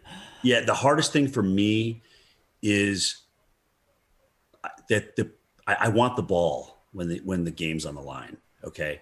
So what that means is in the morning before I travel, I don't like if we have a pending hurricane, I don't want to not be on the air. I want to be able to go in there and talk about it. But that becomes a very long day. Okay. Because you're up early, you're in doing your thing, and then you got to go home. You either have to pack if you hadn't the night before, and then, travel to the airport and go through that whole rigmarole, and then get to your location. And like I told you guys earlier about the logistics, you got to make sure all those logistics line up. I mean, if that's going to be your spot that you're going to broadcast from, is your cameraman going to be dry? Are you going to be able to be out in the worst of it without drowning yourself and your vehicles and things like that? All those things come into play. And so now here we are at 6 o'clock at night after starting at 4:15 in the morning without stopping. And it just becomes an incredibly long day. So when it's just a travel day, which is rare, it's like getting ready for the game. You got to pack, you got to have the equipment, you got to execute when you get out there. So you just kind of gradually ramp up and get to your location. And there is kind of between all of our teams out there, like, okay, who's going to get the best location? Who's going to be able to get the best shot? And so there's a little bit of that sportsmanship going on out there between us meteorologists. And I mean, we all want the best shot. We all want, the best TV for people. We don't want to have something happen to anybody or to happen to us. That's not what I'm saying. But we want to have the best looking shot out there. But you just don't show up and that happens. There's a lot of logistics that go involved in that. You got to talk to the hotel managers. You got to make sure that you can actually broadcast here. Can we open this door during the storm? Can we get this AC power plugged in? Those kind of things. Can we get this room on this side of the hotel? Blah, blah. All those kind of things come into play. And if you've worked the morning and it's like, let's say it's a Thursday and you've been doing this all week, you're pretty tired by the time you roll into Friday, and you're going to work the weekend because that's when, the storm's coming in. So let's see what, I think I pulled 14 days was the longest stretch, 14 or 15 days this year. It was a long stretch. And how much downtime do you need to rest after something like that? Well, that depends on who's out and who's not. I mean, we're pretty much running a lean, mean fighting machine right now. And if somebody's they do a great job of honoring PTO and vacation time here. And if somebody's off, sometimes I got to come back the next day, and it's tough. That sometimes winds up being the toughest day of all, is the day you got to come back in studio. The adrenaline's gone. You still have memories of what just happened and the hardship out there that was produced by a hurricane or a tornado. And you gotta find a way, man. You got to find a way to ramp it up, because as Al Roker always tells everybody, he goes, the worst thing in TV you could ever do is be boring. That's the worst thing you can ever do on TV is be boring. Absolutely. Your passion has to come out no matter what. Yep. So, Jim, you started at the Weather Channel right out of school. So tell us how you got the job and talk about the demo tape you sent in. Well, I never even sent it in. Oh. So that's I never applied to the Weather Channel. The guy who was in charge at the time, his name's Ray Bann. A friend of his apparently was doing a research project. They were researching where broadcast meteorologists were coming from. So there was a whole bunch of schools with this big reel of all these different broadcast meteorologists. So Linden and Penn State and Florida State and Mississippi State. And I was on that reel for whatever reason. And so Ray was I guess he was watching that tape, or he got a hold of that tape, and he said, oh, this guy looks interesting, and they contacted me. They got a hold of me that way. And I was up, like I said, it was July. I was painting a building. I was up on the scaffolding, and my brother hollers up. He goes, hey, the Weather Channel wants to interview you. You got to go home and call them. I'm like, oh, wow. That's cool. Because we had just gotten them on cable in White River Junction, Vermont back in '86. So I remember seeing Gay Dawson and Bill Schubert and Bill Keneally and Mark Mancuso and John Hope and Will Annan and all those guys and Bruce Edwards. So it was interesting because I went down there for an interview, and a couple of them were there. I got to meet a couple of them, and I was a little bit starstruck, frankly, because I have been watching these guys on TV, and they're doing what I want to do. So I had a great interview with Ray, and I had no idea what was going to happen. Got back, and a couple of days later he called and he says, "You got the job. You got the job. When can you start? Can you be down here in a week?" And I said, "Yeah." I drive into Vermont to Atlanta, no air conditioning. It was a little Mercury Capri with a T-top, and like an idiot, I go down there during the worst heat wave in North Carolina that year. It's 106 degrees. I'm just like ready to faint. I couldn't drink enough Gatorade. I mean, it was absolutely ridiculous. Instead of driving at night like I should have done, right? Hello. Anyway, so I got my first experience with Southern heat, and I couldn't for the first 4 years down there, I was like, I got to get out of here. I can't stand this heat and humidity. I was sweating when I got out of the shower. I mean, it was awful. It was awful. So finally, I got acclimated. About 7 years in, playing softball, just the honeysuckle, the southern nights, the humidity. So I really started falling in love with it. Now at 56, I'm too cold. It's too cold outside for me in Georgia right now. So I'm ready for Florida, South Florida. Speaking of that, what's left? Well, I mean, what's left for you to do or you want to do before you retire? I mean, it's been a great weather career at the Weather Channel, but anything left on the bucket list that you've not been able to get to yet? Yes, there is. I've never done a blizzard in North Dakota. I've got to do one. That's the only state I haven't been in for something for the Weather Channel. So I've got to do a blizzard in North Dakota. I would love to do a Westpac typhoon. Okay, I really would. I would love to do one. Maybe do what was a hurricane in the Atlantic ramming into the UK or Ireland or something like that. I mean, that would be just to kind of experience weather in different parts of the world. Antarctica, this iceberg that's supposed to crash into that island down there. How cool would that be to broadcast live on that iceberg? Right? It's the size of Puerto Rico and it's shaped like Jamaica or something. I mean, it's crazy. Just those kind of things. I mean, I like voicing over storm stories, but I liked doing Cantore stories better. I mean, this is really I've been blessed, man. I got to see a lot of the world. I got to work with NBC Sports during the Olympics. I got to work out with Al Michaels, who also always called me Dr. Doom. I mean, it was just really cool. I've just had some really cool experiences. But honestly, I'd like my goal, God willing, is I can get 40 years in broadcasting, and that's okay. Maybe I'll be done after that. So that date would be July 15th, 2026. So approaching that, we're almost 5 years. We had a colleague of yours on, Tom Nizzle. He has a mountain. Yeah, he has a cabin up here on Rome Mountain. So we talked to Tom a lot. So what does retirement look like for you? You going to move into the mountains? You said South Florida just a little bit ago. What's it look like after TV life? Yeah, I mean, I love the lake. I love the mountains. It's really an extension of the area I grew up. Think about, right? It's Southern Appalachia versus Northern Appalachia. So I certainly see myself. And I'm a small town kid, guys. I'm not a big city kid by any stretch of the imagination, but maybe split where I live between Florida and North Georgia. I don't know. Maybe open a nursery. Maybe open some kind of small business. I love doing landscaping. I really do. I enjoy yard work. Maybe I won't in 5, 6, 10 years from now, but who knows? Honestly, I really don't know where it's going to take me, but getting up at the hours I get up and doing that 5 days a week. And sometimes, going through the weekends and working 13, 14 straight, it takes its toll on you. It really does. I'm blessed with a lot of days off as a broadcaster, more than I would think a local market has. So I'm blessed with that, but it still takes its toll on you, man. It really does.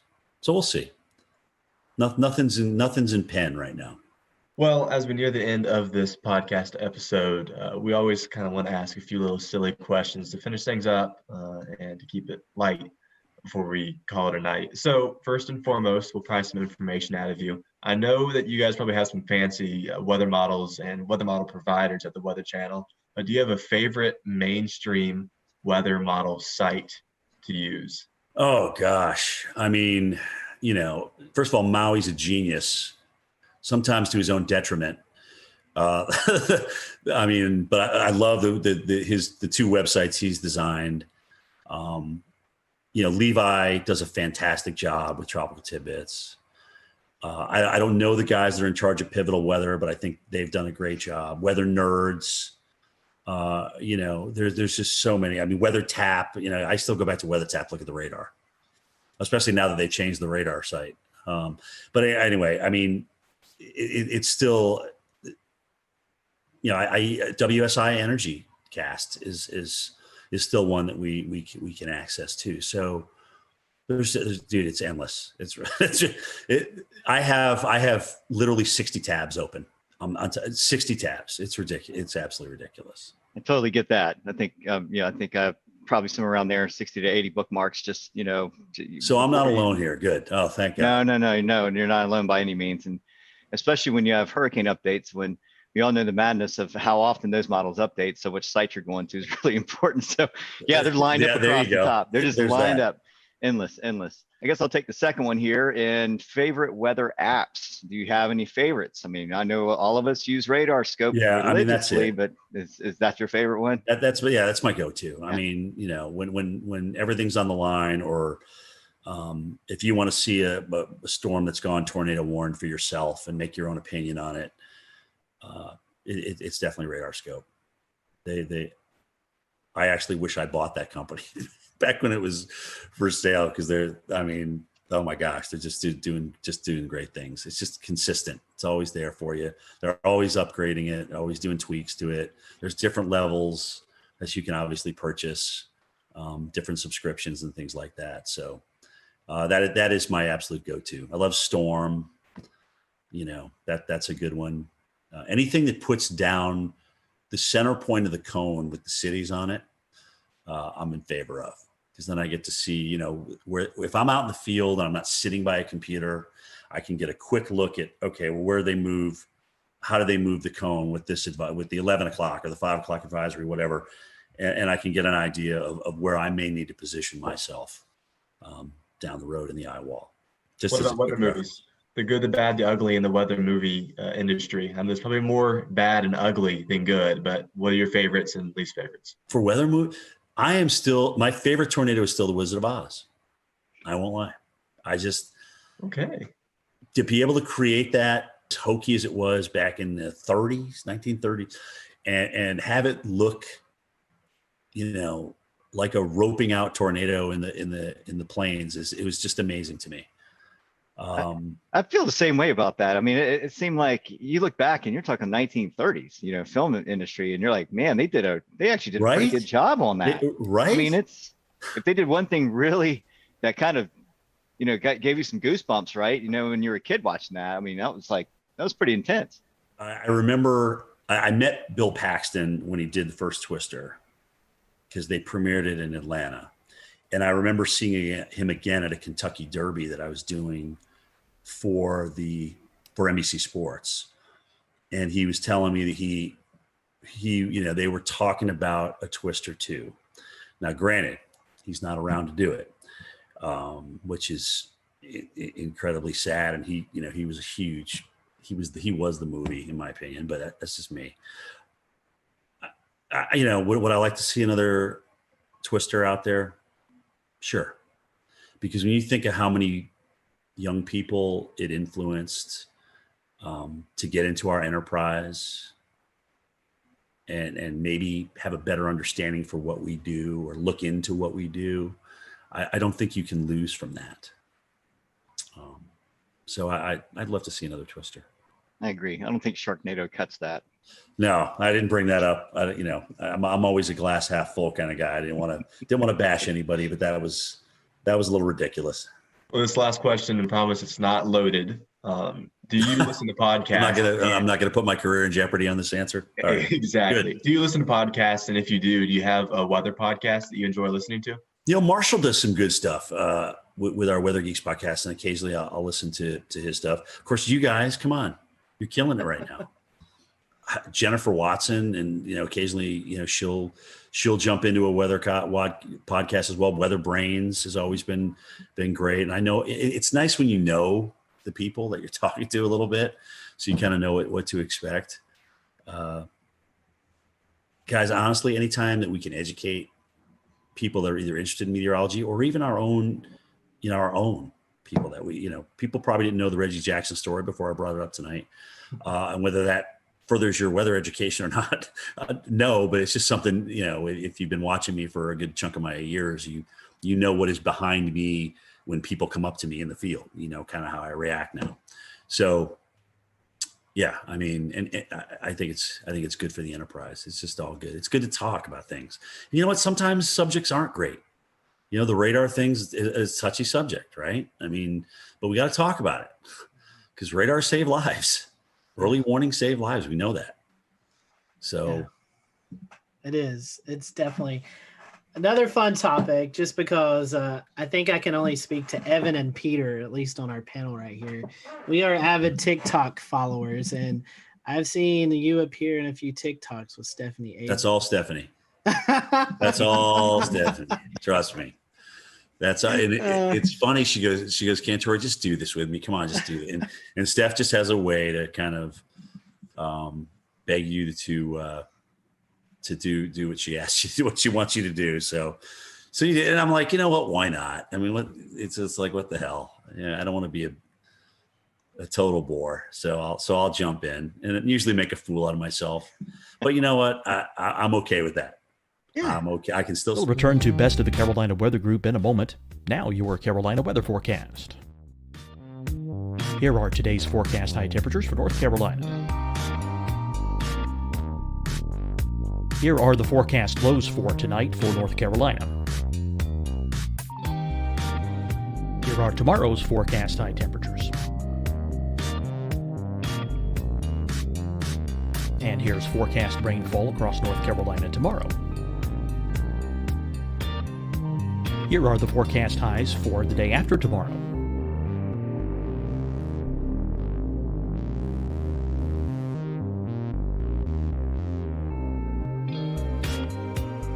And here's the forecast rainfall across North Carolina for the day after tomorrow. This is the total rainfall forecast across North Carolina for the next 3 days. Here's the severe thunderstorm outlook for today from the Storm Prediction Center.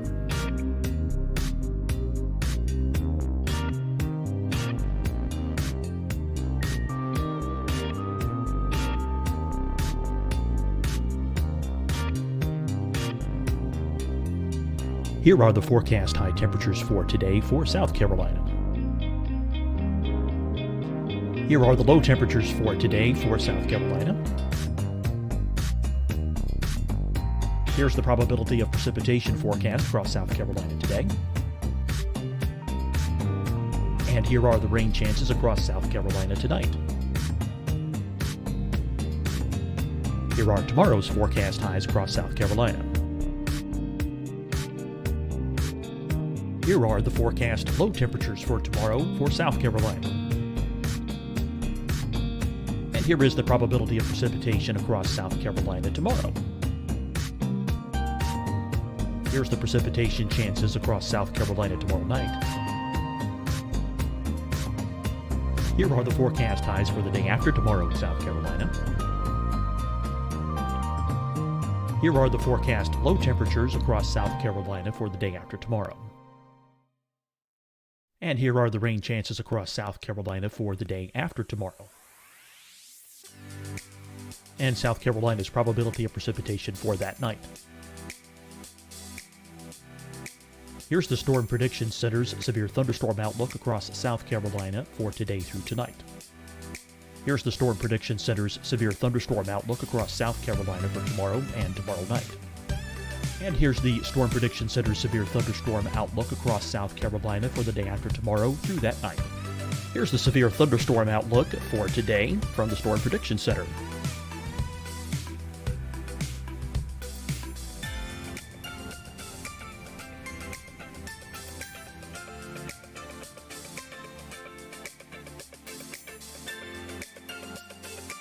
And now here's a live look at weather radar across the southeast.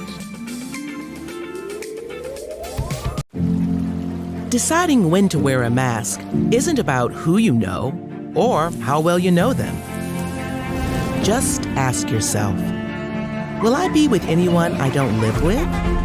If the answer is yes, get behind the mask. Help slow the spread of COVID-19. Get behind the mask. Learn more at covid19.ncdhhs.gov. Hi, everyone. I'm Dr. Mandy Cohen, Secretary of the North Carolina Department of Health and Human Services. And when you follow the 3 W's, you protect your family and your neighbors from COVID-19. When you leave your home, practice your W's. Wear a cloth face covering, wait 6 feet apart, wash your hands often. Wear, wait, wash. We're in this together. Stay strong, North Carolina. Fight the spread and take a stand against coronavirus. Wear a mask in public. Stay at least 6 feet apart from others. And get tested. Join us and fight the spread. Visit scdhec.gov/COVID-19. Getting tested for COVID-19 helps you to take the steps needed to protect yourself, your loved ones, and your community. Find the testing location at scdhec.gov/COVID-19 testing. You'll see your Carolina weather forecast at 25 and 55 past. And now back to the best of the Carolina Weather Group on the all-new Carolina Weather Net.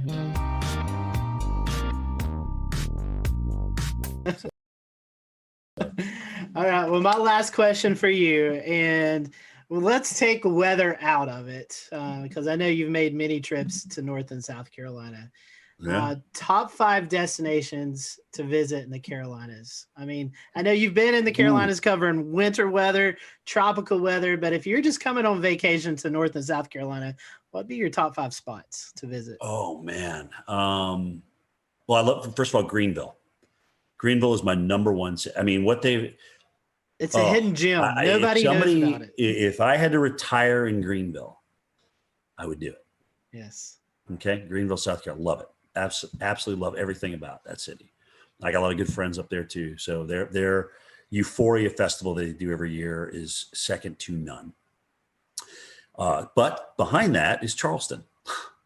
I love Charleston. It's the charm of that city, just being down in there, being in the thick of it, the history, the weather history. I mean, everything. It's just absolutely beautiful. Wilmington. I've seen them get the crap kicked out of them and come back and be this wonderful, wonderful town. I love Asheville. The Grove Park Inn. I've been there for the gingerbread contest. I mean, that is just unbelievable. It's just a beautiful historic place. The Biltmore, obviously, up there. I mean, holy cow. Gosh, where else have I been in the Carolina? I think it was Winston-Salem. Maybe, or was it Hickory? I can't remember. I got a friend that I went. They had just like refurbished the downtown. I can't remember which one it was in, which one I was in, but I thought that was a pretty cool place. I live close to Hickory, and it's recently been redone. So there it was Hickory. Yeah, I was about to say, you're kind of like, what? Where did this Winston-Salem. come from? Where did this come from? All right, who did I offend on this answer? No, you didn't offend anybody. You get your martial arts training here in Charleston. We all know that. Yeah, you did great. I'm in agreement with you on Charleston. It's my favorite place to go. Oh, it's beautiful. And Jay loves it too, right? Greenville's number 1. Charleston's number 2. It really is that, just like that. I tell people, I say downtown Greenville is the most underrated place to visit. It's a beautiful spot. Not a lot of people go. I mean, you can go out on a nice Friday or Saturday night and go eat dinner, welcome the river. It's a beautiful spot. Like I said, if somebody said, all right, Jim, you have to leave Atlanta, you have to go somewhere else, where would it be? It would be Greenville, South Carolina.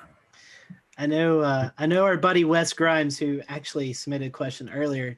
He loved when you visited Boone a couple of years ago during the big snowstorm. And oh my God, that was awesome. I know Boone loves you. So if you ever make it back up there, I know you'll have a lot of folks and friends up in the Boone area. So. By the way, the Boone stick is still around.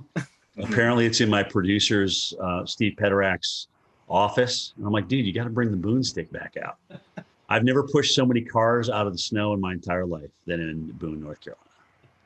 Well, I will tell you this from a guy, Evan and myself living in Western North Carolina, we definitely hope we can copy that sometime soon because we're in our snow drought. That was the last time we had measurable snow here outside of the mountains was that storm a couple of years ago. It's going to be tough with La Nina, but we'll see, especially if we get a strong La Nina. But it's an active pattern, dude. And we got the negative NAO. So you may get a little bonus out of that. We'll see. I'm afraid more ice than anything. That's my concern this year. Yeah, that's the models keep head faking though. They keep wanting to bring the AO back positive again, but it keeps not happening. And again, well, we all know how those forecasts go sometimes. Right. we've all been disappointed a few times. Look at that NAO. It's going to go so negative. Anyway, we'll see. We'll see what happens. Well, Jim, we certainly appreciate your time. We want to wish you a very Merry Christmas and a Happy New Year. And for those who are listening to the podcast, I'm sure they're probably following you on Twitter, on social media, but if they can't, or if they're not, how can they do that? So at Jim Cantore is my Twitter. I don't do Facebook, but my tweets go to Facebook. At Instagram, at Jim Cantore on Instagram. That's more of my personal life than sometimes I'll throw some weather on there. I have been lately, but that's personal's Instagram and weather is mostly Twitter. And that's me, man. We appreciate your time and thank you guys for watching tonight. Yeah. We hope you have a great evening and we'll see you back soon here on the Carolina Weather Group. Merry Christmas, guys. Thanks for having me.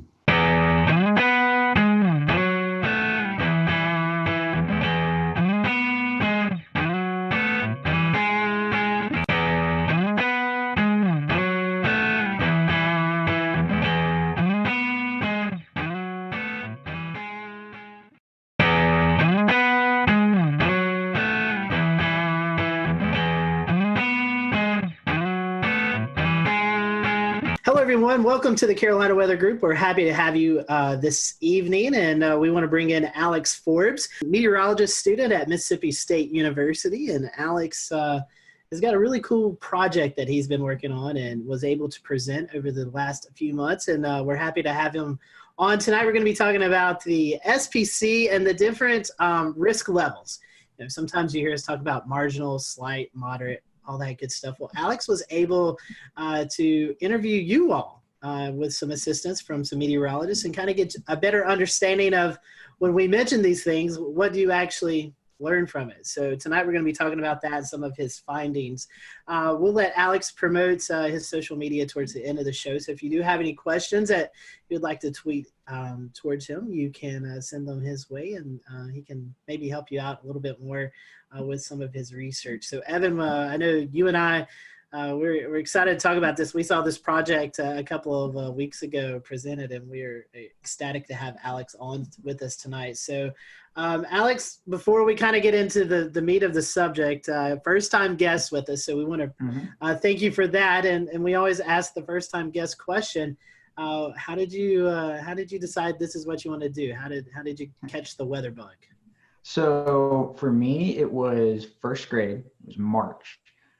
There was a line of severe storms that came through Metro Atlanta, and I still don't know to this day whether or not it was a tornado or straight line winds. We were never surveyed, so I don't know.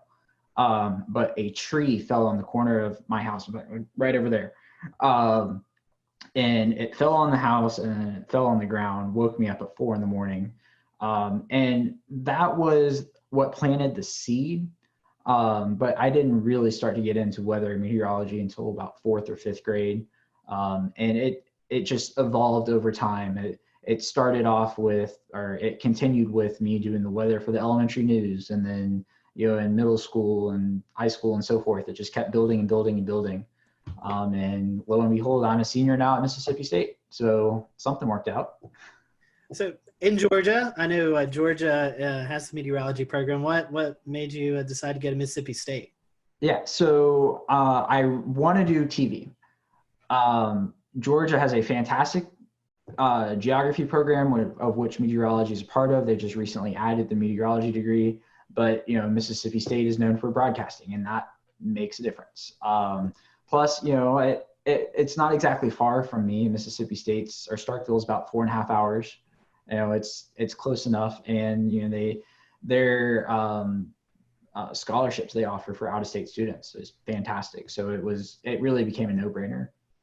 As a Florida Gator fan, I'd much rather cheer for Mississippi State than the Georgia Bulldogs. I know James won't be happy about that. But. Well, it's a matter of fact. So that's right. That's right. Well, let's before we get in trouble, let's talk about what you've done some research on. The Storm Prediction Center, Alex. We see these outlooks posted, especially in the spring and summertime, thunderstorm outlooks with severe weather. So you decided to kind of dig into it and kind of ask the public what they think of these words that we tossed out. But before we kind of get into your research, let's briefly go into each category. I know you had to do some research about those categories and basically kind of what kind of weather we see with those. Can you talk to us a little bit about those categories and what they mean, and maybe then we can lead into some of your research. Yeah, so the Storm Prediction Center issues convective outlooks. You might know them as the avocado maps. Typically, it's a green region with a yellow region inside of that, with an orange region inside of that. Sometimes you get the moderate, which is the red, and the high, which is the pinkish purple color. So what I did was a belief that has existed among broadcast meteorologists for a long time is that the names don't work. So marginal is you might see a storm. If you do, it could be severe. There's a certain percentage assigned to each of these that's arbitrary, and it doesn't mean a lot to the public. So I'm not even going to get into them because they're meant for meteorologists. Slight is a step up from marginal. You'll probably see storms. A couple of them might be severe. Enhanced is, okay, there's going to be storms. Probably half of them, give or take, might be severe. Moderate's like, okay, this is serious. There's going to be storms. They're probably going to be severe. And high is, there's storms. They're going to be severe. There's going to be, in most cases, tornadoes. Loss of life is a concern, so forth. But the other thing I would point out about them is that when these categories were updated in 2015, they're not equally weighted. Right? So the marginal was the old C text. It wasn't a category before this. It's not like an old slight is now marginal. It's new category. Slight was split into two. They kept slight for the lower end of the threat, and they added enhanced for the upper end. And then moderate is still moderate and high is still high. So if you jump from a slight to enhanced, that's not the same from jumping from an enhanced to a moderate. And that's part of what confuses a lot of people is that, meteorologists understand that an enhanced to a moderate is a much bigger jump from a slight to enhanced. People see, the lower category to the next category, and they say, okay, just another notch higher. So that's pretty much it in a nutshell. The other thing I will add is in recent years, the Storm Prediction Center has begun to acknowledge a number system in association with the words. You'll see that on a few of their graphics, but it's not widespread use yet. So you reached out to the public to kind of do a survey and to see how people were handling the threats and interpreting all of the different lingo that's associated with them. What led you to choosing the Southeast as your kind of study group area? Yeah, so there's been studies in the past that show the Southeast United States is emerging as the new tornado hotspot within the United States. A lot of severe weather studies are based out of the traditional tornado alley, Oklahoma, Kansas, Nebraska, Arkansas. Also, I live in the Southeast. I want to know what people around me think. I want to work in the Southeast. I want to know what my potential viewers one day think right now. I think there's a tremendous value added about knowing that the data is from a specific region. So such that I am not conflating people's understanding of the outlook terminology in Georgia versus New York, because we get convective outlooks almost every day in the spring and summer. In New York, they get them 5-10 times a year, maybe. That's, an estimate. I don't know for sure. So I think there's tremendous value added in having a specific area and understanding that and what those people think in that spot. So what'd you find? I know that's kind of a big question with a big answer, but tell us about it. 4,000 responses culminated into this. And the headline is that what meteorologists, the hierarchy of the words that the Storm Prediction Center uses, that the meteorologists understand, is not understood by the public. Now, I will throw this caveat in there in that the convective outlooks technically are not designed for the public. They never were, they still aren't. They are designed for meteorologists to take and then interpret and relate to the public. But that does not negate the fact that they are used on TV channels, social media, everything that the public sees almost in terms of weather on a regular basis. So what the biggest thing is that the current hierarchy, the marginal, slight, enhanced, moderate, high, is what the SPC uses, and what the public perceives as the hierarchy of those words with no context is slight as the first level, marginal, which is the second, moderate, the third, enhanced, which is the fourth, and the fifth being high. So the high is the only category that translates from one to the other. So it's a problem. I mean, the results even surprised me to an extent. I expected the moderate and enhanced flip, but I did not expect the slight and marginal flip. It's something that needs to be taken into account, because whether we like it or not, the public has become the primary consumers of the convective outlooks. And if there's a disparity in what people believe, especially when it's conveying life-threatening information, perhaps days in advance, it matters. So that's the SPC part in a nutshell. There were some other pieces of the puzzle that was good news. Over 95% of people correctly identified alerts like a tornado watch, a tornado warning, severe thunderstorm watch, severe thunderstorm warning. 82% either agreed or strongly agreed that a severe thunderstorm, the term severe thunderstorm, means that the storm is capable of causing as much damage as a tornado. So, something's getting through to these people with those terms. So that just brings up another conclusion that I had, that people should use the term severe thunderstorm, warning watch, as opposed to thunderstorm warning or watch, which I see on occasion. It's not widespread use, but I just thought I'd throw that in there.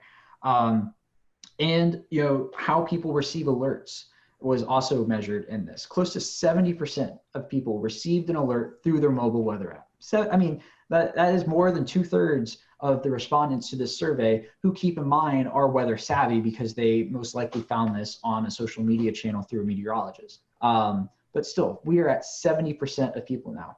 Now, I will include that I did not specify the wireless emergency alerts as a different option, because I don't think people know the difference.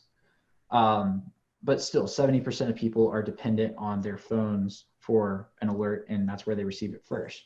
And when an alert is issued, 61.8% of people say they turn to local television, which is a meaningful number.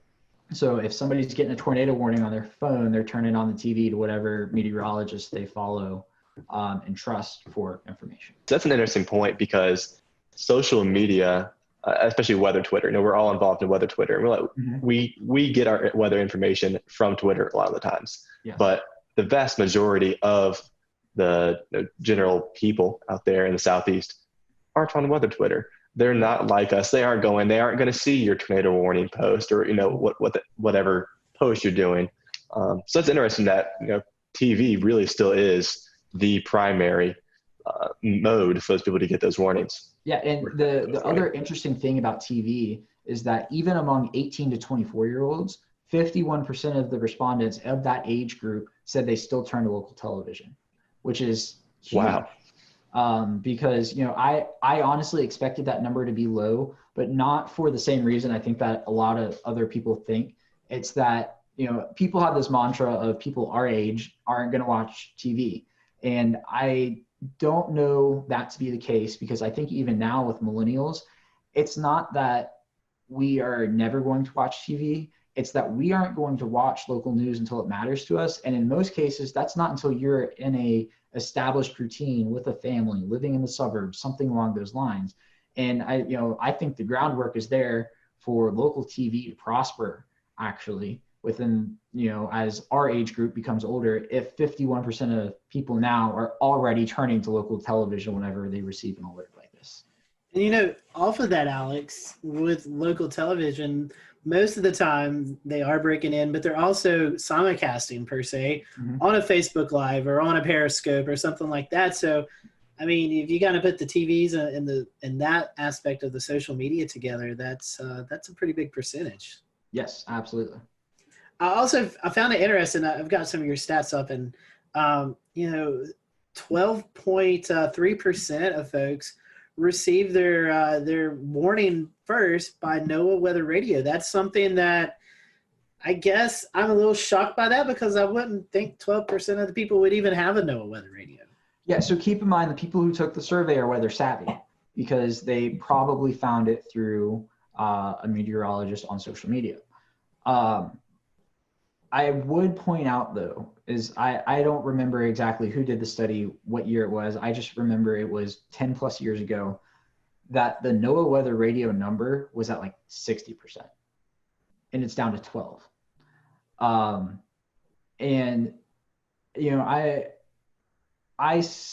do not see a path forward for NOAA Weather Radio being the predominant way of people receiving information, simply because it's a cost barrier. Why am I going to go buy a $29 weather radio when this thing right here is going to give me the same information?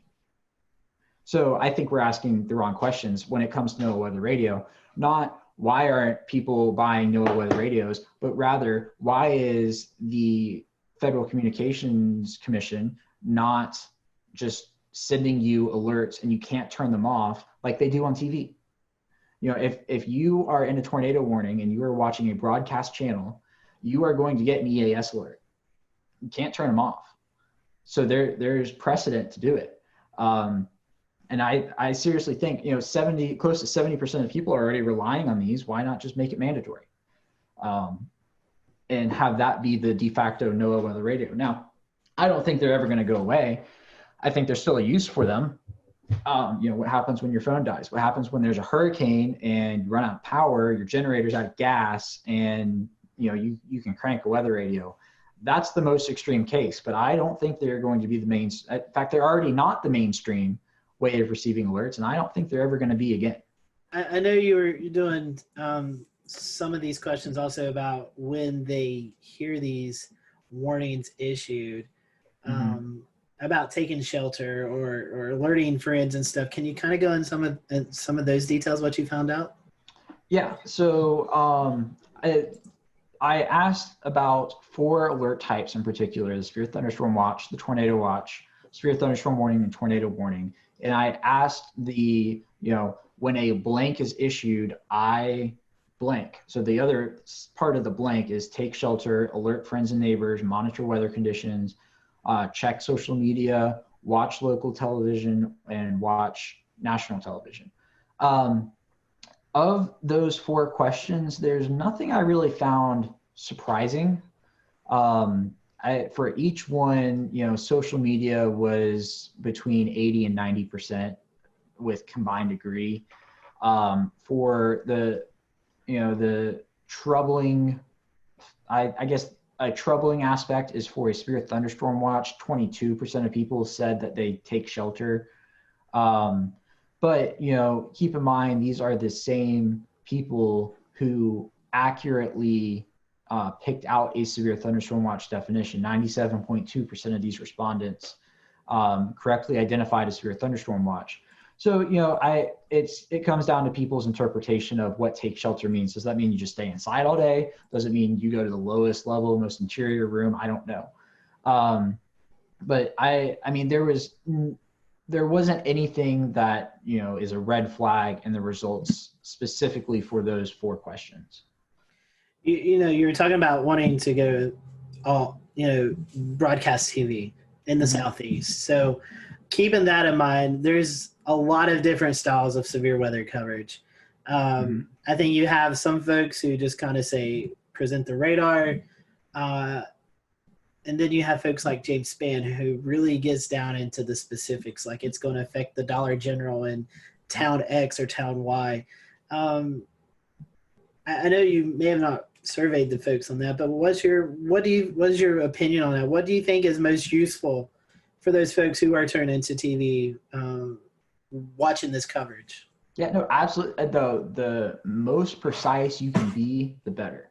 One of the reasons why James Spann has the following he does is because people see him as one of them. The fact that he knows where the Dollar Tree is in Gordo, Alabama, which I happen to know where it is too, because I drive past there to get to Mississippi State, and he uses that example all the time. So I feel good about it. It matters because, like I said, people feel like he's one of them, but also he knows the area. It adds validity to his call to action of, okay, I know where this is and I know where it's going.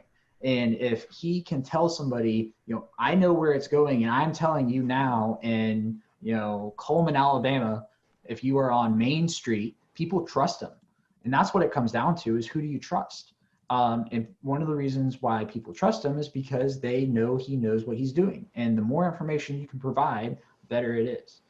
What does the future look like? Is this something that you're going to be able to advise the SPC on, and they're going to look at your findings? They're going to be able to maybe make some adjustments, hopefully, in the future? Yeah. So an interesting thing about my findings is that there is a similar study that is working on being completed now. I don't think it's published just yet. They're working on it out of University of Oklahoma, Sean Ernst. He found the exact same hierarchy issue with respondents out there. So the Storm Prediction Center knows about it. They can't just flip a switch and change it, nor would I say... We'll return to Best of the Carolina Weather Group in a moment. Now your Carolina weather forecast. Here are today's forecast high temperatures for North Carolina. Here are the forecast lows for tonight for North Carolina. Here are tomorrow's forecast high temperatures. And here's forecast rainfall across North Carolina tomorrow. Here are the forecast highs for the day after tomorrow.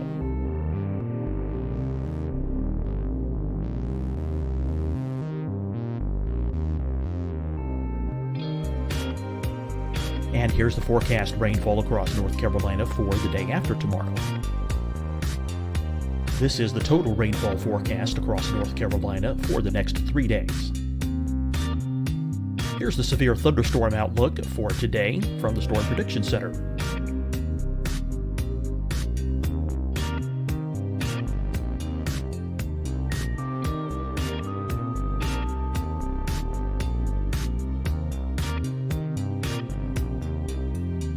Here are the forecast high temperatures for today for South Carolina. Here are the low temperatures for today for South Carolina. Here's the probability of precipitation forecast across South Carolina today. And here are the rain chances across South Carolina tonight. Here are tomorrow's forecast highs across South Carolina. Here are the forecast low temperatures for tomorrow for South Carolina. And here is the probability of precipitation across South Carolina tomorrow. Here's the precipitation chances across South Carolina tomorrow night. Here are the forecast highs for the day after tomorrow in South Carolina. Here are the forecast low temperatures across South Carolina for the day after tomorrow. And here are the rain chances across South Carolina for the day after tomorrow. And South Carolina's probability of precipitation for that night. Here's the Storm Prediction Center's severe thunderstorm outlook across South Carolina for today through tonight. Here's the Storm Prediction Center's severe thunderstorm outlook across South Carolina for tomorrow and tomorrow night. And here's the Storm Prediction Center's severe thunderstorm outlook across South Carolina for the day after tomorrow through that night. Here's the severe thunderstorm outlook for today from the Storm Prediction Center.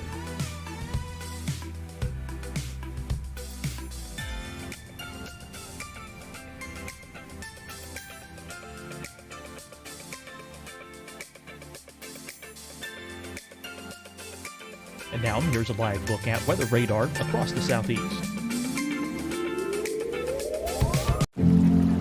Deciding when to wear a mask isn't about who you know or how well you know them.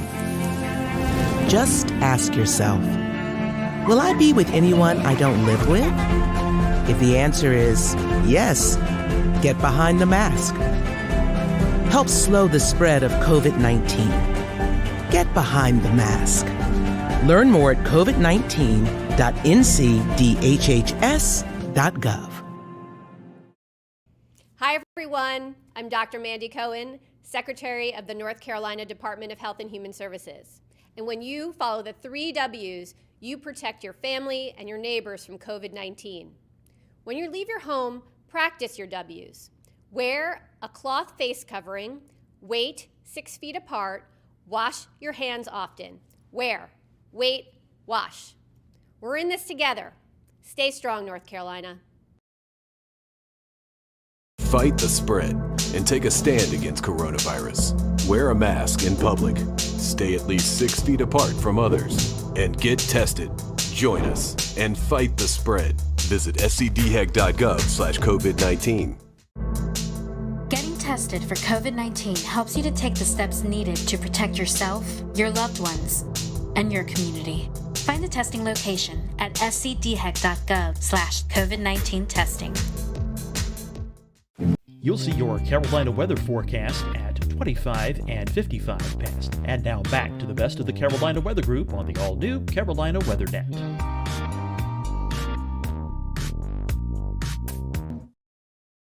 On them to do that, because at the end of the day, even though we all use the convective outlook, we have to remind ourselves that it is not designed for the public. You know, it is distributed to the public because it has to be under federal law, because they're a federal agency. But at the end of the day, my main goal in publishing this was providing the groundwork to broadcasters and using a 1 through 5 scale to describe those terms, because a number scale is a universally identified language. You know, 1, 2, 3, 4, 5 means the same thing in English as it does in Spanish, as in French, as in German, and it's already used for things like the Saffir-Simpson scale, the enhanced Fujita scale. People understand that the higher the number is, the worse the threat is. And, you know, just eliminating the words off the screen provides much more clarity for the general public. And, you know, I would encourage that to this day. Some folks are trying to go down the color line and trying to make colors represent the different severity. What's your thoughts on that? So I might get in trouble for this. A lot of meteorologists don't like the color scale, and I do. I think the green, yellow, orange, red, pink works. So within that, you have the built-in green, yellow, red, you know, good, moderate, bad. And people are smart enough to derive that, okay, the orange between the yellow and the red is the intermediary. And if there's something after the red, it means it's probably worse. It doesn't matter what color it is, it's probably going to be that. And 2 other things I will add is, no matter what colors you use, I still think people are going to translate the color to a number. You know, if you show them 2 areas and you have, you know, if you show them a green and a yellow area, and the yellow area is inside, and you've got a legend up top and there's the 5 colors, they're going to translate with that. Okay, so it's the first 2 colors and the yellow is the second worst. So, you know, and there's the whole principle of a region within a region, right? You're not going to get a moderate area that is surrounded by a marginal area directly. You're always going to have a leveled marginal, slight, enhanced, moderate, high, as it stands now, with that area. And I think people are smart enough to be able to derive that if there's a region within another region, the higher threat is in that smaller region that is entirely contained. And, you know, I'm not sure if y'all have had Castle Williams on in the past. He's from University of Georgia. He did his dissertation on something similar to this, but he focused on some of the colors and the overall communication of it. And the recommendations that ended up coming out of his project is that meteorologists should always use the same region so you're not adjusting the SPC map and the same colors as the SPC. You can change the wording, you can make it your own, you can give it a different feel, but as long as you keep that consistency, people are going to understand it. So, I mean, that's my 2 cents on it. I'm a senior meteorology student at Mississippi State. I am in no position to be making that type of decision whether or not to change something, but I think it works. And I think a lot of the confusion comes from the words and not the colors. So Alex, was there anything in the research that we kind of haven't covered or that surprised you that you still want to go over before we kind of start to wind the show down? Yeah, so there's an interesting idea that was or everybody's gut reaction to my findings was, okay, we need to change the word order. And I don't think you can do that because there is already an existing order. And if you change it, you're just going to confuse more people. Because what happens when, Sally down the road doesn't know that it changed and all of a sudden a moderate is now at level 3 and she's freaking out because it used to be a level 4 and that's a noticeable difference. The other piece of data I would put to back that up is that, sure, even though 50.4% of people, a majority of people saw slight as number 1, 49.6% of people did not. The biggest disparity was that was the biggest disparity. That 61.9% of people saw moderate as a level 3. 38.1% of people did not see moderate as a level 3. So even if you reconfigure the words, you're still going to have a problem. And I think those numbers would go up because you would just cause more confusion with the change. So that's why I advocate for an entirely number-based scale. I think it works. Just dump the words completely. You will confuse far less people. I think it's a very interesting topic because, as you were saying, I think it's hard to change the names. But I love the idea of the numbers, and I hope, I know SPC is looking at some stuff. And hopefully, with your research and the research that's going on out of Oklahoma, hopefully we can start to incorporate these number scales because I do believe people relate well or maybe even more better with numbers than compared to these words because, in my mind, enhanced and moderate automatically should be switched. That doesn't make sense to me. But I really do hope we can latch onto the number aspect because I do think it conveys a more simple message. And when you're talking to people who are not weather savvy, they just want to know the information. Mm-hmm. And I think that helps get them the information they need to know. Yeah, and it helps them understand the threats better. Mm-hmm. You probably noticed in the beginning, I had a little trouble describing the words.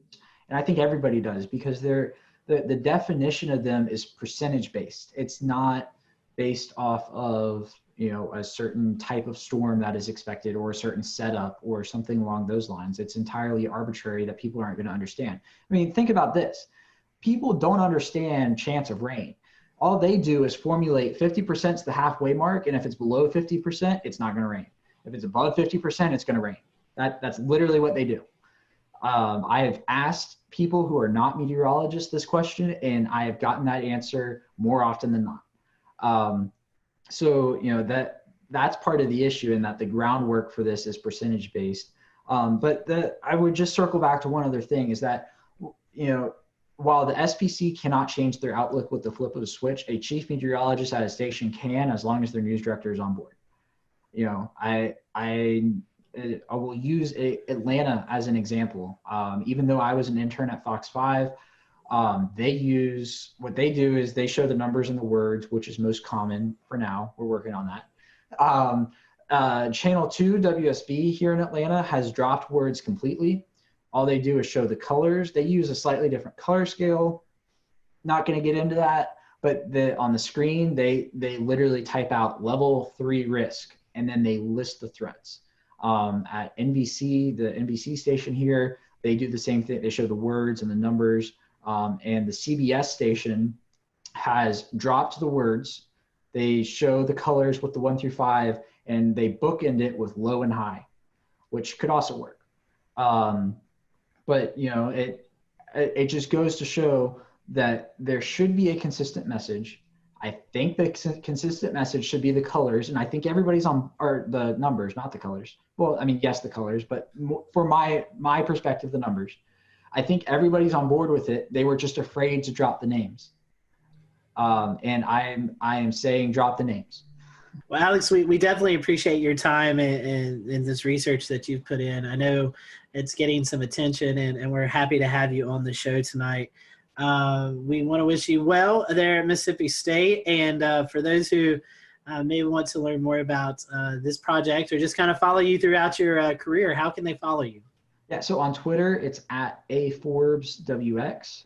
On Facebook, if you just search my name, Alex Forbes, my page will pop up. And on Instagram, same as Twitter, at @AForbesWX. I have a drone. I love to fly drones. Half of my tweets and Instagram videos are drone videos. So yeah, go follow me. Yeah. And you also help out with the severe weather conference that you guys do at Mississippi State every year as well. Yes, except for this year. That's right. That's right. Yeah. Yes, it's a lot of fun. We've had some fantastic people. We had the National Weather Service director come out to Starkville last year. We were going to have the National Hurricane Center director this year, but our conference was scheduled for March 22nd and 23rd, I think, or 21st and 22nd, one of the two. So obviously that got whacked. And we did not have it because it was in that awkward period of time where nobody really knew what was going on. And we didn't have the time to move it online. So we just, skipped it this year. It will be back next year, Corona, as long as that's gone. Fingers crossed for that. But, it's a lot of fun. If you can make it to Starkville, I certainly encourage everybody to come, especially, at Mississippi State's alumni network is huge, and it's the perfect opportunity to get somebody else to pay for you to come back to Starkville. That's right. We'll leave it there. Alex, again, thank you so much for being with us, and thank you for watching the Carolina Weather Group. We'll see you next time.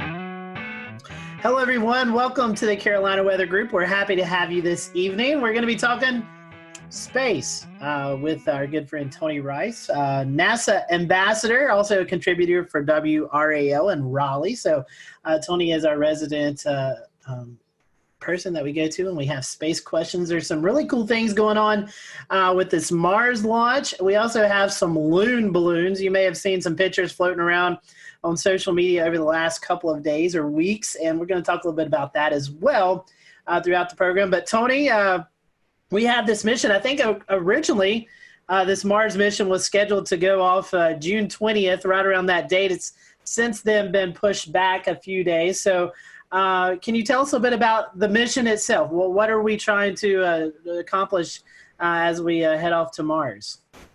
So this is was originally called the Mars 2020 rover, and it's a follow-on to the Mars rover you would know as Curiosity. So it's about the size of a minivan, a little bit smaller than that.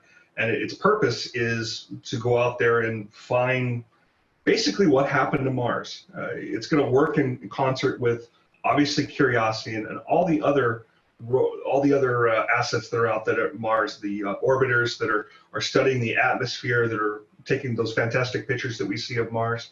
But it's a very similar rover to Curiosity. It's using the same spacecraft bus. And that's the body of the spacecraft, the wheels, the mobility system, all the computers, all the communication systems. But the real exciting thing about these spacecraft and about these missions are the instruments. So I think of this as like Curiosity 2.0. It has a lot of some of the same instruments that Curiosity did, but they've been upgraded. They've got a little more capability to them. We've learned a lot. as we've had Curiosity on the surface of Mars for so many years. We've also added a couple of new ones. I'm sure we'll get into some of the more exciting ones there, but the ones I know that the one instrument, my favorite one, that I know is going to be your favorite as well, is called MEDA, and it stands for Mars Environmental Dynamics Analyzer. And I'm really looking forward to MEDA getting on the surface of Mars. It's about a 12-pound instrument. It's chewing up a whole 17 watts of power. You have to really budget your power up there. Curiosity and this new 2020 rover are going to both be both powered by a nuclear power source. We don't have to worry about any of the solar panels getting covered in all that Martian dust and causing us problems there. But the deal with MEDA is it's going to be capturing information about air temperature, ground temperature, radiation. We've got a dust sensor that's on there as well, so we can help study those dust storms. If you saw The Martian with Matt Damon, did a pretty good job of showing what dust storms can be like there. The beginning of the movie was a little fantastic, and we don't quite get wind speeds like that, or at least we don't have enough volume in the atmosphere to produce some of the things they're talking about there. We're going to put relative humidity. We're going to be able to measure that as well. There's a thermal infrared sensor on there, and there's wind sensors as well. And the wind sensors are kind of interesting. There is wind on Mars. We're getting information about winds from another mission that is on the surface of Mars right now called InSight. It is not a rover, it is a lander, so it stays stationary. It can measure whatever atmosphere comes to it and the column of air above it. So we are seeing winds there that are a little bit higher speed than we expected. You wouldn't be able to feel them though, because the volume of air there is so little. So Tony, there's this new device that's coming with Perseverance that I literally just found about in the last 5 minutes. So it's going to be some type of helicopter drone deployment. Tell us about that and how that works in an atmosphere that's a lot thinner than ours. Yeah, that's going to be the really interesting thing, is how you get lift in such a thin atmosphere. The Mars atmosphere is about 1/100th that of Earth's. So it's very, very, very thin. Sorry, not 100th, 1,000th that of Earth's. Very, very thin. But the drone itself, the helicopter itself, has pretty wide blades, and it's going to be spinning really, really, really fast. So don't think drone like the drones that we know here on Earth. It's not going to be sitting up there and hovering for a good amount of time. It's going to take hops. And its purpose, number one, is a technology demonstrator. It'll be the first time we've ever flown on another planet. That's pretty exciting unto itself. But it's not just a technology demonstrator. It's going to be providing valuable information to the team that is driving this rover.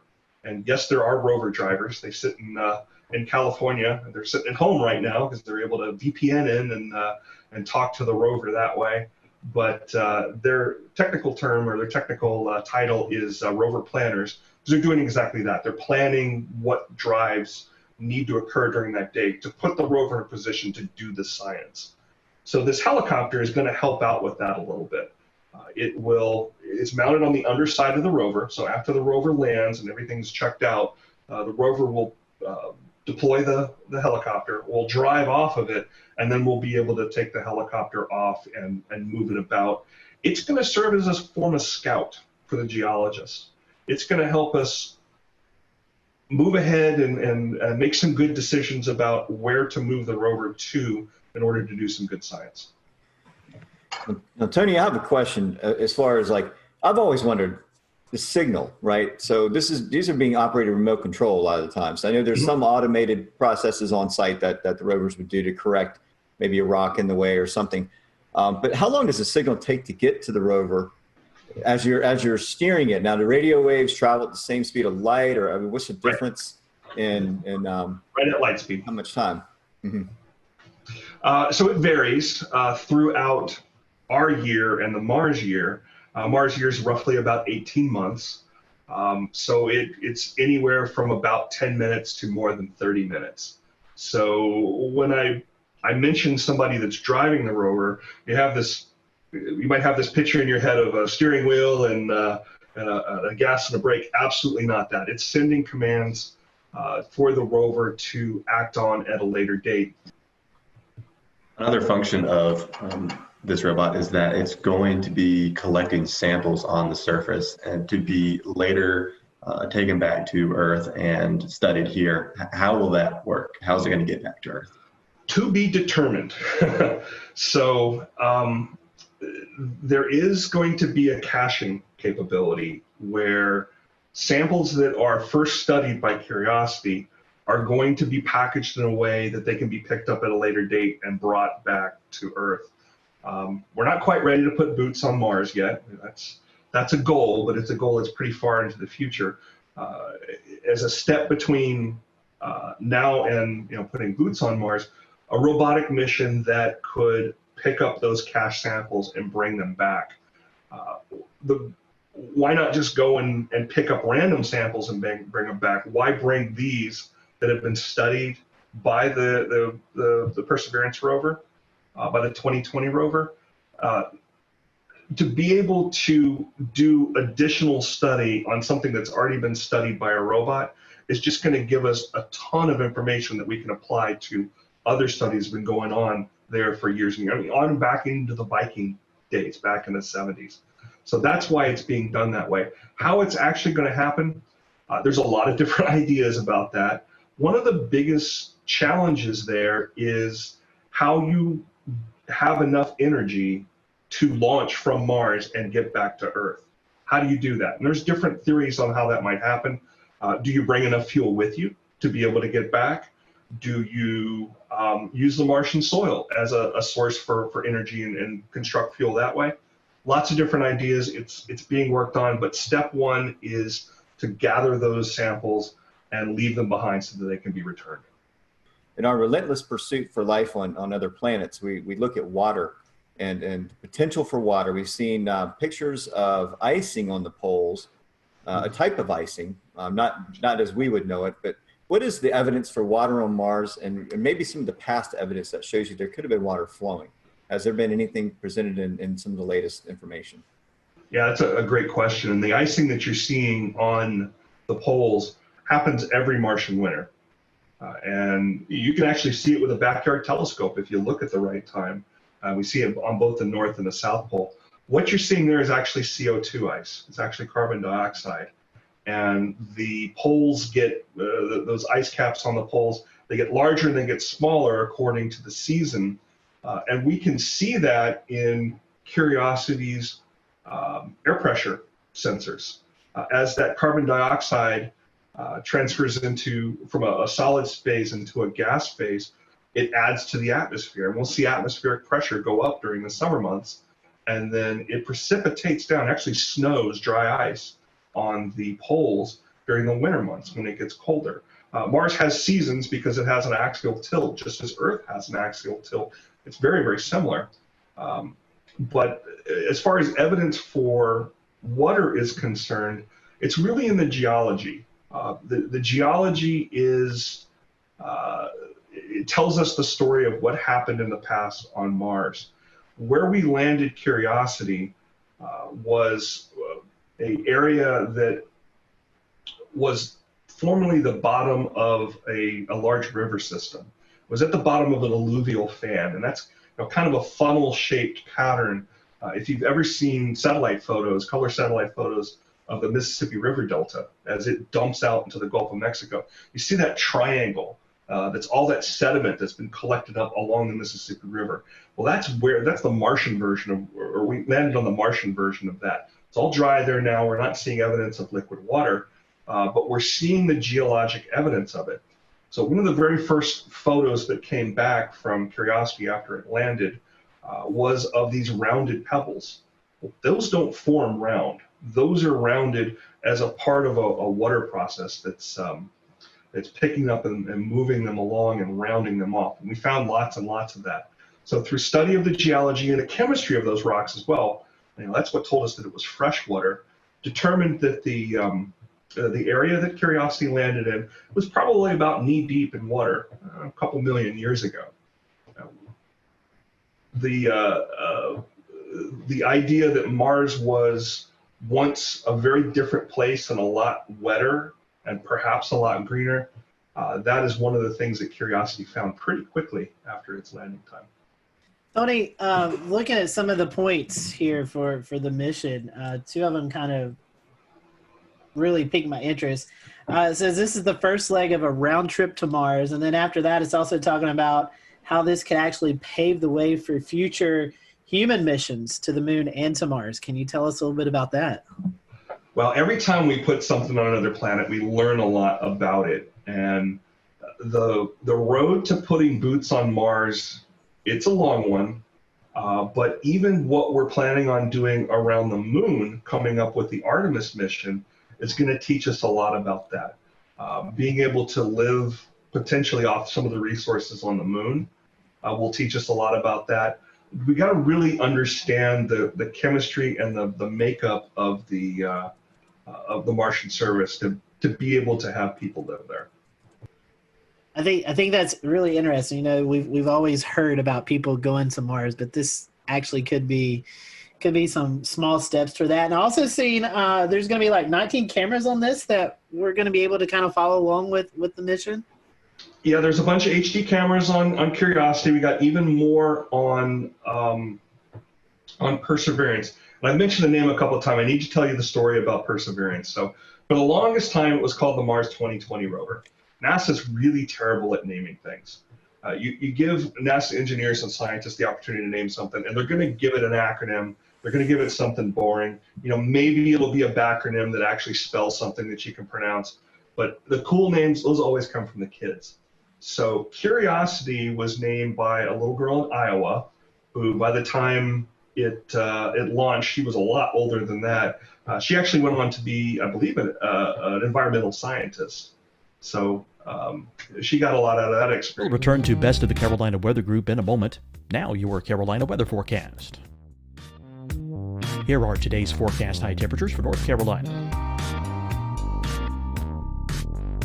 Here are the forecast lows for tonight for North Carolina. Here are tomorrow's forecast high temperatures. And here's forecast rainfall across North Carolina tomorrow. Here are the forecast highs for the day after tomorrow.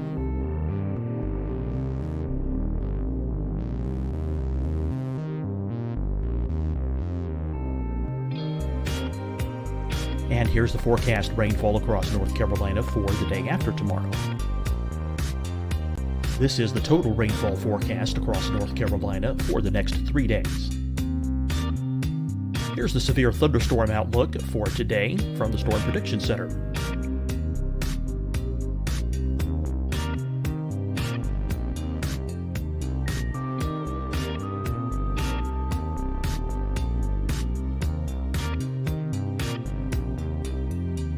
Here are the forecast high temperatures for today for South Carolina. Here are the low temperatures for today for South Carolina. Here's the probability of precipitation forecast across South Carolina today. And here are the rain chances across South Carolina tonight. Here are tomorrow's forecast highs across South Carolina. Here are the forecast low temperatures for tomorrow for South Carolina. And here is the probability of precipitation across South Carolina tomorrow. Here's the precipitation chances across South Carolina tomorrow night. Here are the forecast highs for the day after tomorrow in South Carolina. Here are the forecast low temperatures across South Carolina for the day after tomorrow. And here are the rain chances across South Carolina for the day after tomorrow. And South Carolina's probability of precipitation for that night. Here's the Storm Prediction Center's severe thunderstorm outlook across South Carolina for today through tonight. Here's the Storm Prediction Center's severe thunderstorm outlook across South Carolina for tomorrow and tomorrow night. And here's the Storm Prediction Center's severe thunderstorm outlook across South Carolina for the day after tomorrow through that night. Here's the severe thunderstorm outlook for today from the Storm Prediction Center.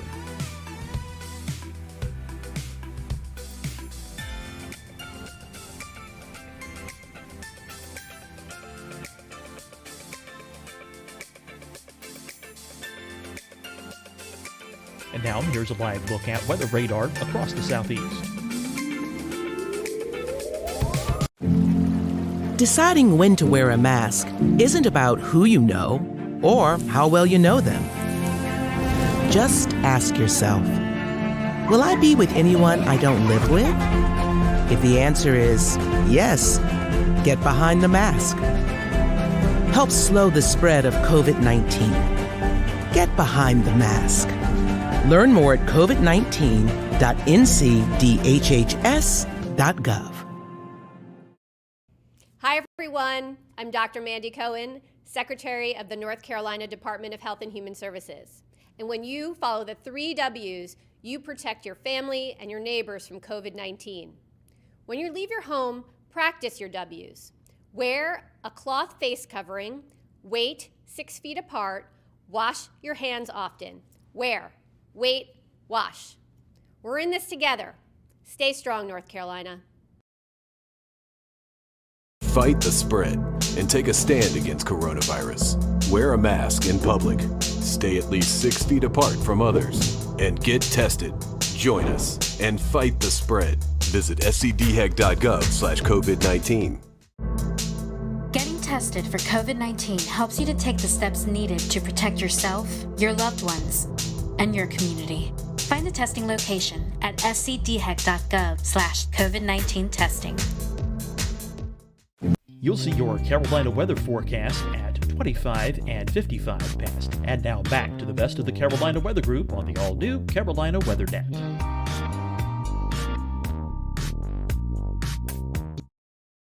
Named by a young man up in Northern Virginia. And I was on the team that helped review a lot of the submissions that came in. They had to come up with a name and they had to come up with a couple of paragraphs about why they chose that. And I can't recall if I read so many of them. I can't recall if Perseverance was among that, but some of the ones I read were pretty out there. I'm glad they picked Perseverance. We tend to call it Percy, so if you hear talking about the Percy rover, that's what we're talking about. Speaking of Mars, I know you run a Mars weather page on Twitter. I know you kind of keep up with some of the stuff, so we thought it'd be kind of cool to tie in Mars weather, your Twitter page. What all you monitor, how you get that information, how do you provide Mars weather forecasts and observations? So we don't forecast yet. We're hoping to have enough data here one day that we can start having a forecasting product. We'll certainly need something like that once we get those boots on Mars. But right now it focuses on the InSight mission. It's pulling data down close to daily.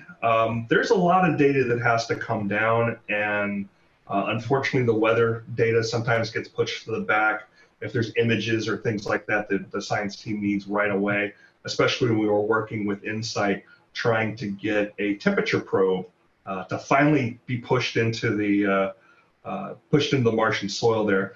I think everybody that's ever put a spade into the ground in the Carolinas knows what that clay's like. So it was dealing with some of that same problem up on Mars. Those images that were helping them understand that problem, those took precedent. But anyway, we do see data come down from InSight, and that is delivered through the same mechanism that all those pictures are delivered through. It's called the Deep Space Network. Generally, most of these, both the rovers and this InSight mission, have the ability to communicate straight back to Earth, but they don't tend to do that. They tend to upload the images and other data every time an orbiter goes over. And that orbiter acts like a router, and store and forward that information once it sees Earth again. It's a little faster that way, and there's a little more bandwidth. But we see that data come down. I know she just popped that up. So we see temperature data. We see air pressure. I find air pressure to be some of the most interesting there. And then we see wind data as well. So the last one that came up was from Sol 566, and Sol is a day on Mars, and that equates back to the 29th of June. It's the last time we saw something from it. As you can see there, the low was 25, the high was 25, the low was 126 below zero, and these are both Fahrenheit. And each day on this Mars weather Twitter, it goes and randomly picks a city somewhere, and Clayton just happened to be picked up there last time it was doing a comparison. So you can see the comparison there. But again, the most interesting comparison in my mind is the pressure. So, we were seeing about 1,012 hectopascals, which I think equates to millibars. You guys keep me honest there. That's what y'all speak in. Yes. And that on Mars is about 7.7 hectopascals. So that's one of our biggest challenges on Mars, is the lack of atmosphere. It's just really, really, really thin there, and it continues to be stripped away by the solar winds. And that's not something that we're going to be able to correct anytime soon, perhaps ever. So I guess there's really no wind chill there. I mean, I'm looking 25 degrees with a 37 mile per hour wind gusts. That's not really a wind chill there then. Yeah, not too bad. We do see temperatures go above freezing there. It does happen. Yeah. So Tony, I mean, obviously you're not using Trod Cup anemometers or RM Youngs. I mean, how is this? How is wind speed capture? Is it using like Venturi effect, or you're consolidating the air into a point, or how is that measured exactly?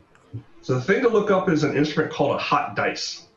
It is a couple of basically electrodes that are exposed out there and are measuring differentials. They are without moving parts. That's really, really important when you've got a robot out there that you can't go service. There is no Home Depot on Mars to go get spare parts. Well, you said one last thing. You kind of mentioned that it does get above freezing on Mars. I wonder if you could just real briefly speak to the general temperature range. How cold does it get in winter? How warm does it get in summer? Yeah, we're talking around -200 Fahrenheit with the lows. And during the summer, most of the time we're talking in the average temperature there is hovering around -80, -100. I just think it's cool. I just think it's cool you have a mesonet on Mars. We do. We got 2 of them now, about to put a 3rd. I've heard that there's a team already being picked to possibly go to Mars by as late as 2028 or 2030. Is that correct? I will make no comments on when we're going to Mars. You're not going to trick me into that. I had to try. There's a lot that needs to be done, and each one of these missions, be they robotic or be they human up to the International Space Station, or once we get Artemis off the ground and have a gateway to the moon, each one of those, it may not seem like it's getting us closer to Mars, but we learn something from each one of them that can be applicable. And when that actually happens, I hope it happens soon, but it's a long road. Tony, shifting gears, one of the things that I spotted on Flight Tracker this week, and I think several of the people here in the Carolinas have, were alongside all of the little cute icons for airplanes, these circular balloon icons for the Loon Balloon Project. Tell us about it. I understand you're familiar with it, and I think it caught a lot of us flight trackers off guard maybe a little bit, but also people screaming UFOs in the sky as these things were passing overhead. Yeah, there was a little bit of that, wasn't there? Yeah, it's something that I got to learn a little bit about the other night. So in addition to talking with you fine folks, I've got about 350 meteorologists around the country that I'm in contact with on a regular basis. I try to give them information about the what's visible in the sky, usually planets, usually comets, meteor showers, things like that.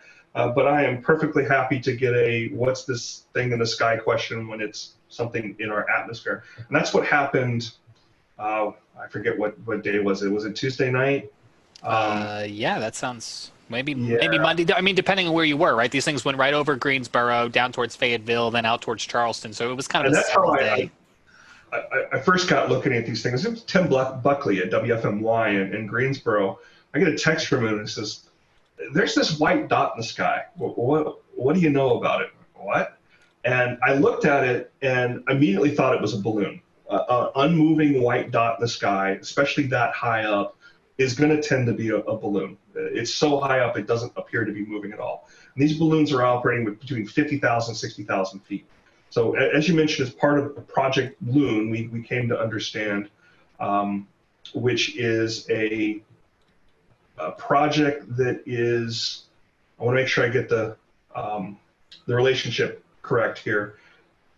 Google and Loon are subsidiaries of the same parent company, which is called Alphabet. Okay. It's all business spin-off nonsense, but anyway, they're looking to provide, as I understand it, internet connectivity in areas that don't get it, which I think is great.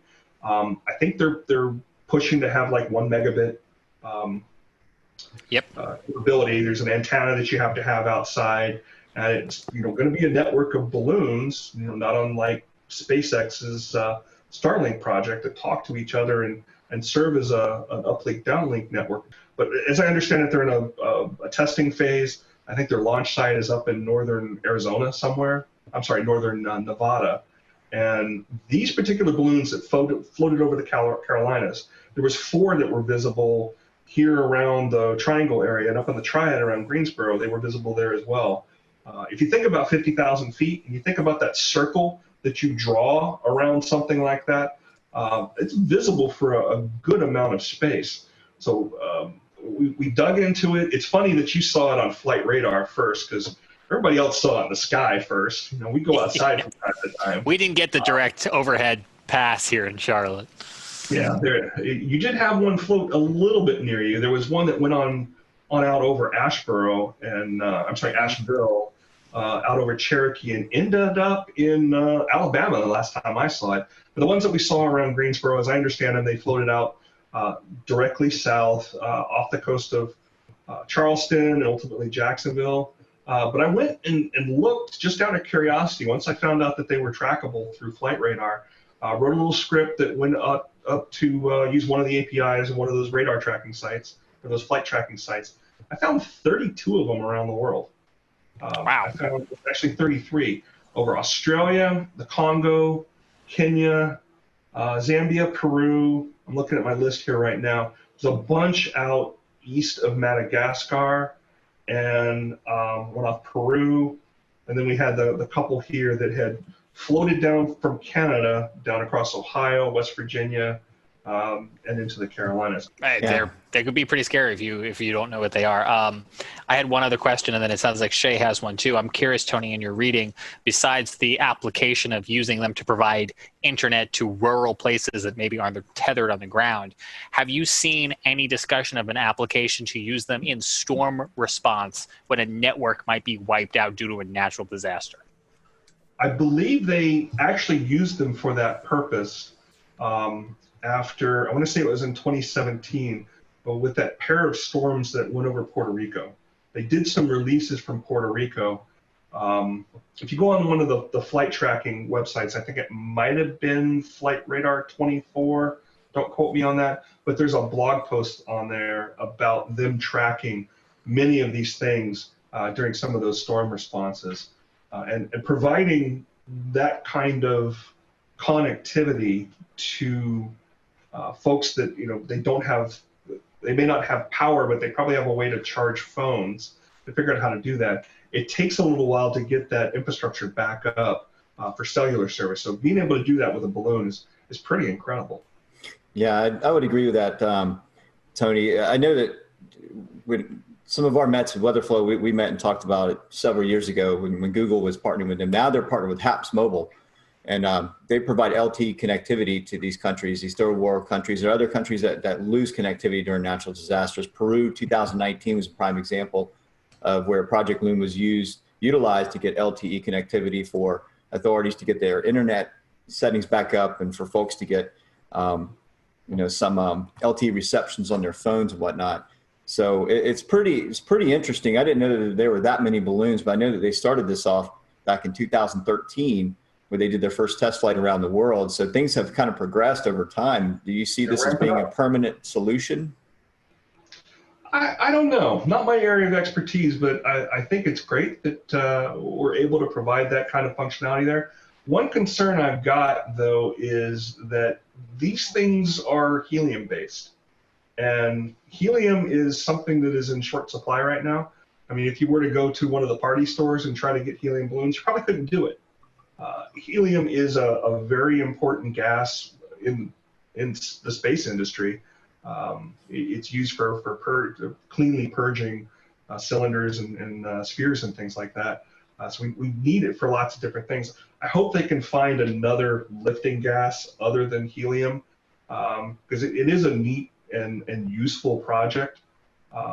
But I hope they don't use up too much helium doing it. One other thought on it too is, while we're up there hanging around for days and days at a time at 50, 60,000 feet, sure would be nice to get some weather instruments up there too, some atmospheric instruments, and be able to send some of that data down from that close to the stratosphere. Sure, I know Boeing's doing that with the unmanned craft that flies for weeks and months at a time on solar energy. And I think when I read on Loon's website that they have their partnership with HAPS Mobile, they have test flight. They've done all their they've rolled out their new unmanned craft that goes out. So that may be the solution to what they're looking for. Instead of having balloons anymore, they're going to have unmanned planes going up that just circle around. We've lost a lot of data from the grounding of commercial airliners too during the COVID situation. It's amazing how much data we were getting from those. That's closer to 30,000 feet, but it really filled in a lot of those gaps the radio sondes were providing. In the past, we've talked about the radio sondes that you just mentioned. Could you maybe compare and contrast these Loon balloons with a typical weather balloon, because they have very different lifetimes, obviously, and different purposes? Different lifetimes, quite a bit larger, and if you find the images of the Loon launch site, I was looking at that the other day. They got some permanent structures out there, and they're building some larger ones as well, just to be able to handle launching these things, because they are so significantly large. And they do get much bigger as they go up into the atmosphere and the air pressure goes down. So most folks that I saw report them or share pictures of them describe them as looking like big jellyfish. It's a kind of a silvery looking material, very, very large.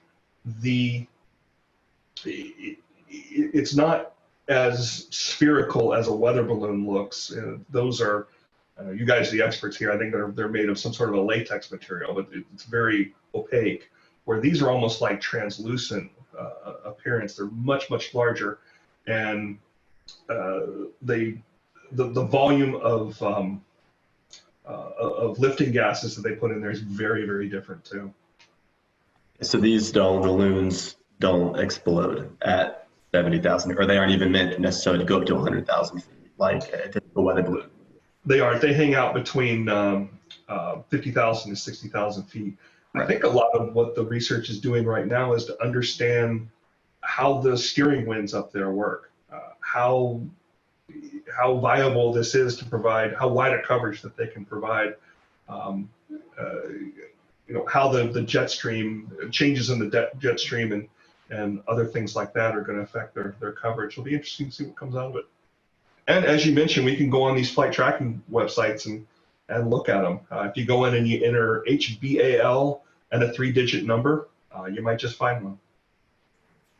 Well, Tony, we certainly appreciate you being with us tonight to talk about the Mars mission and the Loon balloons, and we definitely appreciate your time. If folks want to follow you again on Twitter, how can they do that?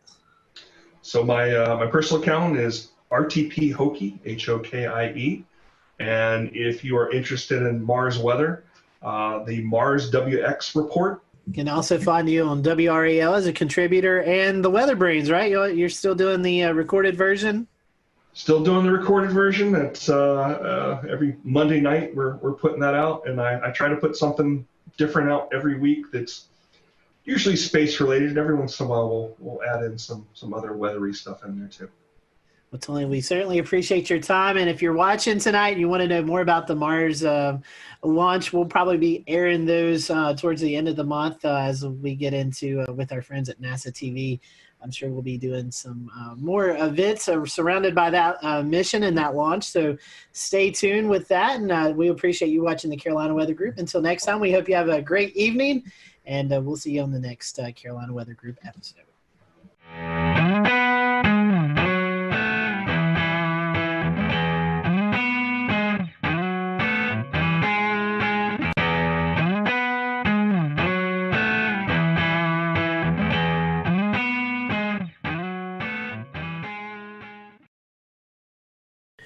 So we just finished up with James Spann and his count of April 27, 2011. And if you did, maybe you didn't know, but our own panelist, Dan Whitaker, was out in the field.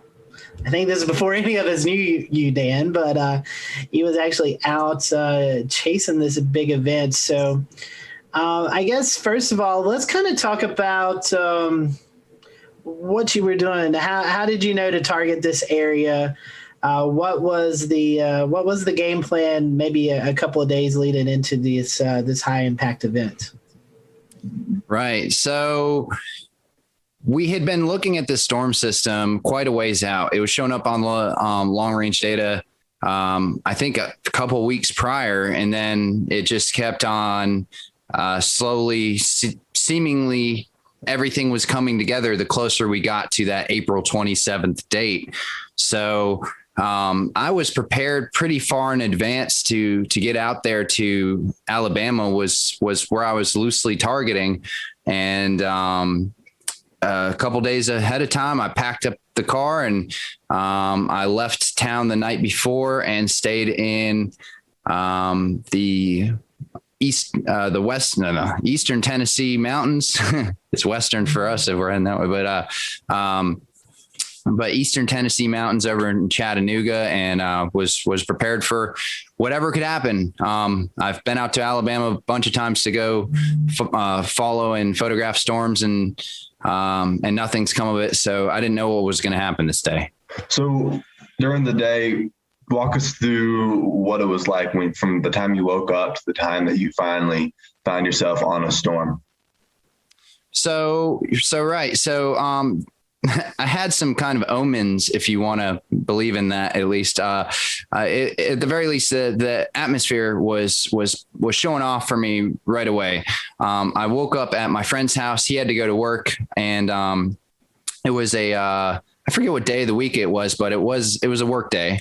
And so he went to work, and I woke up at his house. He said, when you're heading out, just lock the door and behind you and be on your way. And so it was around 8 a.m. or so. I'm getting ready to leave. And there's some early morning storms happening out near Chattanooga.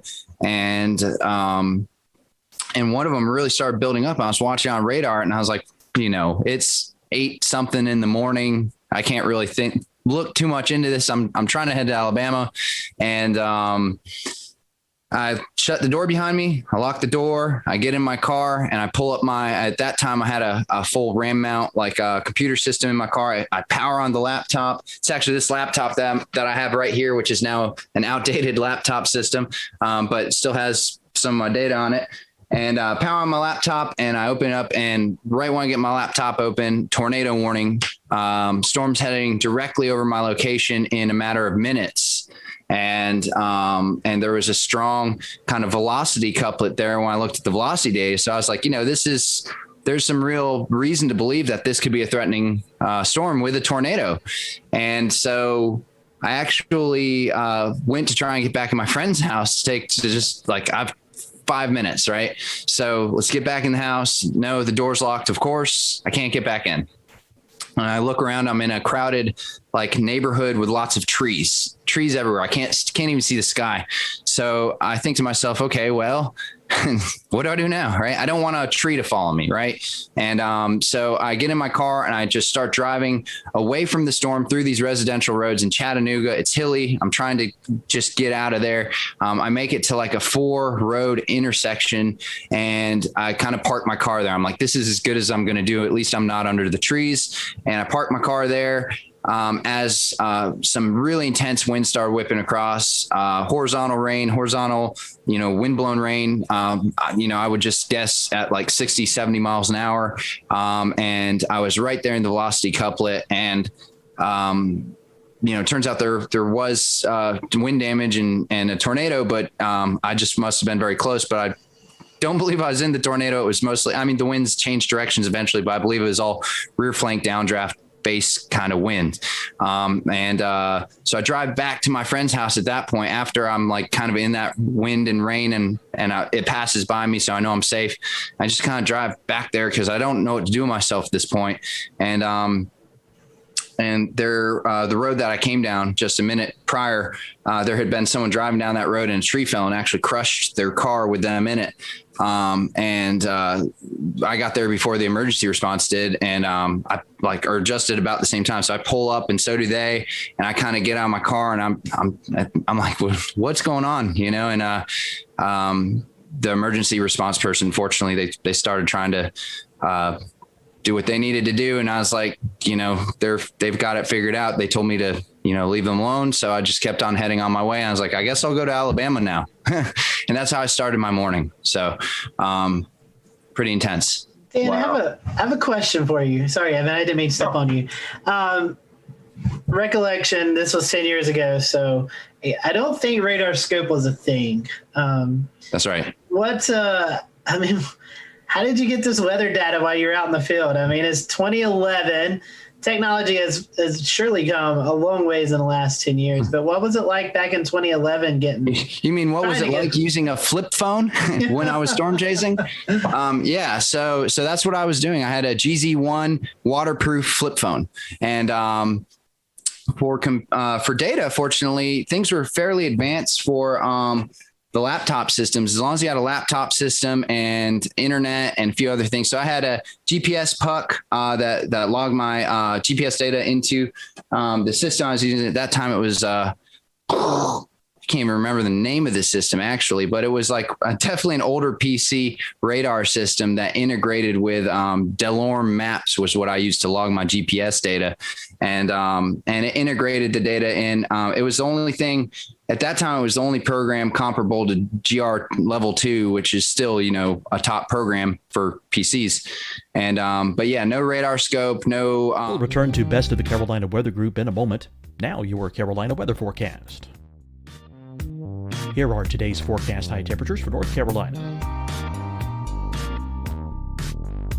Here are the forecast lows for tonight for North Carolina.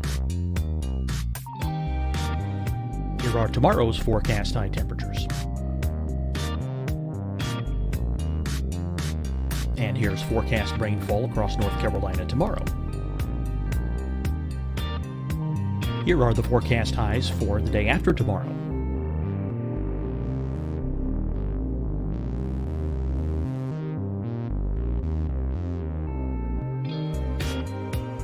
And here's the forecast rainfall across North Carolina for the day after tomorrow. This is the total rainfall forecast across North Carolina for the next 3 days. Here's the severe thunderstorm outlook for today from the Storm Prediction Center.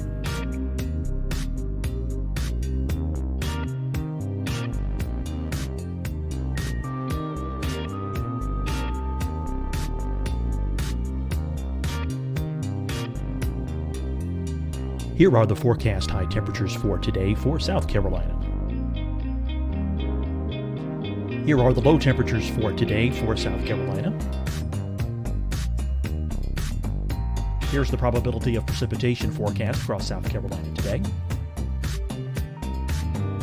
And here are the rain chances across South Carolina tonight. Here are tomorrow's forecast highs across South Carolina. Here are the forecast low temperatures for tomorrow for South Carolina. And here is the probability of precipitation across South Carolina tomorrow. Here's the precipitation chances across South Carolina tomorrow night. Here are the forecast highs for the day after tomorrow in South Carolina. Here are the forecast low temperatures across South Carolina for the day after tomorrow. And here are the rain chances across South Carolina for the day after tomorrow. And South Carolina's probability of precipitation for that night. Here's the Storm Prediction Center's severe thunderstorm outlook across South Carolina for today through tonight. Here's the Storm Prediction Center's severe thunderstorm outlook across South Carolina for tomorrow and tomorrow night. And here's the Storm Prediction Center's severe thunderstorm outlook across South Carolina for the day after tomorrow through that night. Here's the severe thunderstorm outlook for today from the Storm Prediction Center.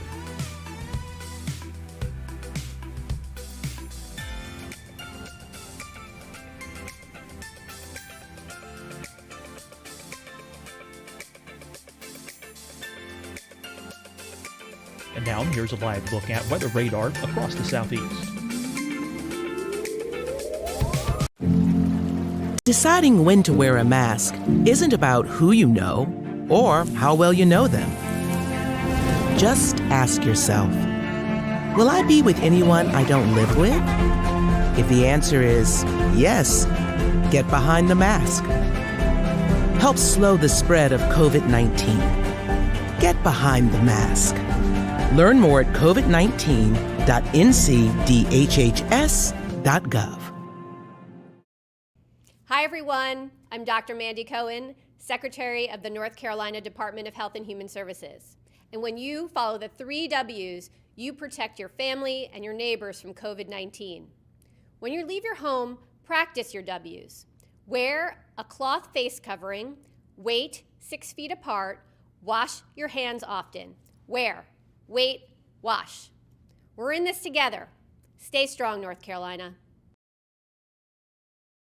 Fight the spread and take a stand against coronavirus. Wear a mask in public. Stay at least 6 feet apart from others. And get tested. Join us and fight the spread. Visit scdhec.gov/COVID-19. Getting tested for COVID-19 helps you to take the steps needed to protect yourself, your loved ones, and your community. Find the testing location at scdhec.gov/COVID-19 testing. You'll see your Carolina weather forecast at 25 and 55 past. And now back to the best of the Carolina Weather Group on the all-new Carolina WeatherNet.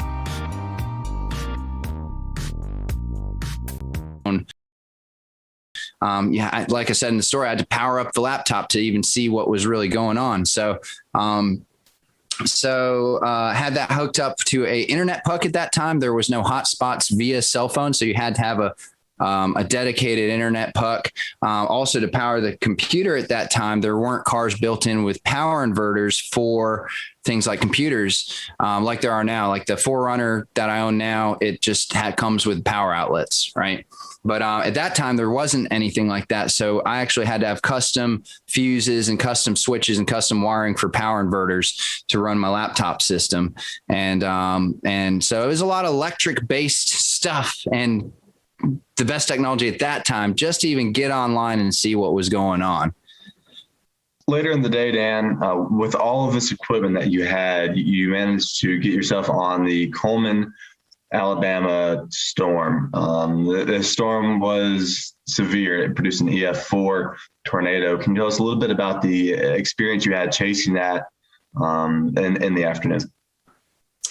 Right. So I made it to Alabama after my intense morning, and I'm kind of trying to figure out where to target for storms.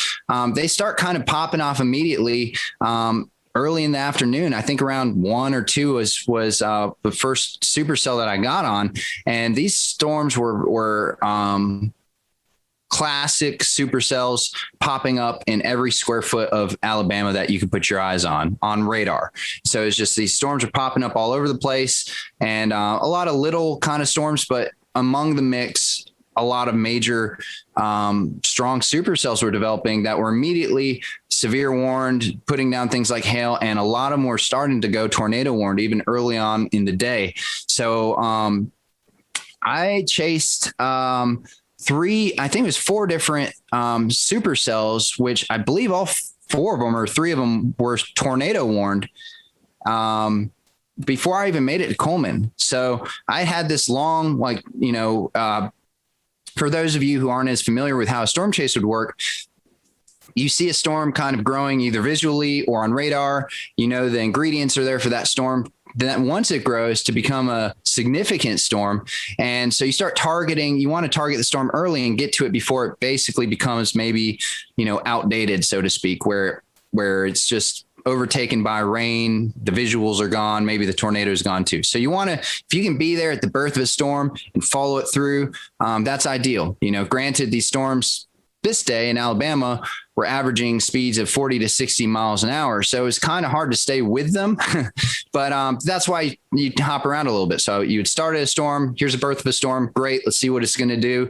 It either outruns you or starts dissipating, and then you pop to the next one. So like I said, I was on, about 4 or 5 of these before I made it to Coleman. And that was a couple hours worth of chasing and driving. I'm starting to kind of almost wear down a little bit, because after you've seen 1 storm, 2 storm, 3 storm, you're like, are any of these going to produce visible tornadoes, or am I just driving under, low hanging clouds and rain and hail? And so I'm driving towards, I guess this is where the story really starts, right? So I'm driving towards Coleman and into town, because I saw a really nice hooked supercell that was heading towards Coleman, and it looked great on radar. It was starting to form a really nice hook, really nice velocity couplet. By nice, I mean strong, and visually, from a radar standpoint, a strong and kind of pronounced feature that tends to, mean that the storm's going to at least go tornado warned, if not produce a tornado.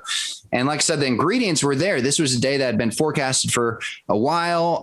We knew that this was a significant day. It was a high risk by the Storm Prediction Center. They were predicting a tornado outbreak. And so we knew it was going to happen, or at least that's what we thought was going to happen. And anyways, the storm, as it's heading towards Coleman, I drive closer, and it's the weirdest thing, because typically when I'm chasing storms, I kind of get in a position where I'm looking at the rotation part of the storm and the part of the wall cloud that is rotating and maybe going to put down a tornado. So I'm trying to be in that area, stay with that area. In this particular storm, I kind of just, as I'm driving into Coleman, I knew what storm I was going for, but I kind of look off to the side, and there in the far distance over a field, is a tornado, and it's pretty far out. But I noticed it right away, and I'm like, all right, well, there you go. After 4 storms or so, and here it is. And it's there. I did it, I'm seeing a tornado right now, and this is what all my effort's been funneled to get here. And it wasn't just seeing a tornado. I need to kind of preface this. I'm a trained storm spotter at this time. I've got a couple years, 3 years of experience under my belt. I was very involved in wanting to try and collect data for historic reasons. I had 2 anemometers on my car. I was connected in to try and relay data back to the National Weather Service. And I was tracking all my movements. I was documenting everything with multiple cameras. So the idea was put myself in the close proximity of these storms, get as much data as possible, and then see how I can use that and funnel that in for any sort of storm damage or research purposes. And as well as relay storm reports to help with the public, which is it's a cutesy thing to say. A lot of storm chasers say it, whatever. But in reality, for a day like April 27, 2011, it turns out that was absolutely necessary. Not only was that something that sounds good on paper, but the people like me who are out there relaying this information and broadcasting it live actually did save lives. It was that significant footage of these storms coming and hitting towns is what actually made people get into their storm shelters and go to safe places. So anyways, I'm driving into town. I see the tornado out above a field. I had been live streaming for a little bit at that point, but I had a live stream setup going on with a HD webcam streaming to the site at that time called Chaser TV, which was in the 2010 to 2014 period. It was the hottest thing out there. The public knew to tune to Chaser TV, and the Storm Chaser show was hot, and people were thinking about storms and thinking about storm chasing. And so it had thousands and thousands of viewers that you could get access to if you streamed. And the cool thing about Chaser TV at the time too is they would pay per viewer, pay for pronounced amount of time and stuff like that. So you could actually, come out with a little bit of a paycheck at the end of it too. I start streaming this storm, and immediately I start getting over 1,000 viewers on Chaser TV. My location is in reference to the radar that everyone's looking at. Everyone sees, wow, he's right in this hook of the Coleman storm. And they start clicking on my stream, and sure enough, they're seeing a tornado. And so they start sharing it. It starts getting shared across social media, screenshotted, and immediately that tornado in live in real time is getting shared around, the fingers of the internet in 2011. and getting rebroadcasted and put in places where people could actually see this storm. So I was live streaming it. I was filming it with another camera. We'll play kind of the video of what that ended up looking like with my other camera. And then I was taking DSLR pictures as well as running 2 anemometers and trying to stay in good proximity and location to this storm. So I was by myself, you know, and so I was trying to do all this stuff, and as well as listen to the scanner radio. I mean, anyways, I see this tornado come through, and it's coming closer and closer. It's coming towards me. You know, I'm trying to figure out, is this storm going to do something where it actually, you know, hits my location? Or so at one point, and you may see this in the video, where the tornado seems to get close enough to me where all of a sudden you can't really see the gray funnel anymore. Instead, you see just like a massive dirt. And that's when I think I'm starting to get a little close there. And so I actually back up across the road that was behind me into a gas station. And in my head at that moment, I think to myself, if I drive 30 feet backwards, I can maybe avoid getting hit by this thing and still film it. So that was my thinking. And, you know, I don't think I was that close, but I was in stone's throw. I mean, I was very close. And then it kind of continues going at an angle in front and away from me. And that's when it touches down fully. You can see it, the funnel reach the ground, and the tornado becomes very pronounced, very kind of like a very defined elephant trunk. And it's kind of, you know, not this big, wide, massive, weird wedge that we would think about when we think about EF4s and very strong, violent tornadoes. But however, you know, and I know this from the comments on my YouTube channel where some people are saying this isn't a true EF4. Look how skinny it is. But in reality, you know, it's that tight, strong wind whipping around at the bottom that's causing all the damage. And it was, you can tell in the video that it's a very strong tornado, and it was a very strong and destructive tornado. It went through downtown Coleman, destroyed a number of the commercial buildings there, destroyed some houses, and ended up with multiple fatalities, including a newborn or a young child. And, you know, it devastated the city. So as this is happening, here I am, Mr. North Carolina, out of my city in town by myself, you know, in my storm chasing vehicle. Fortunately, you know, I'm prepared for living multiple days out of my car if I needed to, right? That was part of my preparation. So, but I'm thinking to myself, like, you know, what's next? What do we do now? So I tried to follow the storm,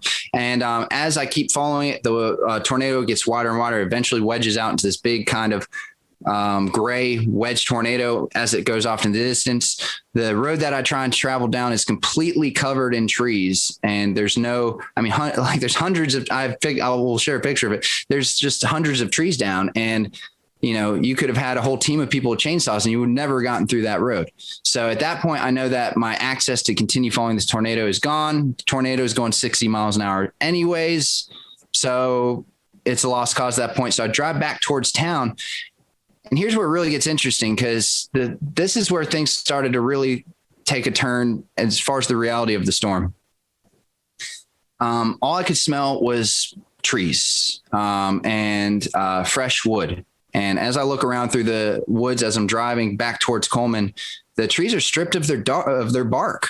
They're just bare. It's just bare wood, forests of bare wood, and twisted trees and just devastation. And I'm driving back towards Coleman to try and figure out what's my next move.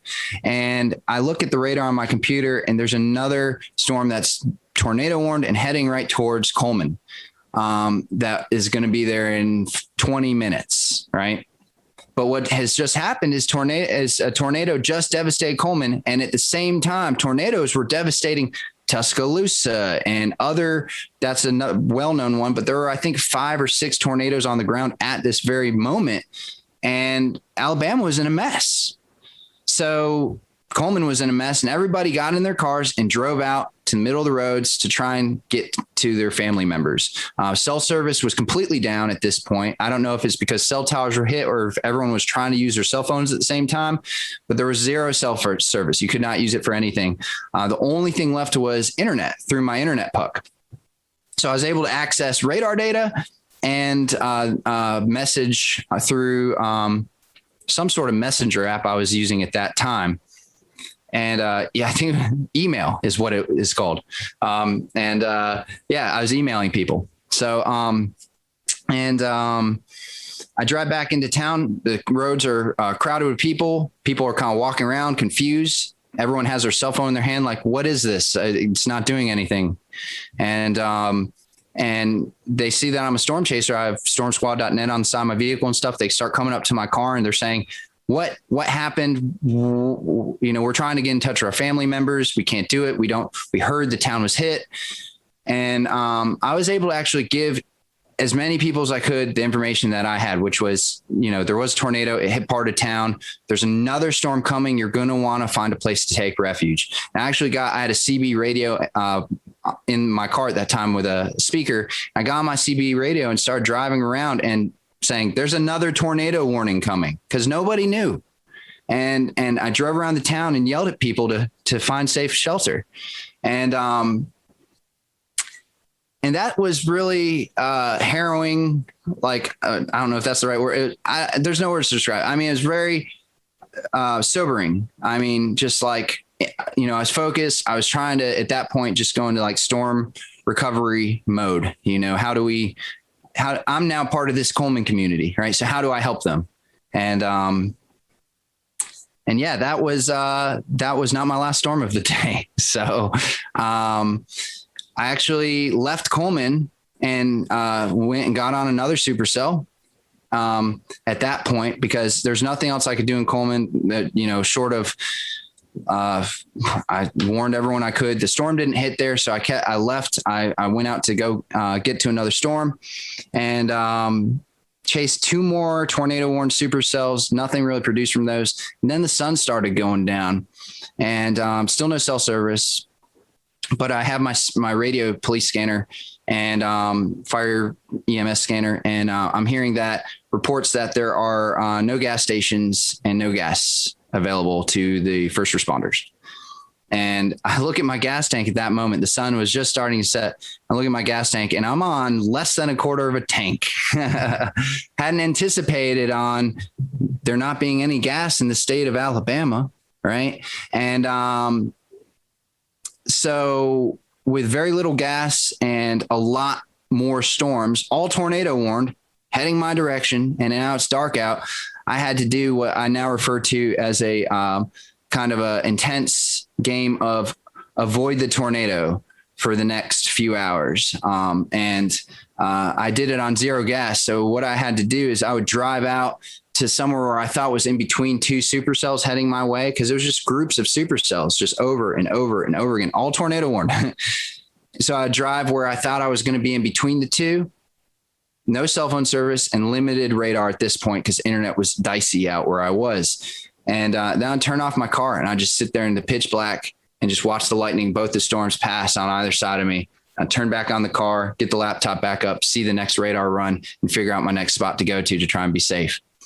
And I did that for a few hours until eventually it seemed clear enough for me to actually get to a city on my zero gas. So I found a city. I don't even remember what the name of the city was, but it's probably 100 miles, 50 to 100 miles from Coleman at that point in Alabama, central Alabama. And I get to the hotel and they say, we don't have power, but you're going to have to pay full price. Sorry. And nobody has power. Nobody has gas. And I said, do you know where the nearest gas station is that has gas? And they said, we're hearing reports that there isn't any gas except for far eastern Alabama on the eastern Georgia, Alabama line. Other than that, nowhere else, even west of here, north of here, south of here, no one has gas. And I said, okay, well, I guess I'm staying here for the night. And so I had just filmed all this video. So I went ahead and I had no power, no gas, but I did have an external battery that I brought with me to power an emergency battery pack to power things like laptops and stuff. So I went ahead and plugged in my laptop, fired it up, got my video uploaded to YouTube. It was my second video I'd ever uploaded to YouTube. The first one was a tornado 2 weeks prior in Alabama, coincidentally, and close by. And this was my second video. And I get it up there. I shut down everything because the battery's going to die. Done for the night. I go to sleep. I wake up the next morning, and the video's got like 80,000 views on it. And my inbox is just full of people saying, can we use a video? Can we use a video? Can we use a video? Just my email's blown up. And I'm like, wow, I guess that's, this was in 2011 before viral videos was really a thing. YouTube's kind of new at this point. And I created at that time, a newsy viral video, and I didn't even know what to think of it. I'd never really seen viral videos at that time. So I was like, well, that's interesting, and whatever. I mean, it's a historic day. So I knew that, my footage was, I'm glad people are seeing it, please share it, and ended up driving to a gas station that was about an hour and a half away from my hotel. And I didn't think I was going to make it. But that was the closest gas station. I, called around. I did everything I could to source a gas station. That was it. It was on the border. So I just drove that direction on no gas. I was on fumes the whole time. And I got to the gas station, and I'm literally you can hear the gas running out and the car sputtering and stuff. So I cut the car off in the line. There was a humongous line going out around the road, circling all around. Fire trucks are coming in, skirting in front of the public to get all the gas. EMS, they're coming in. It's the only gas station that had gas. And so I sit in the back of the line. There's maybe 50 cars in front of me. And I turn off my car, and I literally kept it in neutral and pushed the car most of the way to get to the gas tank, / rolled it part of the direction, and rolled it just down the hill with gravity. And I made it to a gas tank after about, I think it was about 2 hours of sitting there in line, and made it to a gas station and made it to the pump, and was able to get enough gas in the car, and drove back to North Carolina that morning. So, I kind of just went through the story there. I mean, I don't know. There's of course more to be said, but that's kind of my experience being there right in central Alabama. I mean, the in and the out, at least the basic summary. So, Dan, I'm curious. I've been storm chasing once, and the adrenaline rush you get as you see a tornado obviously peaks up, and then you kind of go into recovery mode, hoping that everyone's okay. Did you experience that adrenaline rush when you were witnessing this? Yeah. Definitely. During the Coleman tornado, it was when I first saw it, and for those first few minutes, especially, I couldn't believe what I was seeing, and that adrenaline really kicked in. Here I am. It's real. I'm on a tornado. This is a high risk day. These storms are explosive. And I knew that something bad could really happen. And so yeah, the adrenaline popped in at that moment. But it's the weirdest thing. One of the comments on my YouTube video is, why is there no screaming? Where's all the screaming? Where's all the yelling? This is like the calmest tornado video I've ever seen, besides Pico's Hank. And and it was just my adrenaline turned into straight focus. So after I kind of had an initial I was just 100% zoned in on my task. I mean, you could call it focused. You could also call it busy. I mean, navigating the anemometers, the laptop, the cameras, the live stream, and driving and parking and whatever, running, in my raw video of the tornado, there's me zooming back and forth in front of the dash cam, because I'm like, who knows what I'm doing? I'm probably setting a GoPro here and turning this thing that way. And it's, I was very busy and very focused. So it just all turned into that. And then eventually, right near the end of the day, a lot of adrenaline and focus kind of wears down to just now I'm playing dodge the tornadoes at night. And that part was a little, I wish I could have been back in North Carolina at that point. Dan, real quick before we wrap, can you talk a little bit about the gravitas of watching the storm, the tornado as it came through Coleman, and afterwards understanding that while you were watching it, it killed 6 people?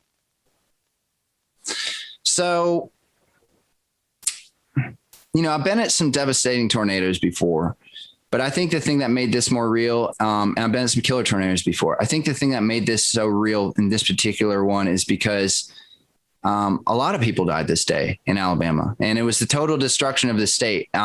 Seeing the Coleman tornado, unless I had actually seen it hit the specific buildings and stuff, it was hard to make a direct connection to who died or how they died or where they died. I did end up seeing the commercial destruction downtown, and that was intense.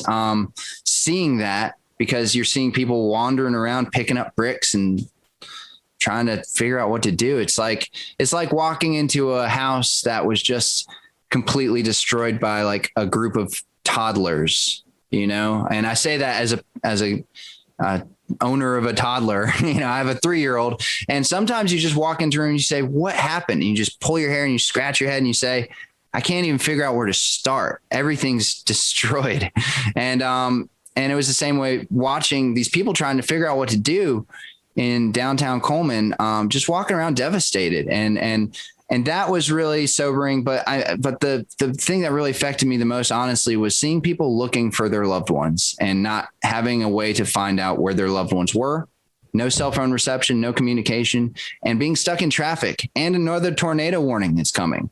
So these people are in a bad predicament, and only I knew what was going on. So I was in this really weird place of, nobody knows, and they're all unsafe, and they're all just trying to help their loved ones out. So that was probably the hardest part to be a part of, but the part that I'm most grateful that I was a part of, because I could help, but also because that's the reality of these big storm events is that's what's happening in these communities. And sometimes you don't see that on the news, or you don't know about that, but there's moments there where we're all just trying to look out for each other. We'll return to Best of the Carolina Weather Group in a moment. Now your Carolina weather forecast. Here are today's forecast high temperatures for North Carolina. Here are the forecast lows for tonight for North Carolina. Here are tomorrow's forecast high temperatures. And here's forecast rainfall across North Carolina tomorrow. Here are the forecast highs for the day after tomorrow.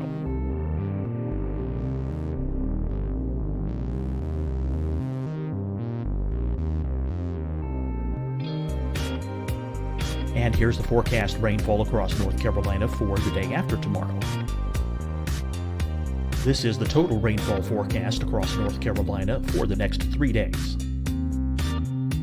Here's the severe thunderstorm outlook for today from the Storm Prediction Center.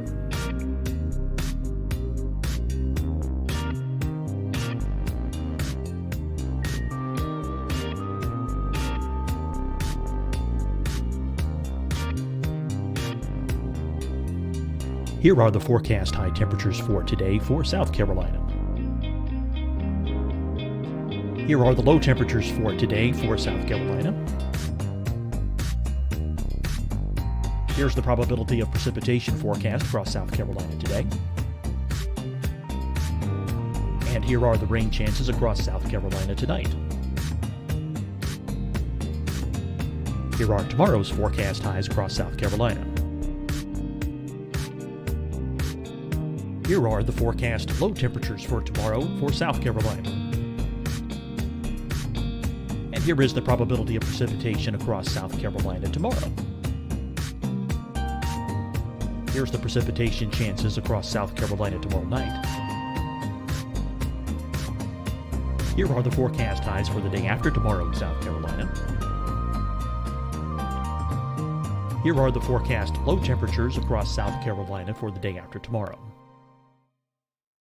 And here are the rain chances across South Carolina for the day after tomorrow. And South Carolina's probability of precipitation for that night. Here's the Storm Prediction Center's severe thunderstorm outlook across South Carolina for today through tonight. Here's the Storm Prediction Center's severe thunderstorm outlook across South Carolina for tomorrow and tomorrow night. And here's the Storm Prediction Center's severe thunderstorm outlook across South Carolina for the day after tomorrow through that night. Here's the severe thunderstorm outlook for today from the Storm Prediction Center.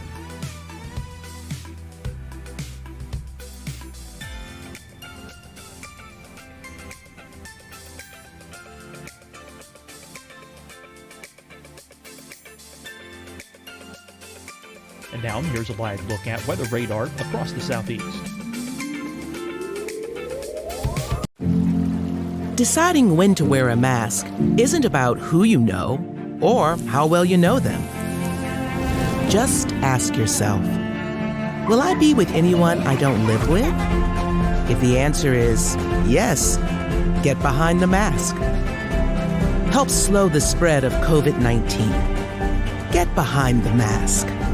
Learn more at covid19.ncdhhs.gov. Hi, everyone. I'm Dr. Mandy Cohen, Secretary of the North Carolina Department of Health and Human Services. And when you follow the 3 W's, you protect your family and your neighbors from COVID-19.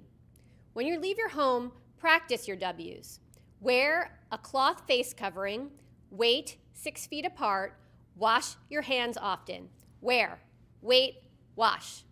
We're in this together. Stay strong, North Carolina. Fight the spread and take a stand against coronavirus. Wear a mask in public. Stay at least 6 feet apart from others. And get tested. Join us and fight the spread. Visit scdhec.gov/COVID-19. Getting tested for COVID-19 helps you to take the steps needed to protect yourself, your loved ones, and your community. Find the testing location at scdhec.gov/COVID-19 testing. You'll see your Carolina weather forecast at 25 and 55 past. And now back to the best of the Carolina Weather Group on the all-new Carolina Weather Net. Moments. Well, Dan, we certainly appreciate your time and reflecting back on this very somber event that took place on April 27, 2011. So we thank you and James Spann for sharing their stories of this tragic day, and our thoughts and prayers are still with those folks who are reliving this 10 years later in the state of Alabama. For everyone here at the Carolina Weather Group, we hope you have a great evening, and we'll see you back here real soon.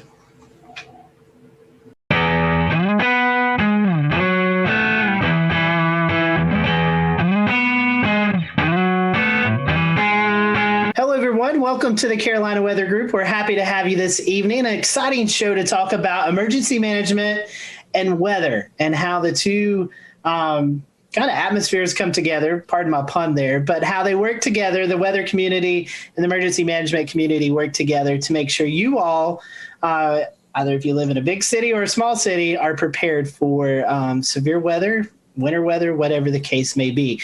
Joining us tonight is a familiar face if you've been a longtime Carolina Weather Group fan, Miss Ashley Morris, Emergency Management Planner for Baltimore County in Baltimore, Maryland. So last we had Ashley on, she was in Texas, so she's moved closer to us.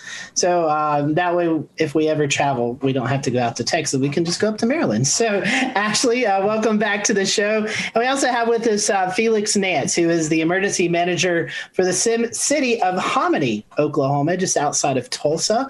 So Felix and Ashley, welcome to the show. We're going to kind of give you, Ashley, I know you've probably already answered this question a long time ago, but we'll give you the opportunity to answer again.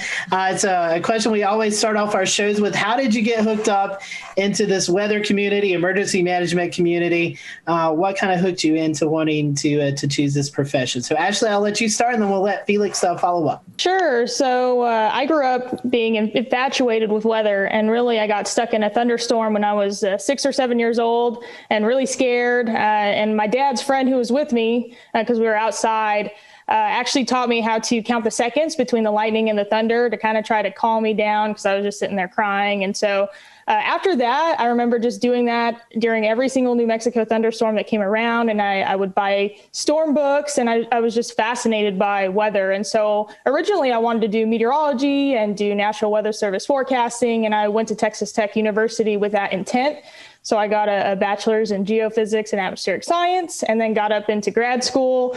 Have always been very passionate about kind of the warning systems and the watches and warnings part of weather. And so I kind of stumbled upon emergency management and found out that emergency management is really the field that we're able to make evacuation decisions and do a lot of that public safety stuff, which is what really fueled a lot of my passion with weather safety earlier. And so very much an emergency manager, but very much a weather enthusiast, but also have that background too, to where I can actually do weather forecasting for my office and provide a little bit of SME on the weather side. I got into it, well, years ago when I worked for the Red Cross, first job at a high school, and I was an emergency services specialist. Of course, one of the things Red Cross is known for is responding to disasters, and that's how I got interested in the weather back in the days of the weather wire, back when weather information came in on a teletype at something like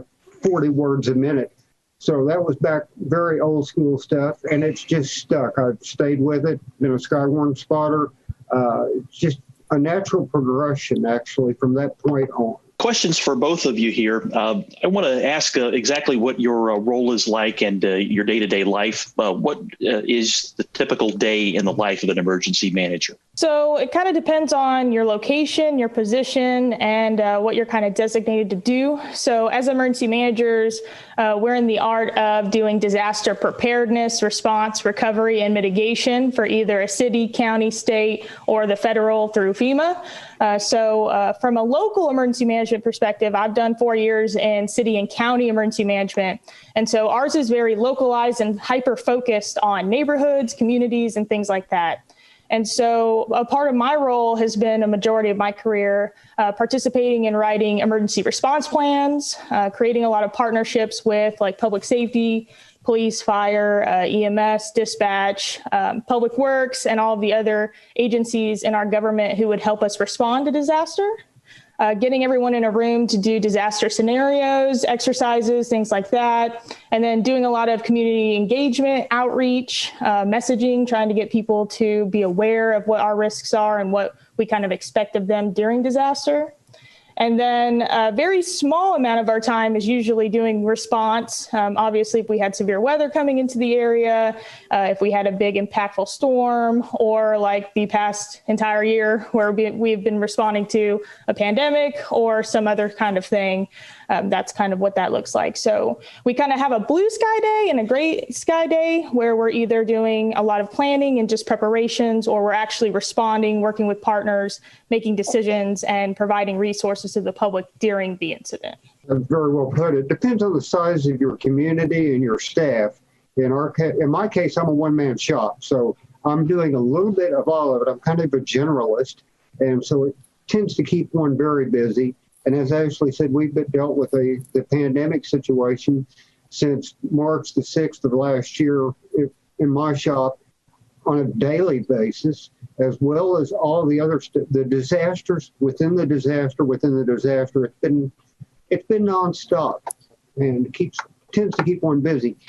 Unfortunately, that does tend to limit some of your planning time.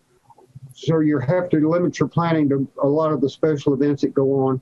And in a small community like ours, a special event may be something as simple, if you will, as a Christmas parade or a festival at the lake, or it may be something much more involved. But ours are generally pretty small, but they also involve a lot of our community, so it does keep us busy.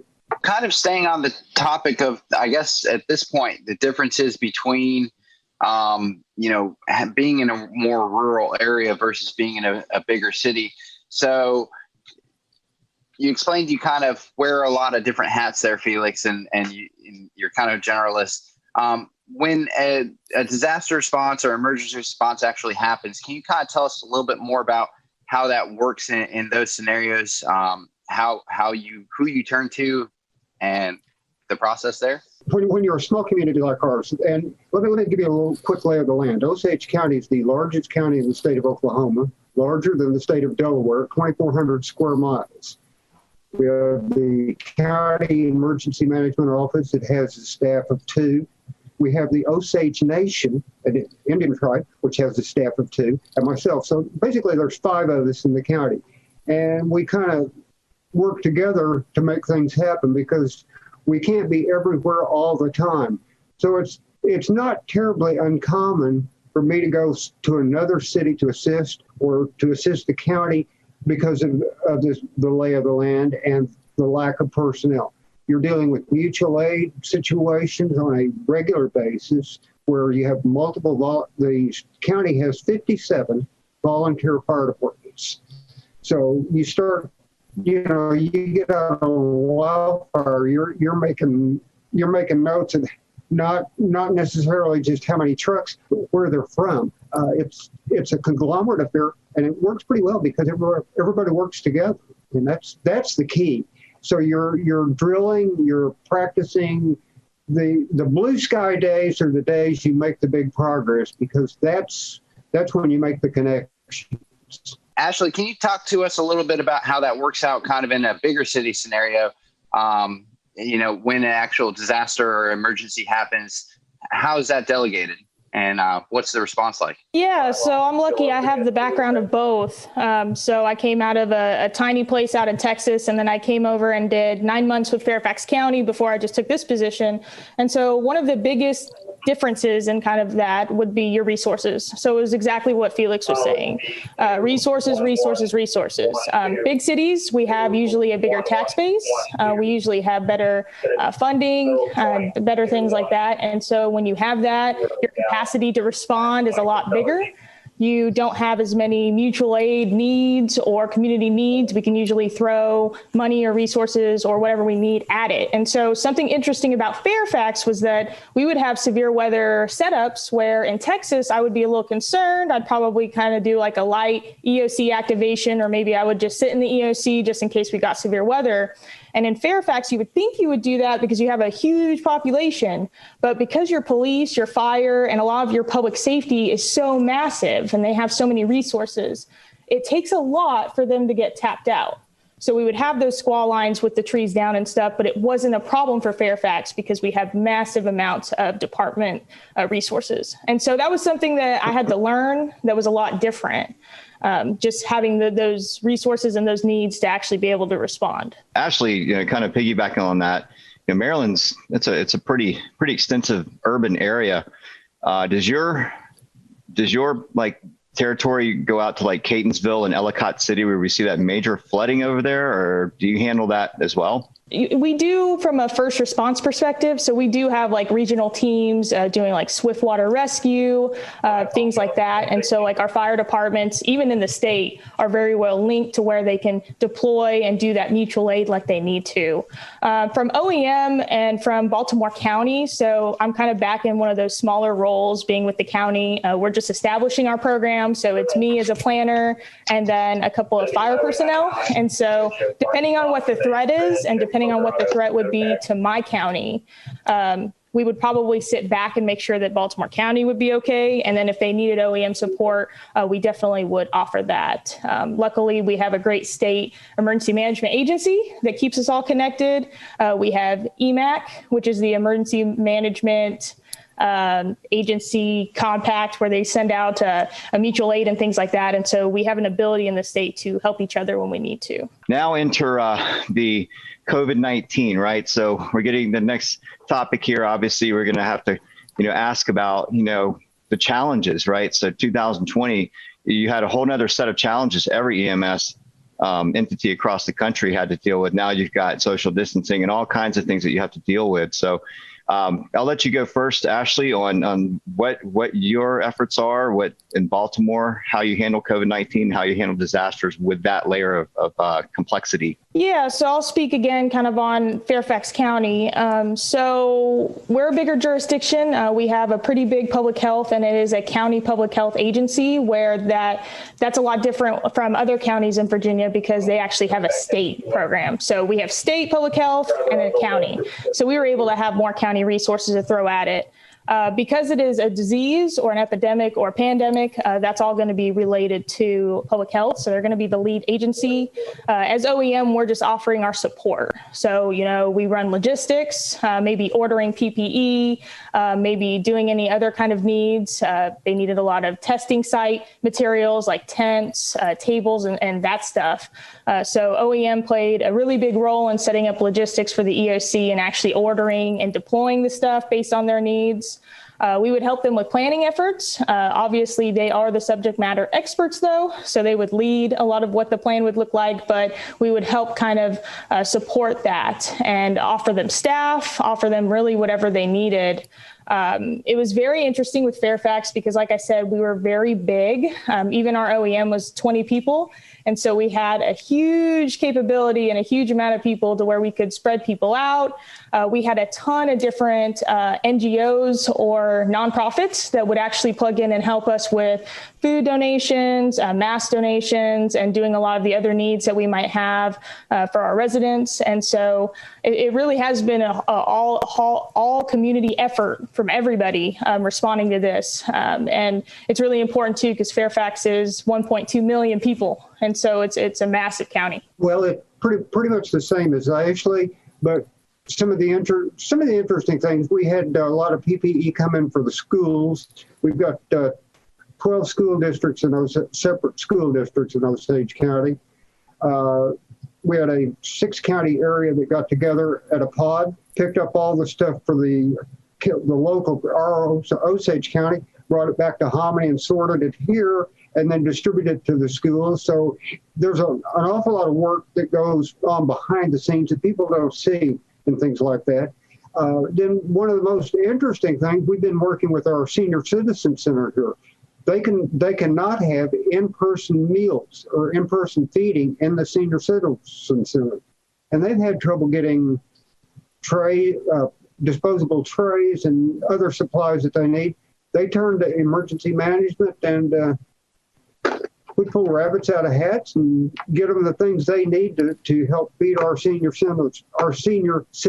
So there's a lot of unusual things that small towns do that the big cities may or may not do, or the people may or may not see, or they may or may not be unusual for them.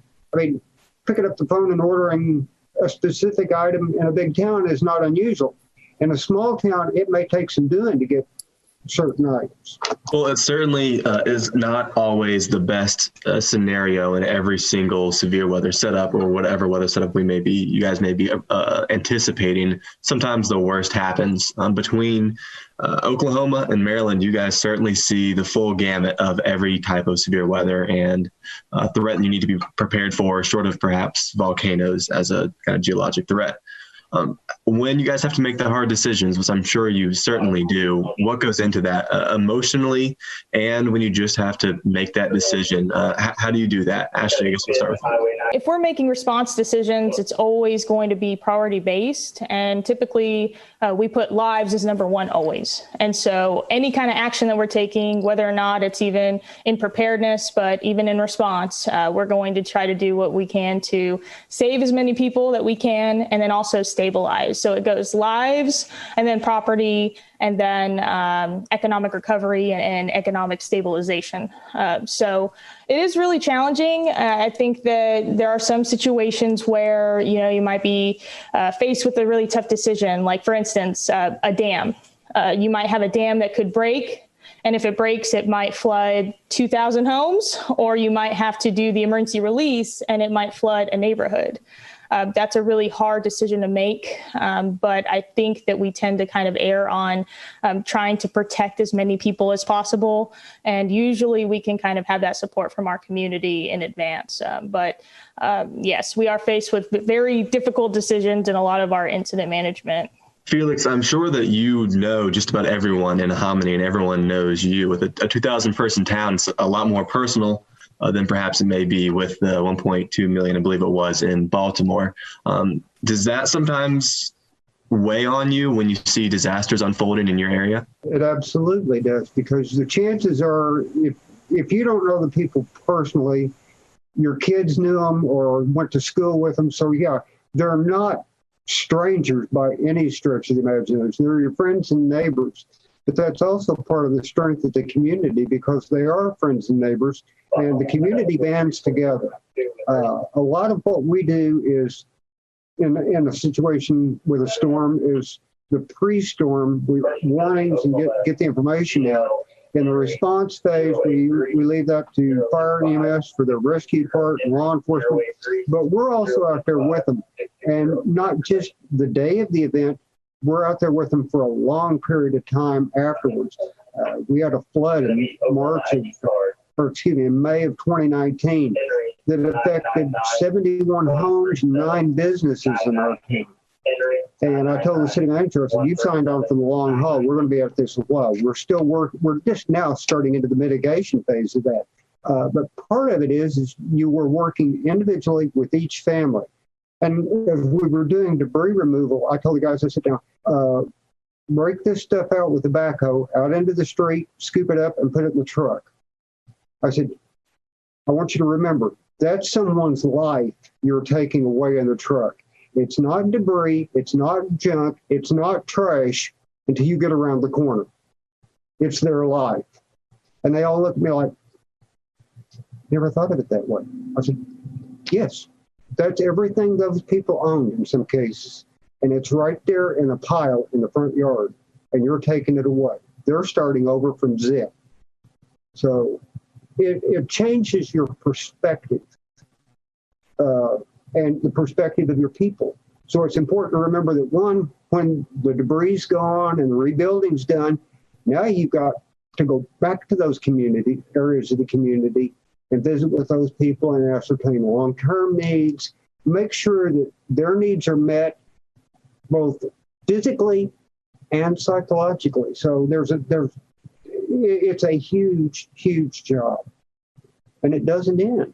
You'll see them in church months later, and they're still the same people. You're still the same people, and it still tends to evoke the same emotions. In January of every year, in January 2021, we just had NOAA release the $1 billion disaster map that they come out with every year.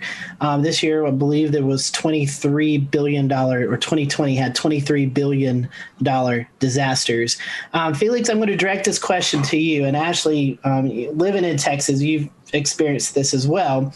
A lot of those $1 billion disasters were severe weather events. And Felix, it's known you're in Oklahoma, prime severe weather territory, tornado season. So my question to you, and Ashley, feel free to jump in with your experience in Texas. When you're setting in your office or the EOC or the situation room or whatever the case may be, and that moderate or enhanced or high SPC outlook has been issued for your area, and you're waiting for the storms to develop, and then they do develop, and then they're producing the severe weather. What's it like? Take people into like the situation room. What are those high intense weather days like? And it could be flooding, or Felix, there's fires that occur out in Oklahoma a lot. You have your wildfire season. So what are those days like? Take the public into what it's like to be in your office on those intense days. It starts off with a very relaxed atmosphere. They give me a hard time because they'll see me come in and my arms will be behind my head and my feet will be propped up, and I'll be watching radars and chat and different social media sites. And as the storms develop and approach what we call the I-35 corridor, which if you've been to Oklahoma, you're familiar with that. That means they're coming towards us. We're watching the WFO in Norman, which is our adjacent counties to the west, but that's only 20 miles. So I'm picking their brain by reading chat to see what they're seeing in the storms, plus the weather forecast office in Wichita, which borders their county's border, it's on the north, plus what my WFO in Tulsa is saying. So we're stirring all that together. The intensity level just starts to ramp up. The closer the storms get, the more information you get, the worse they get. The intensity kind of tends to ramp up to a point. Right now, all the fluorescent lighting's on and everything. As the situation gets worse, the radios kind of get turned down. The lights actually get turned down. We have different lighting setup that we use when that happens, to not have bright fluorescent lights. They're toned down on a dimmer, and the noise level goes down. The inversely, as the intensity level goes up, the light level goes down. It's kind of a marked change, and it's like hard to describe, but the quieter it gets, the higher the intensity level, and it kind of just peaks at that point. And it's one of those things where you're sitting there watching and waiting, expecting the absolute worst and praying that, this is one forecast you could bust, and I wouldn't mind. But you mentioned the high levels. That's kind of one of the keys. You're watching the SPC forecast days out to see what they're thinking. You're watching the local WFO stuff and their decision support page. It's a team effort. No one's sitting there making a decision on their own without a lot of base knowledge coming into them. Yeah, and I kind of agree with that too. So doing a ton of different severe weather events in Texas, but also a couple of hurricanes, Hurricane Harvey activation, though we got lucky with it. And then had some activation up here for one of the storms from last year. And so really it all kind of starts with a lot of briefings and a lot of meetings and a lot of conference calls. We're really trying to talk to our partners, our first responders, and the entire county, getting people prepared and ready, trying to get us all on the same page. So in the event that we actually do have to spring forward on a decision, we're all there on the same page. We will open up the EOC. The Emergency Operations Center is basically a giant conference room. We've got screens all over the walls. We put weather radar up on the screens. We put all the different news agencies, local news, national news, all kinds of things for situational awareness. And then it's really just a waiting game, just like he said. So kind of staying in touch with National Weather Service through chat, looking at the latest SPC products, also watches that come out, making sure that we're pushing that to the public because we're trying to get the public to take action on their own before the storms come in. And then also using social media to do a lot of that communication as well. And then once the storm comes, there's kind of that, it's like a uncertainty of what's going on. Like you're kind of lost in the dark because you're sitting in an EOC and there's a storm hitting your entire city or county or jurisdiction. And so you're trying to assess all. We'll return to Best of the Carolina Weather Group in a moment. Now your Carolina weather forecast.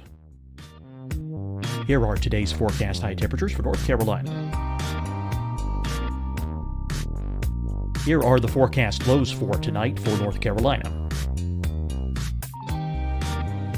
Here are tomorrow's forecast high temperatures. And here's forecast rainfall across North Carolina tomorrow. Here are the forecast highs for the day after tomorrow.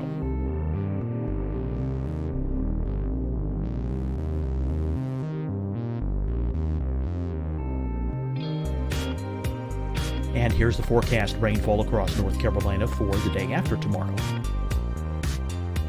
This is the total rainfall forecast across North Carolina for the next 3 days. Here's the severe thunderstorm outlook for today from the Storm Prediction Center.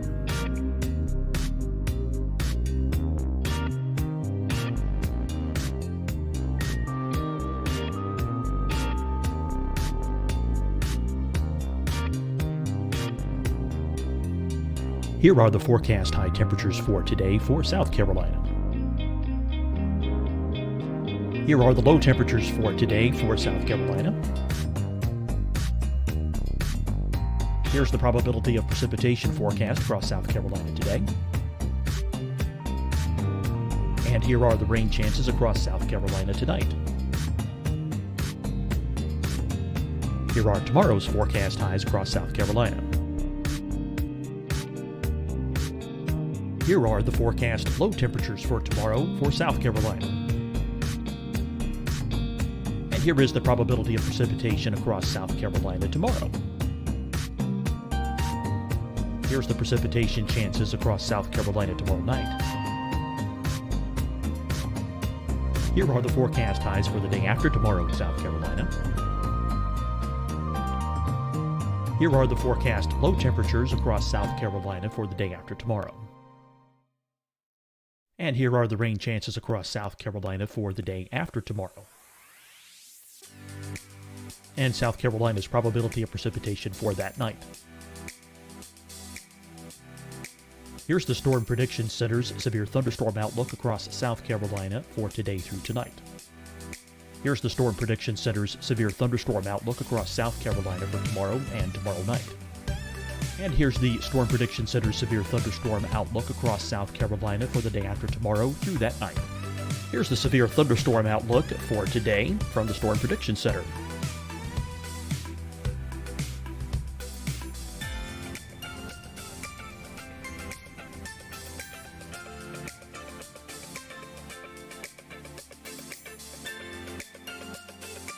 And now here's a live look at weather radar across the southeast. Deciding when to wear a mask isn't about who you know or how well you know them. Just ask yourself, will I be with anyone I don't live with? If the answer is yes, get behind the mask. Help slow the spread of COVID-19. Get behind the mask. Learn more at covid19.ncdhhs.gov. Hi, everyone. I'm Dr. Mandy Cohen, Secretary of the North Carolina Department of Health and Human Services. And when you follow the 3 W's, you protect your family and your neighbors from COVID-19. When you leave your home, practice your W's. Wear a cloth face covering, wait 6 feet apart, wash your hands often. Wear, wait, wash. We're in this together. Stay strong, North Carolina. Fight the spread and take a stand against coronavirus. Wear a mask in public. Stay at least 6 feet apart from others. And get tested. Join us and fight the spread. Visit scdhec.gov/COVID-19.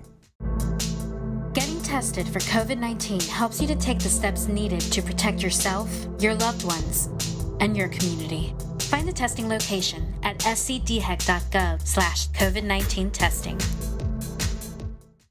You'll see your Carolina weather forecast at 25 and 55 past. And now back to the best of the Carolina Weather Group on the all-new Carolina WeatherNet. Weather partners, and you're trying to talk to dispatch and your first responders out there, but you still feel blind. You can't see exactly what's happening out there. And so we're kind of frantic at that point, trying to just find storm reports, trying to get on social media, trying to see if we can get any kind of hint of what kind of damage is going on at the surface. And then once we kind of have a better idea of that, we can start to make those decisions like damage assessment. But we had one storm that came in and we were able to collect all of those storm reports, but we had the media coming up from Austin. And so we had to peg our county PIO to get them prepared for interviews and different things like that.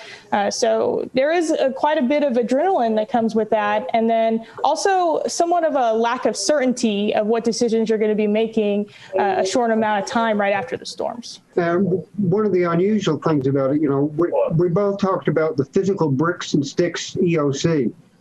The other side of that coin is as you move into the response mode, someone once asked, where's the EOC? And they said, wherever the emergency manager drops the tailgate of his pickup. Because in fact, the EOC may, as a sticks and bricks facility, may turn out to be the tailgate of your pickup next to the incident command post. When you have limited resources and your supervisors are working supervisors dealing with the issue, it may be more beneficial to have the event run from the field for a period of time than off-site. So it's a kind of an unusual type situation, and it sometimes runs headlong into the incident command structure and doesn't always meld well at points with that for a while. But it's one of those things we've done for years and have tended to make it work pretty well because of the nature of the community. Emergency management, besides terrorism and pandemic-wise, I want to keep this kind of weather centered. What is the one weather scenario that you just dread seeing coming your way? One thing that scares me the worst is when SPC puts up an enhanced or high risk day, and you're sitting there waiting because you know the watch is coming, and it will likely be one of the PDS types.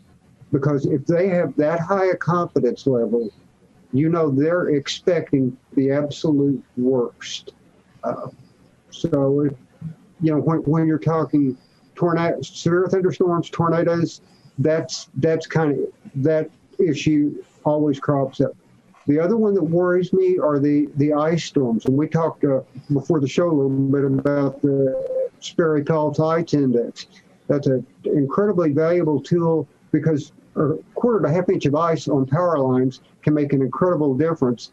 And if a rural area can lose power, and it may be out for days. The ice storm we had in October, which was much worse to our west, one small community of about 800 people, the line going to town and all the lines in the poles in town were down. They had 900 utility poles down. Jeez. Now, I don't know if you know how long it takes to set a utility pole, but if you can get 4 of them set in a day, you've done real well. Wow. So you can imagine what it would take to get power restored to that town. I think they were out 32 or 33 days just in town. Now, there is a whole planning process to hold food for thought. What are you going to do if you have no water or no electricity for 33 days? Does your power plant have a backup generator? Do you have plans, your sewer plant? Can you keep your infrastructure working?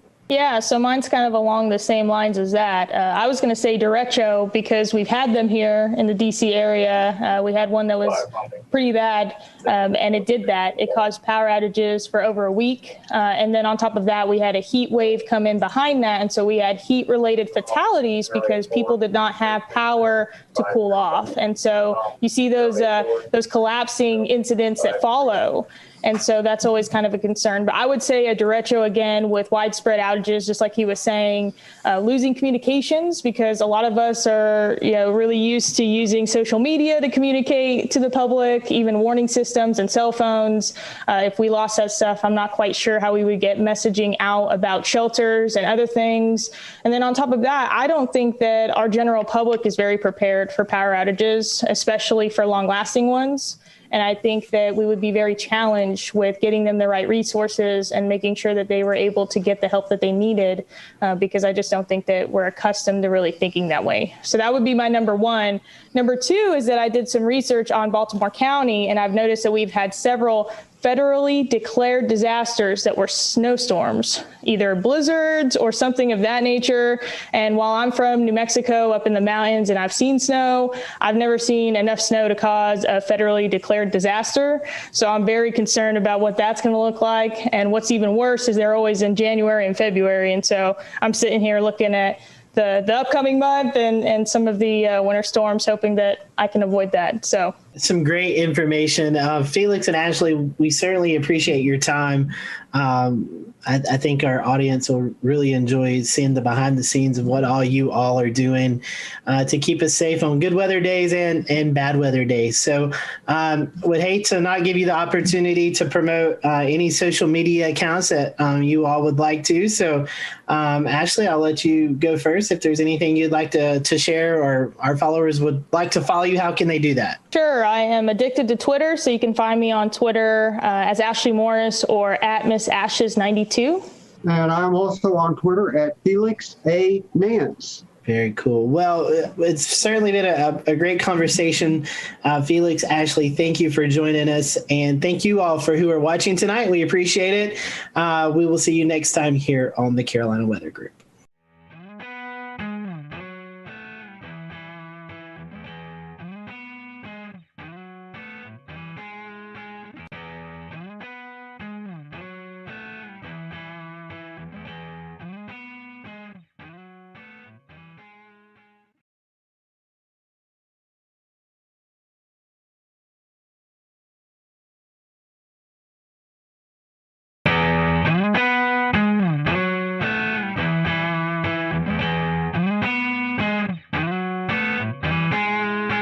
everyone. Welcome to the Carolina Weather Group. We're happy to have you this evening, and we're going to be talking about winter weather. It's getting cold outside, and eventually we're going to be talking about some of those wintry precipitation events that likes to kind of rear its head here in the Southeast, here, especially in the Carolinas in the wintertime. So with us tonight is Trish Palmer. She is the coordinating meteorologist at the National Weather Service in Greenville, Spartanburg. And if you've watched our show you probably remember Trish, but if you haven't, Trish, welcome back. I know recently you got a promotion there in the office to the WCM. So before we kind of get into winter weather, tell us about that position. It's I know it's kind of different from going from the forecast desk to doing a lot of more things, kind of juggling in the air with the new job promotion. Sure, and thank you guys for having me on again. As the warning coordination meteorologist, my job is that I'm now the primary liaison with our external partners, and that means the TV meteorologists, emergency managers, you guys out there in the other parts of media world. I'm also in charge of all of our outreach and preparedness programs. So when you hear about Severe Weather Awareness Week or Winter Weather Preparedness Week or whatever it might be, I'm the one that has to coordinate all of those different issues. And I work very closely with our surrounding offices. As part of the transition, I'm no longer actually in the shift rotation, but I still cover shifts because I'm still a meteorologist, and I have not lost my love for the geeky part of meteorology. I absolutely love it. That's why I got into this. But now with the promotion and my title as the warning coordination meteorologist, getting to work with the partners and establish those relationships and working with the media and helping to bridge the gap between what we do in the Weather Service and what you guys and the TV meteorologists do in taking the message to the public. It's the whole weather enterprise needs to work together really well in order to effect the proper response from the public. And I really enjoy being that liaison and working with all these different facets of the weather enterprise. Forecasting is a big deal, but communicating is another big deal. And you about put half and half now these days with the various ways that we can communicate. And one of those ways that we really want to communicate is winter weather. And it's one that we don't get a lot of storms here in the Carolinas, but when we do, they're pretty impactful. So Trish, talking about the winter weather products, we kind of start with a winter storm watch, and then it kind of builds from there. Talk to us about these different products and what each product, the criteria is for each of those. Okay, so for a watch, just like any other watch that we might issue, a severe thunderstorm watch, a tornado watch, tropical storm watch is what we had this year as well. A watch means that conditions are favorable for these hazardous weather types to occur, and you need to have a plan in place.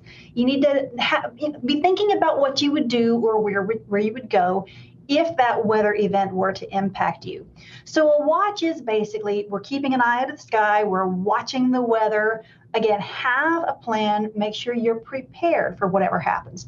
So in the case of winter weather, we like to issue a watch anywhere from 36 to 48 hours in advance of the onset of wintry precipitation. And the watch timing with that, we're really looking at about a 50% confidence level, that we're 50% confident that this hazardous weather will occur. As we get closer to the event, we can transition the watch to a warning or an advisory. And the difference there is that with the warning, we're looking at 80% confidence that hazardous winter weather will occur. And with an advisory, it's still 80% confidence, but it's more like nuisance winter weather. So the difference would be if you consider snow. Right now for the Piedmont of the Carolinas, our criterion for winter storm warnings for snow is 3 inches. So if it's below that, that would be more of a nuisance event, which would warrant an advisory. And if it's 3 inches or above, you'd get a warning. Now, we do have flexibility with our forecasters because we all know that, say, 2 inches of snow in Charlotte at 2 o'clock Sunday morning is very different from 2 inches of snow in Charlotte at 7 o'clock Monday morning, right? So we are able to take the societal impacts into account when we're issuing those warnings. So for 2 inches of snow at 2 o'clock Sunday morning, probably an advisory. 2 inches of snow at 7 o'clock Monday morning, you're talking about rush hour, school buses. That's where we would have that flexibility to go ahead and issue a warning, even though the objective, the number criteria isn't quite met. So we have that flexibility there. We have different criteria for sleet and freezing rain too. For a warning for sleet, we're looking at 1/2 inch. For freezing rain, for a warning, we're looking at 1/4 inch. But again, there's a little bit of flexibility there depending on the impacts that we might be experiencing. And so, Trish, one thing is an advisory really isn't a step down. It's still impactful. It just, the accumulations are different than what a warning is. And, you know, some folks may see advisory as, it'll be okay, when in fact it's still going to be impactful to people. Right, especially when you're talking bridges and overpasses. You could still have dangerous areas on the roads, dangerous travel conditions, even with an advisory. You know, again, going from a watch to either a warning or an advisory, we're going from 50% confidence to 80% confidence. So we're confident that something is going to happen. It's just the scale of whatever that is. So we don't want people to just take advisories lightly. You still have to be prepared, and you still have to take precautions. It's just that we're talking the chances of, say, like widespread power outages and stuff like that would be much less with an advisory type situation than with a warning situation. Right. And Tricia, one of the things that sticks out that I wanted to reinforce is that the criteria for this is it's tailored to each area in your forecast area. Like, for example, the impacts and the impacts are what matters most. So, you know, what would be most impactful for Asheville is different than what would be impactful for Charlotte and Greer. So obviously you're going to have different criteria for those areas, that's what matters, and that's the thing you need to be thinking about, is whether you get this lower level advisory but still important, or the higher level warning, which is even more important, that would be issued for your area. Right, exactly. And we all know that the mountains get more snow than the Piedmont does, right? So our criteria for the mountains for snow is 4 inches, whereas the Piedmont, it's 3 inches. And the further north you go, the higher that gets. You go for places like New York, you're looking at 6 or 7 inches, maybe even 8 inches before they get to a warning, because they know how to handle it. They have the resources. The impact isn't as great up there as it is down here. Again, just partially based on climatology. Right. And something else to think about if you're traveling outside this area is that criteria will be different elsewhere. If you go into Raleigh, if you go to Philadelphia, if you go to Chicago, those criteria are going to be different still. Think about the level of impact when you hear about these advisories or warnings being issued. It indicates how serious the event's going to be. Right, and we have the exact opposite in the summer. You know, down here we can handle the heat a little bit better than people can up north. So somebody down here may go up north in the summer and that's a heat advisory, whereas down here we're expecting heat indices of 105 for heat advisories, but up north it might be more like 95 or 100. And, you know, we Southerners are like, what, they can't handle 100 degrees?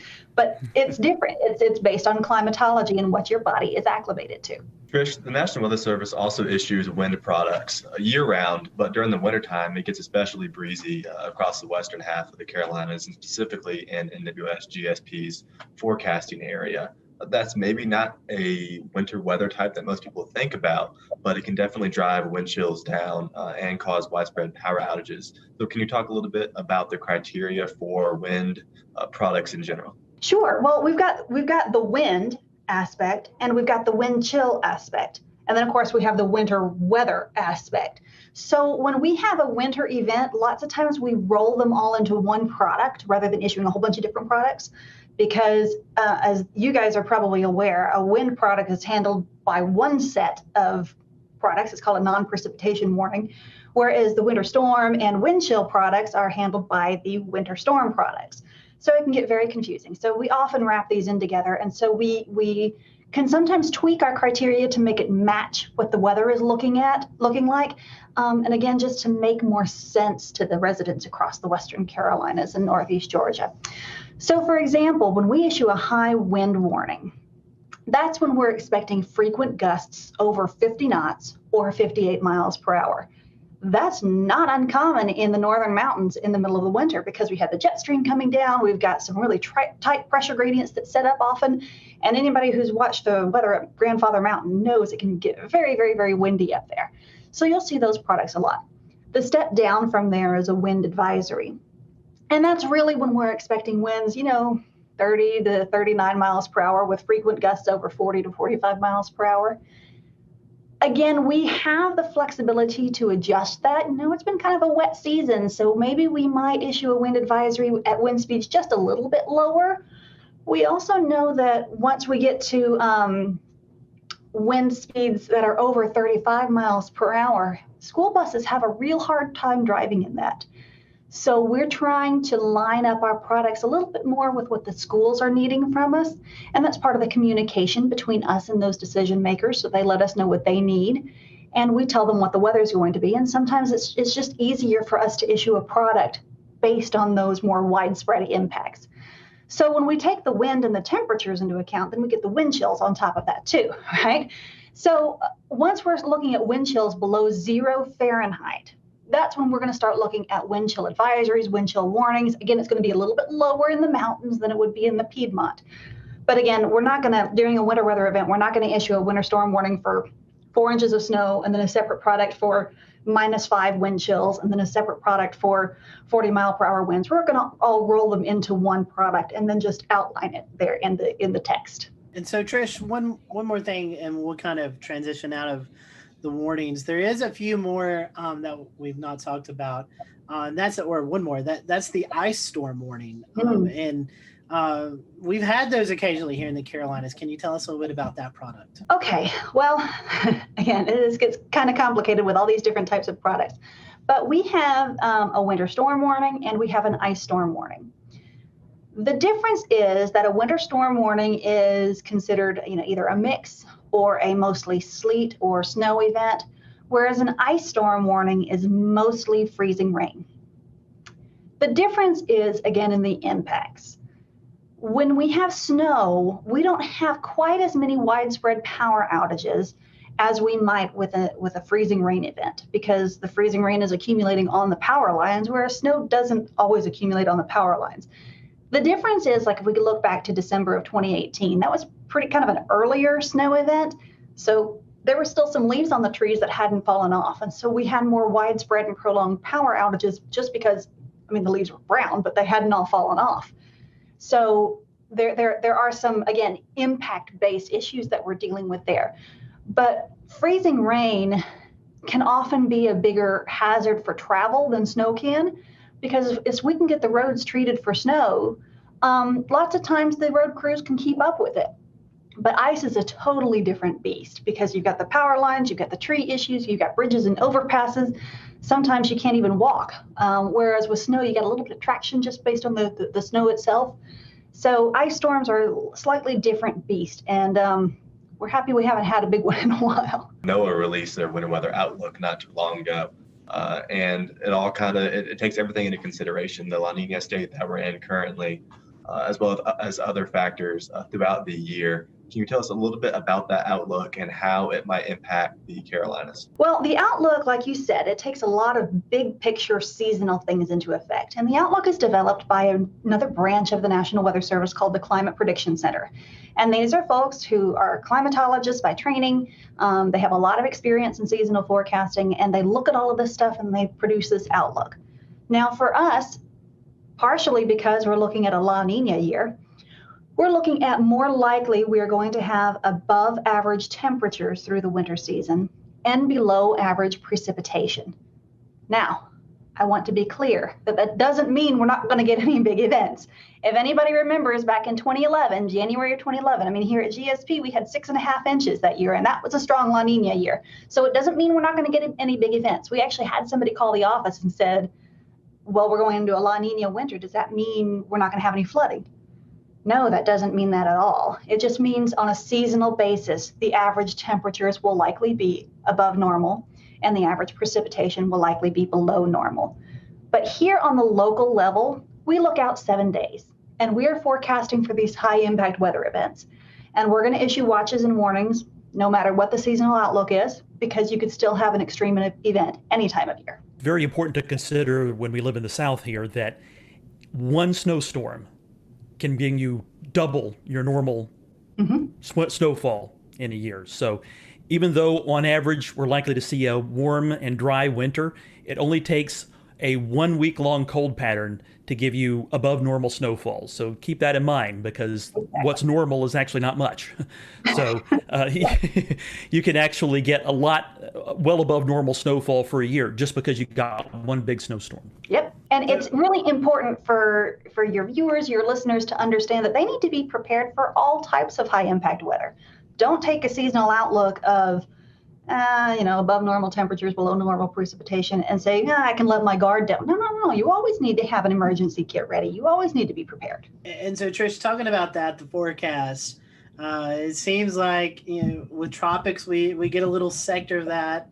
But with winter weather, we get a bigger sector, seeing these fantasy weathercasts that go out 10, 15 days in advance and kind of show these big monster winter storms developing. But honestly, tell us how hard it is to forecast winter weather here, and how those Fantasyland storms that some people like to post, hardly ever verify here. You can find a model run that'll say basically anything you want it to say.